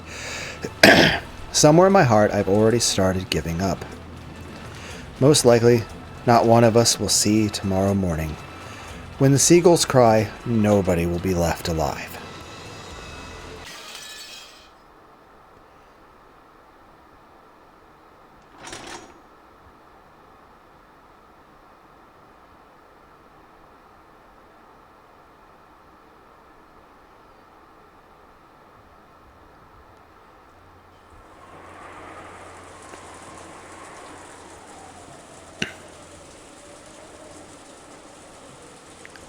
Dad, Mom, who would do something like this? Wah! Jessica's woeful voice echoed throughout the rose garden. Perhaps it was the intuition of a person who lived on this island. After checking the part of the rose garden where Aunt Rosa and Maria had fallen and seeing nothing, Jessica went to look in the arbor next. Normally, the arbor was probably a wonderful location to enjoy tea peacefully while appreciating the roses on a good sunny day. Maybe even Uncle Kraus and Aunt Sui had days when they relaxed and enjoyed their tea together here. In that arbor lay their corpses, At least they aren't drenched in the rain like Aunt Rosa and Maria had been, but there was no way I could say that out loud to Jessica at the moment. It's like, hey, your parents are dead, but at least they're dry. It's like, what do you think, Dr. Donjo? It's a strangulation, I believe. Come, take a look at this. On their necks, there are distinct markings that something thin was used to strangle them. Right. I doubt those things were the primary cause for their death. Right there lay two stake-like weapons decorated with an occult design, which had been found driven in Uncle Krause's thigh area, and near Aunt Natsui's calf. When we found these sticking out of my parents' forehead and chest, we decided to preserve the crime scene and leave them for the police. But Jessica didn't care about such matters and immediately pulled the stakes out of her parents' forsaken bodies. By now the bodies gouged in the head, chest, stomach, and knee and leg have all been found. Ah, damn it. I'll kill that murderer. Kill him.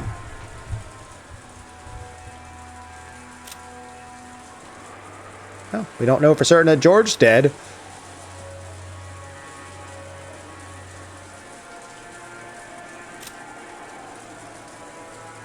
No update on that, huh? His corpse was found in the Rose Garden Arbor.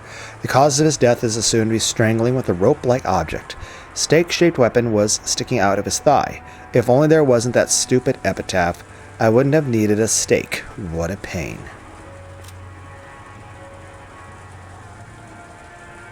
Out of her calf. Why do I even have to follow the epitaph in the first place? Is this some kind of game? Oh, George must be fine.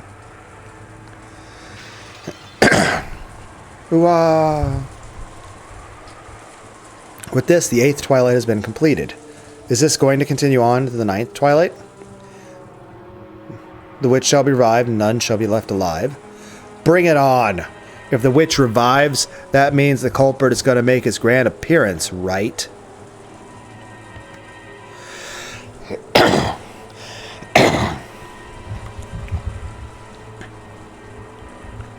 No one's going to be left alive. Bullshit. I'll kill him. I'll definitely kill the culprit who killed Dad and Mom with my own hands. Jessica let her emotions flow out as she howled furiously. To avoid being crushed by grief, she could do nothing but resist it with anger. We still haven't found George. Jessica, you children had better stay here. I'll go into the mansion. Ava-san, we mustn't split up. It's dangerous if we do not all stick together. There's nothing we can do for Nissan or his wife. But George may still be alive somewhere. I have no time to waste here. As Aunt Ava screamed like this, Jessica glared at her. Ava had no more time to bother about the dead. She was more concerned for the safety of her only son, who had yet to be seen. Jessica-chan, you should stay by your father and your mother's side. I'll make a short trip to the mansion. Battler-kun and Dr. Nanjo, you two can stay here as well. After arbitrarily saying this, Aunt Ava rushed out of the arbor. I called out to stop her, but there was no way she would listen. However, being alone in this situation meant nothing short of death. If we silently watched her leave, it would be the same as letting her die. Since Aunt Ava was unwilling to stop, we had no choice but to follow her. And while it may be cruel to say so, Uncle Krause and Natsui were already dead, so there was nothing more we could do for them. In the end, we had no choice but to console Jessica and headed for the mansion together. Fortunately, Jessica stood up. Perhaps she had been able to break free from her grief. But what had surfaced in its place was an expression like a demon's. I'll kill that person with my own hands. I'll definitely avenge them. Let's go, Battler. If we find the culprit, don't get in my way. I'm definitely going to kill them. I've got my own parents to avenge. Sorry, but this is first come, first serve. Yeah, that's right. Let's kill them. At my words, Jessica finally seemed to feel like we sympathized with her emotions. She still had the dark expression that I felt, but I felt that Jessica had regained some of her sanity.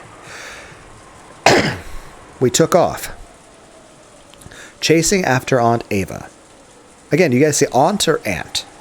Through the rose garden, up the stone steps, running at full speed toward the mansion whose large, intimidating shadow flashed in the lightning. With this, the murderers of the epitaph have reached the 8th twilight, and then on the 9th twilight the witch shall revive. None shall be left alive. I will most likely lose my life, but at the very least I want to burn the truth into my eyes. That's the only thing motivating me to move right now. We were able to meet up with Aunt Ava, who was having trouble with the lock to the front door. It seemed that all the blood had risen on Ava's head. That was probably making her fingers clumsy. It looked like she couldn't even handle the simple task of inserting the key into the lock. Then there was a faint sound, the sound of the door unlocking, just as though it had waited for all the survivors to unite before opening. It felt to me as though the malicious mansion was trying to swallow up all the remaining humans at once.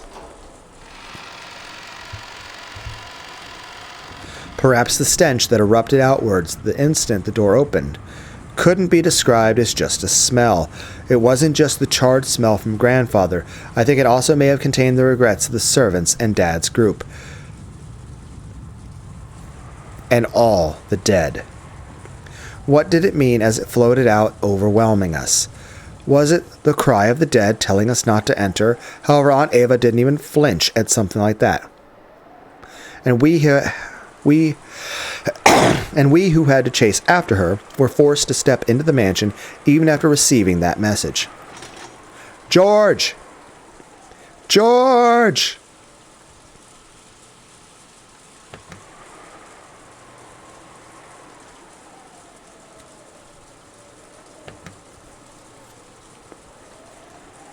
If you can hear me, answer. George! Aunt Ava shouted at the top of her lungs. Considering the situation, it's probably far too optimistic to imagine that he's alive. When we started following Aunt Ava's example and calling out George's name in loud voices, Aunt Ava spotted something and stopped walking. She was standing in front of the door to the parlor. What is this? Dr. Nanjo, could you come here for a second? Well, what is it? I'd heard about the eerie magic circles written on doors like the one in the parlor from the adults. Eerie is the only word to describe that thing, which was scribbled with a deep red paint reminiscent of blood so that it slowly ripped down. However, that had supposedly been there since this morning. Wondering why Aunt Ava, who had supposedly seen it already, would think it odd now, Jessica and I stared at the door. Certainly, I have no memory of numbers such as these being written here. Right, they weren't. Eerie magical characters were written here, but not numbers. From what the two of them said, only the magic circle had been there this morning. However, right now, there were 8 digits written near the upper part of the magic circle. Huh.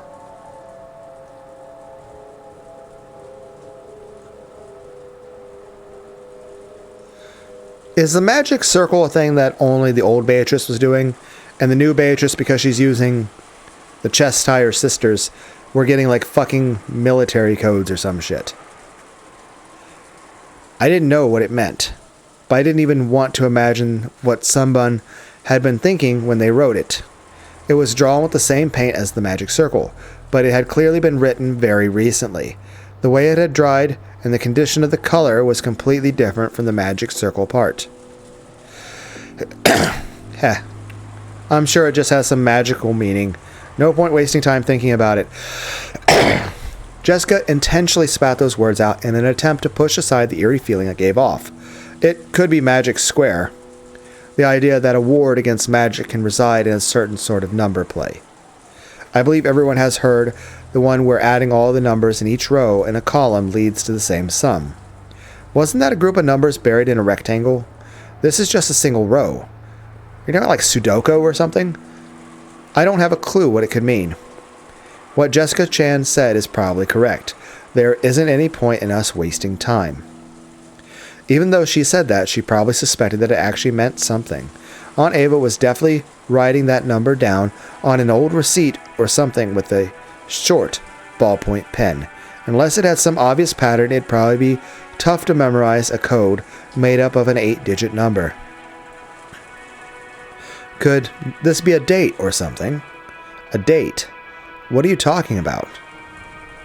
Well, it's probably a coincidence. But my birthday is July 15th. Okay, but what about the year 1129? Oh!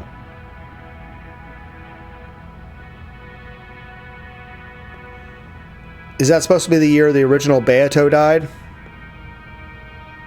Or the year that her predecessor? I mean, would it have been like when the original Beato was born? Or when the original Beato died? Or was born herself? Once I thought that 0715 might refer to July 15th, I figured that if 1129 stood for the November 29th, that fit perfectly. Huh.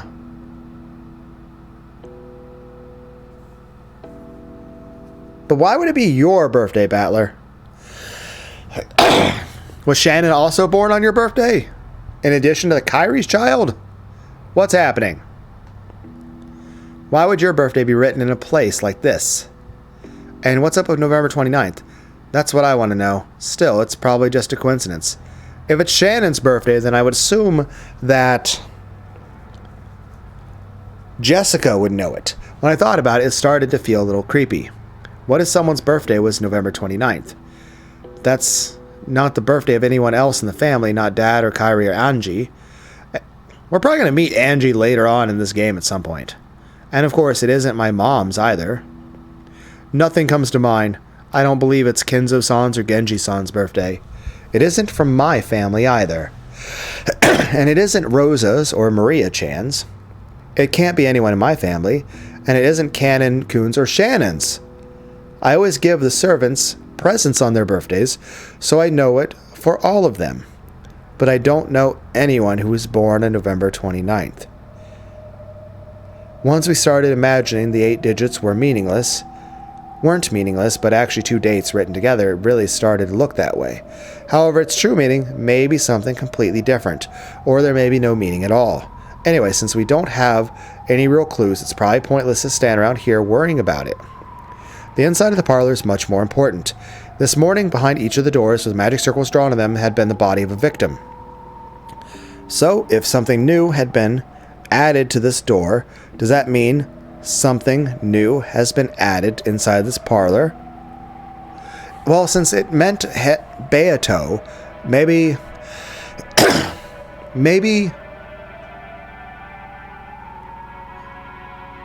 Beato's birthday is, or maybe the other, I don't know, has been meaning something new has been added inside the parlor.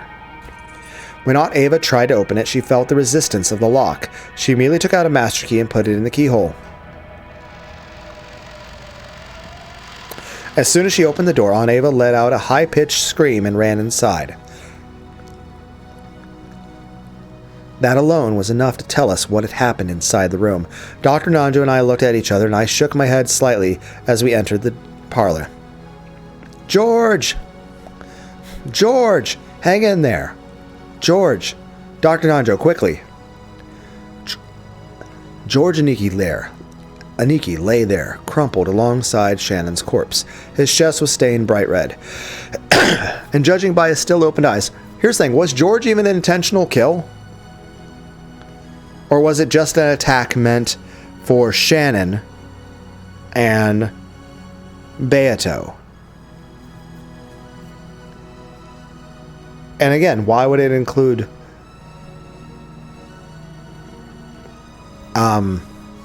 Battler's birthday? That's what it is.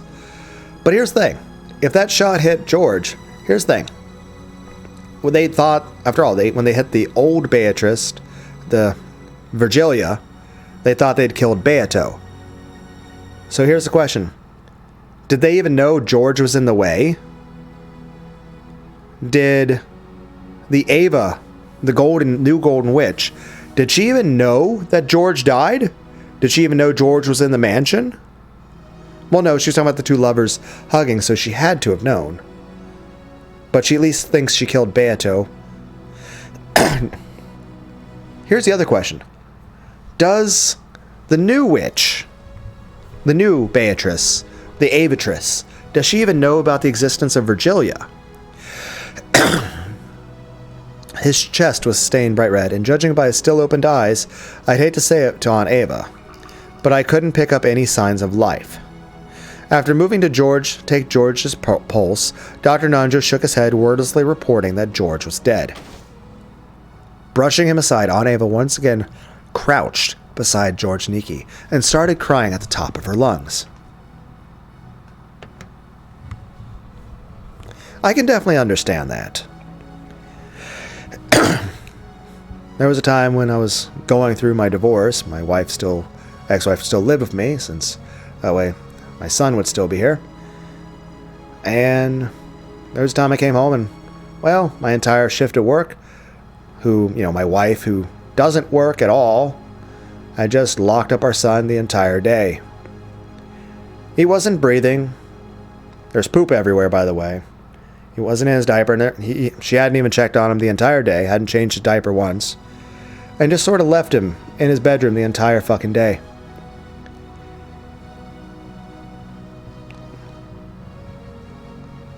He definitely had the appearance that he had been crying and screaming all day. I felt very sad, to say understatement if nothing, and then knelt next to his body, and he wasn't breathing. He definitely wasn't breathing. I picked him up, and I was incredibly sad. Then after a bit, he opened his eyes and was breathing, looked me in the eyes and said, "Daddy, I love you, Daddy." After which I took him to the bathroom, gave him a bath, then went back to his room, found a spot that was kind of clean, sat him down while I took a bucket of warm soapy water, scrubbed up and cleaned everything that was, well, basically telling him a bunch of stories about like video game characters and Dr. Seuss stuff that I read to him, and Winnie the Pooh and stuff, and even stuff about Brave Fence Musashi. Basically telling the plot of the story a bit while he played with some toys, and after that took him to the park. At times I look back at that and I'm like, I'm pretty sure he was dead and God just chose to resurrect him. And granted, I wouldn't react to such a thing violently anymore. My mental state has changed in regards to that stuff. In regards to maybe it's just excessive depression and apathy and just shock and numbness and time. But at the time, I was extremely upset. Had my son actually been dead, I was going to kill everyone. After all, everything I was doing in terms of dealing with my divorce and still living with my psychotic wife who, we were filed for divorce and waiting on to see the judge, and she was continuing to be more and more psychotic every day, was done purely for a managing collateral damage standpoint, so I could be there for my son and so that I could keep him as safe as possible. Everything was done for the purpose of protecting my child.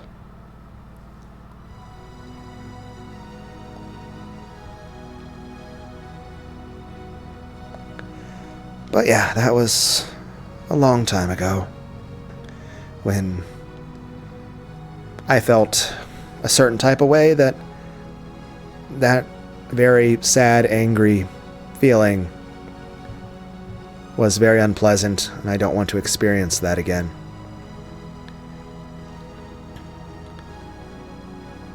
With Aniki's death, one thing is certain.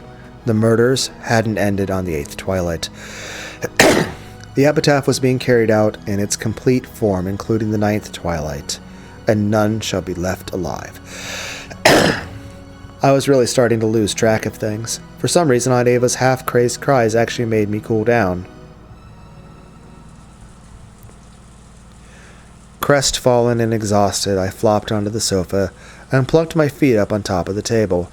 Maybe all these murders numbed my heart. Instead of just being frightened, I felt completely confused.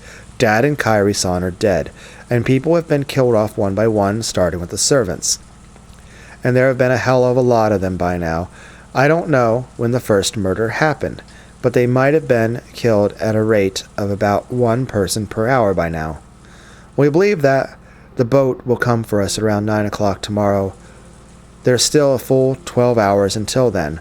How many more sacrifices to the witch will there have to be for us to survive?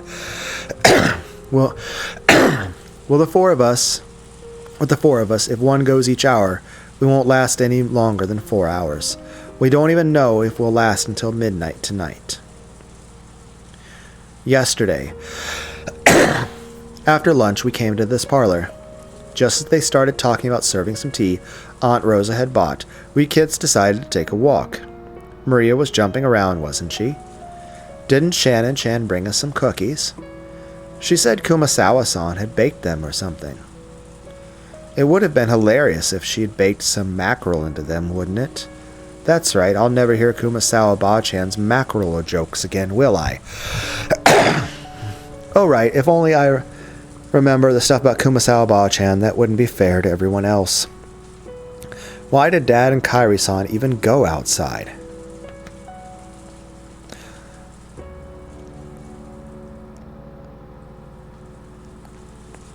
It's not like going out without food for a day would kill us. So why did gluttony get a hold of them and make them go out for food? Initially, before they said it was about food, when Kairi said to Rudolph he wanted out for food, I thought it was she had figured out the epitaph and wanted to solve it. Or she had an idea about how catching the criminal.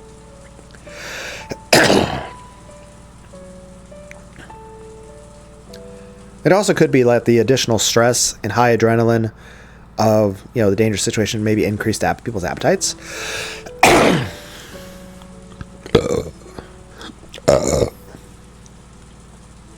I'll bet that fearless dad of mine just started complaining about being hungry. Kairi-san, you were supposed to be the brakes for my reckless dad. Why didn't you stop him? And what about your daughter, Angie? And what about your daughter, Angie? She's still just 6 years old. Don't tell me you plan to leave her in my care. After all, it's doubtful now whether even I'll be able to leave this island alive. Stop! Why are you fighting at a time like this? Jessica-san, stop. It's been kind of noisy for a while. By the time I looked up to see what it was, Jessica and Aunt Ava had suddenly started fighting each other. No, maybe I should say that Jessica was grabbing at Aunt Ava. Aunt Ava killed Dad and the rest. Okay, what did I miss? I was thinking about cookies and my family, and then stuff's happening.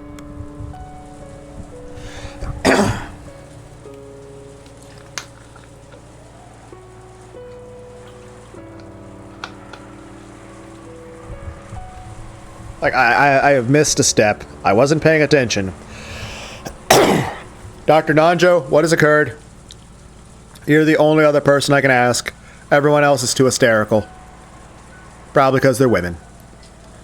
Is that an Asmongold joke? Yes, it is.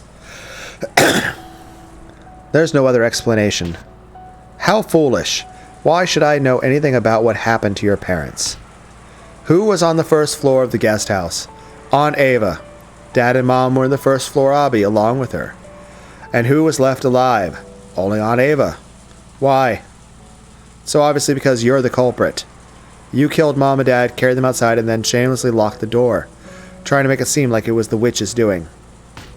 Then why do you think George disappeared? He never came down to the first floor, so did he disappear from the second floor? And who was on the second floor? You people were, right? You knew, didn't you? You knew George slipped out of the guest house, and you brazenly acted as if you didn't know anything? If you'd stopped George, he'd be... I said stop. Jessica-san was... Okay, the person telling him to stop fight was Nanjo. I'm the one who just woke up because I had a dream where I passed out thinking about cookies and my family. Good Good dreams, though. Good dreams. I said stop. Jessica-san was in the cousin room the whole time, and Ava-san was in the first floor lobby the whole time. Neither of you is responsible for anything. What we have here is simply the sadness of losing family members. The culprit is no one, nowhere. It is all just the witch's fault. So stop hating each other, you two. The witch's fault, huh? I wonder if that's a good way to cool down the situation right now. Yeah, I finally understand why 3 people evaporated from the guest house when all the doors and windows were locked from the inside. This is what they were after. Making us think the culprit was inside and sparking this ugly mutual hatred.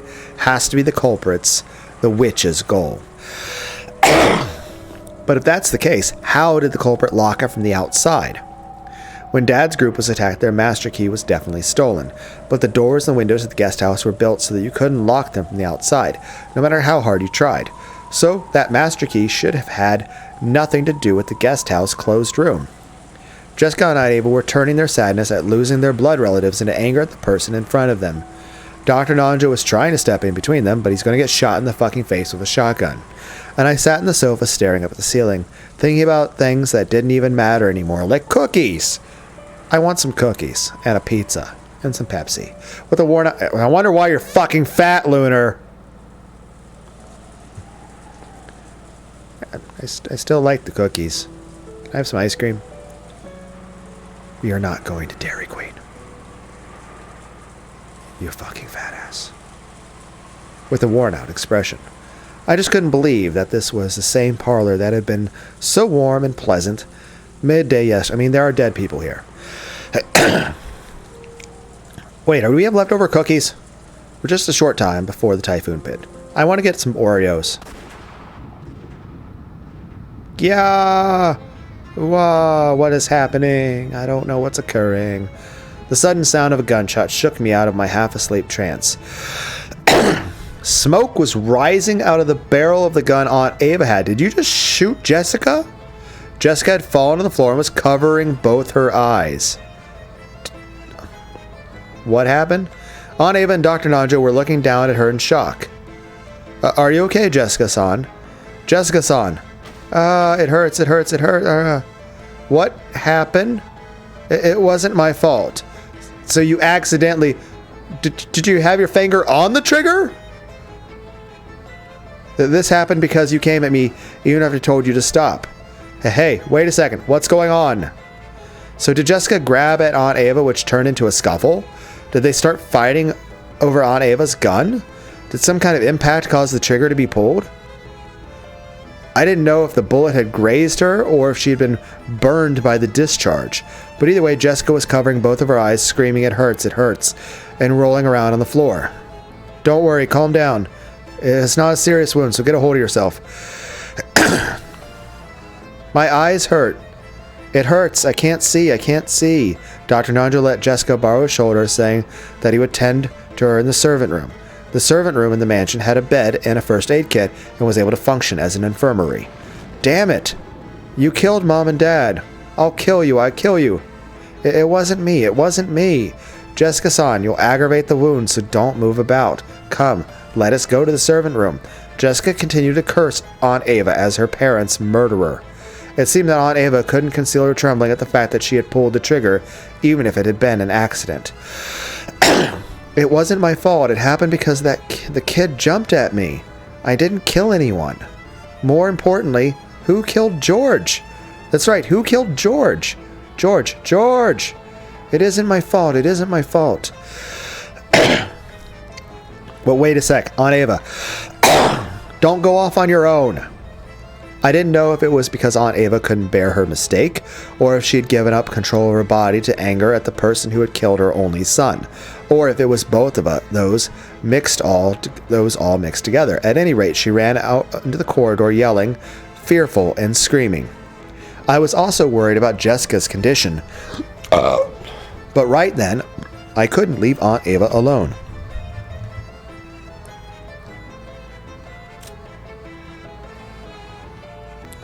You say it, a small golden land will be opened.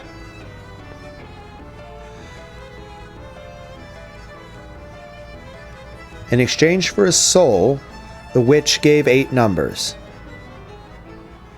His corpse was found in the mansion's parlor. The weapon used on him was assumed to be a gun or a spear-shaped object.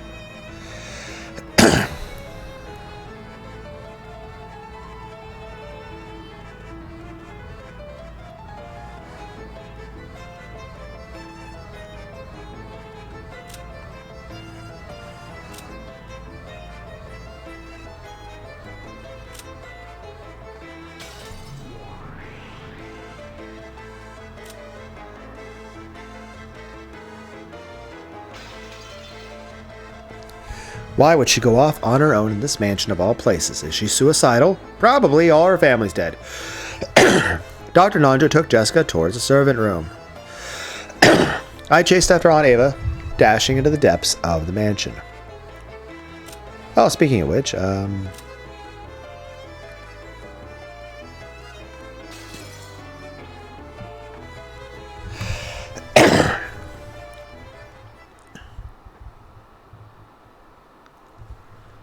is she going to where the gold is? After sitting Jessica on the servant room bed, Nanjo told her several times not to touch her eyes and examine the affected area. The barrel had probably been near her eyes. There was a possibility the flames from the discharge had injured her corneas. There was no threat to her life, but it would probably be necessary to take her to a doctor as soon as possible. Nanjo applied emergency first aid, covering the affected area with gauze and wrapping it with a bandage. As a result, Jessica completely lost her field of vision. Is that okay? That wound may hurt or itch, but you mustn't scratch at it or rub it. When tomorrow comes, let us go to an ophthalmologist. I know it's an eye doctor, but I can't pronounce the word. As soon as possible. And that's kind of the point of doctors. To do the best to help, heal, and comfort people in need. That bitch, she really was trying to kill me. If the angle had been just a little bit off, I'd have been killed by now. I'll definitely turn her into the police. Ava-san would not do such a thing. That was an accident. You call that an accident? She killed Dad and Mom. There's no way any 19th person or witch exists on this island. She's behind everything. She was the only one on the first floor of the guest house. George Nissan must have seen her kill Mom and Dad, and she killed him to keep him quiet. It's the same with Grandfather and the servants. I'm sure she snuck out of the family conference last night and killed all of them. If that is indeed the case, then we'll find out about it as soon as the police investigate. The police are incredible, and with their powers of discernment, there is nothing that cannot be understood. There is no need for us to suspect or hate anyone. The police will resolve everything. So for now, Jessica-san, you should devote yourself to resting your body and keeping your eyes safe. Of course, if you wrinkle your forehead too much, it will do nothing good for your eyes, not to mention your beauty. When Jessica's abuse of Ava had reached a crescendo, she actually started glaring instinctively, and the pressure on her eyes had hurt her. Jessica herself realized that the more she talked, the more the wound would hurt. And regardless of whether she'd overcome her suspicions of Ava, she regained her composure for the time being. She killed them. Dad and Mom, and Shannon, and Cannon-kun, and Cannon-kun. She'd heard that Cannon had been killed in the chapel. Jessica still hadn't seen his face after he had died. Jessica was now less fearful about the fact that she was blinded, and more frightened that the police would carry Cannon's body away while she still couldn't see, and all that she would have to say her final farewell without being able to look at his face. They could take a picture of cameras, it's something. Her anger at the culprit and her sadness at the death of the person she liked. Those mixed emotions started her crying, but right now tears were actually painful for her, so she wasn't even permitted to leisurely remember his face in bygone days. Jessica could do nothing but sit on the bed and let her head droop, withstanding the pain. This might be a time for morphine. While that's a very dangerous drug, this is a time for that to exist during emergencies. Well, now I am worried more about Ava-san. I hope she isn't too shaken by this. Realizing that Jessica had calmed down for the time being and letting out a sigh, he stuck his head out into the hallway to look for any other sign of any others coming back, and then got shot in the face. Oh, hi. That was a cheeky little bitch smile. Then their eyes met. Nanjo, unable to understand who this person was bewildered for an instant. I hear that people who have lost the power of sight have 0 anti-magic power and magic resistance power. Where did you hear this? How is that a thing? I mean, I feel like that's just a jerk move. Even if that's true, that's just mean. Oh, you don't look like you care about being mean. In fact, it looks like you enjoy that. In other words, you're an isolated pawn right now. This... not a friendly face.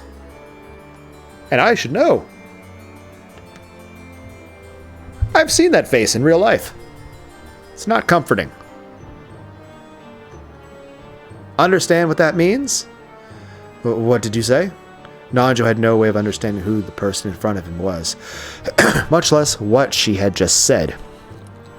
Dr. Nanjo? What's going on? Unable to see, Jessica had to rely on voices alone to make out the situation. But since she heard Nanjo say something in an uneasy tone, she tightened up, thinking that something bad might have happened. So stop, please. Please don't kill me. I have a sick grandchild. I mustn't die here. Please, spare me. Eek. Dr. Nanjo? Dr. Nanjo? Jessica couldn't do anything except call out from the bed.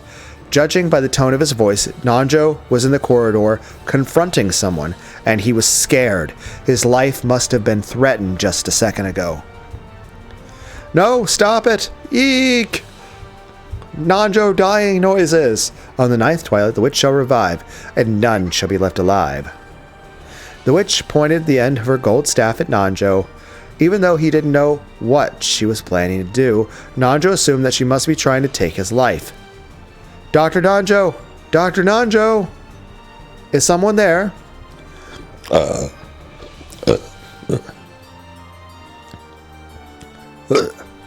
Answer me. Stop it! Bang! A sharp sound echoed. And just as sharply as the tip of the golden staff tapered and stretched, slicing into Nanjo's forehead. Jessica, who could only try to grasp what was happening with her ears, had no clue what was going on. But even so, she was able to realize that with that sound, Nanjo had died. And she could tell the person was now in the corridor, right in front of the servant room. Furthermore, since she couldn't see, she wouldn't be able to run away, much less resist. Knowing that she was a mouse in a trap, and in a life and death situation, Jessica shuddered. Oh, Jessica! Too bad your eyes got injured. Now you can't even escape. Giggle, giggle, giggle. I'm gonna play a whole lot with Nanjo's corpse now. When I get bored of that, I'll kill you next and play a bunch more. No, wait. If I've got you here blind already, I won't wait until you're dead. I'll have a lot of fun with you before I kill you too. Laughter noises. So wait there shaking for a while, okay? As you try to imagine all the ways I'm playing with Nanjo's corpse. Eek. Jessica was struck with fear and let out a frail scream. She wanted to scream in a much louder voice, trying to get someone to help her, but she couldn't. When faced with true fear, it clogs up a person's throat. I agree with that. Like, there's been situations where there have been really terrifying things that have occurred, and you try to be loud, and it's like it's like you can't even force air out of your throat. You also start to, like, not be able to breathe. But that's more of a suffocating thing. I've technically had a separate breathing issue in the past. I mean, granted, at one point in the past I had asthma. Now, I mean, I air quotes don't have asthma, and by that I mean I just ignore it. And perhaps care less about my physical health than I probably should. But, it's not like anyone would care. So, yeah. But yeah, being said, when I was younger, there was a lot of times where when I was, a younger person, there's times I would hyperventilate. Hyperventilation's where you're breathing too much. Basically, your lungs are getting too much oxygen, and your body can't handle it. So that wasn't pleasant either. That's actually painful, by the way. It also starts to make you pass out. Basically, everything gets dark with a red tint on it. Kind of like out of Gears of War, but that's actually how it works. And again,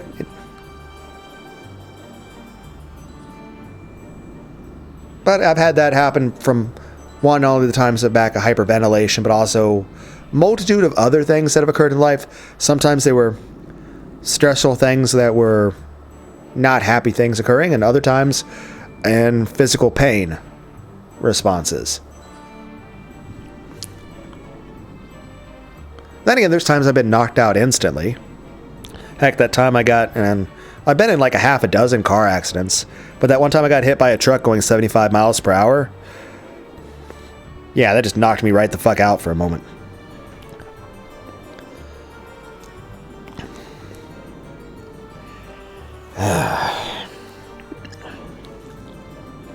Got like a dozen plus fucking staples left side of my skull. And couldn't move my left arm for a couple months on that one. I was somewhere in my early 20s for that one. All my ribs were as bruised as possible without being broken. And my legs from my waist to my feet were covered in purple and black bruises that felt and looked like the texture of basketballs. It's still funny looking at my the car. It was like crumpled in because I was in the driver's seat of my car when the truck going 75 miles per hour fucking T-boned me, hitting me straight. It's like literally I was able to look out the driver's side of my window on my driver's side and literally just see the grill of a truck coming in and pushing in through the window and hitting me in the face. So that was unpleasant. But yeah, that hurt for a bit. That being said, I remember seeing that car at the junkyard. It was crumpled in like someone like smashed a fucking churro in half. And I'm looking at my airbag and I'm like, it's mainly red with a little bit of white. And I'm like, what kind of fucking moron decorates an airbag? I mean, heck, if you use red and white, why not put some blue on there too and make it a fucking American flag? And it took me a while to for it to click. But to be fair, I did just take a major blow to the head. But it took me a while to understand that it wasn't a decorated airbag. It was that the airbag's original state was that it's supposed to be an all-white airbag. But of course, it was mostly red. It was just a little bit of white. Most of it was just covered. Most of it was colored red now because of my blood. It was red because all my blood was all over it. So that's why initially I thought it was like, oh, someone designed an airbag to look cool when it came out. But it's like, why would you design it this way? Like, why would you even design an airbag?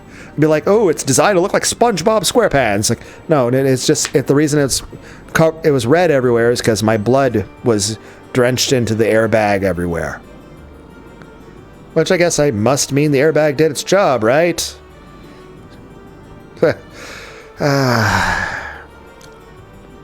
Jessica could barely breathe and then she died of an asthma attack. Help me, help me, eek. She searched around with her hands trying to find some way to escape. But even though she should have known this room, well, just being unable to see made it like a closed room of darkness. That's also pretty, just a sight. Even if she were to not kill and just let her, at this point, I'm pretty sure she's just going to die of a heart attack / asthma attack, which also, again, asthma attacks did suck in the past. But, I'm older now, which means my health really doesn't matter as much. She ran into a shelf or something, and things like candy jars and bottles fell down, hitting her on the head, and as she was now, it would have been tough for her to even guard her head to block it. She was painfully aware of how powerless humans become just by losing their sense of sight. Of course, she had no time to be impressed by this fact. She crawled around at random, trying to escape from that place. But she kept bumping into things that she didn't understand, getting hit by various falling objects, and it felt like the entire room was alive, bullying her and refusing to let her escape. Then a footstep could be heard from that presence in the hallway, and then a voice. She had probably poked her head into the room, since Jessica had been so loud. You really are noisy. Act like a lady and wait there on the bed, 'cause I'll give you a wonderful blood-red death outfit, fitting for such an honored daughter. Something good enough to make the person who finds you faint, okay? Yeah, eek. Until just a second ago, she had sworn that she'd kill the culprit if she found them. However, she was now very powerless. She couldn't do anything except let out a scream, crawling around the floor and bumping her head into the bed and the legs of desks. And that's the thing. Not only is take Freddy Krueger from, the way he physically inflicts torturous pain on the people in the dreams, that's horrifically sadistic and evil and psychotic to make someone feel that way from the physical pain. But also, even something like this. This is very depraved to make someone feel this kind of terror, to scare and traumatize someone like this. Even if you weren't going to hurt them and you decide to let them live, let alone the fact that there's a chance this person is going to die of an asthma attack under this circumstance. This is also very fucking depraved and sadistic. Help me, help me. Someone help me. Dad, Mom, Battler. Someone come. Help me, Cannon-kun. In the corridor, as the witch thought of how to toy with Nancho's life, a single gold butterfly secretly watched that scene from the corner of the hallway. It was Beato, who had barely escaped with her life once before. The gold butterfly softly returned to human form. She might be able to use her magic to restore Jessica's sight. Very transparent, though. This is like the face that Fat Boo made when he was facing down the skinny Grey Boo. Though we all know how that fight ended. Is the Avatrice going to absorb Beato and become Super Boo? Who's Gotenks in this situation?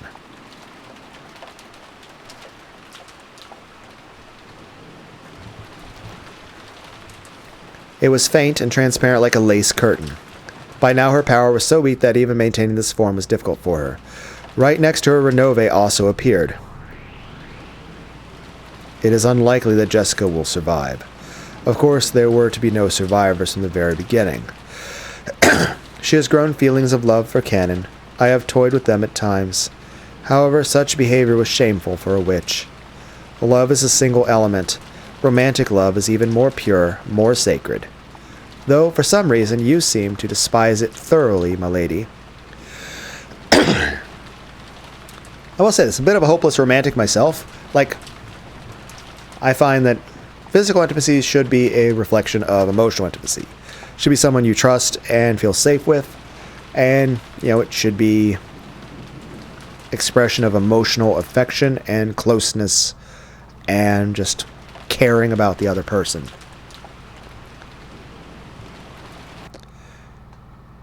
Teacher told me, magic exists to bring people happiness.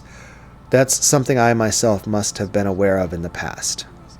When I forgot that, I stopped being a witch, and so I lost the right to be Battler's opponent.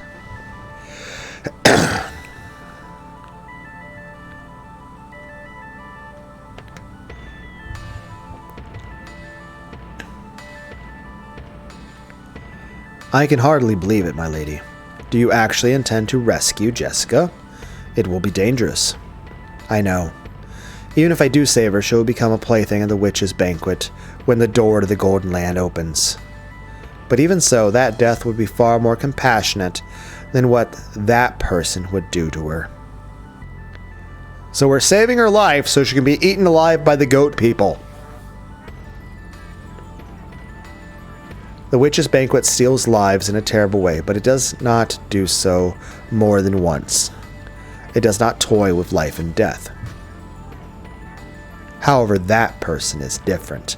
She kills over and over and over. She kills for fun.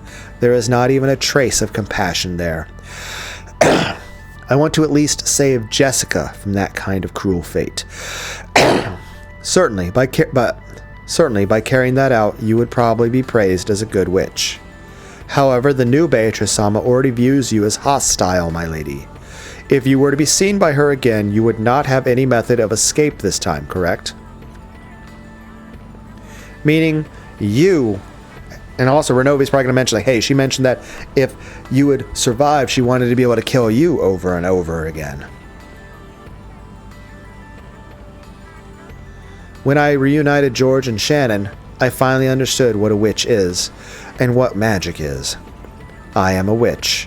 I must act as a witch, and I must be acknowledged as Battler's opponent, and make Battler accept me as a witch this time around. The road to that goal may be long and difficult. However, if I do not take a step forward here and now, I won't be able to call myself a witch. I understand your feelings, but how do you plan to rescue her? There are not many forms of magic that your body is capable of now, my lady. Did you not have to borrow George's magic power even back when you revived Shannon? Indeed. And for that very reason, I may be able to save Jessica. Right now, she is begging for Cannon to save her. If I can borrow the power of that emotion, my magic may be able to knock on the doors of the land of the dead once again. You may be able to knock. However, you would use up all of your magical energy. If you were to be spotted by the new Beatrice-sama, you would truly be without a method of escape. I am no longer your butler, my lady. Understand that I cannot assist you if the situation worsens. I know. By now, I have toyed with and taken more lives than I can count, so I may not be able to make up for it, except by saving the same number of lives, bringing them through that door. I have had nothing to lose in the first place. I am just a gold butterfly, who has passed its name and its magic power on, and who is no longer acknowledged as a witch. What about Battler-sama? You are partway through a game with him. He has said that he would wait until you return. Are you truly satisfied to end it here? You have a duty to return to the seat across from Battler-sama, my lady. For that very reason, if there's a life that only I can save, I will save it. And I will be accepted as a witch. I must become a witch. If this is training, it is a very childish thing. Nothing compares to what the evils I have committed before now. Vanish, Renove. Watch what may be the final magic of a single butterfly who used to be called a witch. Certainly. Please show me magic that will not disgrace the name of the Golden Witch, and I pray that it is not your final spell. Go, my friend. If you can find enough ink, write down the story of my foolish life and hand it over to some fool who is about to walk down the same path. So long, Renove.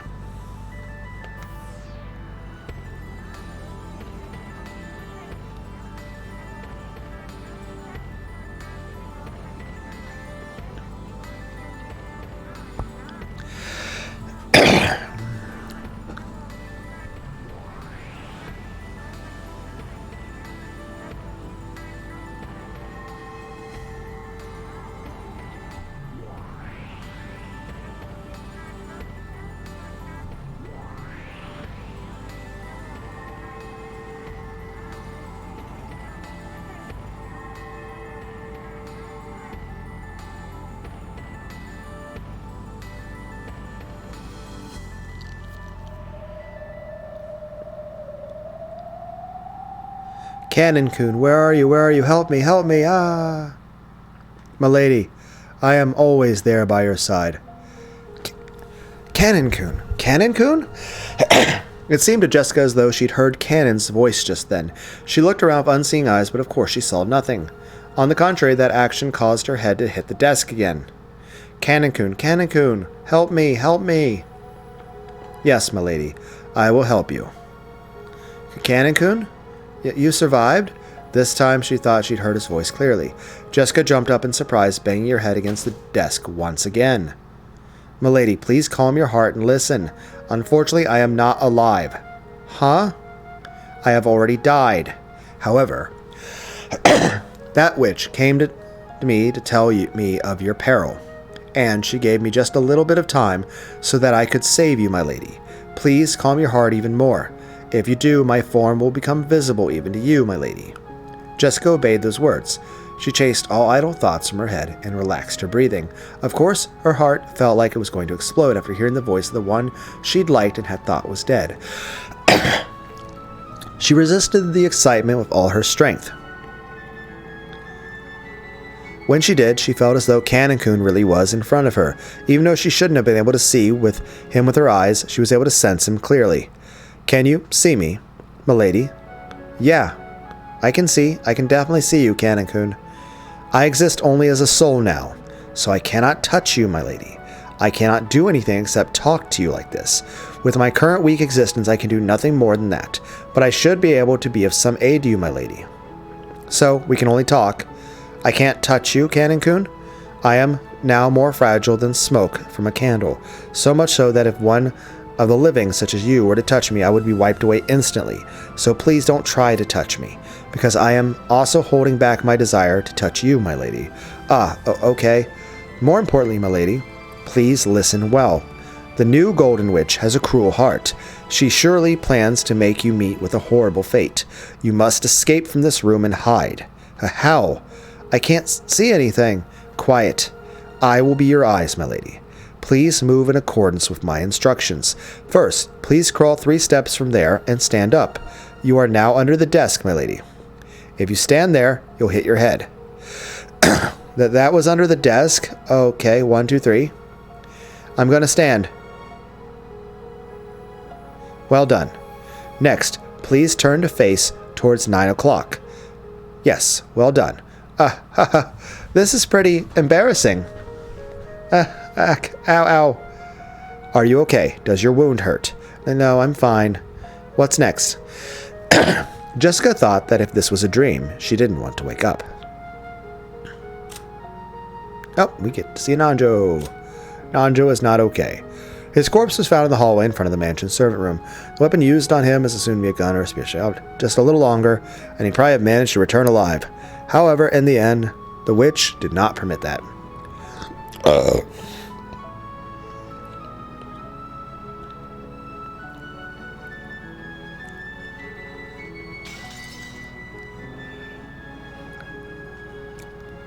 And if she were allowed to, she would have wanted to take off the bandage covering her eyes and see him. However, if she did that, Cannon might vanish like the frail candle smoke, just like he himself had said. She was afraid of that. So she satisfied herself with just listening to his words once more, repressing her desire to see him, to hold him. Therefore, what hurt her eyes now were tears of gratitude for the god or maybe the witch who had given her this miraculous moment. Is this okay? If we keep talking like this, won't we be noticed by her? Won't our voices be heard? I have erected a secrecy barrier. As long as we don't make any loud sounds or speak noisily, no one will notice us. That's why people can't tell when I'm around. I don't really get it, but anyway, we'll be fine as long as we stay quiet, right? What should I do next? Please walk 10 steps in that direction. Okay, so we're being led by Metal Gear Solid. You will touch the sofa. Please continue along that. Do it slowly. Stay calm. Believe in my words. Sure. It's weird. Even though it's not so scary. Even though it's so scary not being able to see. I'm not scared at all if you're with me, Canon-kun. Yes, that is the sofa. Trace it to the left while advancing slowly. There is a table just to your left. Be careful not to bump into it with your shins. It was a very, very strange, bizarre team effort. Even though she would have been killed in an instant if the terrible witch noticed her, there was no fear in Jessica's heart. She was being protected and guided by Cannon, someone she thought she'd never be reunited with. It would probably be just a momentary miracle. Even so, Jessica was deeply grateful for it. If she hoped for too much, she was sure that he would disappear, so she tried not to ruin this faint miracle. And trying to engrave this moment into her heart for all eternity, she slowly continued to walk, obeying Cannon's voice. Okay, if you walk 10 more steps, you will exit the servant room. Then please turn to face 9 o'clock, and keep walking very slowly. Put your hand on the wall to your right and keep on following that. I will take you to a safe room. If I go there, will you leave, Cannon-kun? Cannon didn't answer, but his lack of an answer was enough to tell her the truth. Then, no way. I don't want to go. If you stay here, you will be killed by the witch. I don't mind. If I'm killed, I can go to the world where you are, Cannon-kun. Milady, please listen to me. The human world is too bright and painful for the dead like me, so I cannot stay for long. So, my lady, please allow me to use what time I am allowed to guide you to a safe place, because after that I will stay with you until my time runs out. Is that the very best you can manage, Canon-kun? Yes. In exchange, I will stay by your side as long as possible. I will stay with you and talk with you, my lady. Talk about what? What do you want to talk about? I don't care what, as long as you're willing to tell me, Canon-kun. Well then, I will tell you the story of a cowardly servant boy who lacked all courage, the story of a foolish and pitiful boy who fell in love with a young lady as radiant as the sun. Even when the lady confessed those same feelings to him, he lost to his cowardice and was never able to be honest with his feelings while he still lived. Yes. Then I want to tell you a story too.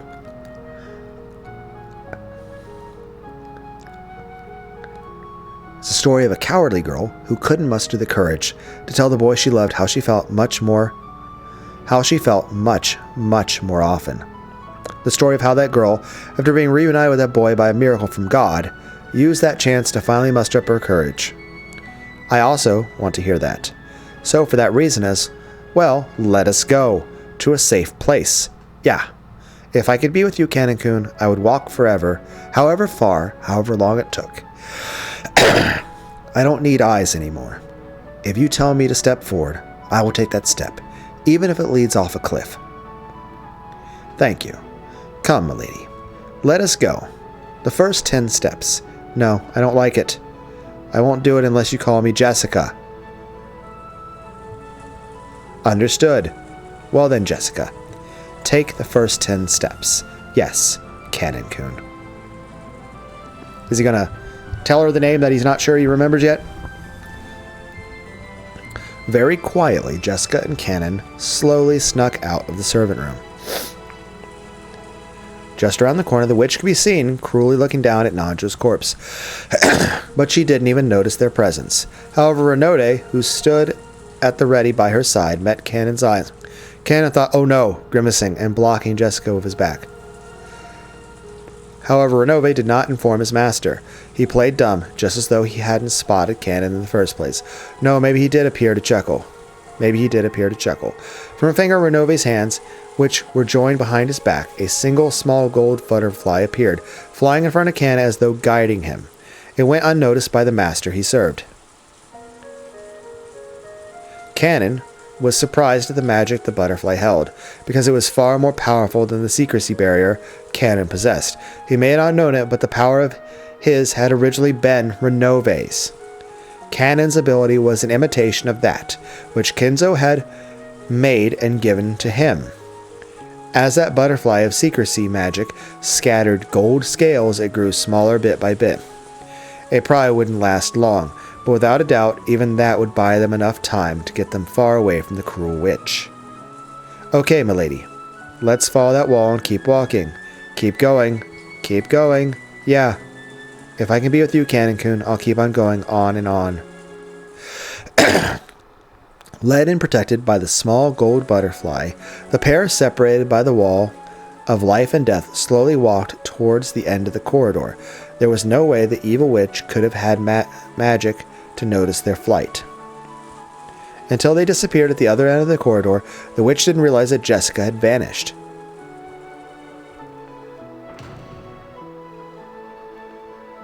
By the time the gold butterfly Renove had sent evaporated completely, Jessica had reached the parlor. Even though it would have been a quick trip if she had been able to see, as she was now, it had been a very long adventure. Come, milady. We've reached the parlor. I will now take you to the bundle of curtains by the window. If you hide in there, you'll surely be safe. Inside the curtains? Not bad. I used to hide in there a lot long ago. Beatrice-sama. Huh? Canon called out the witch's name. Jessica looked around in surprise, but she obviously couldn't spot the witch when she couldn't see. Beato had appeared once again with a faint form. Canon squared off against the figure of the evil witch, but Beato's expression was soft, or even pitying. I don't know what sort of whim led you to revive me, nor do I understand what you're thinking now.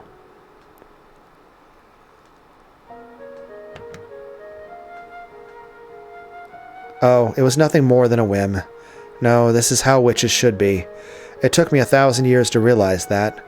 That is how foolish it is. Who is it? Who's there? Milady, be quiet. She is the witch, Beatrice. I owe her because she let me be with you one more time. The witch, Beatrice? Forget about me. More importantly, you should quickly hide that girl in the shadows of the curtains. You probably do not have much time left. You may... Why does this remind me of Goku and Witch Baba? You may spend it having a final conversation with Jessica at a secret meeting inside a bunch of curtains. How clever you two are. Cackle, cackle. Thank you, Beatrice. Thank you for letting me be with Canon-kun. Jessica didn't know where Beato was, so she said that while facing in the wrong direction. Perhaps because she found that funny, Beato snickered. I will now leave this room to the pair of lovers. Evil witches have no need for tales of love. Allow me to depart. Beatrice-sama, thank you very much. Humph. There is no need to thank me. You know that something like this cannot compensate for all the evil I have done. I offer my gratitude to this good witch as a parting gift. I don't know what has happened before or what will happen later. However, at this very moment, you are without a doubt a good witch. You flatter me, Furniture. The next time we meet, I may be an evil witch who doesn't betray your expectations. And with that, farewell. Didn't have to still call him Furniture. Beato left the parlor and closed the door. And mustering the last of her remaining magical power, she sealed the door. The fact that those two had escaped into here would eventually be noticed. And now that the ninth twilight had been reached, no matter how much they struggled, their inescapable fate had already been decided. However, until that final moment, they should be given the chance to speak with each other of their love. The witch poured out all of her magical power to protect their time together, so that no one would be able to defile their time alone until the last possible moment. At that time, Beato noticed something. Her body had been detected by a magical searching technique. The evil witch's furniture had sniffed this place out. So, boorishness is the witch's way of doing things after all. To think she doesn't even intend to let those two young ones speak together of their love. Cackle. 45. Data received. Checking target confirmed as the predecessor Lady Beatrice. Analyzing parlor defensive wall. 72 layered, multi-layered defensive wall. Attack proof. Barrier anti-magic armor. Sniping into the parlor will be impossible. Data linked to 410. 410 data received. Then we'll just gotta... You know, I know that's probably... We just gotta kill the predecessor Sama first, yeah? But I read that as... Then we just gotta fuck the predecessor Sama first, yeah? Or whatever other four-letter word you can think of. Great Lady Beatrice, your firing permission, please. Go ahead and shoot. Oh, and avoid her vital areas. There's something I want to ask that old hag. How did you survive? The first shot. Firing. The Chichester Sisters' gold bow released a gold snake. It crawled down the corridor, starting from the front of the servant room, aiming for the parlor as it drew a soft, snake-like curved line trajectory, and pierced Beato's chest. Gwah! Gold butterflies gathered, and the cruel witch appeared along with her furniture. Predecessor Sama, no further obstructions will be permitted. I didn't think they would be. I didn't think they would be.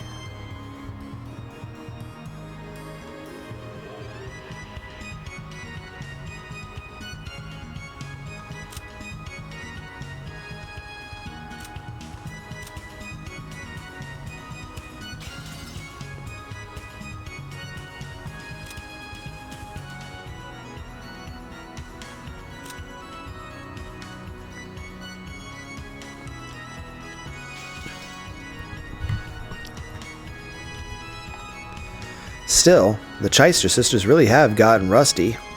To think that they failed to bring me down, and twice at that. Renove spoke in a manner befitting the witch's butler. As she pushed her pain aside, Beato grinned and spoke back. My apologies, predecessor-sama. We were ordered to avoid vital areas. As soon as we get an order, we can pierce you at any time. We can pierce a hole in your ears, a hole in your belly button, any hole you like. Nihi. The gold snake that had pierced Beatrice grew even longer, drawing a funnel-shaped helix awaiting its next order. It was prepared to pierce a vital spot as soon as the evil witch told it to. For what reason would someone like you, who is no less brutal than I, make them avoid my vital areas, new Beatrice? I wanted to ask you something. I don't know what kind of trick you used to escape, but we thought we took you out, right? Why is it that even though you could have escaped by hiding, you took the risk of appearing again? It can't be that you came back just to protect those two young people, right? Well, who knows? Cackle. And just a second ago, this is like Vegeta trying to pretend like, nope, I'm not being a good guy. I'm just a dick. Ha-ha. And just a second ago, why do you do something as soft as reviving the lovers and reuniting them? The more I hear about you, the more I learn that I don't even reach up to your feet as an incarnation of evil. If you're like that, why did you suddenly start acting so mildly? That's what I wanted to ask. Cackle. I am brutal, therefore I am fickle. What purpose could questioning that possibly serve? Cheister sisters? Sew her? What do you mean, sew her? When she ordered that, the gold snake that was curled in a helix and suspended in space removed as fast as a real snake going after its prey and pierced Beato's body multiple times from both sides, its gold tail drawing an X shape? What is occurring here? As the cruel witch had ordered, it drew a cross stitch through Beato's chest. The gold thread made a squeaking sound and tormented Beato. Rather than a gold snake searching for its prey, it waited for orders like a sewing needle ready to sew Beato. If it's you we're talking about, there's no way it could have been a whim. I've heard about you, and I've learned. You're such an incarnation of evil that I don't even rise up to your feet.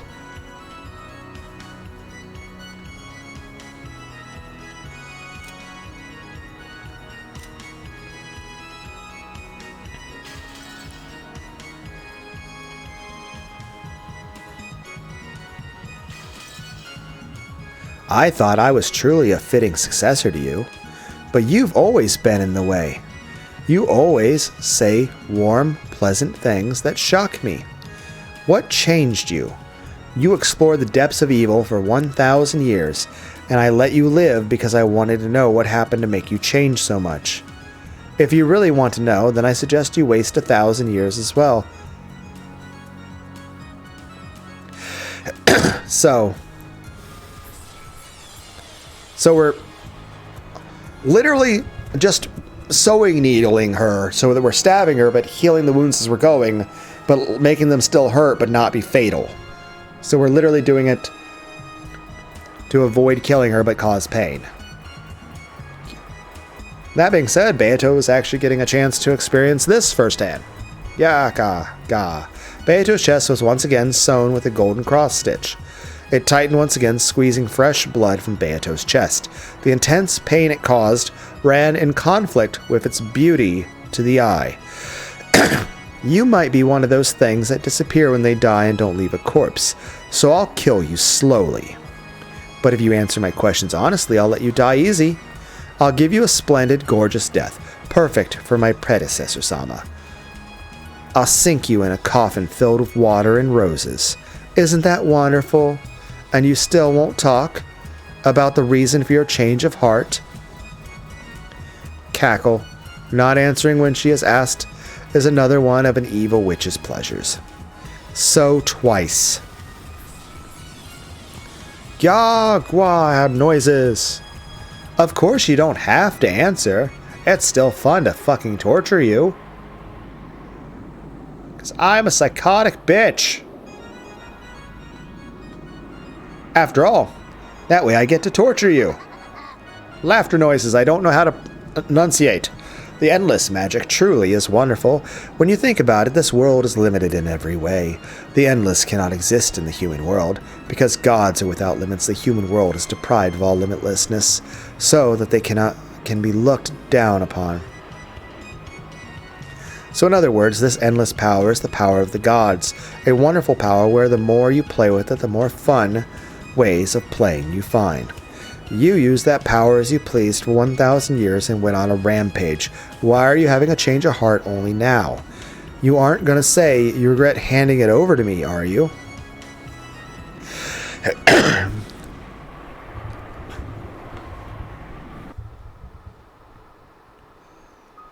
How could I regret it? The endless magic you believe is no magic at all. True magic lies in a deep abyss that you most certainly cannot reach. And this is what you realized? Then what is it? Cackle. Wander about for 1,000 years without realizing, foolish witch. So, 3 times this time. Noises. Beato's chest had been embroidered with the gold thread. It tightened even more, causing Beato more and more pain. Well, that's fine. I'm no longer curious about what kind of revelations an old hag who refuses to die might have had. I'm bored now, so I'll just kill you. If I do, the barrier around the parlor will dissolve. Then I'll torture Cannon and Jessica to death a whole bunch of times. Being able to have 2 lovers as my toys at the same time sounds pretty fun, right? Kill her.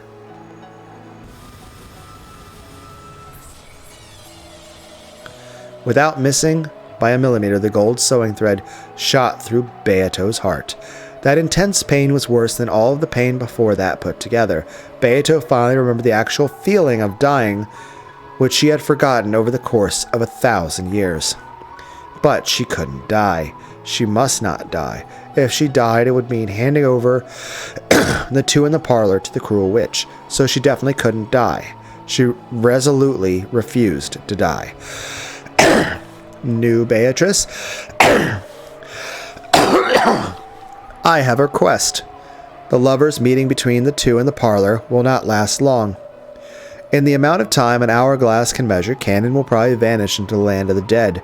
Would you please allow them at least that much time? No way. Isn't tearing apart 2 who love each other fun? You said it yourself, so I want to try it. Cackle. In that case, I mustn't allow you that pleasure. Yes, it can be fun tearing apart lovers. Really? I'm sure it is fun. So don't get in my way. So more. So. 410, understood. This hurts my eyes. The merciless gold sewing needles sewed the gold thread through Beato's heart over and over again. However, no matter how much it tightened, the heart did not stop. This isn't nearly enough. I won't die by something like this. What are you doing? Make this old hag shut up. Kill her quickly. We're killing her, even though we've sewn her heart in place several times. This person's heart won't stop. Are you immortal? I don't know. We haven't tested this. Of course not. I've handed the endless over to you. My heart will not beat many more times. However, if by making it beat just once more, I can give the 2 in this room a bit more time, I'll continue that resistance for all eternity. So, keep sewing until her heart stops moving. Again, epilepsy, ow. I don't have epilepsy, but if anyone watching this, you probably are dying. You probably feel like Beatrice. Why doesn't she die?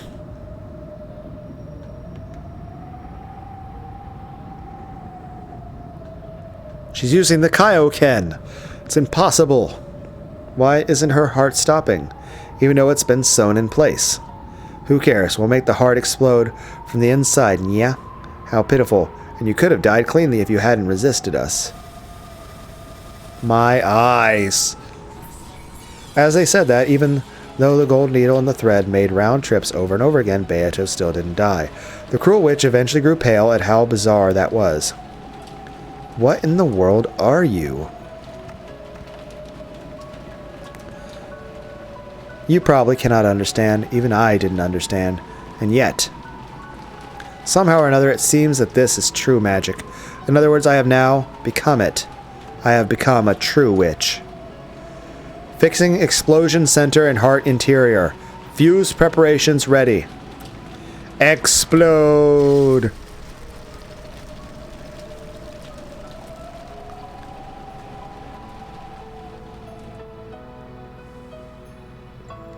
There was a terrible sound, and gold leaf was scattered around the area, along with a cloud of gold butterflies.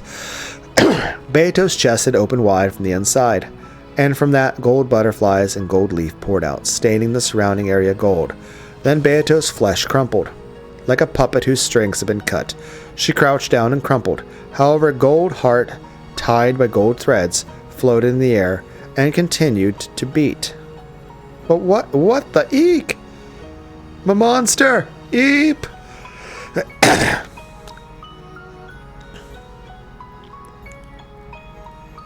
When the Chester sisters saw that, they fell on their butts in shock.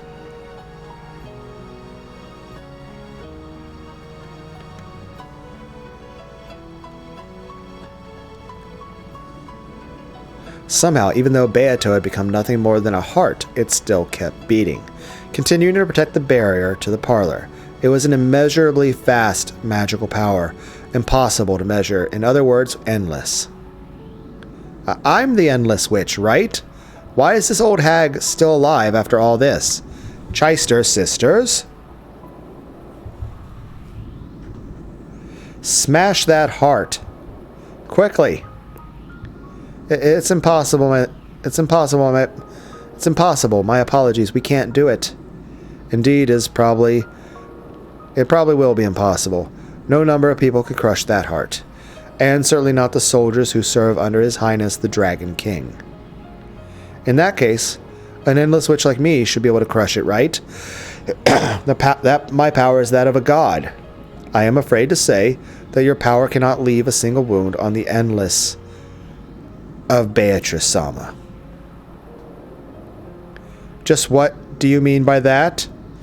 Just as there can be no light without knowledge of shadows, there can be no infinite without knowledge of the finite. Before my Lady Beatrice's true endless power, your frail magic is quite lacking. What is that? Ah! The cruel witch was surprised and stepped back. It was thinner than a lace curtain, but Beato's form, no Beatrice's form, was still standing there. Even after being laid bare so tragic like this, she refused to let the evil through that door. At that time, a shadow just as thin as Beatrice stood behind her. It was Canon. Beatrice-sama, thank you very much. I won't forget what you've done for us. Humph. I'll hear those words of yours once the number of my blessings have surpassed the number of grievances I have caused. Was that long enough? Yes. Truly, thank you very much. And Beatrice-sama, you have also done enough. Please, be at peace. Is that so?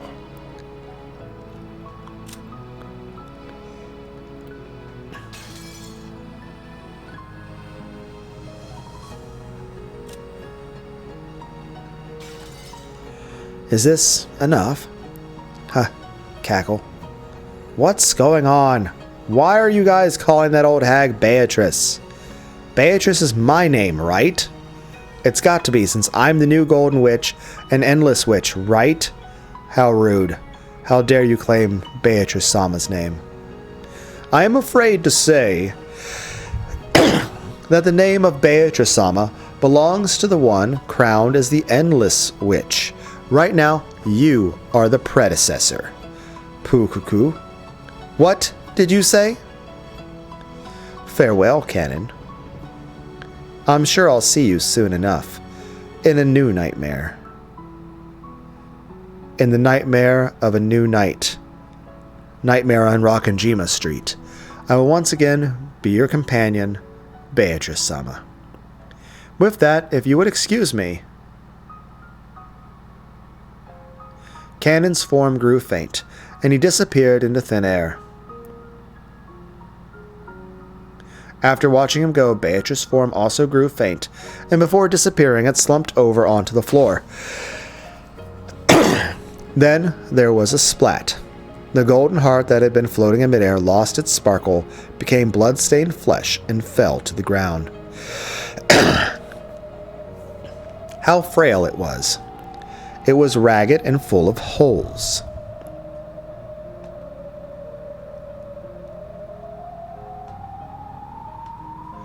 But until a moment ago, it had sparkled so much and it continued to beat so forcefully. That heart still just barely managed to beat. However, it was only a matter of time before it stopped. Beatrice, whose form had become fragile and faint like incense smoke,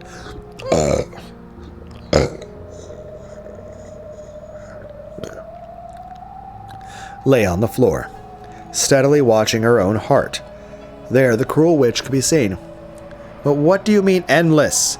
Aren't you actually collapsed in a heap right here? Right there? How can there be a finite infinity?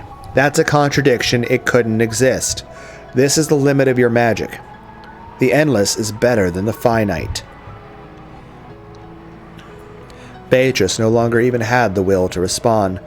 No, on the contrary, it was doubtful that the words of the cruel witch even reached her ears. If you're a real endless witch, try standing up. How's it going? You can't stand, can you? Why do you think you can't stand? It's because you aren't the endless witch. The cruel witch poked Beatrice's heart with her fingernail. Beatrice had no words with which to respond to that provocation because she's a fucking heart on the ground. However, instead of words, she returned a single expression.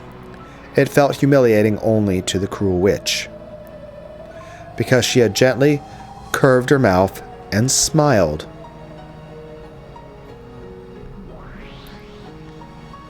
Footsteps were approaching that place. There was no way she had misheard it. That rough squeaking of heels was the sound of Battler's footsteps. Battler, is it? Ha. After talking so tough, I ended up like this. I've been trying to become the true witch you talked about, in my own way. Yeah. I was watching. Hey, have I been able to become a witch? Have I earned the right to become your opponent? It's useless. Battler said it unbelievably bluntly. As Beatrice breathed painfully, she saw this and sneered at herself as though she should have expected it. Ha! I see. Yes, the road to becoming a true witch will be much longer than this. However, I will not surrender. Just like you never surrendered to my torture. And I will definitely become a true witch. And be accepted as your opponent. Yeah, it's useless.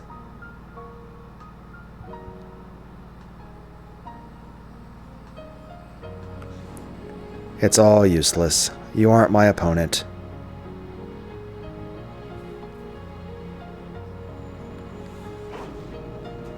The cruel witch raised her foot high.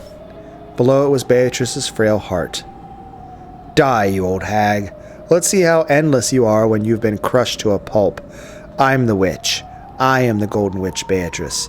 Die.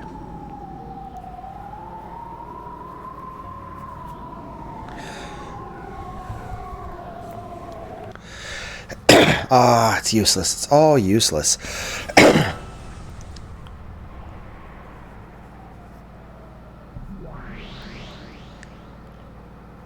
What is this? Where is this? Where is this? Get in your seat. Beato isn't my opponent. You are. But Battler? What kind of magic is this?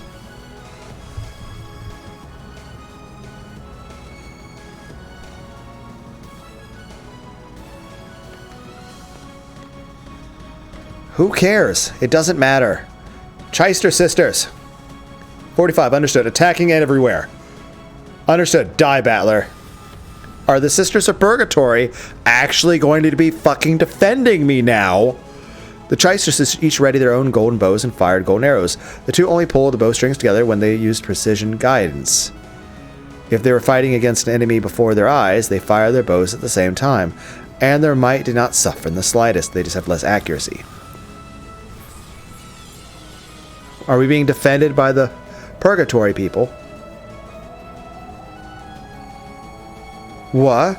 It was deflected? There's no barrier. It was deflected by resistance alone?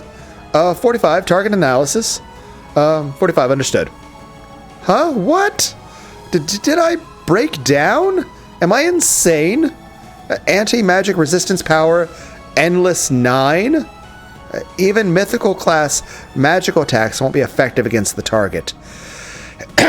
Golden bow warheads could penetrate any magical armor through reciprocal corrosion. When one tried to block them with anti-magic resistance power, even 8 digits were not sufficient to prevent their penetration. By the way, even famous gods that appear in myths rarely reach as high as 9 digits. For that reason, the 9 digits were enough to measure pretty much all sensible values.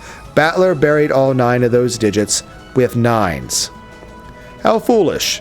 When Battler Salma gets serious, magical arrows and the like aren't enough to even make his hair tremble.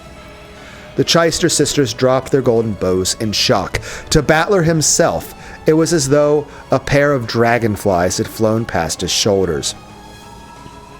What are you doing? Is that some kind of game? Eek! Monster! Stay back, small fries. Get in your seat, fake witch. I'll tear off that mask of yours. Eek! The Cheister sisters couldn't hide their fear at Battler's ferocity, and they backed up as though they had been struck. Beatrice watched the scene in shock. But Battler? What is this supposed to be? What is this supposed to be?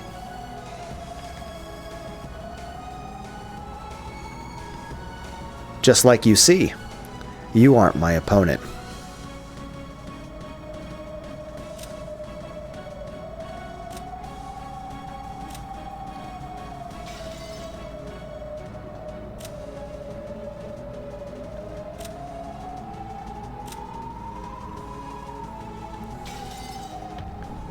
She is.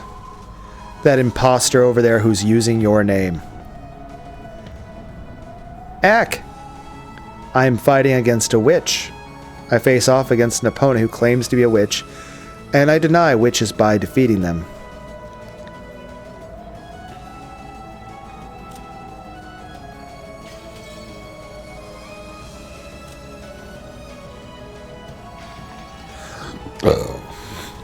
I've seen more than enough of your arrogance. Then Battler's eyes grew as sharp as blades as he stared down the cruel witch. What are you calling magic? What are you calling witches? You're no witch. I'll rip that mask off and tear it to shreds. Virgilia, get ready to fight. Isn't she dead? Like multiple times? Understood. Preparations are complete, so go whenever you are ready. Beatrice, stay back and rest. Indeed. Beato looked at Battler timidly. She still hadn't been acknowledged as his opponent. Was she qualified to watch the game board from the sidelines? Beato, stay back and watch. I'll tear it off. I'll thoroughly dismantle this fake witch. I won't let someone like this call themselves a witch. You protected the honor of true witches. You don't need to say anything. On your behalf, I'll teach her that the name of the Golden Witch definitely isn't that cheap. But Battler, those are the general rules. Oh, so he was explaining things to her during this conversation. Thank you, Renove. I get most of the rules now. I see. You can't win with magic, so you come to face off with me in a world where victory is decided by something other than magic. Foolish people. Do you really think you can win against me with twisted logic? Yeah, I do. I'll crush all of your twisted logic, Aunt Ava. I am not Ava. That is the name of the old shell I shed. I am a true witch born inside of her. Don't try to trick me. Your true form isn't a witch or anything like that, but a flesh and blood human. The human culprit, Ushiromia Ava. Virgilia, reconstruct the second twilight. Understood. On the second twilight, Rosa and Maria were killed in the Rose Garden. We begin by applying the Ava culprit theory for the case. Huh? Ridiculous. Come, arise, try to remember. What form did Ushiromia Hideyoshi have? What? What's this supposed to be? It's a summoning of the dead? A witch... It's a summoning of the dead. A witch can easily bring even the dead up to stand for testimony. But is it really him? I mean, in other games, Beato, you were using goat people to pretend to be canon and other people. And talk shit to people. Also, does this new Beato have the power to do the red thing? On the opposing side, a transparent Uncle Hideyoshi was summoned. Talk about convenient. He looked as though he couldn't see what was going on here, almost like a person on the other side of a TV. Witness summons. Ushiromia Hideyoshi testimony. Come, Hideyoshi, speak. Okay, even though you're like the other part of Ava, shouldn't you feel sad about this? This was your husband. I don't know if adult Ava's aware of this in any way, shape, or form. I was taking care of Ava in our room the whole time. Of course, Ava didn't leave the room. On Ava. Around here, testimony that isn't read isn't worth crap. I demand that he repeats it again in red. Oh yeah, that's right. Sure, say it in red. I was in the room the whole time, for the whole stretch of the time surrounding the crime. See? Look. This makes it impossible for Ava to be the culprit, right? How will you counter this? Ridiculous. That move's so lame I could yawn. Beato never used such childish tricks, not even once. Battler? Repeat it. Aunt Ava was also in the room for the whole stretch of time surrounding the crime. Uncle Hideyoshi was just there to create an alibi. You made him stay in the room and stealthily snuck out. If that isn't true, this guy should be able to say so in red. I refuse to repeat it. Hideyoshi's evidence is sufficient. There's no need for me to repeat that, right? She has refused. You need to show no mercy. This is check. Yeah, I'll take it. This opponent's slow. Check. Maybe Uncle Hideyoshi didn't leave the room the whole time. But saying he was taking care of you the whole time is a bright red lie. Therefore, no alibi exists for you. You had a chance to slip out of the room and kill Aunt Rosa and Maria. If you think you can dodge that, try proclaiming in red Aunt Ava didn't take a step outside of her room. You can't, right? Checkmate. But what the hell? I don't get it. Sorry, Aunt Ava. Even if you aren't used to the rules, beating your opponent down with all your strength is how this game is played. Right, Beato? Indeed. The witch side resigns. Let us continue on to the next game. Next is the 4th through 6th twilights. It seemed that the witch still didn't understand how to make a winning move, and she lost her composure in irritation. She was probably also angry that a shot had been taken at her, while she still didn't get what was going on. However, I won't go easy on her at all. Just like she didn't go easy on the victims at all, I won't go easy on her. Virgilia, next crime. Let's reconstruct the case with Dad and the rest. Understood. 3 people, Rudolph, Kairi, and Hideyoshi, went to the mansion and were killed there. My move won't change. Aunt Ava, you are the culprit. This time, it's like a game of Clue. This time, you don't even have an alibi from Uncle Hideyoshi. You claim that you were sleeping in the room all by yourself. But that's not true. If you can proclaim it in red, just try it. I refuse. So tell me, Ava is just a woman, and the people who died there were 3 adults with 2 guns, right? How did she kill them all by herself? How did she do it with those stakes as weapons? Like everyone keeps asking, how is this stake shooting device constructed? Explain that. Unless you can explain it, even if Ava doesn't have an alibi, that doesn't mean that it was possible for her to commit the murders. I refuse to explain. It's a devil's proof. Just because I can't explain it doesn't deny the existence of an unknown murder technique or maybe an unknown weapon. In short, even if I can't explain how the stake shooting device is constructed, that doesn't prove that it doesn't exist.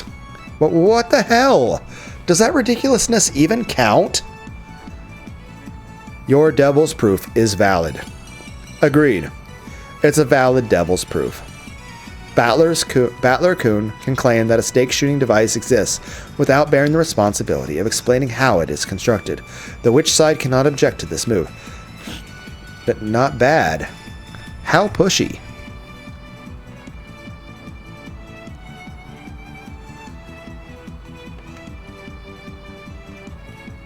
Heh. Well, there's this ill-natured witch who trained me well. This is check, okay? Try saying in red that Aunt Ava didn't take a step out of that room. That's right, you shouldn't be able to say it. If you can't say it, it's over. Checkmate.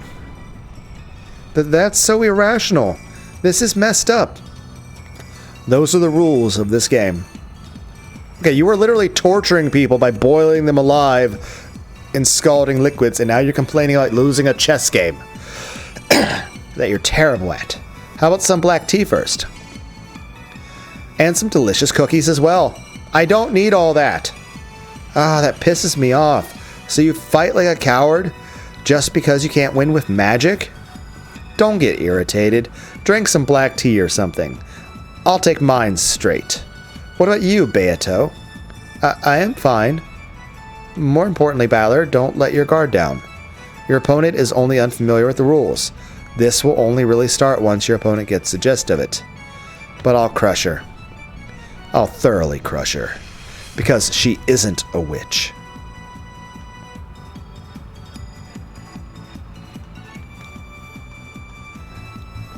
If I accept her as a witch, all your stubbornness will count for nothing. I don't care what kind of irrational argument or twisted logic I have to use. I'll crush her with all my heart and soul. Battler's side then stuck with the Ava culprit theory to explain Kraus and Natsui, the 7th 8 Twilights, in the exact same way. At the time, there had been no one on the first floor except Ava and the victims. As before, no one could establish an alibi for Ava. Back then, Ava had claimed that they had disappeared while she went to the bathroom, but there was nothing to support that. And the witch side couldn't repeat it in red either. Using the same style of argument as the question regarding the stake shooting machine, the witch side asked once more how Ava could have strangled both of them at the same time, all by herself. But of course, Battler splendidly counterattacked by refusing to explain because of the devil's proof. Under the storm and stress of Battler's spirit, the witch side was completely swallowed up, having to resign 3 times during the short period of time she had to grasp the rules.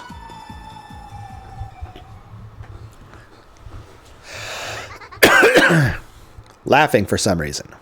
Ha, I see. I'm finally starting to get the knack of it. I won't let you have things your own way anymore. This time, let me take the initiative. Renove, reconstruct the 4th through 6th Twilights. Pick out Ushiromiya Kairi. For now, let me return to the murders of Rudolph, Kairi, and Hideyoshi during the 4th through 6th Twilights. But what is she thinking? Why would she return once more to a situation where she's lost? I see. This is an unusual attack, and one you do not use. Be careful. At the time, the survivors were barricaded in the guest house. They didn't have food, but out of concern for their safety, they were at least prepared to go without eating until the next day. However, in the end, 3 of them went out for food. That's right. In the end, 3 people went outside to get food. It's a pain, so I'll add in some red and say it. Kairi didn't think that they needed food. Since going without food for a day wouldn't kill them, she claimed that they should not leave the guest house. And yet she herself suggested that they leave the guest house to get food. Isn't that a contradiction?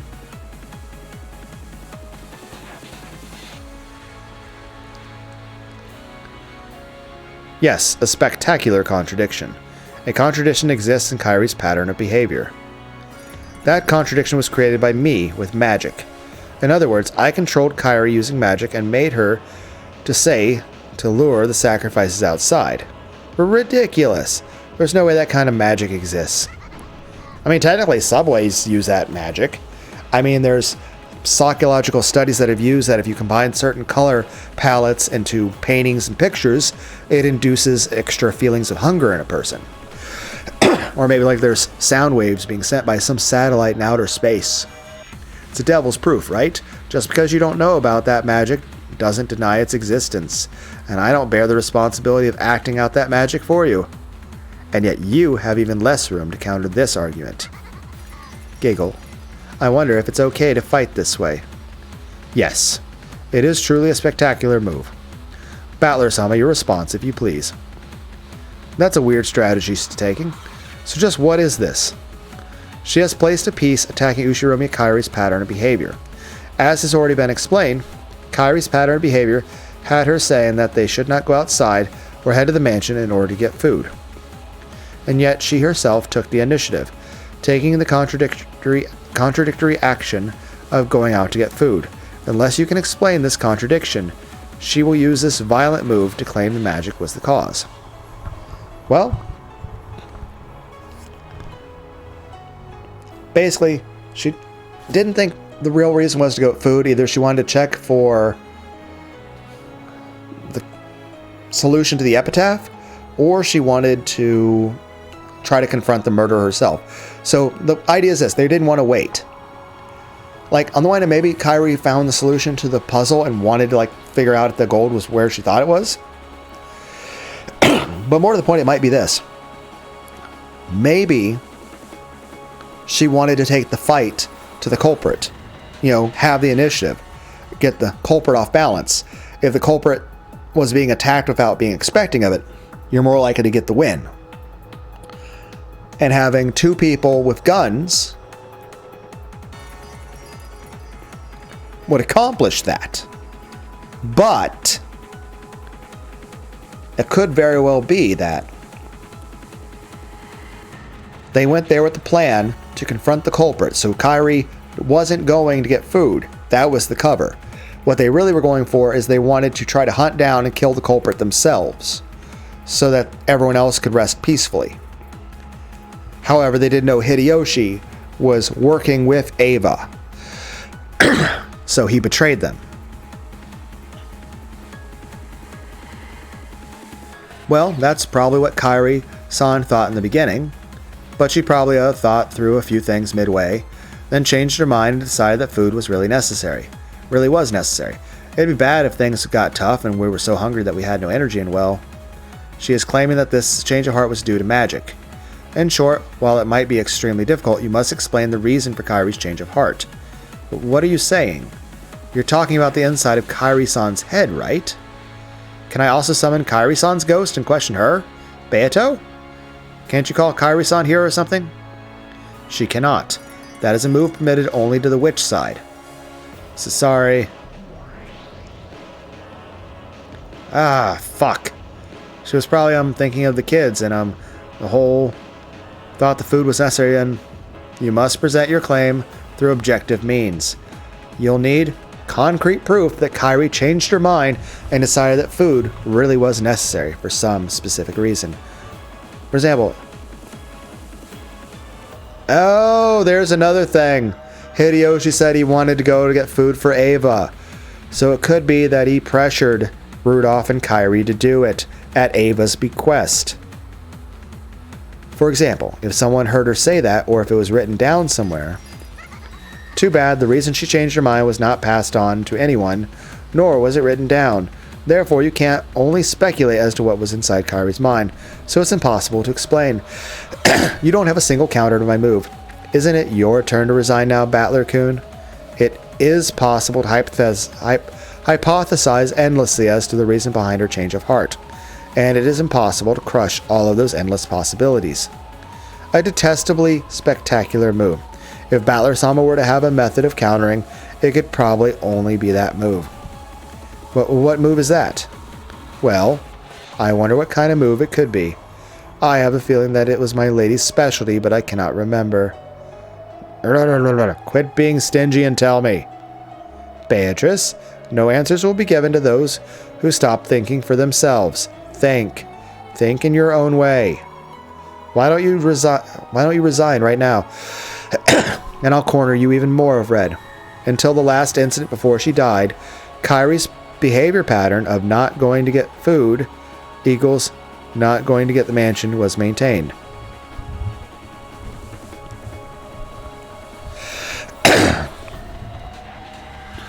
And yet she took the initiative and headed towards the mansion.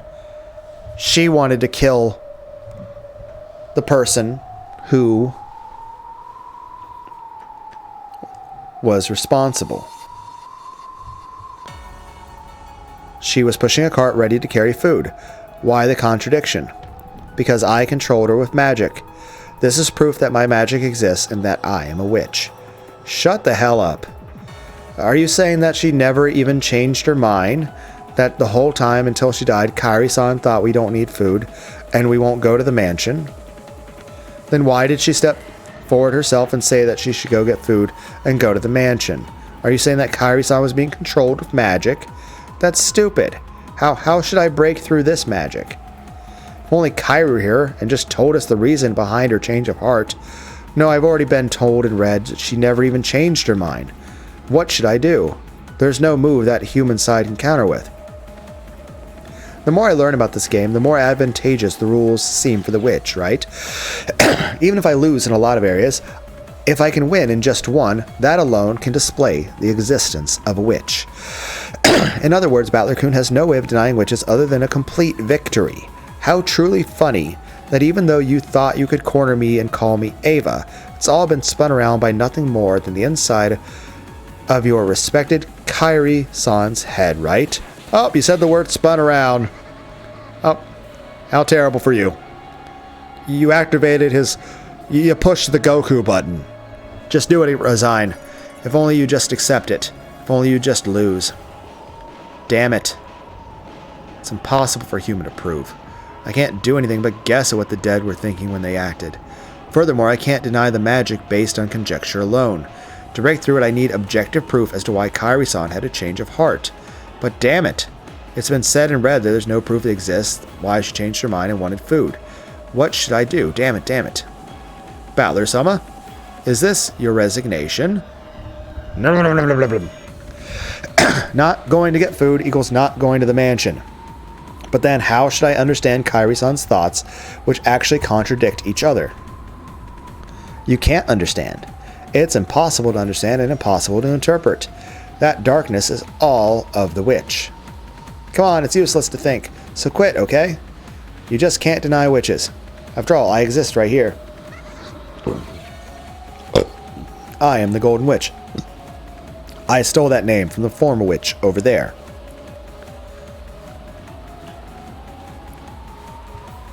You can't deny that I am Beatrice. Damn it! You have no right to use that name. And yet I can't think of a move to deny it.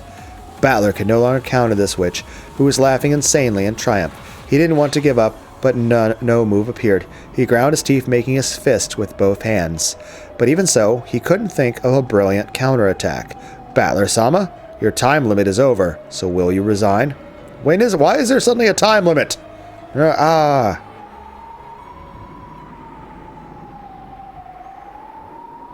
Why do I have a time limit now? The human side has no move in response. It will resign. Wait! There is a counter. What did you say? Huh? What kind of move could possibly exist, Predecessor Sama? Won't you tell me what kind of move could deny this magic of Beatrice's? You can't. It's impossible.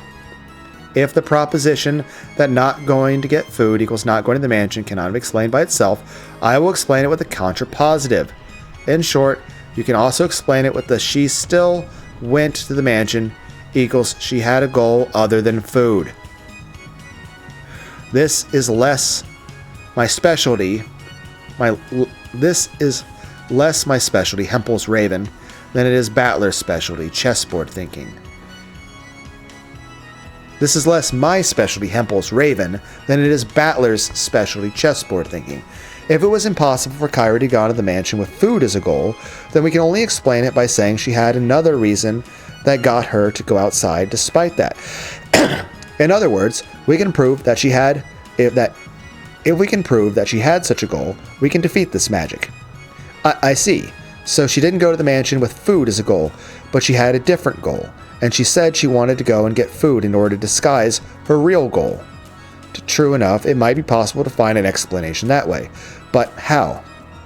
Teacher, reconstruct the scene of Kyrie's death. We cannot summon a ghost, but inspecting the corpse ought to be a right allowed to the human side. Yes, there is no problem. I shall reconstruct the scene where Ushiromi Kyrie died. We cannot call Kyrie's ghost here. But by finding out what Kyrie left behind, we may be able to use that as a weapon. Ha ha ha ha ha. Fine, search as much as you want. There's no way you'll learn anything. I just said it and read a short while ago. Kyrie did not leave anything written down. No matter what you find, how could you possibly figure anything out? We may find nothing. But Battler is grinding his teeth, fighting to think of a move to break through you. This is all that I can do.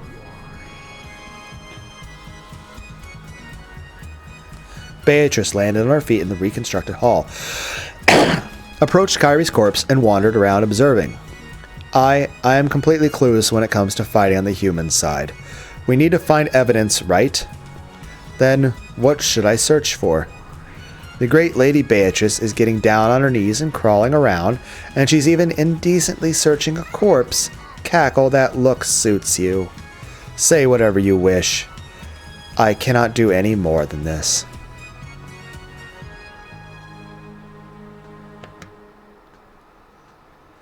I care not how I am despised. However, I cannot throw Battler away as he is fighting for my honor.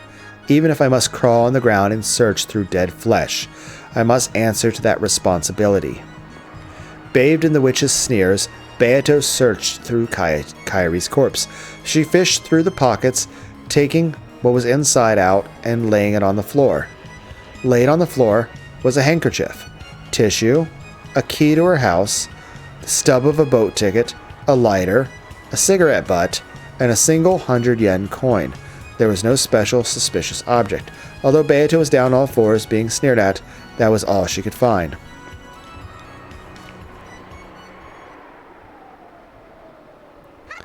Ah, what's with that seedy-looking trash? How do you think you can break my magic with that stuff? Worthless. Are you a moron?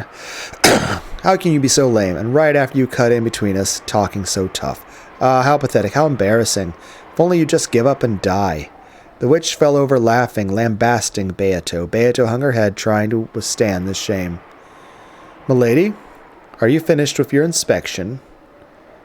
Indeed. I will not find anything more than this. Can you make any counter from this evidence? If not, then the human side must resign. Obviously, you don't have any room to argue back. I am a witch. You cannot break through my magic. You're no longer anything but a former witch.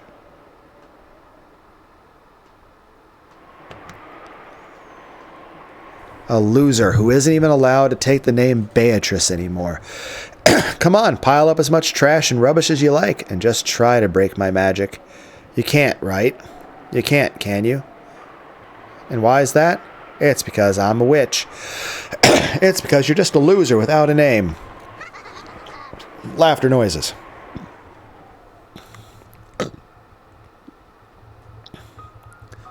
Something should be here. I won't lose heart. I will not lose heart. No matter how much I am sneered at, Battler is fighting for my honor. So for the sake of his honor, I must not lose heart. As Beato held back tears at the words of humiliation she was being showered with, she tried to find if Kyrie was holding something else, to find something that could save Battler from his plight. Searching earnestly, however, nothing more came up. Damn it. Please, Ushiromi Kyrie, you must save your son from his plight. Please, after death, lend me power for his sake. However, Kyrie's body did not answer.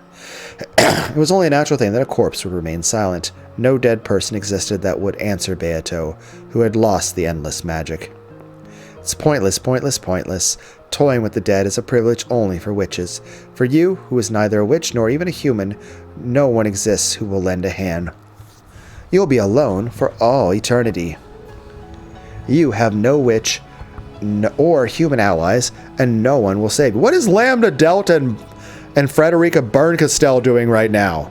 What about the other Sisters of Purgatory? If that's frustrating, why don't you cry? If only you just apologize, saying, I'm sorry, I'm so useless. Ah ha ha ha ha ha. Sorry, Battler. I couldn't help you at all. No, that's enough. Thanks, Beato.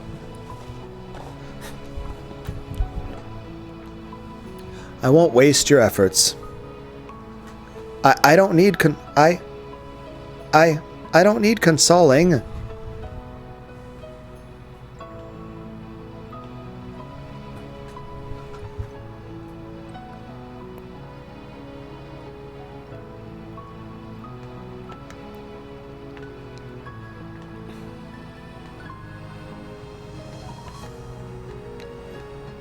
Just how could you possibly argue back with this pile of rubbish? Just how could you possibly strike back with this rubbish I scrapped together while she sneered at me? In front of Beato, who was still crawling on all fours and hitting the pile of objects Kyrie left behind with her fist, Battler also crouched, and after patting her on the shoulder in thanks, he moved that hand to the ground and picked up the cigarette butt and held it over his head. What are you trying to say with that trash? Kairi-san doesn't smoke. But Kyrie also had a lighter on her. True, she didn't have an actual box of cigarettes. But at a glance, it naturally looked as though Kyrie had a smoking habit. Dad smoked, but Kyrie didn't. But she did walk around with just a lighter to light Dad's cigarettes. Ha! So what? If the husband smoked, then even if the wife didn't, it wouldn't be strange for her to be holding a cigarette. Maybe she just picked up the cigarette butt of her husband, who had a bad smoking manners. What are you trying to say? What does this have to do with my magic? Nothing at all. I'll say more. This is a different brand of cigarette than what Dad smokes. Sorry, Beato. Could you look in the pockets of Dad's corpse, too? Indeed. You mean this? Checking the brand. The brand is different from the cigarette butt. The cigarette butt Kyrie is holding is not of the same brand that Rudolph smokes. And so what? Maybe Kyrie is just a good girl who likes things to be clean, so she couldn't leave a fallen cigarette butt alone and picked up. That's stupid. That's stupid. That's dumb. I wouldn't, though. Beato, sorry, but one more time, please. Uncle Hideyoshi's pockets. In this family, only Dad and Hideyoshi smoke cigarettes. It's here. Is this it? Beato found a cigarette box in Hideyoshi's pocket, took out a single one out, and held it up. Checking the brand. We acknowledge that the cigarette butt is of the same brand that Hideyoshi smokes. And so what? How can you break my magic because you found Hideyoshi's cigarette butt in Kyrie's pocket? That's right. This cigarette butt is a message from Kyrie-san. No, the cigarette butt itself is the reason that Kyrie-san left the guest house. Beato, thank you. If you hadn't found this, I would have given up here.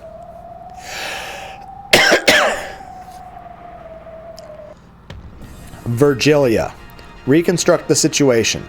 The guest house after it came to light that Aunt Rosa and Maria had been killed on the second twilight. Understood. Reconstructing now. After Rosa and Maria's death, the remaining survivors rechecked all of the doors and windows to the mansion. They constructed a barricade. They reconfirmed that their defenses were solid. There's nothing suspicious about that at all. What are you trying to say? Why are you bringing up the second twilight when we're talking about the fourth twilight and after? Dad carried a portable cigarette butt holder with him. I'm finally starting to see why Kyrie-san went out of her way to put a cigarette butt in her own pocket. It was because the cigarette butt meant something. The cigarette butt was itself a message left by Kairi-san for us. Then let's hear it. How do you plan to deny me with that single cigarette butt? As we've heard, after the second twilight, an inspection was done of all the rooms in the guest house. At the time, Kairi-san found something that shouldn't exist in a place where it shouldn't be. So something that shouldn't exist? What do you mean by that? It's this, the cigarette butt. This was set in the ashtray of the guest room that Uncle Hideyoshi was in. What? What's wrong with there being a cigarette butt in an ashtray? Are you sure there isn't something wrong with your head? Aunt Ava hated smoking. There's no way there'd be a cigarette butt there while Aunt Ava was sick and sleeping. However, there was a cigarette butt in the ashtray. When she saw that, Kairi-san noticed immediately. Uncle Hideyoshi was lying. She realized that Aunt Ava hadn't really been sleeping, and that she'd been snuck out of her room. Repeat it. This cigarette butt was crushed out in the ashtray of the room where Aunt Ava and Uncle Hideyoshi were resting. I refuse. I've finally got it.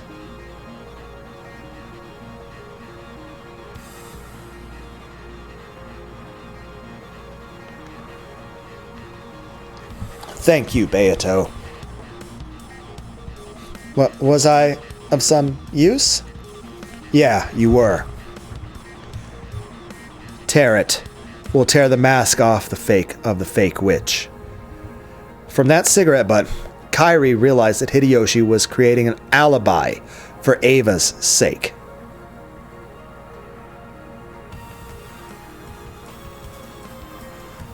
Hideyoshi had been tasked with watching over the room to create an alibi.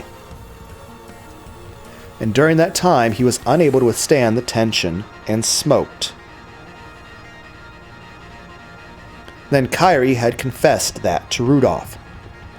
She confessed that there was a good chance Ava was the culprit and Hideyoshi was an accomplice. Next, Kairi-san proposed that they go to get food.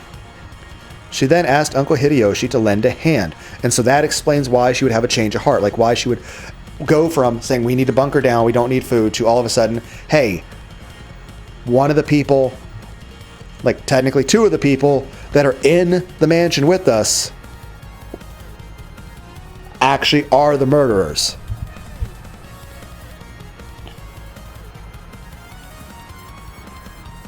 She then asked Uncle Hideyoshi to lend a hand.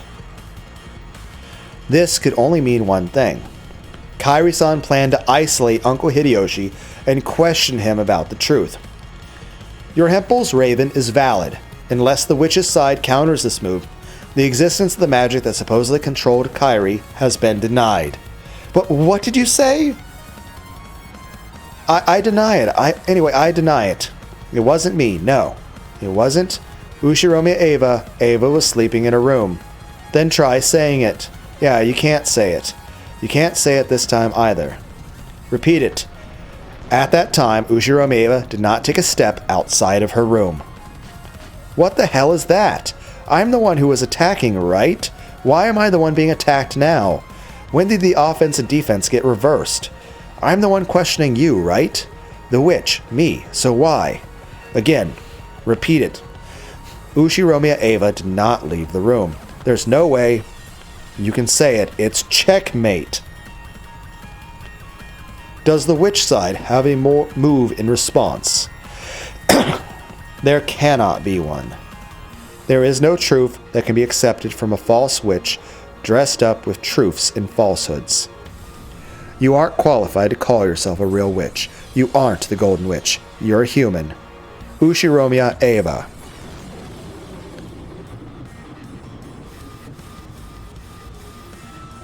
Gah! The witch howled.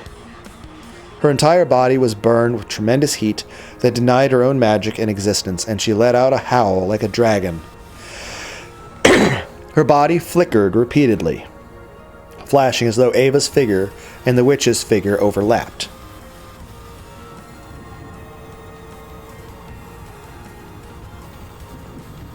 Is it going to be a portrait of Ava?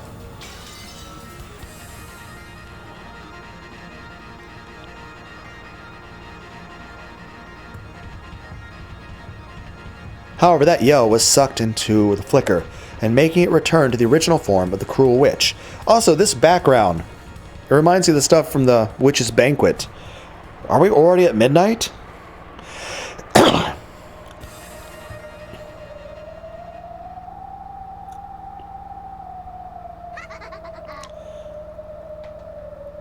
Sure. If you want to call me Ushiromi Eva, then go ahead and do that. That's right, I actually can't repulse all moves related to Ushiromi Eva being the culprit. I may have been dragged down from the position of Golden Witch, and you might call me Ushiromi Eva now. But you know what? That by itself doesn't mean that witches and magic have been denied. I'll teach you starting now. I'll teach you that I am not Ushiromi Eva nor a human, but a real witch. Take a look at this red truth. When the witch clapped her hands, time advanced in the world of the game board. Okay. Battler and Ava dashed to the front parlor, calling out Jessica's name. They were searching for Jessica because they had gone to the servant room and found Nanjo's corpse, and didn't know where Jessica was.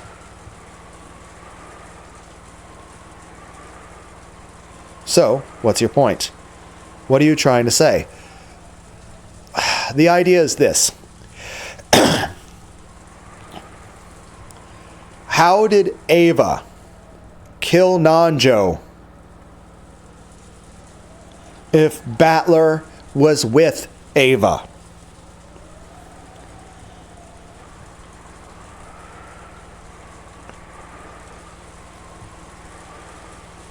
You couldn't be.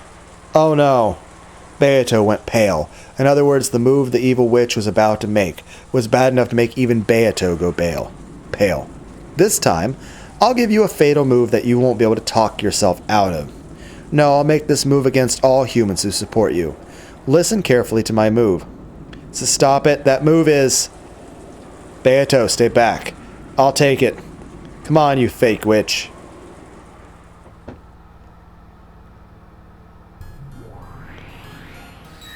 After Jessica was injured, Ava was constantly under Battler's supervision. Battler is neither the culprit nor an accomplice. By this, we can establish a perfect alibi for Ava.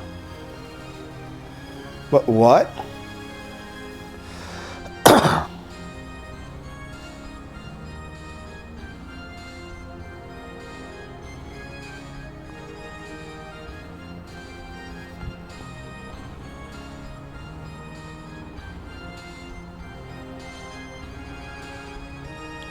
One, is Nanjo actually dead? Is Nanjo an accomplice?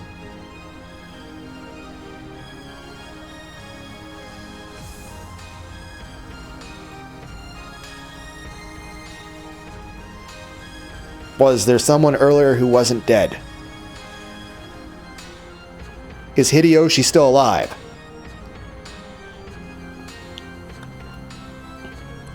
I'll seal you. And humans as well, and a red bearer that most certainly cannot be escaped from. Farewell, lowly humans. Sleep for all eternity in an absolute closed room of magic with no exits. Are you going to say one more thing in red that you think is going to like seal us, but it's going to be like you overplaying your hand? Come on, listen carefully. Listen to the red truth. There are no more than 18 humans on this... Okay, why is it suddenly a spider web? There are no more than 18 humans on this island. Throw away your foolish thoughts of mysterious people hiding and committing crimes. But if I say it that way, you might also suspect animal culprits.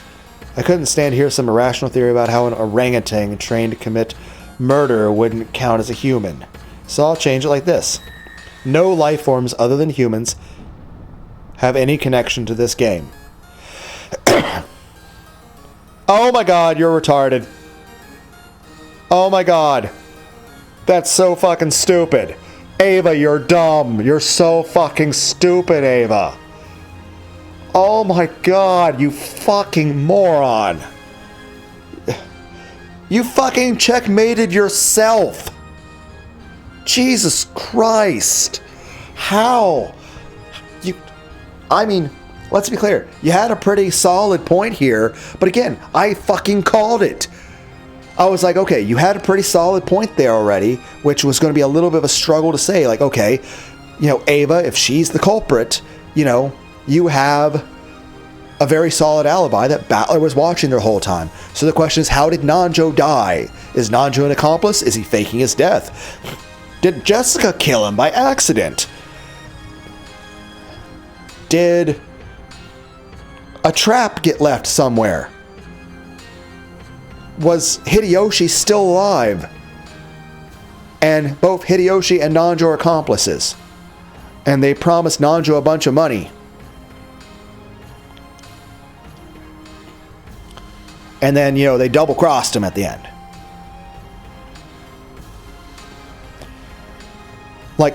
We could still argue against you, but you had a pretty solid case. And that would have been a lot for us to fight against, but we could have still beat you on that. But it would have been an uphill struggle. We still would have won, but it would have been an uphill struggle. This, you're retarded. You're a fucking retard. You just fucking moron. No life forms other than humans have any connection to this game.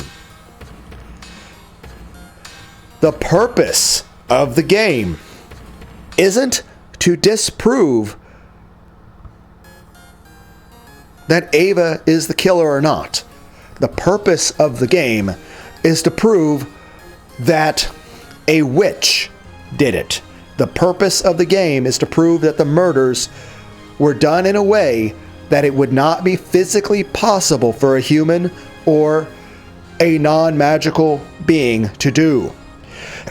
Battler's win condition is literally just like looking at a murder situation, like say what Rosa and Maria, it's possible to explain that as a human doing it. The whole point of doing the closed rooms and everything is to create a murder that is done in a way that it's not possible for a human to do it. Or at least it's very, very complicated, where you have to like some sort of magic or sleight of hand or some complicated trick. But the main thing, it's very complicated to explain.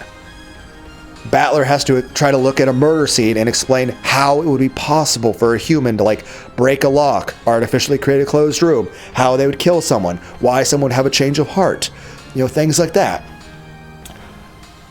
He just has to prove that there's some scientific explanation that's possible. He doesn't even have to prove that it does exist. He just has to prove that there is a way in which a human can do it. Which one, either straight up denies the existence of witches, or two, even if you acknowledge that witches are real and true, if you can take this mighty magical thing that you do and you explain it with something that a human can do, even if you don't deny the power and the existence of witches and magic, you deny its specialness and uniqueness by declaring that a human can do just the same thing. So it's nothing unique or special, and that it could be done. But at the end of the day is this: you're trying to prove that witches are responsible for this. You're trying to prove that magic is responsible for this. What you've literally just said in red is no life forms other than humans have any connection to this game. Does a witch count as human in this situation? Well, according to the definitions that you guys have set for this game, a witch does not count as a human. Which means, by saying in red, no life forms other than humans have any connection to this game, you have checkmated yourself, because this sentence right here in straight up red is the same as saying witches don't exist. Battler's your win condition is trying to prove that witches exist. You literally just said in red, witches do not exist. That there are no witches or demons or any magical entities in connection to anything that has occurred. That everything has been done by humans. So you literally just denied yourself as a witch. You lost. You fucking checkmated yourself. And here's the thing. What you said before this, it could have been a little bit of a struggle to fight and argue against about how Nanjo was killed with Ava under Battler's supervision. That's a thing. That's certainly an issue. But it's possible we could have won. I could have argued a lot of things. It wouldn't be a solid case, but it'd be enough to win, or at least push the game further. This additional line was so fucking bad. Like, I was like when I stated that, oh, you're gonna say something that overplays your hand. Here's the thing, Avatrice. I was just expecting you to say something moderately stupid.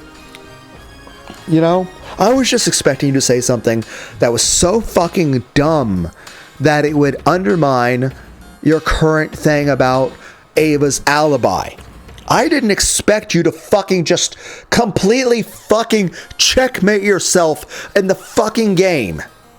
So not only did you just obliterate everything, like everything else is a moot point. It's like if you're at a murder trial and you just literally prove that the person's innocent, but then you're having a discussion about what kind of pizza he likes. It doesn't have any connection to it. It's completely meaningless now. Because there's nothing more to discuss if you've absolutely, beyond a shadow of doubt, proved the person is innocent. And that's the thing. That's what we've done here. The concept of whether or not witches are involved, you literally, the statement you have said has literally just ended the entire game.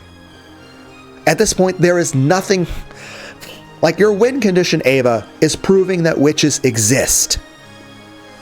That's your win condition. Your win condition is proving that witches exist, proving that magic exists, proving that demons exist, proving that the murders couldn't have been done by humans. And yet you have literally said right here that no life forms other than humans have any connection to this game. You have literally, it's essentially the same thing as saying straight up in red, humans, I mean, it's like literally just saying straight up in red, witches do not exist. You've checkmated yourself. Oh my god. Next, I'll explain the situation of all 18 people who exist on this island. Kinzo is dead. Kraus is dead. Natsui is dead. Hideyoshi, was he alive like 10 minutes ago? Or either way, again, moot point at this point. It's like a murder trial where you prove the person's innocent, but then you try to discuss like what kind of pizza he likes. Doesn't fucking matter. It's unrelated. It doesn't matter anymore. Like, the whole point of this game is to prove that witches exist, to prove that magic exists. That is your goal. That is what the goal is. This is like playing a game of chess and you're like, okay, maybe you took my king, but look at this one pawn over here. It's a holographic and it's painted to look like a Pokemon. Fucking doesn't matter. You lost your king. You lost. It doesn't matter. Like, all the rest of this shit is meaningless. And again, that's another thing. Beato was cautious about using the red. There's sometimes even that she could have used the red, she chose not to be misleading. And other times she had to be careful about using the red because, you know, one, not only could it be information that would seal your own face or lose your own pieces, but also if you overuse it, you're more careless with it, it causes more problems. You have to be cautious. It's a powerful weapon, but you got to be cautious with it. And you just, the more you keep using it, the more information you're giving against yourself. But again, it doesn't matter at this point. You've just stated that witches do not exist, that there's no entity in regard to this that isn't a witch. That, like, basically you said that everyone here is a human. That there are, you've just literally said there is no more than 18 people. And you've said, but then that part doesn't matter. Even going through everyone, people dead. Now, of course, at this point, you're just talking on and on. You don't have this random person here talking to a microphone that stopped the fucking progression of dialogue. But I'll say this. The main thing you got going, and keep in mind, we did have the thing earlier where somebody did die of an accidental death. When it came to Ava and Maria. I mean, Rosa and Maria. Apparently someone died of an accidental death. And there was also a thing with the original 6 deaths that was like that too. But here's the thing. Again, it doesn't matter. The whole point of the game is you're trying to prove that witches and magic exist. You literally stated straight up in red that there are no non-human life forms that have anything to do with the game. You literally said the equivalent of saying witches do not exist in red. Your win condition is proving witches exist. You have literally created an absolutely unwinnable scenario for yourself, Ava. To where the point that Battler doesn't even have to argue anything. I don't have to prove anything anymore. You've literally just... It's checkmated yourself. I mean, at this point, anything you add is just an extra bit of curiosity for me, and it can allow me to answer additional questions, but at the end of the day, it's not important. I've won the game. The game's won. It's over. Hideyoshi dead. George is dead. Rudolph is dead. Kairi is dead. Rosa is dead. Maria is dead. Genji is dead. Shannon is dead. Kanon is dead. Goda is dead. Kumasawa is dead. Nanjo is dead. Those 15 are all dead. And Battler. What do you mean 15 are dead? There's 18 people. So Battler, Ava, Jessica, and Battler is alive. Ava is alive. Jessica is alive. That's everyone, all 18 of them. Which means that when the last victim, Nanjo, died, only 3 people, Battler, Ava, and Jessica, were alive, right? But what did you say? Damn it, you don't mean... Ava was with you the whole time, so committing a crime was impossible for her. Of course, Battler-kun isn't the culprit. He wasn't forging an alibi for her, and he took the possibility that she was the culprit into account, watching over her actions carefully. No chance existed for her to do anything suspicious. In short, at the time of the crime, only Nanjo and Jessica were in the servant room.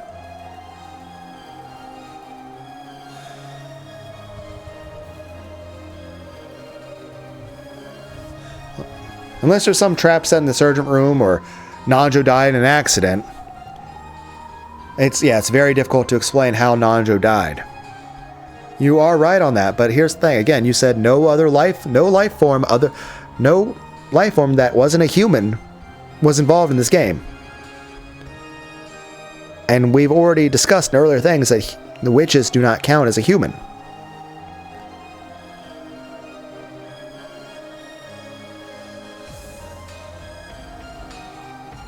Because you say there's only 18 humans, and there's no witch. You literally stated there was no witch, which means you lose. So at this point, I don't even need to worry about, oh, how do I prove Ava committed the crime? Doesn't matter. Because I proved that you don't exist.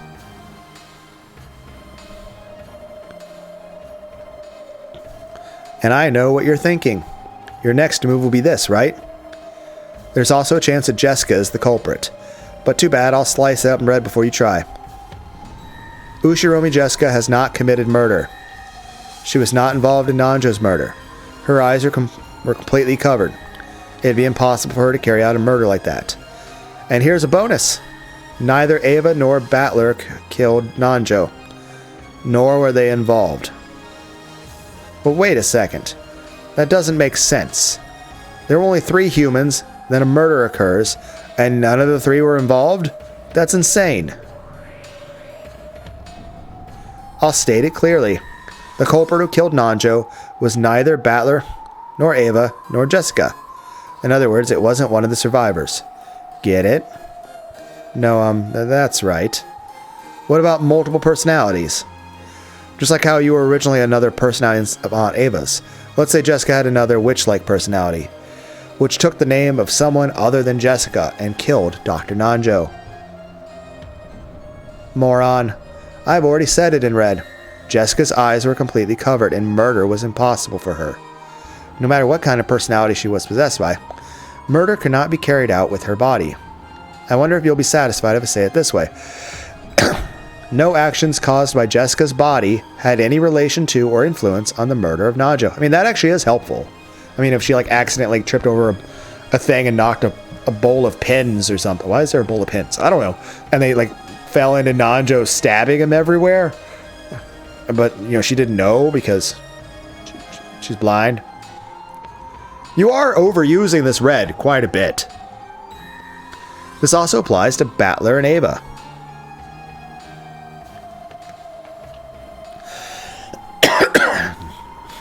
You're definitely overusing this. In other words, so you're definitely, but I mean, yeah, you already said that no non-humans were involved, no matter how much you try to struggle and interpret it. Which means, yes, even if, like, as things are right now, yeah, it might be a struggle to explain it. But here's the as is. That's a pretty solid proof you got going there. That, oh, how do I explain how Ava or anyone would have murdered Nanjo? But you said in red, there's no one that's not a human here. Which means, regardless of anything I have to argue, you literally stated point blank that witches do not exist. I win. That's it. I won. That's the win condition. That is literally the win condition.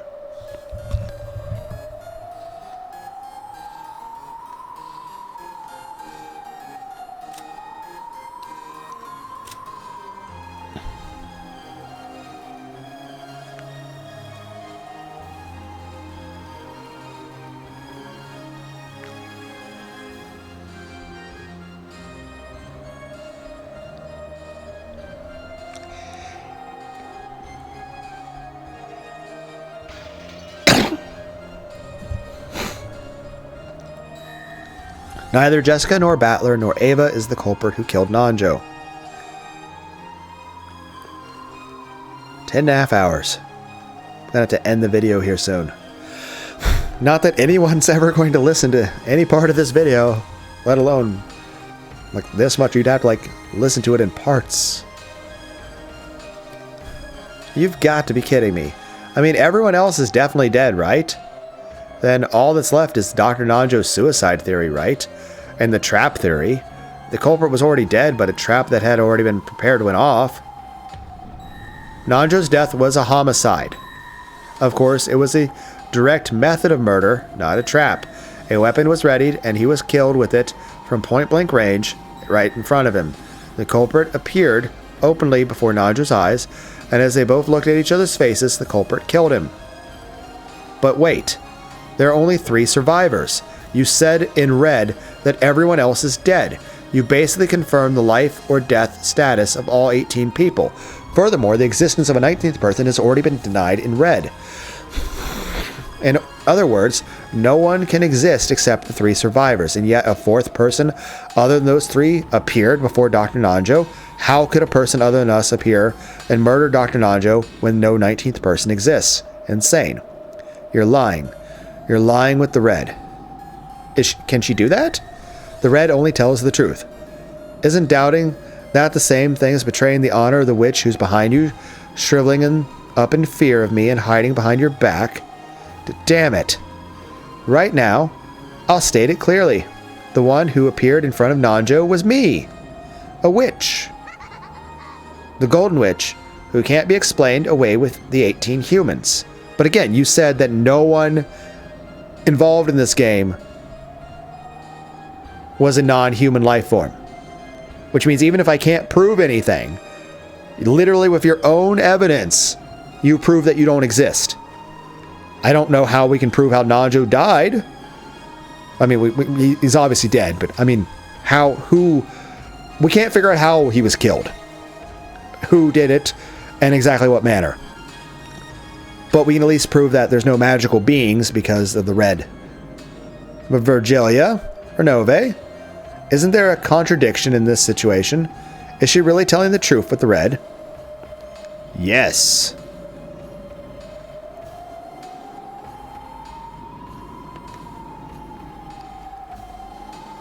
Her red truth is valid. What an elaborate and precise cornering. How should I make a move against her? Virgilia, aren't there any moves? I cannot think of any. And you, Renove? My apologies. However, in those last 1,000 years, I have never seen such an elaborately beautiful game board layout. I hate to admit it, but it's beautiful. What a beautiful checkmate in red. The witch's teacher and demon butler were both stunned, and an expression of ecstasy rose to their faces. Was that really ecstasy? It looked more like constipation. Forget surrendering. They were impressed at this perfect checkmate, which simply had to be admired. When people accept defeat from the bottom of their hearts, it gives rise to neither regrets nor humiliation. Nothing is born except feelings of respect. I no longer knew what was what anymore. There were absolutely no weak points in her red. She had said in red that all 15 people had died. She had said in red that no people existed other than the 18. In other words, no more than 3 people, me, Jessica, and Aunt Ava, existed. And even though none of those 3 people were the culprit, Dr. Nanjo was killed. And without a doubt, Dr. Nanjo's death was a homicide. He was murdered by that person openly from in front of him. And she's saying that that person is a witch. The culprit who killed Nanjo was not an animal or anything of the sort. That has already been dealt with in red, right? Everything other than humans has been completely resolved from consideration. Even things like robots don't work. Absolutely no factors other than humans participated in this game board. Therefore, I can also say this. The one who killed Nanjo was definitely a human. A human with their feet on the ground, held up a weapon, and killed with it. Right before his eyes. However, the human may have been able to use magic. In other words, it was a witch. In other words, it was me. The Golden Witch Beatrice. Again, that's a logical contradiction. Even if we're arguing that you're still human, and you said there was no non-humans, and you said there's no one other than 19. So yes, logically, I can't figure out how Ava or anyone committed the murder of Nanjo. But you've also said that witches do not exist in red multiple times. That should be a win for my side, and I'm going to be very disappointed in the author of this game if that's not acknowledged at any point. Even as Battler ground his teeth, his knees hit the floor with a thunk. His soul still refused to surrender. However, his knees had already started to accept surrender. Laughter noise. Oh, did you kneel? That's right, you're already starting to understand that the Golden Witch does exist. And that Golden Witch Beatrice is me. Come on, praise me. Now praise the resurrection of a true witch. Now praise the resurrection of the Golden Witch Beatrice. On the night twilight the witch shall revive, and none shall be left alive.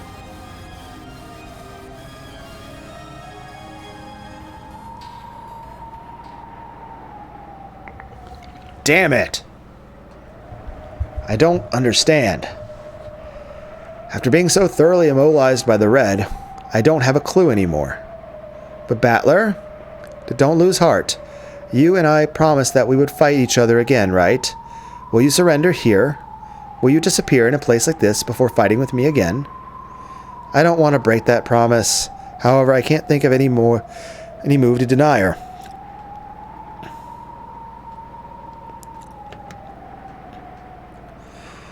In the first place, this isn't even a puzzle. Nothing exists out the suspects, and all the suspects are innocent. I was told they were innocent in red, right? And also that it was a real homicide, and that the culprit was human, and that they did appear before Dr. Nanjo's eyes and kill him. I give up. There's nothing I can do. Please, Battler, don't give up. Don't lose heart. If you stop thinking, it automatically becomes your loss. I'm begging you, don't lose heart. I'm also cheering you on, so don't lose. I can't think of anything anymore.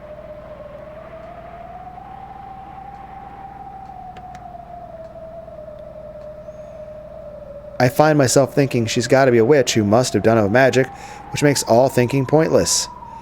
It's useless, my head hurts, my brain's tired. We need a Red Bull. I'm starting to think that thinking's pointless, so I should just stop. Battler, listen. In the game of chess, both sides do all they can to make each other lose, so a single game takes a long period of time. However, if one side throws away victory from the beginning and makes moves harmful to themselves, the game can end in a blink of an eye. That is called a fool's mate.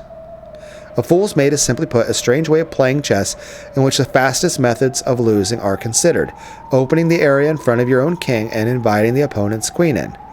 Even though the average game time in chess is several hours, a game can be resolved in a scant 4 moves.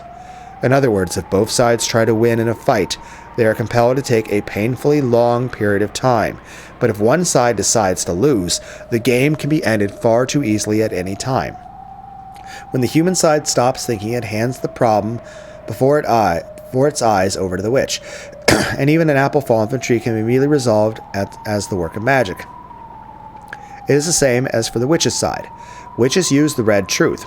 By using that, they can explain the true form of magic with humans and immediately lose. You don't have to tell me that. You're telling me not to stop thinking, right? However, how should I counterattack that person's perfect bright red move? For me, for humans, it's no longer possible. Is it impossible? Is it really impossible for you, Battler? Please don't lose heart. Sorry. I've reached my limit. Battler scratched at the floor, crying heavily. Beato watched with a distressed face. Then she stood up and spoke to the witch. I will make a move as a counter to yours. Huh? I wonder just how you plan to cut up this perfect checkmate. How can this checkmate, one totally impossible for humans to break, be defeated by the likes of you? But Beatrice, you don't mean to... Indeed. If a human cannot make a move, I will assault you with a move I can use precisely because I am a witch. A move you can use because you're a witch. But what are you planning to do? I will use the red to deny witches. Beatrice, lady? Technically, the other one already did that.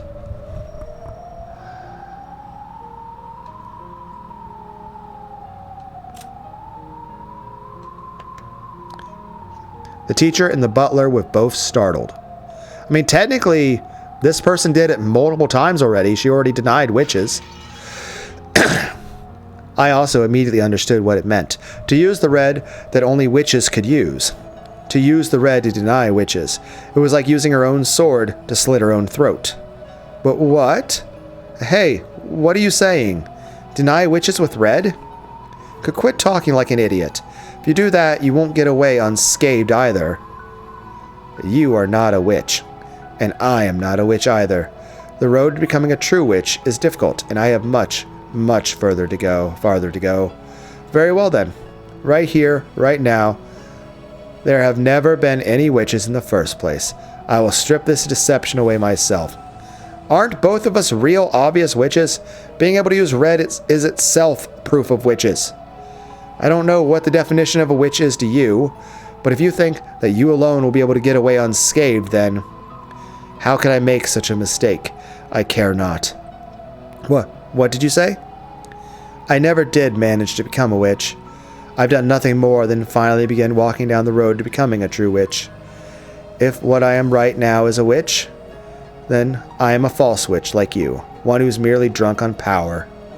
Rather than existing in that shabby form, I shall erase this form of mine along with you, without any regrets. Are you insane? So stop it. I still want to be a witch. I hate being human.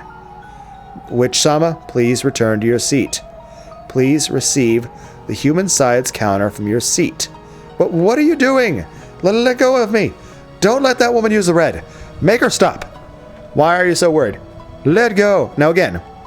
Technically, this person denied witches in red twice. If we're not going to acknowledge that, I feel very disappointed in the author of this game. As the witch stood from her seat and tried to spring upon Beato, Renove pressed down on both of her shoulders, forcing her back into her seat. And even after that, he didn't remove his hands from those shoulders. Denying witches was the same thing as denying magic. That included demons such as Renove. However, instead of running away, Renove chose to act as the facilitator for the game, and to carry out that duty for his master's sake. Beatrice, you have no regrets, right? That's my line. Sorry, teacher. Even though you taught me so much about fun magic and magic that brings happiness, I wasn't able to use it well at all. So, I'll study from square one and start over again. I am truly sorry that you had to suffer for your stupid disciple's misconduct. I had a good disciple in the very end. Go, do what you'd believe in. I don't have a clue what you guys are talking about, but I do understand one thing. And I can say this, Beato, I don't know what you're trying to do, but stop trying to do it. You have no moves, but I have one. If we let that move get away, she will be revived as a witch in the truest sense, and this time she will control this whole island. All nightmares will be hers to do with as she pleases, and this island will fall into the deepest hell of the evil witch's repeating delusions for all eternity. Again, reminds me of the game Chaos Head Noah. Can you permit that? Don't you care if your dear relatives are toyed with for all eternity in that witch's nightmare? So still, you shouldn't have to sacrifice yourself. This is a game between me and her. You shouldn't have to make your move and sacrifice yourself. I'll think of something. I'll surely think of a miraculous move. So don't rush into it. Ah, damn it. I'll definitely think of one, so don't rush into it. This game is cruel. The time limit for your consideration has already run out. I am now the only one who can do it. Calm yourself, Battler. I'll definitely defeat her. I'll defeat that cruel witch with my own hands.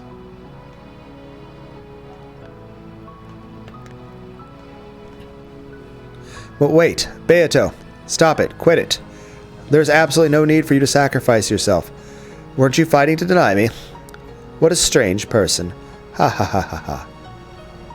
Let that child do as she likes, and please watch her until the end. But, Battler, there's only one thing I ask.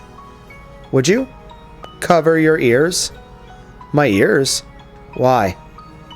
Starting now, I will deny witches in red. I will slice up the game board that she has laid out with her red. By doing that, I will probably lose my form as a witch as well. If you also hear the red's truth I speak, you will understand my true form. If you alone cover your ears, the truth will not change at all. That truth will change. That truth will not change at all. However, even so, I want you alone to cover your ears. I at least want to be a witch in your eyes. Please. Beatrice-sama, there are no problems on the witch's side. Please, your move. Let go! I won't let you get away with this either, okay? She's insane! Do you plan on dying and taking us with you?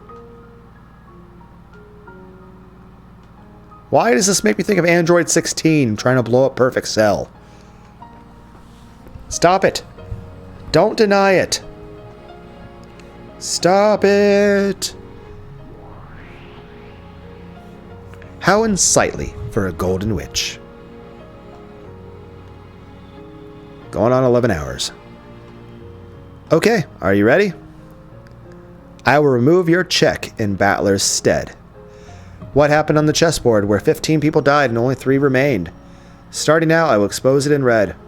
With that red truth, I will pierce and kill both fake witches. Beato turned around and smiled at Battler. Most likely, no one would believe that the witch who had gone to the limits of cruelty would try to leave a smile as the last expression she showed Battler. And that smile signified her last wish, that she wanted him to cover his ears. Denying witch's red was the same as knowing her shabby form. Battler put both of his hands against his ears to protect her final bit of honor as a witch, and he put his hands against his ears, rejecting the truth. And he howled, so that not even a bit of what she was saying would slip into his ears. After that was a world where Battler could hear nothing. Beato was saying something in red. Even the evil witch covered her ears at those bitter contents. That was the red truth. Words of power. Words that denied her own existence. Unique words that only witches could use, which denied witches. Beato spoke. With the red truth, she cut up the bright red game board the witch had released.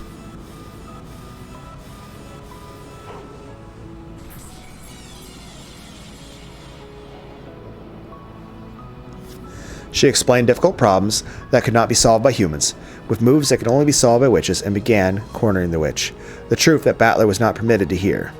If Battler had broken his promise and sneakily eavesdropped, in an instant Battler would probably have been able to become... In an instant, Battler would probably have been able to become the victor in his game with Beato. He would probably have understood all the riddles on the island, all the magic and tricks, closed rooms, spells, curses, legends, and this entire tale of anger and sadness. However, Battler would only learn what that was when he reached the truth by himself. Yes, from the beginning, Beatrice had wished that Battler would reach the truth by himself. It was something one shouldn't reach by being told it. It was a truth that Battler would have to drag himself to by his own power. A brilliant light gathered with Beato and the evil witch at the center and grew gradually stronger. It was the power of truth. Its heat and brilliance, like the sun, shone on all the falsehoods that hid in the darkness, and trying to deceive and burnt them to nothing. Gwah! Why? Why can you die? Why can you throw away your life when you have such incredible power? You who hold the power to control gold, magic, and everything at will. Why can you so readily throw that away? Learn that even with a mountain of gold, even with magic to split the sea, there are some things you can never obtain. Come, show yourself. Show your true form, Ushiromiya Eva.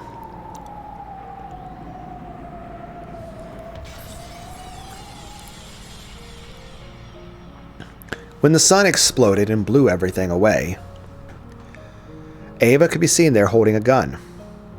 You're the culprit. Aunt Eva? Cackle. Ah ha ha ha. Took you long enough to notice, Battler-kun. That's a change in your face. Oh, and you shot me. Without any hesitation or mercy, Eva raised her gun and pulled the trigger. As an explosive sound rang out, Battler's heart was shot through and he fell to the floor. After going to convulsion for a short time, and with blood dripping from his mouth, Battler died. But in his last moments he realized without a doubt that she was a murderer, and not just for killing him. There have been many murders, and I don't have a clue how they were carried out. However, while my ears were covered, Beato exposed all of them with red, blasting away the magic. In other words, even though I didn't understand it, was that nothing more or less than the proof that magic can all be explained with humans. Beato made me cover my ears, so I myself don't know the whole truth. However, now that it's been denied in red, I can see one fact which is extremely unfair for us, that it is possible to deny all magic. So in other words, no, I must not think of that. If I do, then the time I spent covering my ears would be made pointless. If I'm going to regret it, I can only regret my own actions. If I at that time had thought of some move to spin things around and counter the witch's final move, there would have been no need for Beato to sacrifice herself. And again, I feel like Eva did that herself. I mean, she denied the Eva witch denied twice in red that witches exist. She said no life form other than a human. So I mean, again, that should have been game over. But obviously, the author in this game is playing at something else. So, and in all honesty, it's a good story. So whatever. I kind of feel like.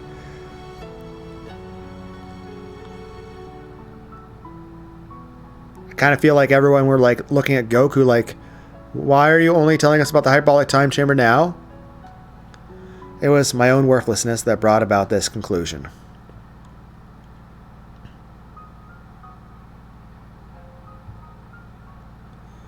Does she have Hinamizawa syndrome? Like, why did Eva go around murdering everyone? Even though it was pitch black world where nothing could be seen, for some reason I felt Beato's presence right next to me. So I tried calling out to her. You can exchange words with someone whether they're human or a witch. So even in a world where witches have been denied, I should be able to talk to her. Beato? Battler, is it? It is done. I did it. Yeah, I didn't hear it, but I watched you up until the very end. I definitely saw you boldly stand up to that evil witch. With this, I am no longer a witch, but I will definitely become a witch again. And then, I will make it so that I can be called the Golden Witch again. And once again, return, so that I can be accepted as your opponent. No, you were a witch. Huh? I saw it. When you took that evil witch and blew her away with that awesome magic exposing her true form, I saw with my own eyes that that wasn't magic, but the red. No, it was magic. You were definitely the Golden Witch. Even if you deny it yourself, I'll acknowledge it. You are definitely the Golden Witch. When Battler said those words, in the world that had been dark, there was suddenly a single grain, A small grain of gold, like a wheat seed, shone brightly, and, even though it was small, it had strong, gold-colored sparkle.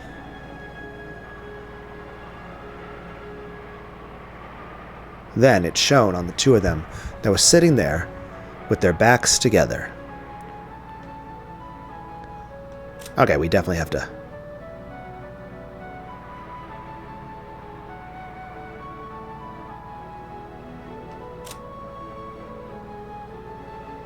Okay, something's happened with this.